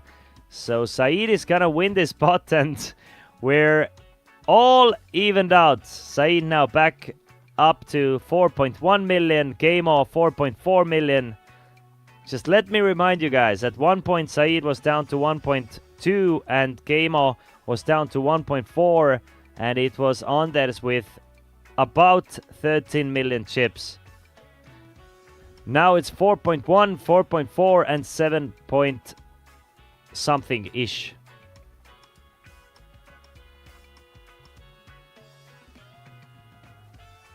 Sargava, listening to you write or reading what you're writing. Don't you work for Coolbet? Don't you? This man loves to bite the hand that feeds him. Just absolutely loves it. Gaimo folding to 7-3. Said folds to 6 deuce. But I'm sorry to hear that you got a couple of bad beats. Unlucky run of cards, they do happen on even in live poker, even online poker, everywhere. It's called variance. But obviously, it's understandable to get frustrated when you get a bad run of cards. These three guys have been getting a pretty decent run of cards. They've all guaranteed themselves 22,000 euros. playing for 50k. Said now. The tempo has slowed down a little bit. I mean, not a little bit, a lot of it. Just a cat and mouse game between those three gentlemen from Sweden, Norway, and Finland. Sorry, Sweden, Norway, and yeah, Finland.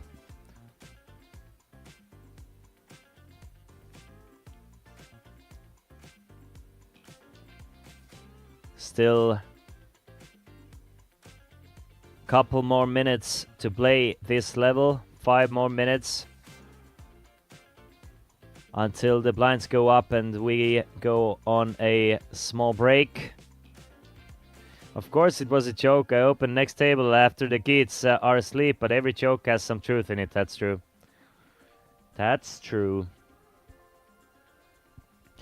Game-o with the King 9 or the Queen 9. Loves to limp the small blind. All three of these guys love to limp the small blind. Game-o makes the call with the Queen 9. Saeed checks behind. Check on the flop. No pairs anywhere. So will we see another pair of checks? Yes, we will. So a check. No, it's a bet from Game-o actually on the turn. Feels like Saeed probably doesn't have the ace, and since Saeed checked back the flop, he can start applying the pressure and still takes this one away. Yo, Zudersen. How you doing? How you doing? Interesting game they playing over here. Well, aren't you darned? Yes, it is. Very, very much so. It's so interesting that I am going to open my favorite bottle of Red Bull.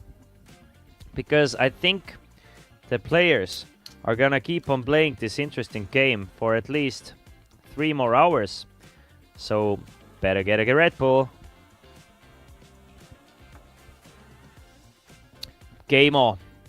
I'm rooting for you, Game-o. I had your son here with me in the booth. He was drinking premium. Game-o is drinking premier. You guys are people of culture. And I have to say, I hope you take it down. Saeed with the Jack 10 of hearts folds.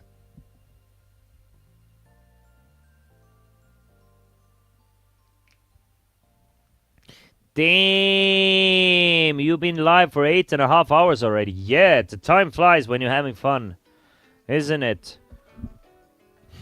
But yeah, we've been live for almost 8.5 hours. Or yeah, basically 8.5 hours. To be fair, we did get to this 3-handed spot quite early. And it was looking like Anders is gonna take this one down like super early. But it was quite expected for this game to go at least until midnight. So something like midnight-ish seemed very very sensible to me, so I was kind of prepared for it. Anders versus Saeed. Anders actually with a very strong hand pre-flop. Saeed with a very strong hand himself, but Saeed flops the top set against Anders. And should Anders hit the king or a queen here, he's gonna be in a lot of trouble. Check the turn. Just a disastrous river for Saeed. At least it looks like such an awful river card. You flop top set and then it runs out 7, 8, 9, 10. Just feels like shit, doesn't it? You feels like you're bluff catching at best. And Anders does bet 325k. Saeed will call that 325k. And ladies and gentlemen, we got an even poker game basically. Now Anders down to 7 million, Saeed up to 500,000, and I mean Game-o is somewhere in there. We are going to go on a short break, on a scheduled break. Still three-handed, still warriors playing, still trying to figure out who will win the Coolbet Open main event. But don't go anywhere far. We are playing for 50,000 euros. I won't. What a finale. We have a winner, Raiko Kok from Estonia, Tartu. Congratulations. Yes, thank you. Nations Cup, winner 2024. How did you get here? Tell us the story. Well, I played satellite on Coolbet, and I think 2 times. And second time I won the package, and here I am. Sounds so easy. Here I am. Okay, tell us about today. So you came to the final. Were you prepared to win, or what was the plan? I don't know. Someone sent me email a couple of questions, and they asked that what do I expect from this tournament, and I wrote him back that I will win this, and I did. And you did. I'm happy for you. And was it a deal in the maid, or? Yeah, it was. No one wants to be a bubble guy, so we made a deal that 4th place will get 1,500. So bottom line, you won how much? What's your payday a day like this? The price was 9,500. Very nice, and a very nice trophy. Yeah, that was my goal this year, to win a trophy. So I did it. Congratulations again. Any decisive hands, or was it something that really stood out in the final table? It was pretty good run from start. I got aces pretty early. Hard hand was when the second place bet value bet, and I didn't think that he had anything. I thought he had a flush draw only, and I called 2 pairs. So that was biggest loss on this tournament. So very, very good run. That's cool, and I mean you recovered that loss quite fast. Yeah. Can you tell, is there a difference in how they played? Was it a difference in playing style, or was it all the same good Texas players? Or I don't know who was in this place, but he was really nervous. It was like his first tournament, I think, so big. So I don't know, but others played like usual. Like a home game in Tartu. Yeah. And your winning hand, the classic? Snowman's. What can I say? Hold the snowman, hold the trophy. Congratulations. Yes, thank you. Winner. Woo! Let's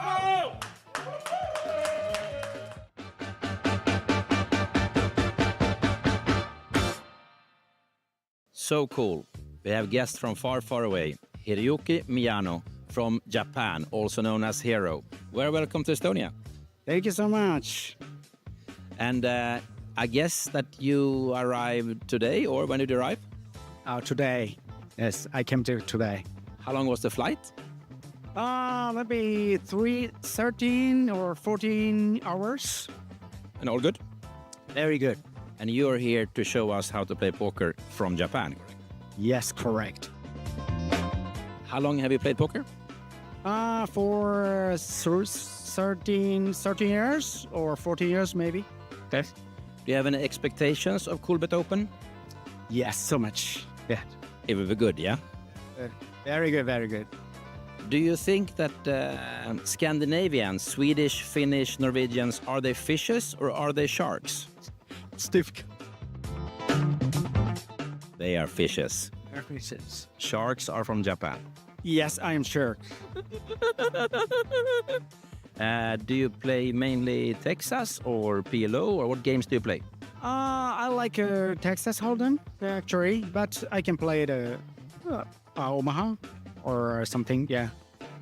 Do you prefer tournaments or cash games, or what's your game of choice? Actually, I like cash game, but sometimes play tournament.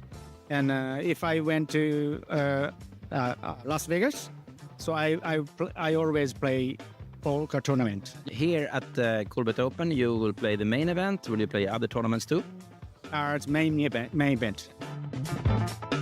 Are you here alone, or is it friends coming with you, or how many will you be from Japan? Me and my bosses coming. Your bosses! Oh, never bring the bosses. That's the worst. Okay, well, they hope that you win, yeah? Oh, that's good. So, we have a hero in town, traveled across the whole world. Hero, very welcome to Coolbet Open 2024. Thank you. I want to try it. Yes. Thank you, sir.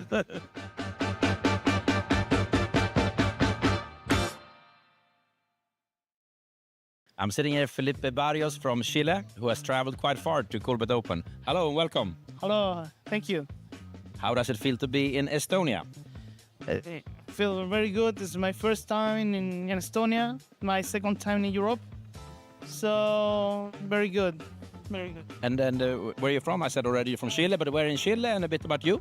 Yeah, I'm from Chile, I'm from Santiago, the capital city. I'm playing Coolbet since 2019. I won the first tournament that Coolbet sponsored in Chile. That tournament was in a series of tournaments in the National League of Poker in 2019. And now here. What is your Coolbet nick? My Coolbet nick is J Queso. Jota Queso, J Queso. I might have played with you. Yeah, Coolbet. And how did you get here to Coolbet Open 2024? Why are you here, and how did you get here? Well, I won a qualification series of tournaments. I'm here because I took the first place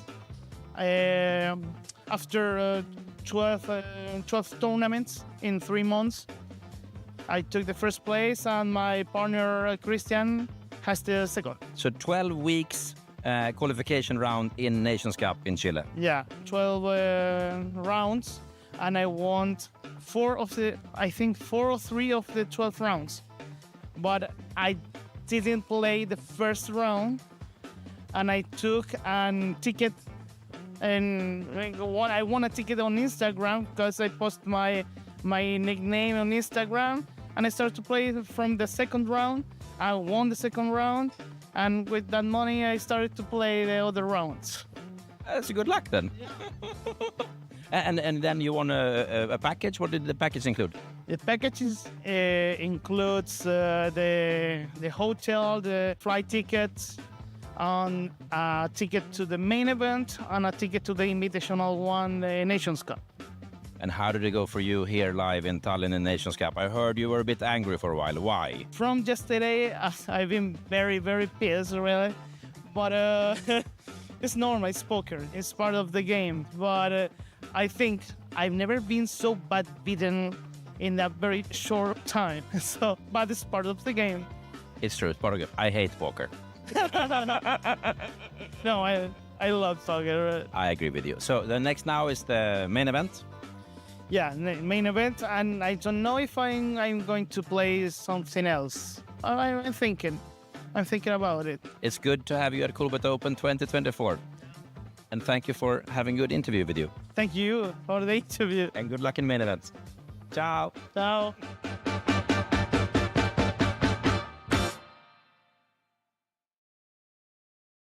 Now I'm sitting with a legend here in Estonia, a good friend and a not so good poker player, Mairo Tom. Very welcome. Hello, hello. It's nice to be in Coolbet Open. Isn't it fantastic? Yeah, it's so glad to have Coolbet Open back in Tallinn. Oh, it's been so long, eh? I agree. And okay, it's a new location, Chesterfield. What do you think about that? Let's be honest, Chesterfield Poker next to another, so you can't really miss out. And one thing poker players always love, good air conditioner. It's amazing here. Yeah, so the games I played, all good. Like, no complaints. And this week, have you played some poker? Will you play some more poker? How has it gone for you? So, let's be honest, I played main event.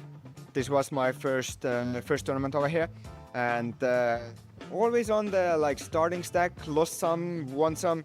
Really never got the stack back up, but I made the bag, which is almost like the most important thing in poker if you're playing the main event. Day 2, some tricky spots, some flips won, eventually is just a cooler. it's just poker. After that, I went for the Hyper Turbo 6-pair rock and roll. And yeah, I min-guessed over there, so that's already a good start. And today, let's say in a couple of hours, Sweden. My plan is to go for Sweden. I love Sweden. Yeah, I love Sweden as well. Fan club, Harris, because of your show us your dress here. Yeah, let's be honest, I've got so many compliments, I can't even count them in like two hands, so yeah. Interesting though that in the poker environment is mainly men. Yeah, and the ones doing compliments are men, eh? It's good to have you here, and good luck then in Sweden. Maybe I will play against you. Maybe, and thank you for the good lucks, and good luck to you as well. And good luck to everyone playing on Coolbet Open.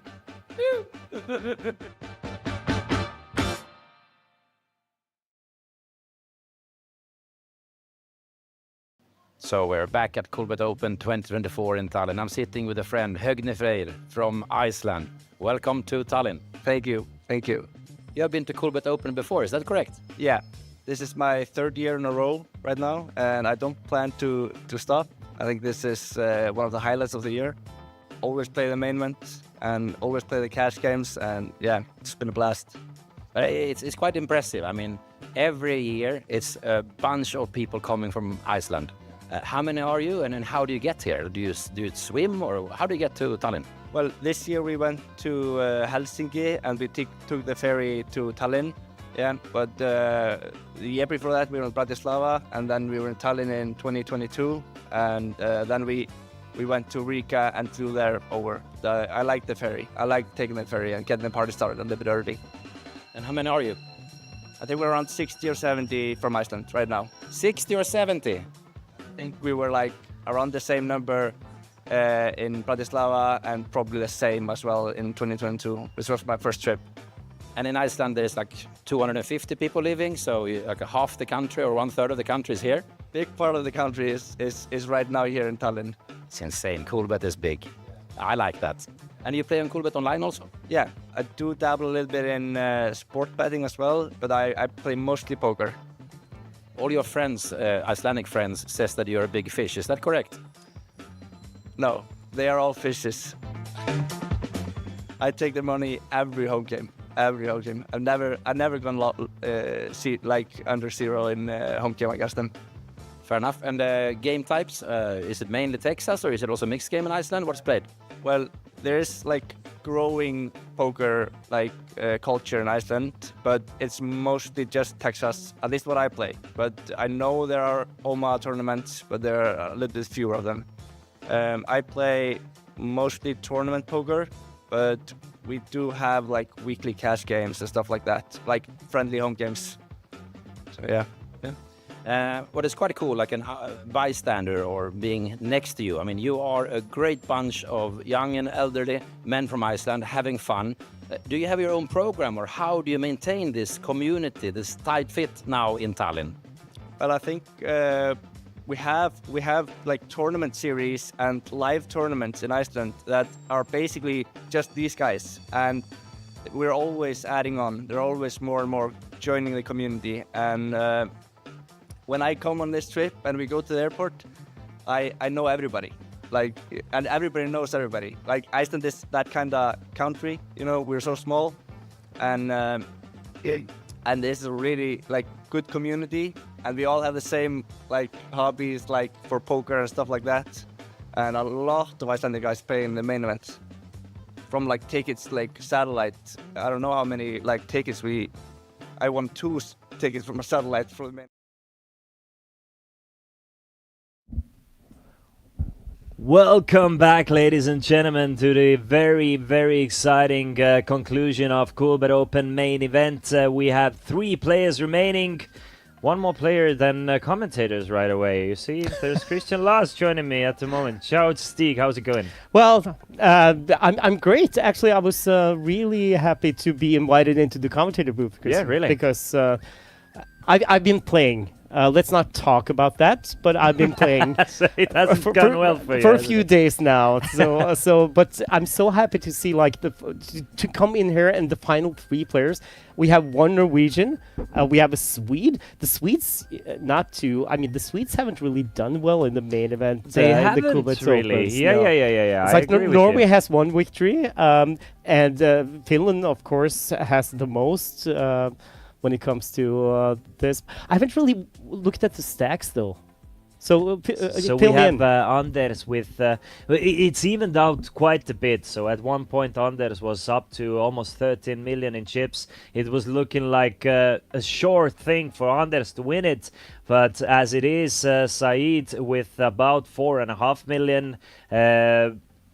Gamo with something like very similar, maybe 4.5 million himself, and Anders with 6.5, still with the chip lead, but definitely has shown a little bit of mortality here. Yeah. It was looking like absolutely domination nation from Anders, but as it is, everything's still possible. Quite a big pot here. I mean, was it Anders 3-betting to 600k, and Saeed did make the call. The blinds, by the way, have gone up. We're playing 60,000, 120,000 now, and a great start for Anders. And it feels like with Anders, I don't know if you're familiar with any of these players, but Anders, it feels to me that he has this 50%, not 50%, but let's say 90% of absolutely perfect play, just absolute bulldozing over the table, and then those 10-minute lapses of just kind of losing focus, starting to fool around a bit, and just giving it a little bit back. Yeah. That's at least it's been like this today for me. I don't know if you see it. There was this crazy hand where Anders ended up on a board of 5, 6, 8, 8 queen.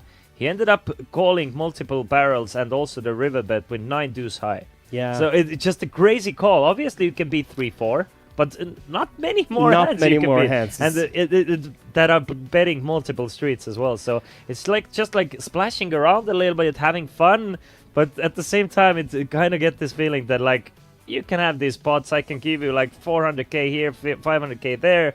I will beat you anyway, or at least a little bit like this feeling. So it's gonna be interesting to see. It has to be under still the favorite. But, you know, Gamo, a very solid player. We had Gamo's son joining us at the booth today, rooting for his father. And Saeed, for me, I think is a dark horse. He's an unpredictable player. He can be very aggressive at points, but at the same time, just really hold and wait for his spot when he feels like he needs to do so. So Kamo was in the 8th game last night, was there? Sorry?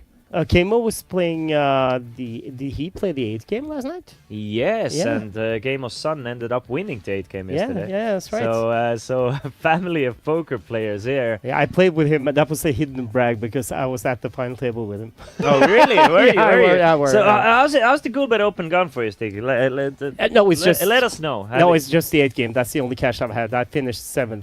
So it wasn't really the final table even because we played 6-handed, but it was not the Unofficial final but it table was still. the final table in the Have you tournament. been jumping into any of the cash games as well, or have you No, stayed not away really. from the cash games? Yeah, I've been staying away. I've been having fun, and that's the most important thing about series like this. You know, you play the tournaments, and every once in a while you do well, but just to have fun and to meet old and new friends. So that's really good. About Anders, what you were talking about, it's like he's not really, well, at least the results indicate that he hasn't really been playing necessarily that long. Yeah. If he has been playing that for a long time, then he's really done some work because he has a lot of cashes now for the past couple of years. Yeah, And from what I've heard as well, that everybody who's played with him just instantly he gets their respect, and very feared player, probably coming from online background, just trying to transition into live poker, and therefore he's getting all those cashes and stuff. And I mean, he's poised to get a great result here. There's pair of 7s for Anders, and Saeed does flop a pair of 8s. The 6 would actually be an action card. That's how it started. Anders now gets the 7 on a turn, and now You see, he was all smiles for a couple of hours after being big stack, and now he's back straight to business. And Saeed just bets right into him after they check the flop. What a scary man Anders is he as just- a he poker just player. calls. Yeah, he just calls here with his trips, and I mean, if I'm Saeed, I'm thinking Anders is probably calling me here with something like ace high, king high, and just like not believing me. So I wouldn't be super surprised to see even Saeed bet the river for value, but he just checked. He's gonna check like- it over, but he's gonna get the news now. And But okay, the club draw came in on the turn, so this might make Saeed call when Anders bets now. yeah, definitely Anders can play hands like pocket fives, pocket fours, pocket threes this way that lose their value by the river and try to bluff Saeed out. But Saeed does make the call for 375 extra, so a nice little pot goes over to Anders. Now back up to 8.3 million. That's the magic mark, I think. At this point, he's basically at least double the second place stack. So trying to stay above that 8 million mark should be the name of the game for Anders at the moment. I was just brought into the booth. So I haven't really looked at the payouts either. They haven't talked about a deal, right? Yeah, so you mean payouts for the main event, right? Yeah. You can see the finishing players and how many euros they've already won. Fourth place Andre got 17,500, but everybody has guaranteed themselves 22,000 at the moment. Difference between second and third place is about 8,500, so more than 30,000 for second place, and then 50,000 on the dot for the winner. So not a bad payday whatsoever. We had 504 players or entries, and we have lost 501 of those players. Do you know if they've even, or if any of the players have even hinted at making a deal? No, not yet. And I was thinking about it as well. We were talking about it with the chat, and I don't think Anders is willing to even discuss the deal. Something tells me that Game on Saeed might consider it, but nobody has hinted at it. Basically, they've all agreed to play it out, and we'll see. I think we had the best chance of a deal just a few minutes ago, maybe when we started this level, when players were almost even, but it just feels like Anders. To be honest though, like I'm like a dad commentating here. I'm a bit disappointed of the loss of focus for Anders, because I kind of expect greatness from everyone from the final table, and just because if let's say Game or Saeed get to the Anders spot with the chip lead, I expect the same thing from them. But since Anders had this huge chip lead, and he has been fighting, he has been like putting the pressure on, but at the spots where he kind of loses focus, I get a little bit disappointed. So, but I still feel like Anders has just a decent edge just because of the chip lead at the moment, and he can still like slowly but surely, blinds after blinds, just build his chip stack, and slowly, without taking any risks, he can bring this one home. Yeah, and you see, he proves what you're saying right now, Christian, because he just bets into that flop, which should not hit the big blind, and he could have done exactly. it. Yeah. And that's what I think that's what he has to do right now. Just play small pots, just try and chip off, because there's still 8k difference between third and second. So I mean, neither Game or Saeed are really looking forward to be the next one out. Of course, they have closed the cap a little bit, but Anders should play small pots. He should stay away from like limp calling with hands like ace-5 off. I mean, he could definitely shove those hands himself, but he probably wants to stay away from calling all-ins without the best of it and try and play small ball poker. And since the blinds are so big, I mean, there's 300k in the middle every hand. 300k, 300k, 300k. Of course, you're going to give away a couple of them, but they add up quite quickly. Yeah. I mean, Anders, yeah, we'll see. And there we go, Saeed, with just a call with ace-8, which means he's playing out of position. If he don't hit the flop, it's going to be really hard for him to continue. Exactly. Now he hits the flop, and now he just donks out on the 8. He does lead. and leads quite large. And these are the spots where Anders. I understand the theory of calling one with one overcard, backdoor second nut flush draw, and backdoor straight draws. I mean, I get it, but I think Anders probably should realize that Saeed is not bluffing there. Saeed is leading out because he has something, and just kind of swallow the pride. I know against maybe a regular range you're supposed to fold, and I've loved the fold. Pride is swallowed. Anders here. Yeah, because I think it's like natural to try and take one card off. You know, your opponent could be bluffing. You might be able to steal this one away. You still have some backdoors. But if your opponent is never bluffing in the spots, or like very rarely bluffing, I think you just kind of swallow the pride, fold it away, and still continue with the strategy of small ball poker. And I think Anders has entered this level with a whole new mindset. Yeah, I just saw the chat. I see Drea is in there. Hey, Drea. Hope you're doing well. She's a really good Norwegian poker player. Is she really? Is she here today as well? No, unfortunately not. But she's just, I mean, I've sat to her right a couple of times in tournaments, in Coolbet Open as well, here in Tallinn a few years back, and she's terrible to have to your, it's like to your left, she's impossible. She's a 3-betting monster. Just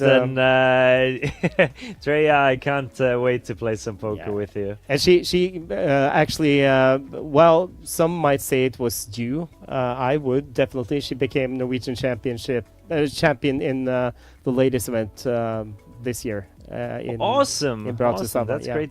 The Norwegian Championship is it's a huge event, isn't it? It's nice pride. The second place in the Nations Cup, Christian. Ostad. Exactly. He's a 2-time runner-up in the Norwegian Championship, right? And that's, I mean, the first time was in Dublin. It was kind of back-to-back because of COVID as well. First time was in Dublin 2019. Yeah. And there were 1,200 runners in a that lot one. of runners there. And it was close to 2,000 when he did it the second time on Norwegian soil, like a couple of years later. Wild man. What a wild man. Oh, look at this one. It's a sick flush draw and gut shot for Kamo. Anders with top pair pairs this turn. And it is Kamo who started the things off with a raise pre-flop. Takes does a go card. check. Yeah. And quite an important pot for both Anders and Kamo. And Kamo can really like close the cap here, but Anders. What do you think? Like does he give up here? I mean, he has Jack high. Anders that checks. is actually a sneaky check from Anders. I think it's got. Oh, he gives. Yeah, he checks it back. And Kamo realizing that Anders probably not just gonna call with rags here. He's the one holding the draw, so less likely for Anders to hold something like a Jack high or Queen high. So just checks behind, thinks that he's not gonna get a 10. Yeah. Oh, by the way, before I forget, I was when Thomas came and got me into the booth. I was railing the ladies event where there are 3 players left. By the way, speaking of ladies events, so. Yeah, really? I know that Franke was supposed to play the ladies event. Yeah. So, did you know any of the ladies still remaining in the ladies event? Sissel Nåsund from Norway, and we have Heidi. She was playing the cash game yesterday that we were streaming. Yeah, she was the biggest winner in the cash game as well. She was doesn't playing great. surprise me. So also Heidi Renaud, which is a famous Norwegian chess commentator, TV personality, and we also have the Finnish. Oh, what's her name? I played with her in the 8th game yesterday. She finished second in the 8th game. She's Finnish. And her name is I should remember. I'm sorry, but still, no reason to apologize. Really good player, and she. At the final table of the 8th game, we're 4 Norwegians and 3, at least 2 Finns. And Finland finished first and second. Speaking of KMO, by the way, it's like there's a lot of Norwegian players joining the Coolbet Open, and there's always been a nice Norwegian community traveling with the Coolbet Open. Do you have any idea how many Norwegians have made the trip to Tallinn? I heard the number 150. That is just awesome. Yeah. So it might be. It's probably at least 150 because. Some of them brought friends. I know some some of the people I know, wives have come down, friends, to see what this is all about. And Have that's kind of what Coolbet Open is all about as well. Yeah, definitely. And, friendship. and the Estonians getting crushed on their home soil is part of the thing that we're just getting our asses whooped. We had Oit-Karli Toome win 1 year, luckily. Yeah. We have one winner. But as we can hear, the ladies' event, no Estonians remaining. We had 5 Estonians making it to the final table, 0 top 3. I looked at the list of players who made it through to day 2, and Estonia had by far the biggest amount. Half of the field. Half the field. We had 12 players, and we had a huge promotion before the Coolbet Open as well. We did 5 poker shows where 3 of our Twitch stream viewers got to play the main event for 10 euros. Yeah. So 15 players who regularly wouldn't play the main event got to play, and it's just a lot of Estonians playing, and it was a good time. Unfortunately, I mean, definitely still a great result. Unfortunately, not a trophy for Estonians this year, but it's gonna be either the Norwegian, the Finn, or the Swede. So as usual, the Nordic players are showing us who's the boss. As you can tell, me and Christian, we haven't seen each other in a couple of years now. Since it's the last been a time we while. did the It's been a commentary. while. But actually, there's an interesting hand played out now, Anders, with not flush draw, and Saeed, pocket threes. It's going to be hard to do anything on that flop, exactly. even though he had And the best Anders hand. is now up to 9.6 million, with the blinds being 60,000, 120,000. Now, I think Saeed and Gamo are going to be quite in a pickle, because they're both with 3 million or less, so 25 big blinds or less. Again, 8k difference between second and third, and now is the time for Anders to go full throttle. He tried once, but then he kept on running into 10s, jacks, ace kings, ace queens, but I think he doesn't need to get shy and still keep the pressure on. Obviously, Gamo and Saeed are still in this. Why I am focusing on Anders is just because of the chip lead and the way ICM and poker tournaments nowadays in 2024, they kind of play out. Laddering is important. Let's say I'm Saeed with 2.2 million. My equity at the moment should be around 33k, let's say 32k.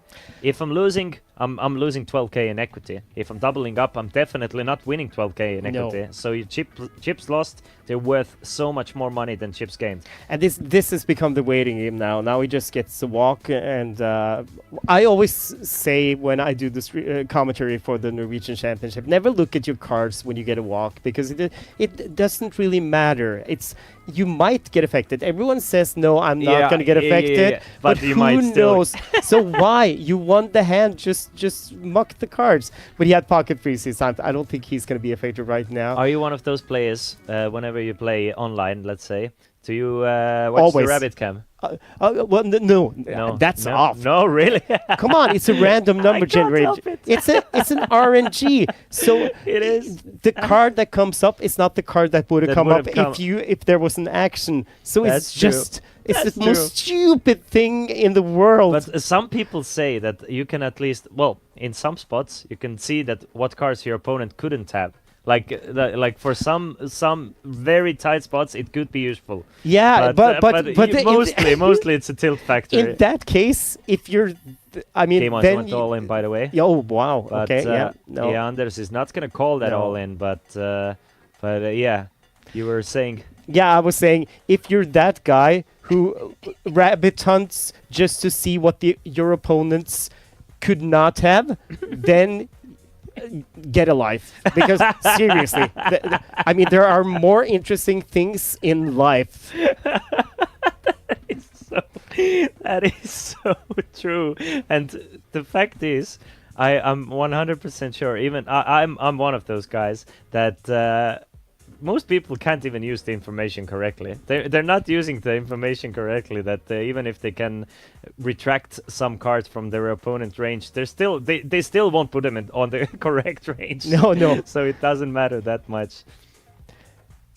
Now, but So- this is now a waiting game because it's about who doesn't bust in third now. As Anders up to 9.5 now. When I came in, he had like 6. 6, yeah. Yeah, so, 6 million. So, So he's playing really well. I think he has a pretty good grip on his opponents. He knows that they're not really interested in busting in third. especially in this situation, I agree that they are kind of close together. I mean, Saeed is getting kind of shorter now. I mean, 16 big blinds, still plenty of room, but against the massive chip leader, 16 big blinds does not feel like in a full ring 16 big blinds. I mean, 3-handed, this chip leader is just going to relentlessly going to raise you, and you're kind of forced to make a move. Yeah, I mean, it's not many. I mean, not many rounds until he kind of has nothing. So, That is absolutely true. Did you end up playing the Sweet and Special event as well? no, I did not. Do you know the rules to Sweet and Special? I We had so many players or people asking. It's been years since I played Sweet and Special, so can you go over the Sweet and Special rules, or at least quickly? Okay, and don't take my word for it, but you get 5 cards. I was correct this far. Yes. Then there's betting round, of course, and then you see a flop, and then you can. Okay. We might see a call here. We're gonna take now, this one that's first. exactly the spot that I told you that I think Anders probably should avoid. I mean, no one would blame him from calling 16 big blinds, but I said exactly like let's say 20 minutes ago, he should probably play small ball as long as he can and avoid calling 15 big blind all-ins with hands like ace-5 off. We've come to this point exactly. Let's see if Anders can get away from the ace-6. He's definitely printing money by raising or playing small bots and just trying to raise the blinds and antes every hand. But he's been trying at least. I mean, obviously, a6 is a fine call. It's not a bad call. But in my opinion, in a perfect strategy, he's getting away from the a6. I agree with you, and because, I mean, and he does. So we're not. Yeah. Fantastic fold in my opinion. It's pretty standard because, like you just said, you explained why this fold is standard because you don't need to take this spot where you're most likely dominated, which he was. Yeah. And he knows it. It's just that it's annoying to fold an ace. But in this situation with two short, well, not short stacks, but shorter stacks, I mean, what is he up against that he actually beats? It's like it's not really anything the way the other two have played. Right? Yeah. I just completely agree with you, and it's not the worst thing for Saeed to get a couple of orbits because that will put Saeed and Keimo even closer together, and just overall not the worst situation for Anders. So everybody gets 5 cards. There's a betting round in Sweden. I'm just gonna say this is kind of like this is pure like the old sit and go. I'm old, so when we played sit and goes back in the days, like 9-handed one table tournaments, when you get down to like 4 people on the bubble, this is not the bubble, but it applies the same. It doesn't matter. Keep the short stack in the game because then exactly, you can that's put good pressure. for you actually. Yeah. So it might end up earning you more chips than getting the short stack out because of the ICM. Great to point that out, in my opinion. Anders is just gonna make sure that Keimo checks back the flop, and then Anders has always attacked the turn card once Keimo checks back the flop. Let's see if this is the case this time. Not this time. Keimo does catch up on a turn though. Is he psychic? Yeah, he actually hits turn. It looks like he's gonna bet it. Like up until this point, unless Keimo bets the flop, Anders has always attacked the turn, but for some reason just didn't feel like it. Maybe he feels like Keimo can still check back to kings, so trying to get another street. And he knows, at least I feel like Anders feels that Keimo is gonna play flop and turn kind of honestly, Yeah. in that sense that he's not gonna go after him with just a random hand. He's willing to check it down if needed. But did you notice, Anders? I noticed now. He has been looking at KMO all the time, every single time he does an action, and he did it now as well. I think he might have picked up on some stuff. Yes, I think so. So that might be the reason, like you said, why he didn't bet the turn in that spot.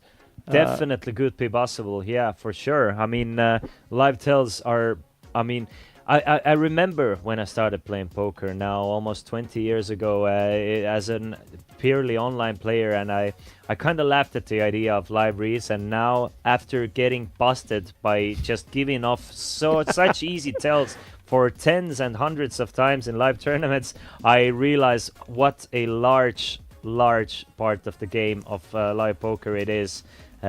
Just picking up tells, maintaining your composure and everything. It's such a great skill to have in live tournament earnings, and just by being observant and not giving away something yourself, you can actually mitigate a lot of like edge that maybe fundamentally stronger players might have. Absolutely, and there are just small things you can look for, and at this stage they've been playing poker for a lot of days now, long days, and also probably like some of them they've been playing side events when they got off from the main event, and when your concentration kind of starts to wear out, and you are at this stage and you have two cards, you look at a flop, you hope to hit, and then all of a sudden, no hit on the flop, and then you look at the turn, and it's hard not to react when you actually hit it, especially now in this spot, like the last hand where you hit the 5 on the turn. Your gaze might just go like this, you look and you hit, and then you look up all of a sudden. That's kind of like a real tell. When people look at the card, either the flop, and they look away right after looking at it, they probably hit it.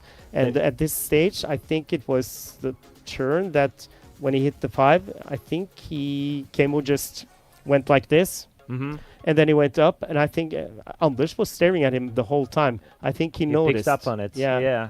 So, and of course, if you're aware, you can use this as a fake tell. To misdirect, but it's important to pay attention to your opponents. But look at him now.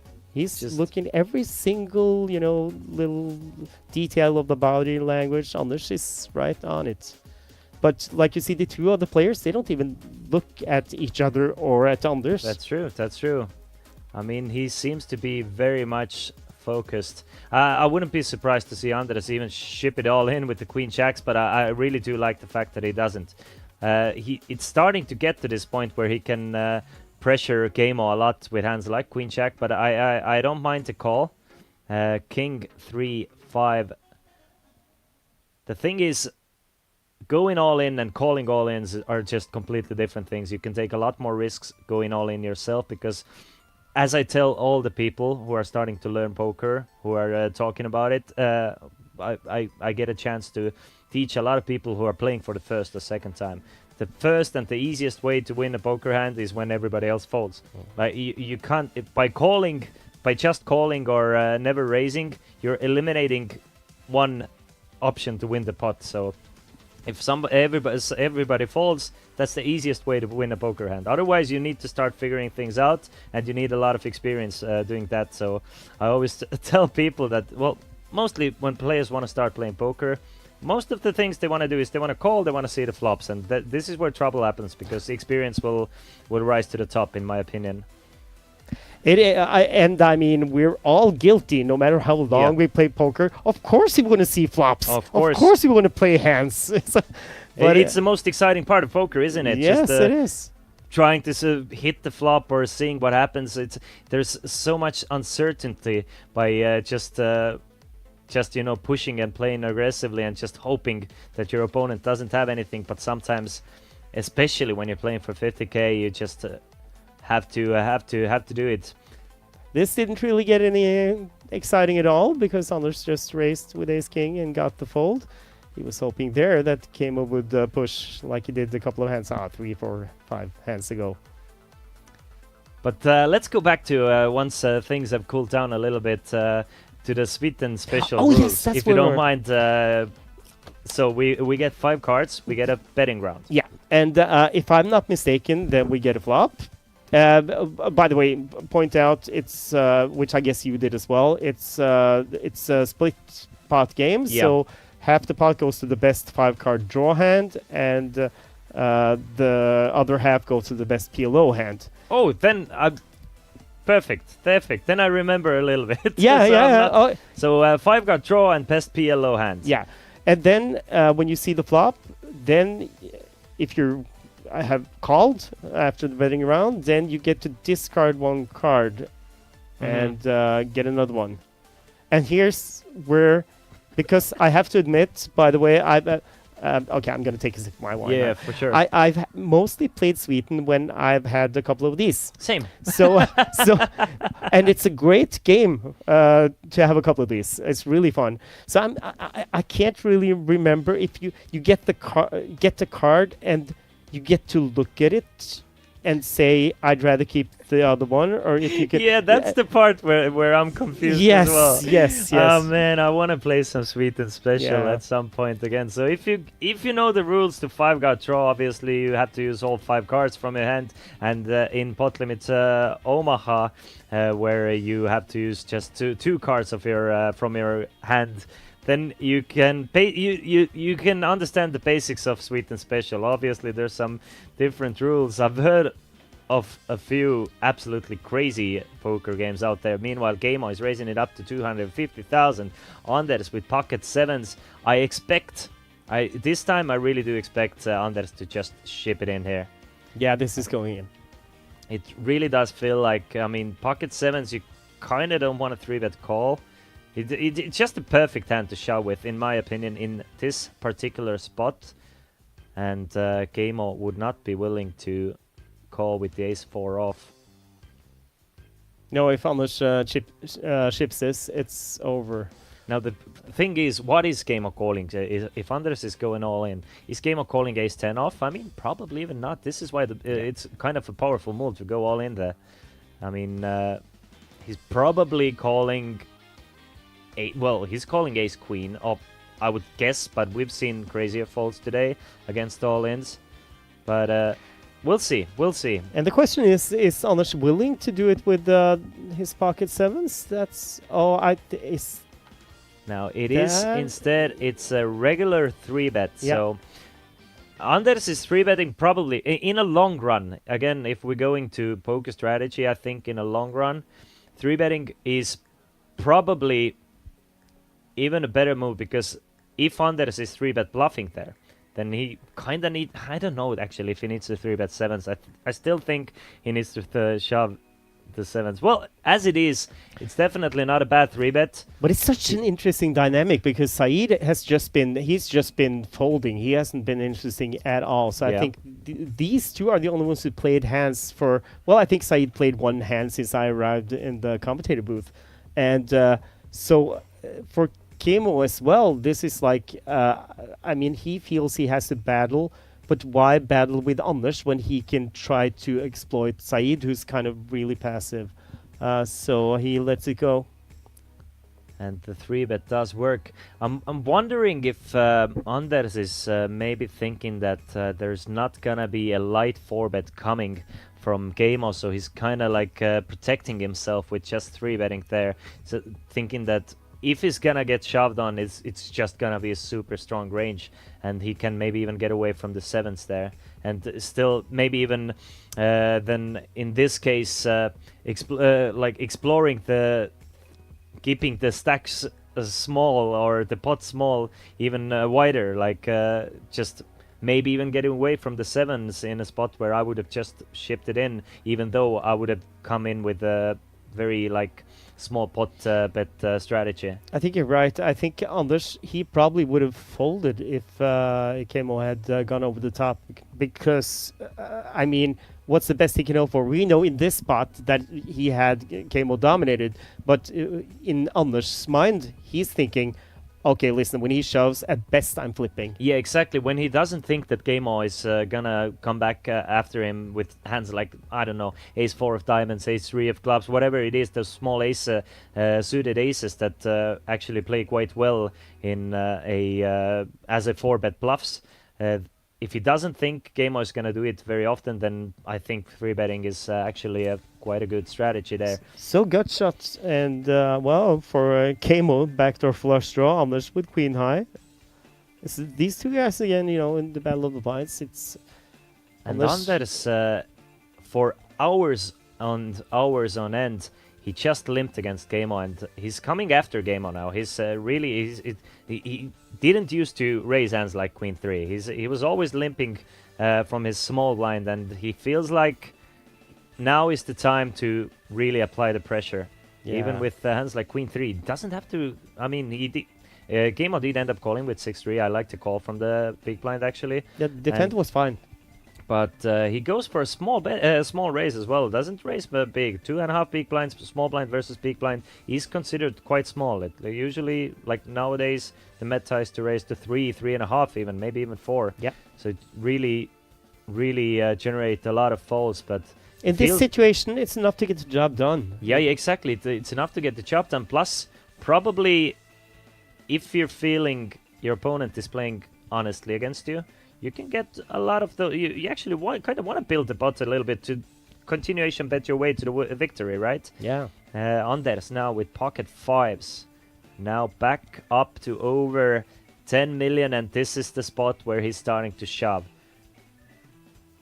Yep. There's 300k in the middle all the time. Saeed, pocket threes. I mean, Saeed could definitely gamble it here, but I mean, Saeed, I mean, he's been such a dark horse or a wild player in this sense. He's been, like, at some points he's calling way looser, but when he doesn't feel it, at least Saeed, I think he's more of a feel player. If he doesn't feel it, he's not going with it. If he feels like this is the time, then he's going with it. Yeah. And it doesn't matter that much what hand he has, but the general intuition of the hand. And he didn't feel it this time with pocket threes. Obviously, it's never awesome to call an all-in with a hand that's mostly just flipping or way behind, right? Yeah, I mean, in the dream situation, you can hope you're up against pocket deuces, but that's like... Yeah, exactly. Yeah, but nothing, has indicated that Anders would shove pocket deuces. Why would he? So, discipline fold from Saeed. We've seen this in, Coolbet Opens before. You've seen it a lot of times, Christian, that players at some point at final tables, we've had tired players who have thought, well, listen, I got a pocket pair. I'm just going to either double up or get this over with. That's true. That is 100% true. What I've noticed when players get tighter, and the exact opposite is happening with Anders at the moment. Once players get tighter, they start to play a bit more straightforward in the sense they don't attack spots as much as they maybe would have like a couple of hours ago. They not think everything through. They like kind of start playing their hands more than their opponents. But to be honest, it really feels like Anders is very focused at the moment and very sharp. And I mean, when you have almost, not even almost, when you have almost 2/3 of the chips in play, that's even stronger than caffeine. You're not gonna get tired. It's no chance. That is absolutely true. You get on this a little bit of a rush, and there's no other feeling like this. It could be 5 a.m. and you're still crushing it. Yeah. And it is true. Anders now with approximately 70% of the chips. He's back up. He's fought his way back up to 11 million. We started this level with Anders on 6 million, and rest of the guys at about 4 million. So it was quite even, and obviously, Anders has been getting some cards, but mostly just playing. You see, he's raising every hand now, and which he should do. At the moment, that's exactly what he should do. And Saeed does make the call with the King 10 now. A little bit of an opportunity to hit the King or a 10 and get himself back in the mix, but very important pot for Saeed at the moment. And King in the door. it's super important pot. If he loses this pot, he's down to close to 10 big blinds and into shove or fold territory. And bet from Anders, and just a call from Saeed. A call from Saeed. Anders needs an ace to take the lead, but Saeed looking in a great spot to be back up to over 2 million chips. I don't think Anders is betting this turn. He's gonna check it back, try and realize his equity. He might even be ahead against something like Jack 10, 9, 10. Not even against that anymore. So difficult for Anders to be ahead with ace high here. Saeed with a quick bet here. Bets 200k. Yeah. I'm not really sure. Does he need to do that, Christian? I mean, he's in a check call mode. 10 is a pretty interesting card. It brings in some more hands that you're still beating, but it just kind of feels natural, you know, when the turn goes check check, you feel like you're ahead, you kind of try and get a little bit extra in there. And but what does he get called? That is the correct question. With actually, you know, so I mean, I think I'd rather prefer the check call line there. If you get your, I don't think Anders would have bet. I think he would have checked down with ace high, but still, just to if you're still in this, I'm gonna call this. I mean, if he gets raised, what is he? He's gonna call anyway, so why not just check and call an eventual bet? I think I agree with you, and that also comes with getting tired. Kind of you're starting to play your hand and not the situation a little bit, right? You go with your like first instinct and you don't think everything through that much. Because in this spot, in this spot, it's like, I mean, what do you get called by? I'm the shortest stack with down to three players in the main event, big pay jumps. You don't get called on that by nines on that board. You don't get called from any pair lower. That's so.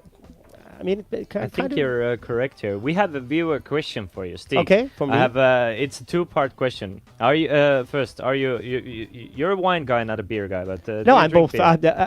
One does not exclude the other, Christian. So first, what do you think of Estonian beer? I like it. Yeah. Yeah. Do you have any favorites, or can you? Well, the question from a viewer was, you see, Game of drinking. In my opinion, I'm a strong believer in very simple and easy to drink beers. Yeah. And Game is drinking A Le Coq Premium, which is one of those. So Casino Patron is asking, Stig, what do you think about Estonian beer A Le Coq Premium? Well, and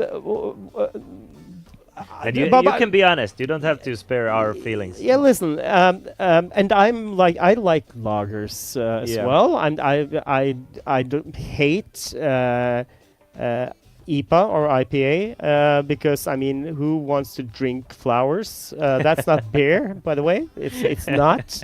It has nothing to do with beer. No, but I love A La Coq. Don't. That sounded really wrong. It did a little bit. Thank you and good night. I'm gonna. Ooh, here we go. Okay, here we go. And Anders just limps in from the small blind, and Game of flops bottom two pair on a fairly safe board for Anders as well. Just one overcard. And Anders is going to lead into Game of here, and that's what's been happening in this Coolbet Open main event. Whenever Anders is kind of starting to run away with it, something like this happens that brings rest of the field, Game-O and Saeed, back in it. I mean, it's still just 610k. The queen of spades on the turn, definitely a scare card for nines. It is. He's betting again. A really difficult spot for Anders. I think Anders is gonna call once here and try and figure things out on the river, but it would be quite impressive if he just falls here. Not many great rivers for Anders. He could be drawing dead almost already. It's two overcards. The flush came in, you know, it's okay, but he's still gonna call. Obviously, he's still alive, needs a queen, 10 or a 9 on the river to retake the lead. Gets a king of clubs instead, so I mean, it gets worse and worse for pocket nines here. Yeah, he was probably hoping that he was up against like a pair of fours, maybe even pair of threes. Now he's up against both those pairs, as we know. Checks it again.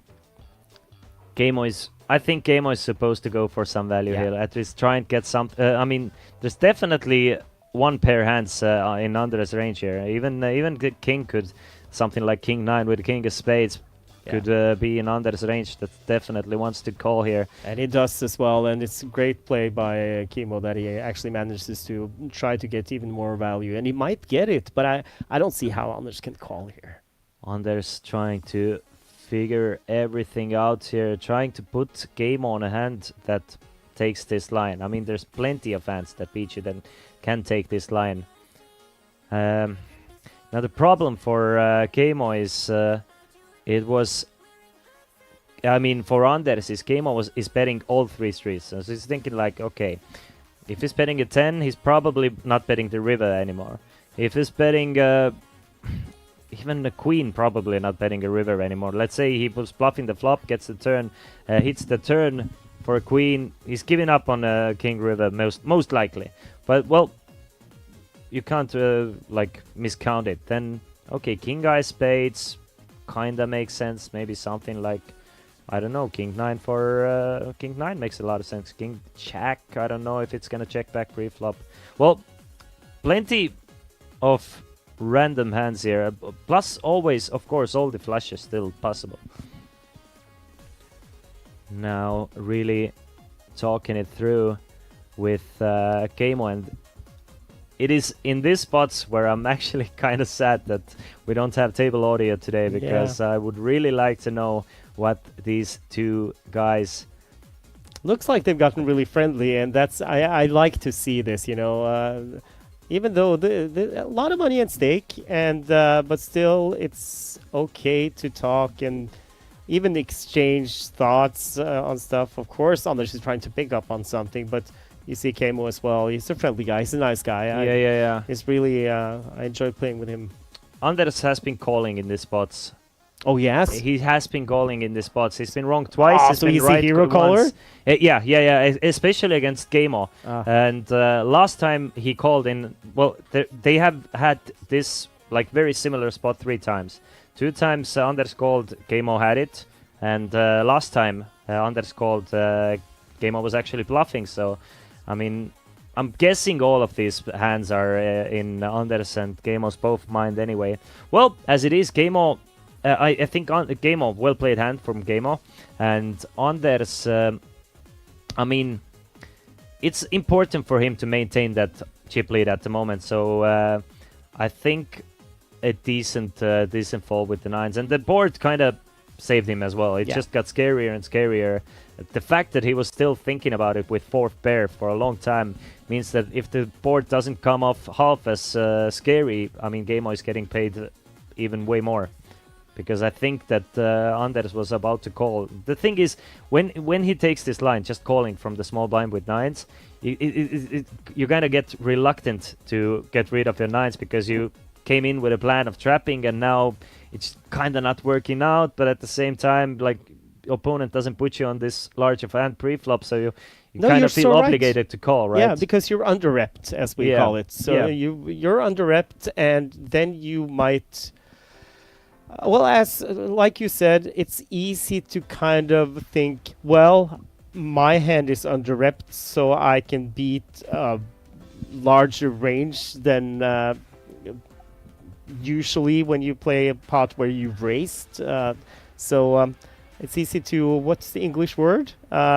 Easy to, well... No, that's not the word. I'm trick yourself into thinking your 9s are good. Yeah, definitely. Yeah. You just kind of start leveling a little bit. Leveling, that's the word. Thank you. You level yourself into calling there. Keimo now raising it up with the pocket deuces. Said has let go of the 9-5, but it seems like Anders wants to defend his big blind. Keimo hasn't been too worried about raising into Anders' big blind here. Anders does make the call with the king 8. Hits the king on the flop, king, queen, jack. Now, there's the problem with Keimo's hand like deuces. The hand itself, it really doesn't want to bet. Like, it's a scary board, you have a small pair. But Keimo's range actually kind of loves this spot. I mean, and that's a difficult spot for poker players to learn. This is where you need to turn your hand into a bluff and be willing to like absolutely blast into your opponent, because king, queen, jack, obviously it could be better, but you have all the kings, the queens, the jacks, the ace kings, the king queens. All of those hands, your opponent is probably 3-betting pre-flop, so you have a wide range advantage here. Anders, as we can see, does turn the 3 of a kind, and let's see if Game-O kind of recognizes, and even though it wouldn't be super great spot for him to start blasting in, but I think Game-O should try one more time and something like a large bet on a turn. Even though we can see it doesn't work out, it's just Game-O has all the stronger hands. I do like the bet. I don't like the sizing that much, but I think it's a good spot. The problem with me is with the 275. It's not gonna get rid of a queen or a jack. So unless you're willing to blast off on the river, all you're gonna do with the deuces is okay. You get a little bit of value protection against the random 10. But, I mean, and you get rid of floats. But there's not too many floats on king, queen, jack, I think, like random floats. Anders is not going to just call the flop and check the turn with something like 8-7. Yeah, it's back in the days, this like way back in the day, it was called the post-oak bluff. It was like to bet so small that it would try to make it seem like you have the nuts, but this doesn't work in 2024. This was back in the 1970s. It does make sense. Ace of hearts on the river goes check, check, and a very important pot for Anders again. I mean, those 1.5 million pots, they mean a lot for the short stacks, and now the fact that Game-O is down to 2.4 million. And it should be very similar with Saeed. Yeah, exactly. Yeah. Saeed with 2.6 million. Just a prime spot to just dominate. Obviously, still 22 big blinds. And the fact that Game-O didn't win this spot, there's a huge difference between keeping Game-O on 4 million or 2.4 million. Just a massive difference. And Saeed here, I think he's just happy just to sit and watch those other guys battle it out, because they're playing every single hand. It's like, when he folds the button like he usually does, unless he has a hand, then it's up to the other guys to fight it out. Yeah, definitely. And anytime these guys go into battle, and they haven't been afraid to go into battle, these two, there is a chance you can just make more than 8,000 euros by watching these guys battle it out, and that's a great payday. And that runs into Game-O here. Game-O is probably gonna shove here from what I've seen. And another spot where Anders is starting to run away with it, but Game-O actually gets a very strong premium to play back at him. From what I see now, Anders has been limping from the small blind, consequently. I mean, just give Game-O one every single once in a while, just to make him feel like it's... That's true. That you're not attacking every single time, right? Right. And this would be a perfect spot with 8-3. Just let it go, just for once. And then you can... The next time, it's small things like this. You don't have to. It was great. Unfortunately, you couldn't do the commentary last year, so I stepped in for you together with Jason. And on the final table, that was so great to see Ville when they got down to heads up. Ville, who won it in the end, by the way, he just started to consequently limp every single time from the button instead, just to. But we can get back to that if and when. Well, actually, I have a dinner reservation, so I'm not sure if I'm going to. Yeah. What time's your dinner? Yeah. Well, don't feel obligated. No. I'll stay for a little while longer. But I'm not sure I'm gonna be here for the heads up. But that was really interesting to see because I think that's Anders. That was actually I'm tracking off here now, but that's actually what I meant. It's like I understand the strategy of limping in this spot for Anders. I think that's what he's said to himself. I'm gonna do this because I want to keep the pots low. I can put pressure. I don't really need to. If I raise and then get re-raised, I have to fold. I don't want to do that. I'm just gonna limp. And if he's limping the weakest hands, he also should limp the strongest hands. So haven't seen that happen yet, but we'll see.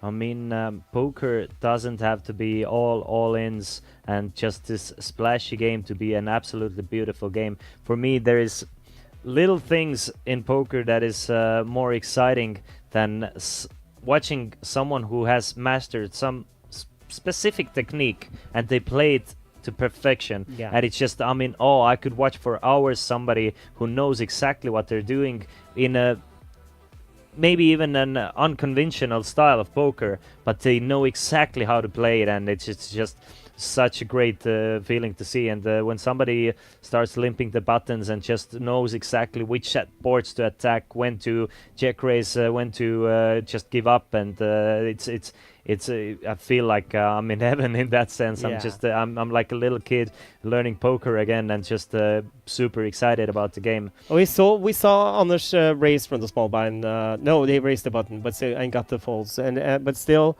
in this situation, I haven't been here by far long enough to assume anything. But I would actually, instead of limping the small blind against KMO, I would actually start racing more, because I mean, it's gonna, from what we've seen, it's gonna take so much for KMO to fight back unless he wakes up with a hand, which he will do every once in a while. True. But I think that would be more profitable than limping and letting KMO see flops with like the hands that you really don't want him to see flops with. But this is just, I mean, it's too short a while to make these assumptions. But still, it's I think. I mean, poker is quite a lot of a game of what's the word I'm searching for here? Momentum. Yeah. So you can catch up on momentum at quite quickly, and how the table is going, and you kind of have to be willing to like switch up your style according to momentum as well. And by the way things are going, I'm pretty sure, I think you're correct. Like at the moment, I think that would be a lot better of a strategy. Like things can change. Even winning one pot for Saeed or Game or Anders, it can change up the whole vibe of the table really quickly. Like oh, look at this. Okay, this is interesting because Saeed has just checked this one. He has a pair of eights. And it's quite a large bet from Anders on the river. Seems like a quick call from yeah, I think Saeed doesn't even think about it too long. And I mean, another great one from Saeed. Just lets Anders, the aggressive player, do his thing with the eights. And this time he does go for the check call, and it works out great for him. Gives Anders a chance to bluff, and he does exactly that. And now KMO is the shortest stack. Saeed's patience has paid off. That's true. That's true. Saeed and KMO have been in second or third spot, switching positions quite a lot. I mean, Anders has been down to... Anders started the final table with just 1 million, so he's still in a great spot. He's been dominating the game up until three-handed play. I think he's still doing great, but given the position he's in, I don't think he's dominating. I think the KMO and Saeed are putting up one hell of a fight. I think in this situation, everybody was expecting for KMO and Saeed to just roll over and hope to play for second place, but this has not been the case. I mean, Anders hasn't been able to crack the code, and these two gentlemen have been, I mean, they've been keeping themselves in a fight. I mean, if they double up against Anders one time, they're the chip leaders. Yeah. So they're and they're right still in the mix. Yeah, they're still deep enough for them to. They don't really have to do anything the way it's played now. I mean, this will change actually, I guess, shortly, because the blinds will go up. But still, they've been comfortable, especially Saeed, because he's been happy. He's more than happy to watch the other two guys battle it out. And he's doing what he's supposed to do in this spot, and just kind of keeping the things decently simple as they can be in a very stressful spot that is to play for 50,000 euros. Yeah. And 3 players remaining. 3, 4, 6, and 8, 10 with a couple of hearts on the flop, 360k, and this is where Anders is gonna attack. You see, he checks one time. On a turn, he will attack, but Game-O doesn't let him. He will make the call with just king high. No backdoor equity, no nothing, no gut shots, no anything. Just a pure king high. Just let's see if Anders finds another bet. If Anders finds another bet, he's gonna win this pot. He gives up. He does give up now in these spots. These guys have been playing so many hands of heads up. Game-O has quite often turned his this kind of value into a bluff, but feels very strongly about his king high. I mean, the fact that he called with no no gut shot, no anything with king high, he was confident. This time Game-O was confident that his king high might be actually ahead here. Because I was kind of thinking when he called, I was thinking maybe he was thinking about floating it and betting the river, because he has been kind of passive in that blind dynamic between those two guys. He's been the times he's bet or done something, he's had a hit. So I was kind of thinking now he's floating to bet, because that was kind of, well, the 10 of course is in the limp range from small blind, but still the rest of the board was the big blinds board.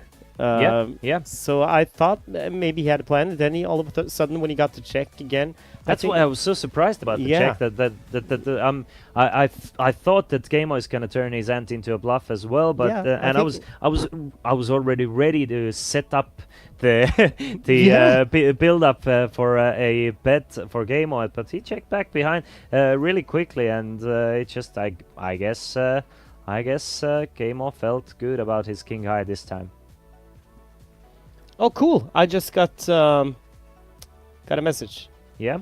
That I can stay for another 15 minutes or so. Oh, that's great, because we're gonna go on a little break in 20 minutes. So, perfect.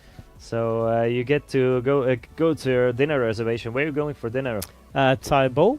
Oh, yeah. It's right over here, across the street. Yeah, it's always Ylva, who makes dinner reservations for us. Well, at least for me when we're out on trips. She's so good with food. She knows everything. She does the research. I just tag along and eat good food that I would never have eaten. Perfect.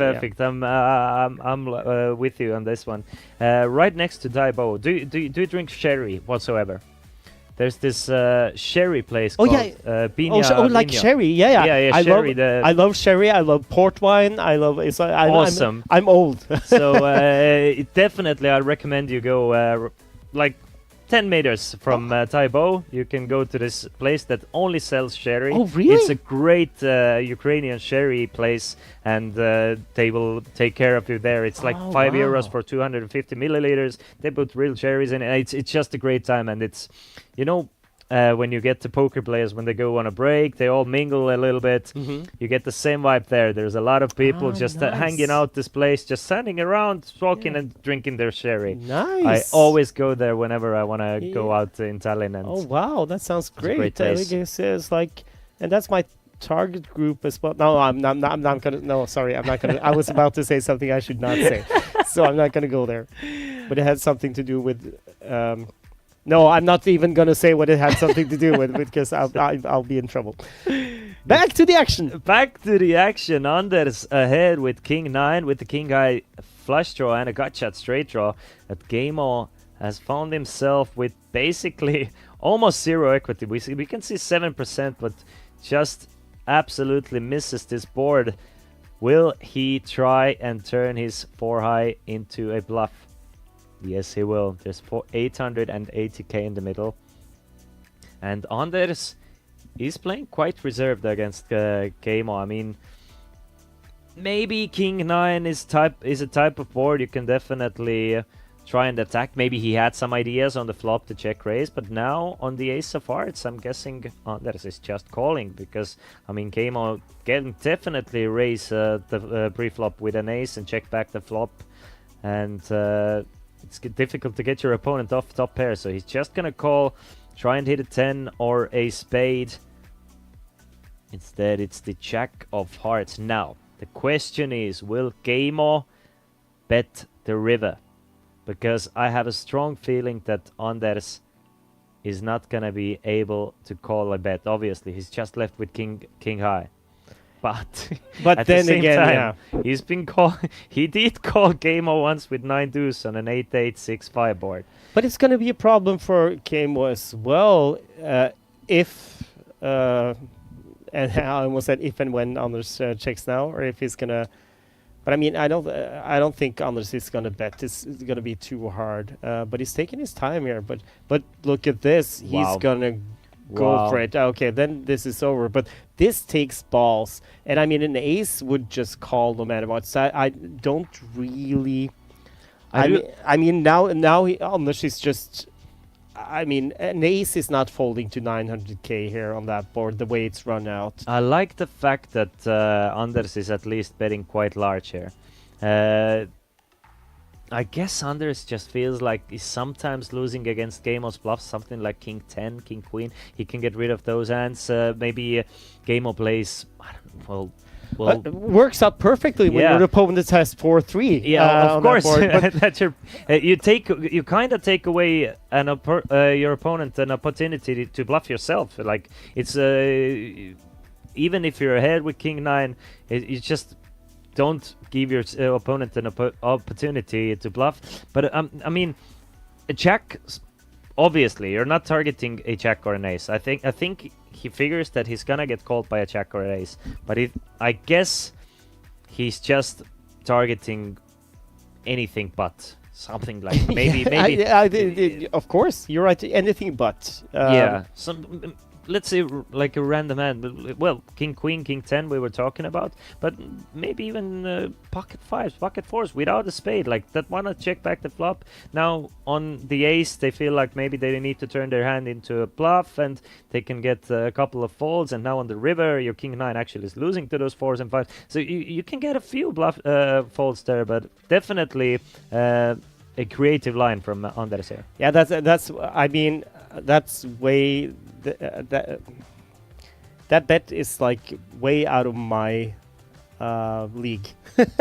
I mean, because I don't really, I can't really see. But you summarized it well. But I can't in that spot. If I was Anders, I don't really see what I can get to fold, and at the same time, I mean. It's so polarized that it's like, it's of course the pairs you were talking about, but apart from that, it's like, okay, then my King High is good or not. It's like it almost comes down to that, you know. It's interesting line. Would be nice to hear Anders' own thoughts here. I'm 100%. What I'm definitely sure about is that Anders is definitely playing jack the same way as well. He's checking over to the aggressor. He's calling the turn, and he's probably leading the river because it's gonna get checked back by an ace quite often as well. Maybe not the strongest aces, but you never know. But then again. You go for the bet with the jacks as a value bet to get called by an ace, which you will, because that's kind of like, because you know that he knows that you know that he knows. Yeah, right? exactly. So it's meta. So it's a great value bet, but do you get your opponent to fold when he has an ace? Probably not, because he has to call. So. Well, I mean, sometimes poker is just a funny game. You find yourself in a weird situation, and you kind of don't know how you got there, and you need to get yourself out of the stock wheel. So your hand doesn't make sense. That's where it is for me all the time. Yeah, exactly. I get myself to. You explained it perfectly. All of a sudden, I'm in a spot, and I don't know how the hell I got into that spot, and I always regret it. But yeah. And then that's when these weird hands happen, and as we can see, they happen with the best of players. Even that, that you just like, well, what do I do now? Like, as a poker player, it's just out of your natural thinking to just give up. It's so difficult to give up, especially as a tournament poker player, where winning is almost everything. It's just always ready to win, and so like every hand. It's difficult to just like, okay, I guess, okay, I'm done here. Yeah. Yeah, it's hard to give up, but that's Sometimes I think it's a very important skill to learn as well. Just it is. It's probably one of the most important skills. I mean, don't get married to the pot just because you put chips into it. That's important. By the way, Running Haug, hello. Sorry, I just saw your text here. Just wanted to say thank you for the kind words, Running.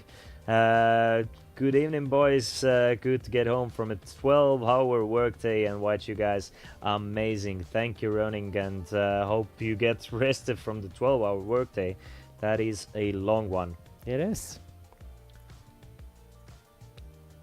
What's the longest poker commentary day you've ever done? Do you remember? Yeah. It was Dublin, the Norwegian Championship in Dublin. It must have been 2000 and maybe 13 or 14, maybe 2014. Somewhere around there. It was. I think we did 16 hours, which was like. Ooh, that is a long one. Was it solo commentary or was it at least you had someone to share this time with? Yeah, no, we were two in the group. At least you got some company for that 16 hours. Yes. I mean, I have to tell you, you did really help me out here because I was starting to struggle. My throat was starting to close up, and I was and now I've been able to hear. I mean, just listen to you and listen to your insight and get a little bit of rest. It's been wonderful to have you here. Now I feel even worse because I just got a message that my friends are at Chesterfield now, so they're about to go to Taibo. So I feel really bad. No, you don't have to feel bad. I was just saying that that's why I was saying it. I know that you have to go to your dinner reservation. I've had a pleasure having you here. I can't wait to see you for another time. Thank you for joining me. Thank you, Chris. Cheers. Thank you so much. It's always nice to see you, and we'll have a beer when all this is done, right? Definitely, yeah, definitely. Cool. Stig, ladies and gentlemen, joining us one more time and helping yours truly out with really awesome insights about players, like making me think of things that I haven't thought of in a while. Like it's very, very interesting to discuss poker with someone who knows what they're talking about. Sometimes when I'm here alone, you know, I get tunnel vision with my own thoughts, and nobody challenges my thoughts, so I kind of get stalemated here. And it's nice to have Stig around and just really compliment the stream. So thank you for Stig for joining us.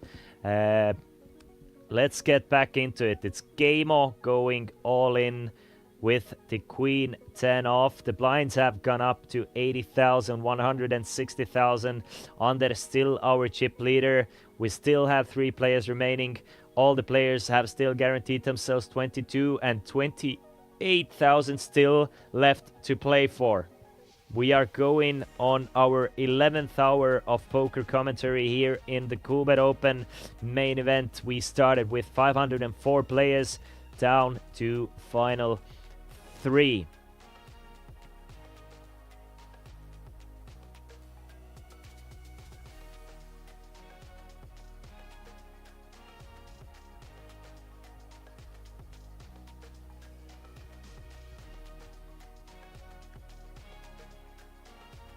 Anders trying to break through of the 10 million chip curse here.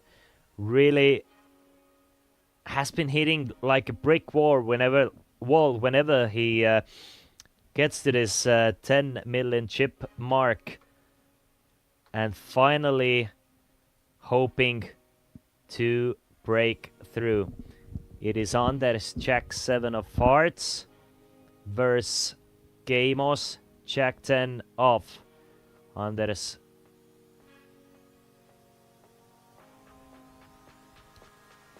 Anders limping in, Game-O checking behind. King, and a 10, so 2 pair for Game-O. Looking great.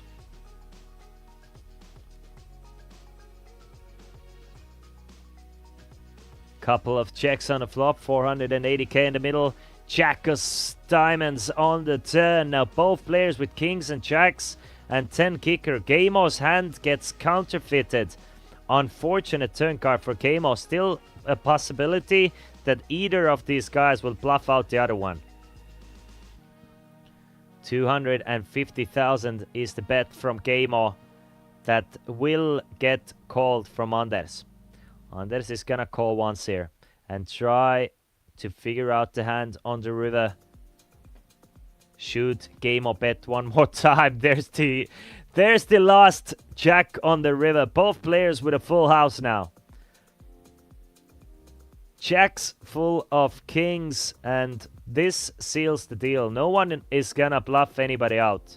Unless, I mean, Gamo can go all in and Anders might just be in a pit of a pickle. As it is, I think it's gonna be a bet from Gamo and a really quick chip put in by Anders. Yeah, I mean, call me a wizard. A bet from Amo and just a snap chip in from Anders.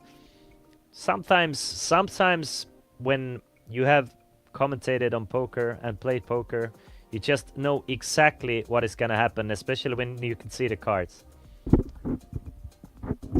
Saeed now kind of feeling left out maybe a little bit. It's just Gamo and Anders doing their thing. Saeed, I mean, he's happy with 3.2 million, I'm sure, at the moment.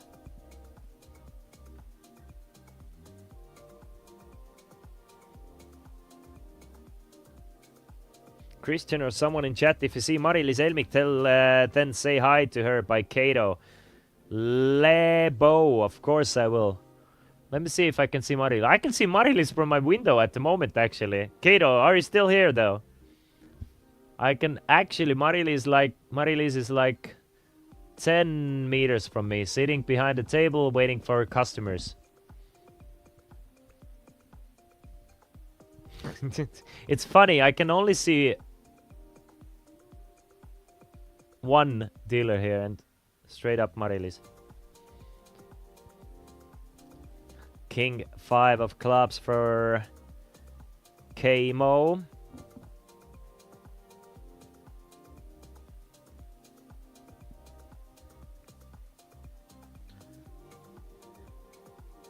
He's going to call the small blind. Saeed will check behind with the 6-2s.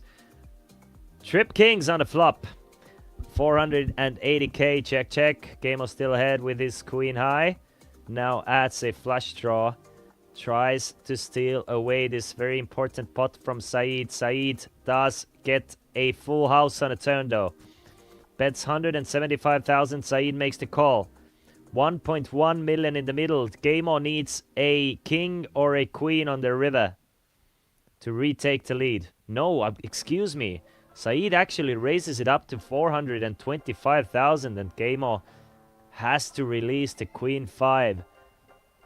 Let's go off the hand. And Saeed now up to 3.5 million. Gamo down to 2 million.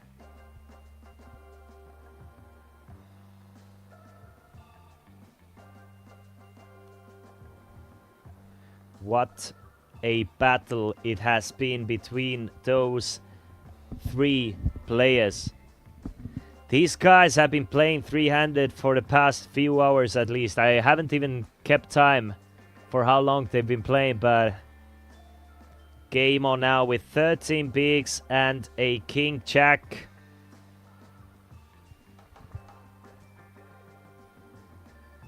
Trying to figure out, should he raise or should he go all in? I love the all in. I think once you're the shortest stack, you gotta put the pressure on there. There's almost, yeah, there is 400,000 in the middle. You add 20% to your chip stack by just shipping it all in and picking up the blinds and antes. Important, important, important.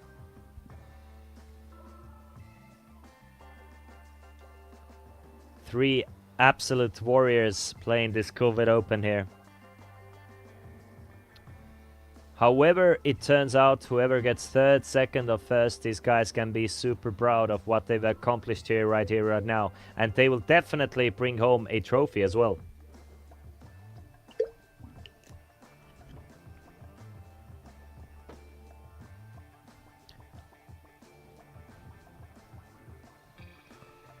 Queen 9 for Said. Hits the muck. Anders with the ace and a deuce. Against 14 big blinds, there is a double big blind in there. Big blind plus the ante, so I mean ace deuce is looking kind of juicy. Well, this is the spot where I think that Anders should really start putting chips in himself. I like the fact that Anders does go all in blind versus blind here with the ace deuce and puts the ultimate pressure on the opponent.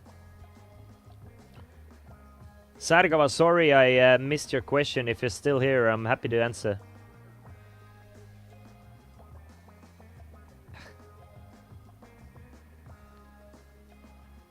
Still 3 players remaining. The blinds have... I think they started 300 play with the blinds of 30 and 60. Or was it 25 and 50 even?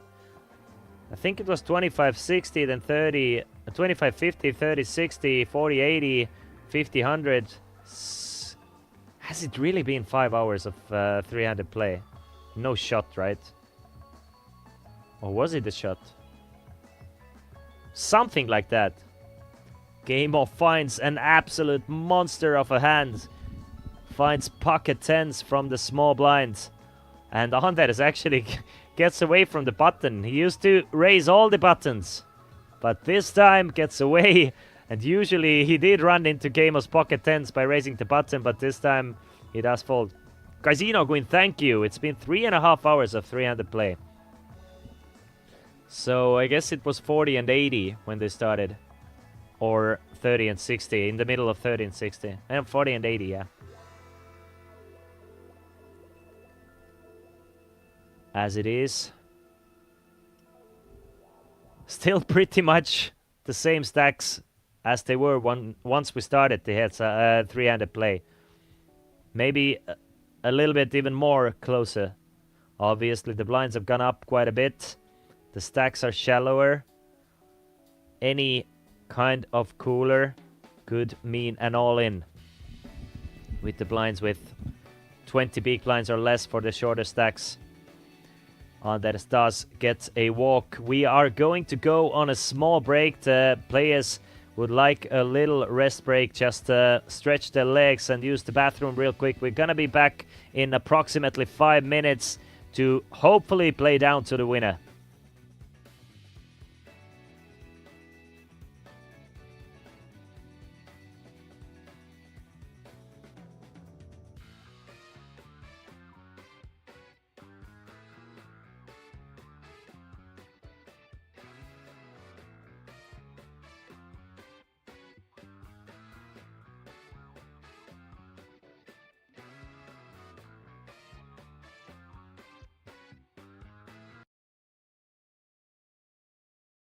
So we're back at Coolbet Open 2024 in Tallinn. I'm sitting with a friend, Högni Freyr from Iceland. Welcome to Tallinn. Thank you. Thank you. You have been to Coolbet Open before, is that correct? Yeah.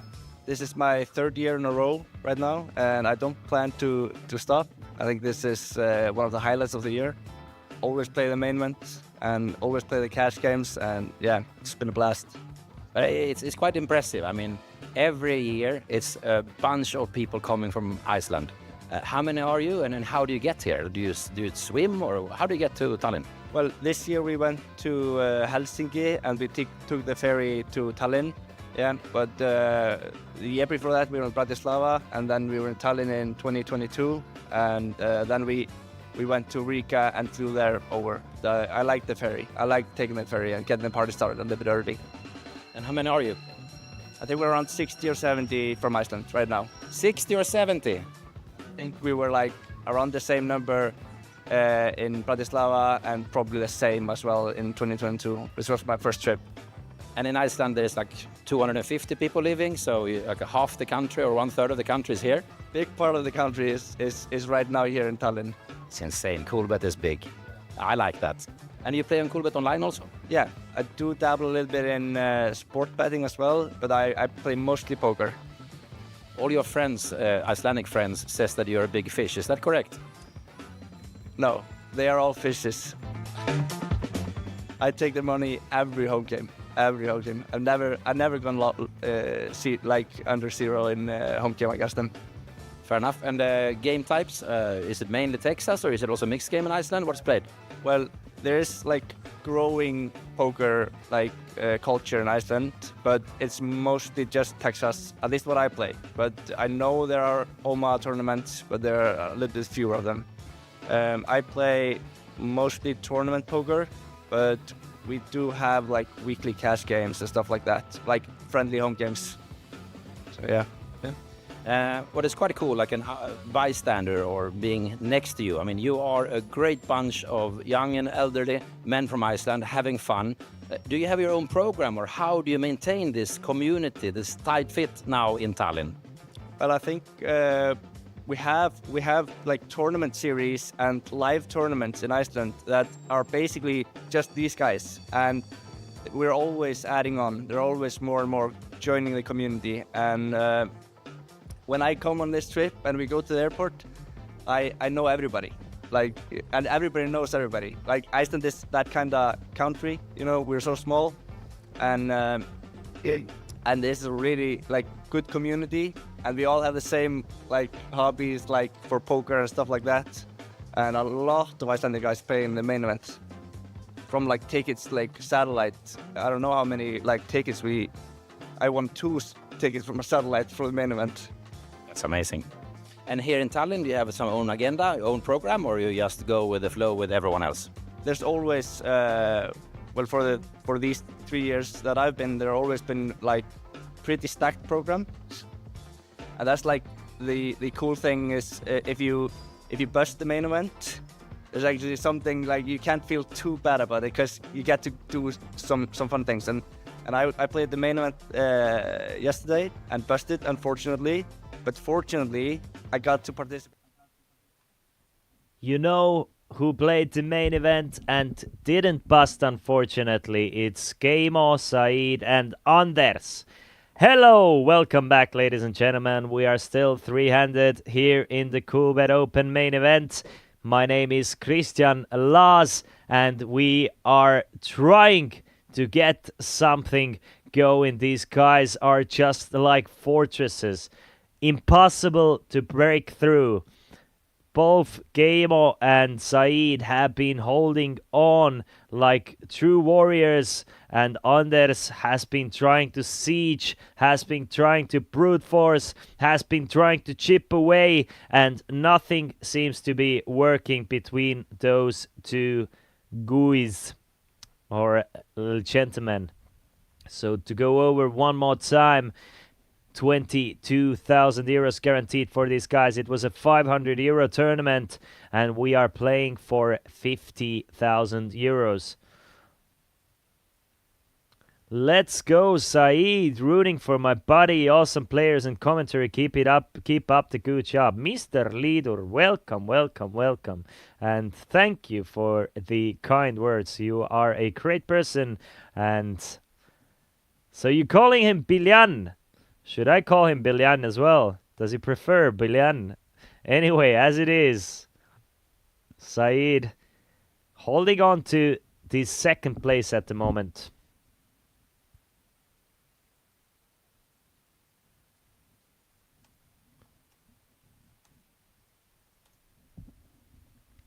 Still holding on to the second place. Anders with 6 deuce off.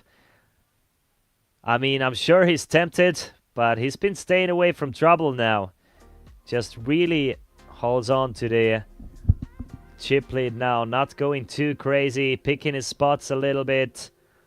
I think Anders is feeling determined to really take this one down. Keimo with 10-9 of hearts. Now, interesting hand with 16 big blinds. I think the most optimal play is to just complete the small blinds, but maybe he feels that Said might overfold a little bit and he can go after Said's big blind here. He does call, and Said with exactly the same hand, but different suits. 10-9 of spades going up against 10-9 of hearts. Usually, I think this is the perfect spot. Well, usually. to represent why the more aggressive player ends up on top.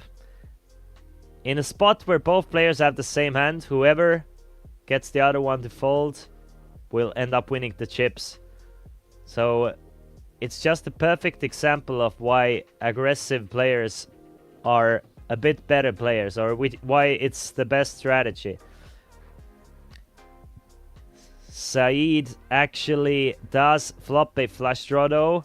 Gamo, the one betting into him for 160,000, getting called from Saeed, and now just a great spot. Both players with 10 high. Who will get the other one to fold? Saeed doesn't even want to bluff at it. Checks it back, and both players show down to 10-9, excuse me. And Gamo comes out on top because Saeed was the player with the ante as well. So they do split up Saeed's ante there. So even though they ended up chopping it blind versus blind, Gamo adds 80k to his stack and Saeed loses about 80k.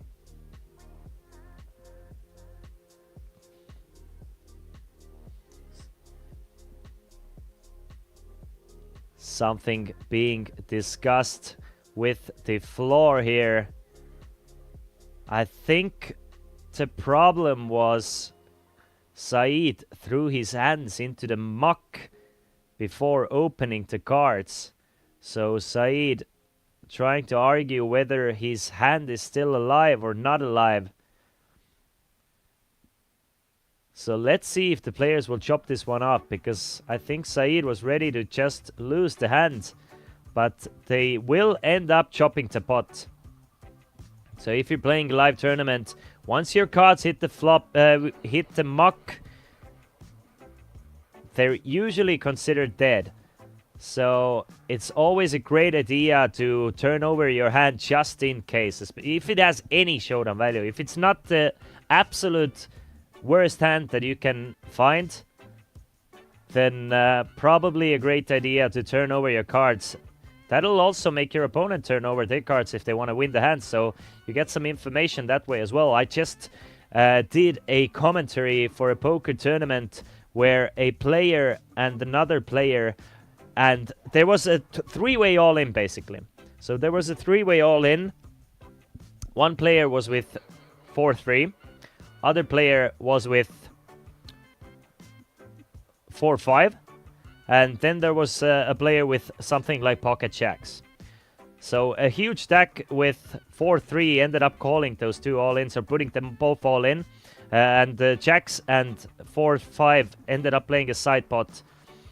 No, jacks and 4-3 ended up playing the side pot, and 4-5 was all in. So that was the case.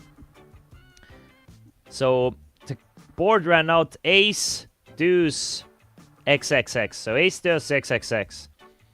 So the player all in with 4-5 had the second nut low basically. Just 5 high.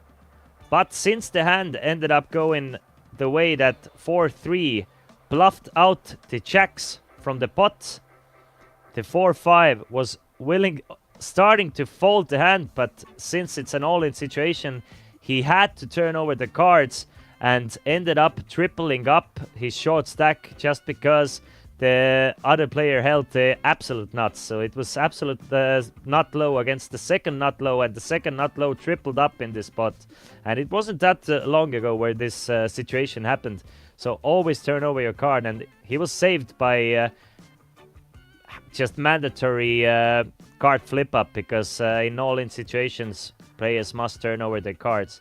And he was sure to lose this hand, but ended up tripling up and ended up doing quite a comeback in this tournament. I think he finished third or something like that. Anyway, as it is, it's Anders raising it up to 325,000, and Saeed with pocket nines probably should have gone all in here, but does end up just calling. Couple of jacks and a deuce on a flop, so looking great for Saeed actually. Saeed is leading into unders here for 405,000, and Anders flopping top two pair for himself as well. He is not going anywhere just yet. He does make the call, but Anders is not in a great shape against Saeed. Saeed's pocket nine still way ahead. 1.7 millions in the middle already. Saeed with 2 million behind and in a great shape to win quite a large pot here from Anders. And get right back into it one more time. It's T-spots that Anders has been losing. Saeed bets 800,000 on the turn. Will Anders be able to get away from his king deuce? Anders is looking very suspicious of Saeed. Probably thinks Saeed has a decent chance that Saeed is either bluffing or has something like a flush draw. He's not blocking any of the draws with the king deuce. Well, he does have the deuce of spades, but he doesn't at least block the diamond draw. He does make the call, and 3.3 million in the middle. What a goddamn river card for Anders. Saeed left with pocket nines, and Saeed is going all in. Saeed goes all in for 1.2 million, and Anders, all he has to do is press the call button to eliminate Saeed in third place and get us heads up for the title. Anders gets super lucky on the river. Saeed cannot believe his misfortune, and Saeed from Sweden has finished this tournament in third place after a marathon session in three-way poker. It is only the Finn and the Norwegian player remaining in this tournament. Keimo versus Anders. There's a huge mountain for Keimo to climb, but still, Keimo has guaranteed himself more than 30,000 euros, same as Anders, but we will have a 20,000 euro heads-up battle on our way, so don't go anywhere far. We will get the arrangement set for the heads-up play. This might be a short one, but should Keimo double up just once, we might be in for a massive heads-up battle between those two giants of poker players, so don't go anywhere. We'll see you guys in about 8 minutes.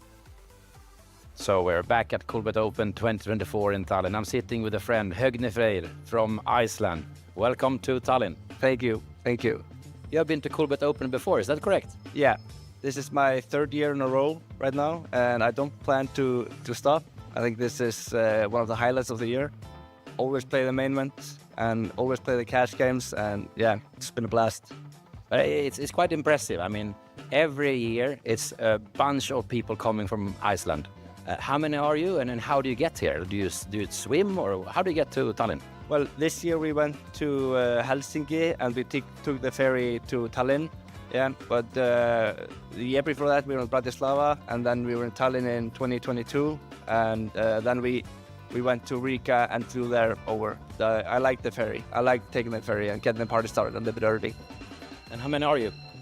I think we're around 60 or 70 from Iceland right now. 60 or 70? I think we were like around the same number in Bratislava, and probably the same as well in 2022, which was my first trip.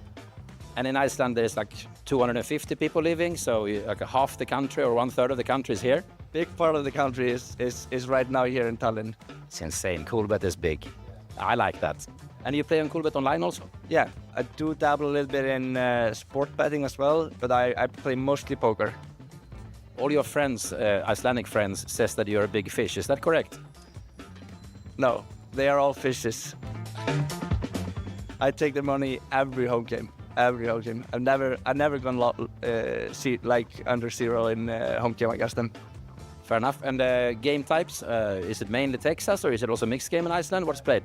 Well, there is like growing poker culture in Iceland, but it's mostly just Texas, at least what I play. But I know there are OMA tournaments, but there are a little bit fewer of them. I play mostly tournament poker, but we do have like weekly cash games and stuff like that, like friendly home games. So yeah. What is quite cool, like a bystander or being next to you. I mean, you are a great bunch of young and elderly men from Iceland having fun. Do you have your own program, or how do you maintain this community, this tight fit now in Tallinn? Well, I think we have like tournament series and live tournaments in Iceland that are basically just these guys, and we're always adding on. There are always more and more joining the community, and when I come on this trip and we go to the airport, I know everybody, like, and everybody knows everybody. Like, Iceland is that kind of country, you know, we're so small, and this is a really like good community, and we all have the same like hobbies, like for poker and stuff like that, and a lot of Icelandic guys play in the main event. From like tickets, like satellite, I don't know how many like tickets I won 2 tickets from a satellite for the main event. That's amazing. And here in Tallinn, do you have some own agenda, your own program, or you just go with the flow with everyone else? There's always, well, for these 3 years that I've been, there always been like pretty stacked programs, and that's like the cool thing is if you bust the main event, there's actually something like you can't feel too bad about it because you get to do some fun things. And I played the main event yesterday and busted, unfortunately. But fortunately, I got to participate in the golf tournament this morning, which I didn't win, but it was so much fun. And tonight, what happens tonight? Well, there's a pretty big party with like only Icelandic artists tonight at 8, and looking really forward to that. It has always been like super professional, and the names, probably like people who are not from Iceland don't know the names, but in Iceland, these are like the top players in their game. I mean, I can only concur. I've been to Icelandic parties with you last 2 years. They are insane. So if you're in Tallinn at Coolbet Open, skip main event, sit out, join the Icelandic party, sneak in, just say Höfðingur, and they let you in, correct? That's correct. That's correct.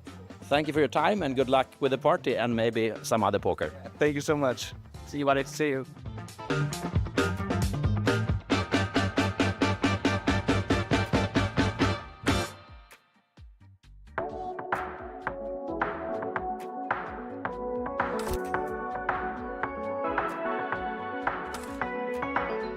Coolbet Open 2024 is in full swing. Yesterday, day 1B of main event, a lot of players sadly busted, a lot of players did bag for day 2.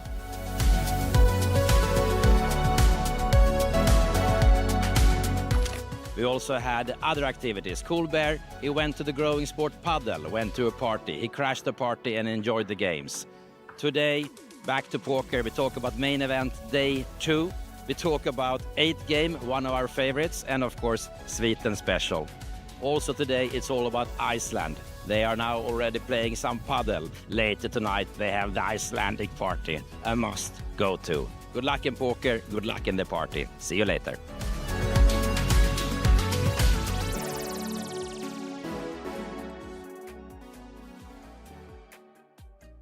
Here at Coolbet Open 2024, we are breaking media history by doing interview and at the same time streaming. Hello, buddy. What's your name and where are you from? Hi, I'm Val-Matti and I'm from Finland. What do you do? I am streaming here live to our site. It's nettipoker.com. It's this new kind of like media site for Finnish poker players. We do news and cover these like events and everything. So we're now streaming and then we're doing results, etc. I've known you for quite so many years, and I remember you to be one of the biggest fishes I ever played with in Finland. Is that correct? That is probably pretty accurate. Everybody in Finland thinks that too. And your poker career, you started when? And it's been lasting quite a long time, like for the fact that I'm a huge fish. So I don't know where I get all the money. Somehow you win quite often, and you are good at sneaking it. Yeah, but I've been playing for like, I think professionally, like, what do I say, 8 years, six to 8 years. It depends how you. But then I do like these kind of things, and I used to do stand-up comedy and everything like performing, and then I like it. This is really nice. That's very good, very good. You as a poker player, because still now, yes, you have the role of doing the stream every day from Coolbet Open, which is fantastic. Very good. Nice to be in the camera here. Do you prefer Texas or do you prefer mixed games, cash games, or tournament? What is your game? Cash game, pot limit Omaha with 4 cards. That's my jam. That's good. Any expectations of this Coolbet Open? Because already the numbers are smashing it. It's an amazing Coolbet Open. Yes, it's always nice to see, like, it's a new venue, this really nice venue. What's Gucci, my nits? We are back with the Heads Up Poker. 2 behemoths, Keimo Suominen versus Anders Bjorkheim. It took us nearly 4 hours of 3-handed play to finally get to Heads Up. By the end of it, it was Saeed Tabai from Sweden who took home 3rd place and 22,000 euros. Let's give it up for Tavi, Kaido, Einar, Andre for also making it to the final table.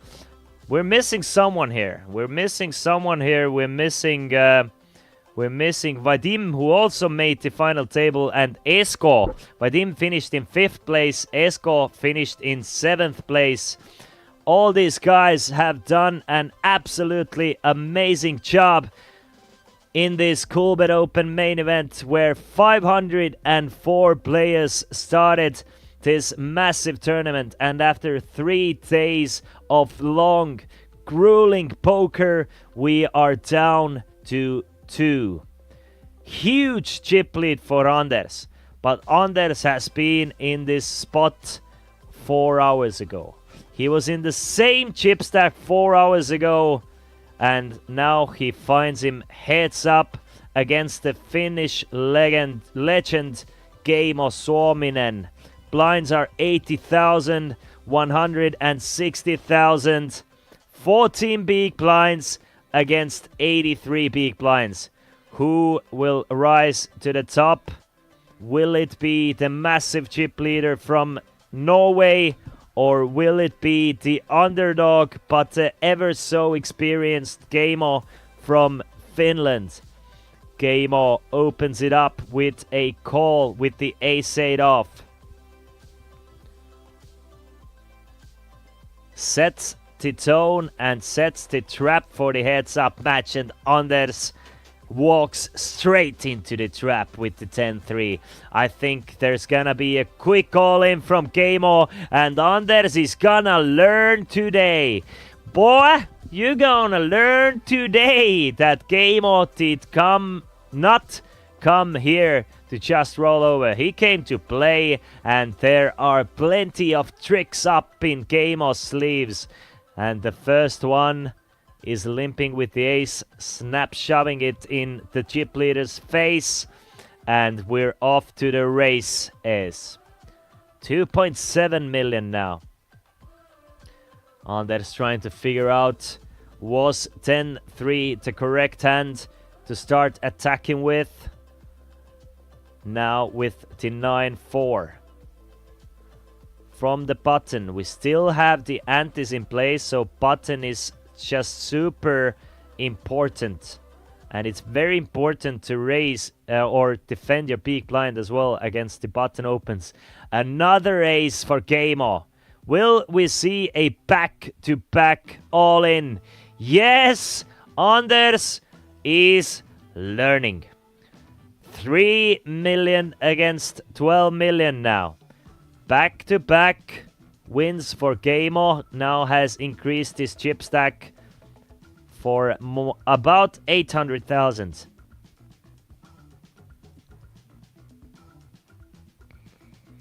Still 4-1 chip lead for the Norwegian.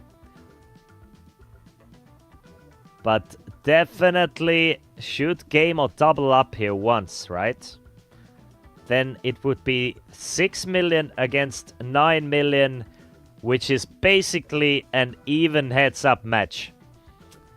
It has been an absolute pleasure to watch these guys play, to be part of this Coolbet Open here in Tallinn, Estonia, Chesterfield Poker Club, Forum Hotel.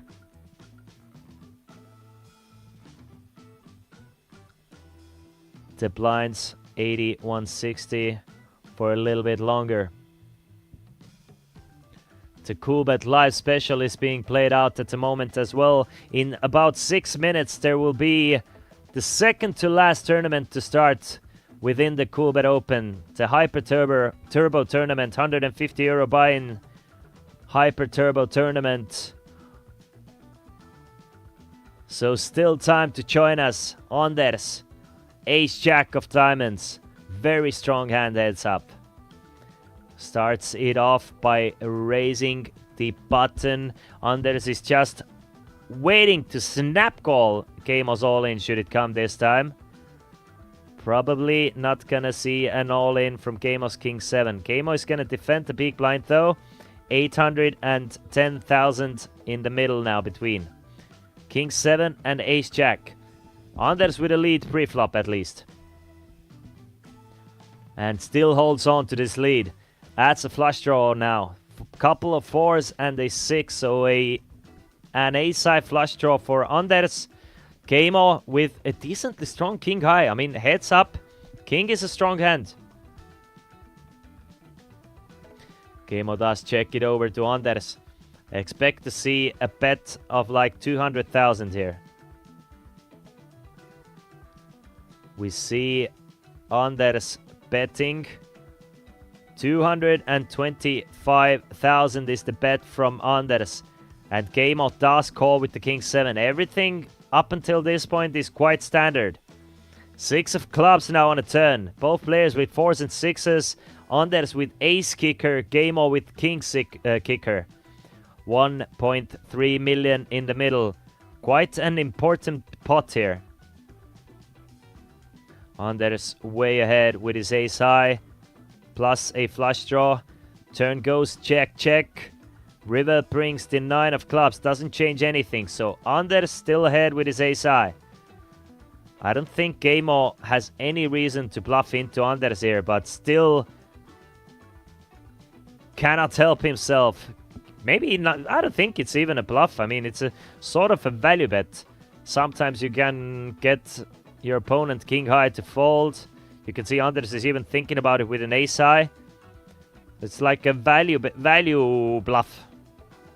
Goes for a value bluff of 325,000. I think Anders, I mean, it's gonna be a call from Anders. I don't see Anders folding here.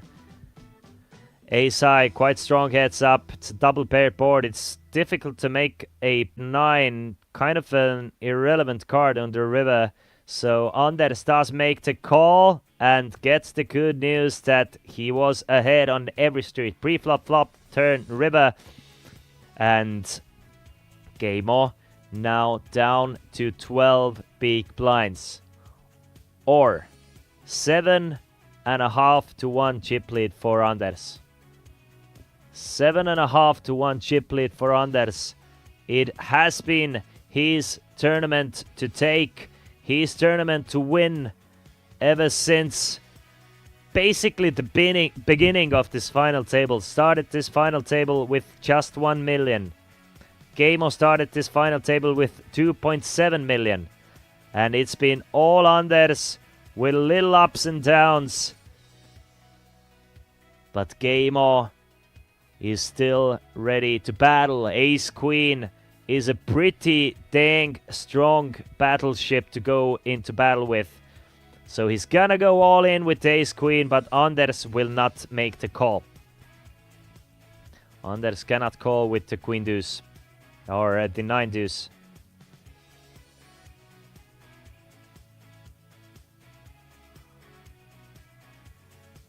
We're right back to where we started this heads-up battle from. It's Anders with 13 millions, Keimo 2.2 millions. Or million.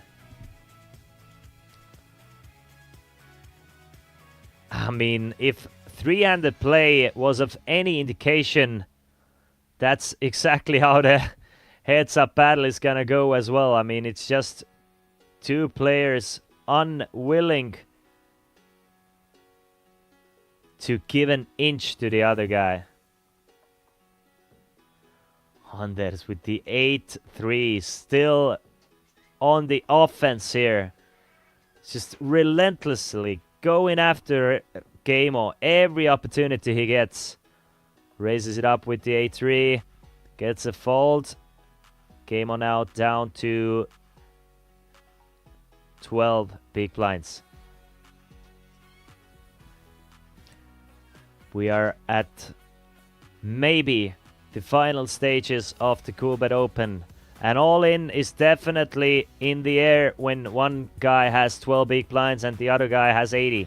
The 80 big blind guy can definitely take quite a few more risks. Game-O, Queen 10. I mean, you can definitely limp to Queen 10, but you open the door to getting shoved on, especially from an aggressive player.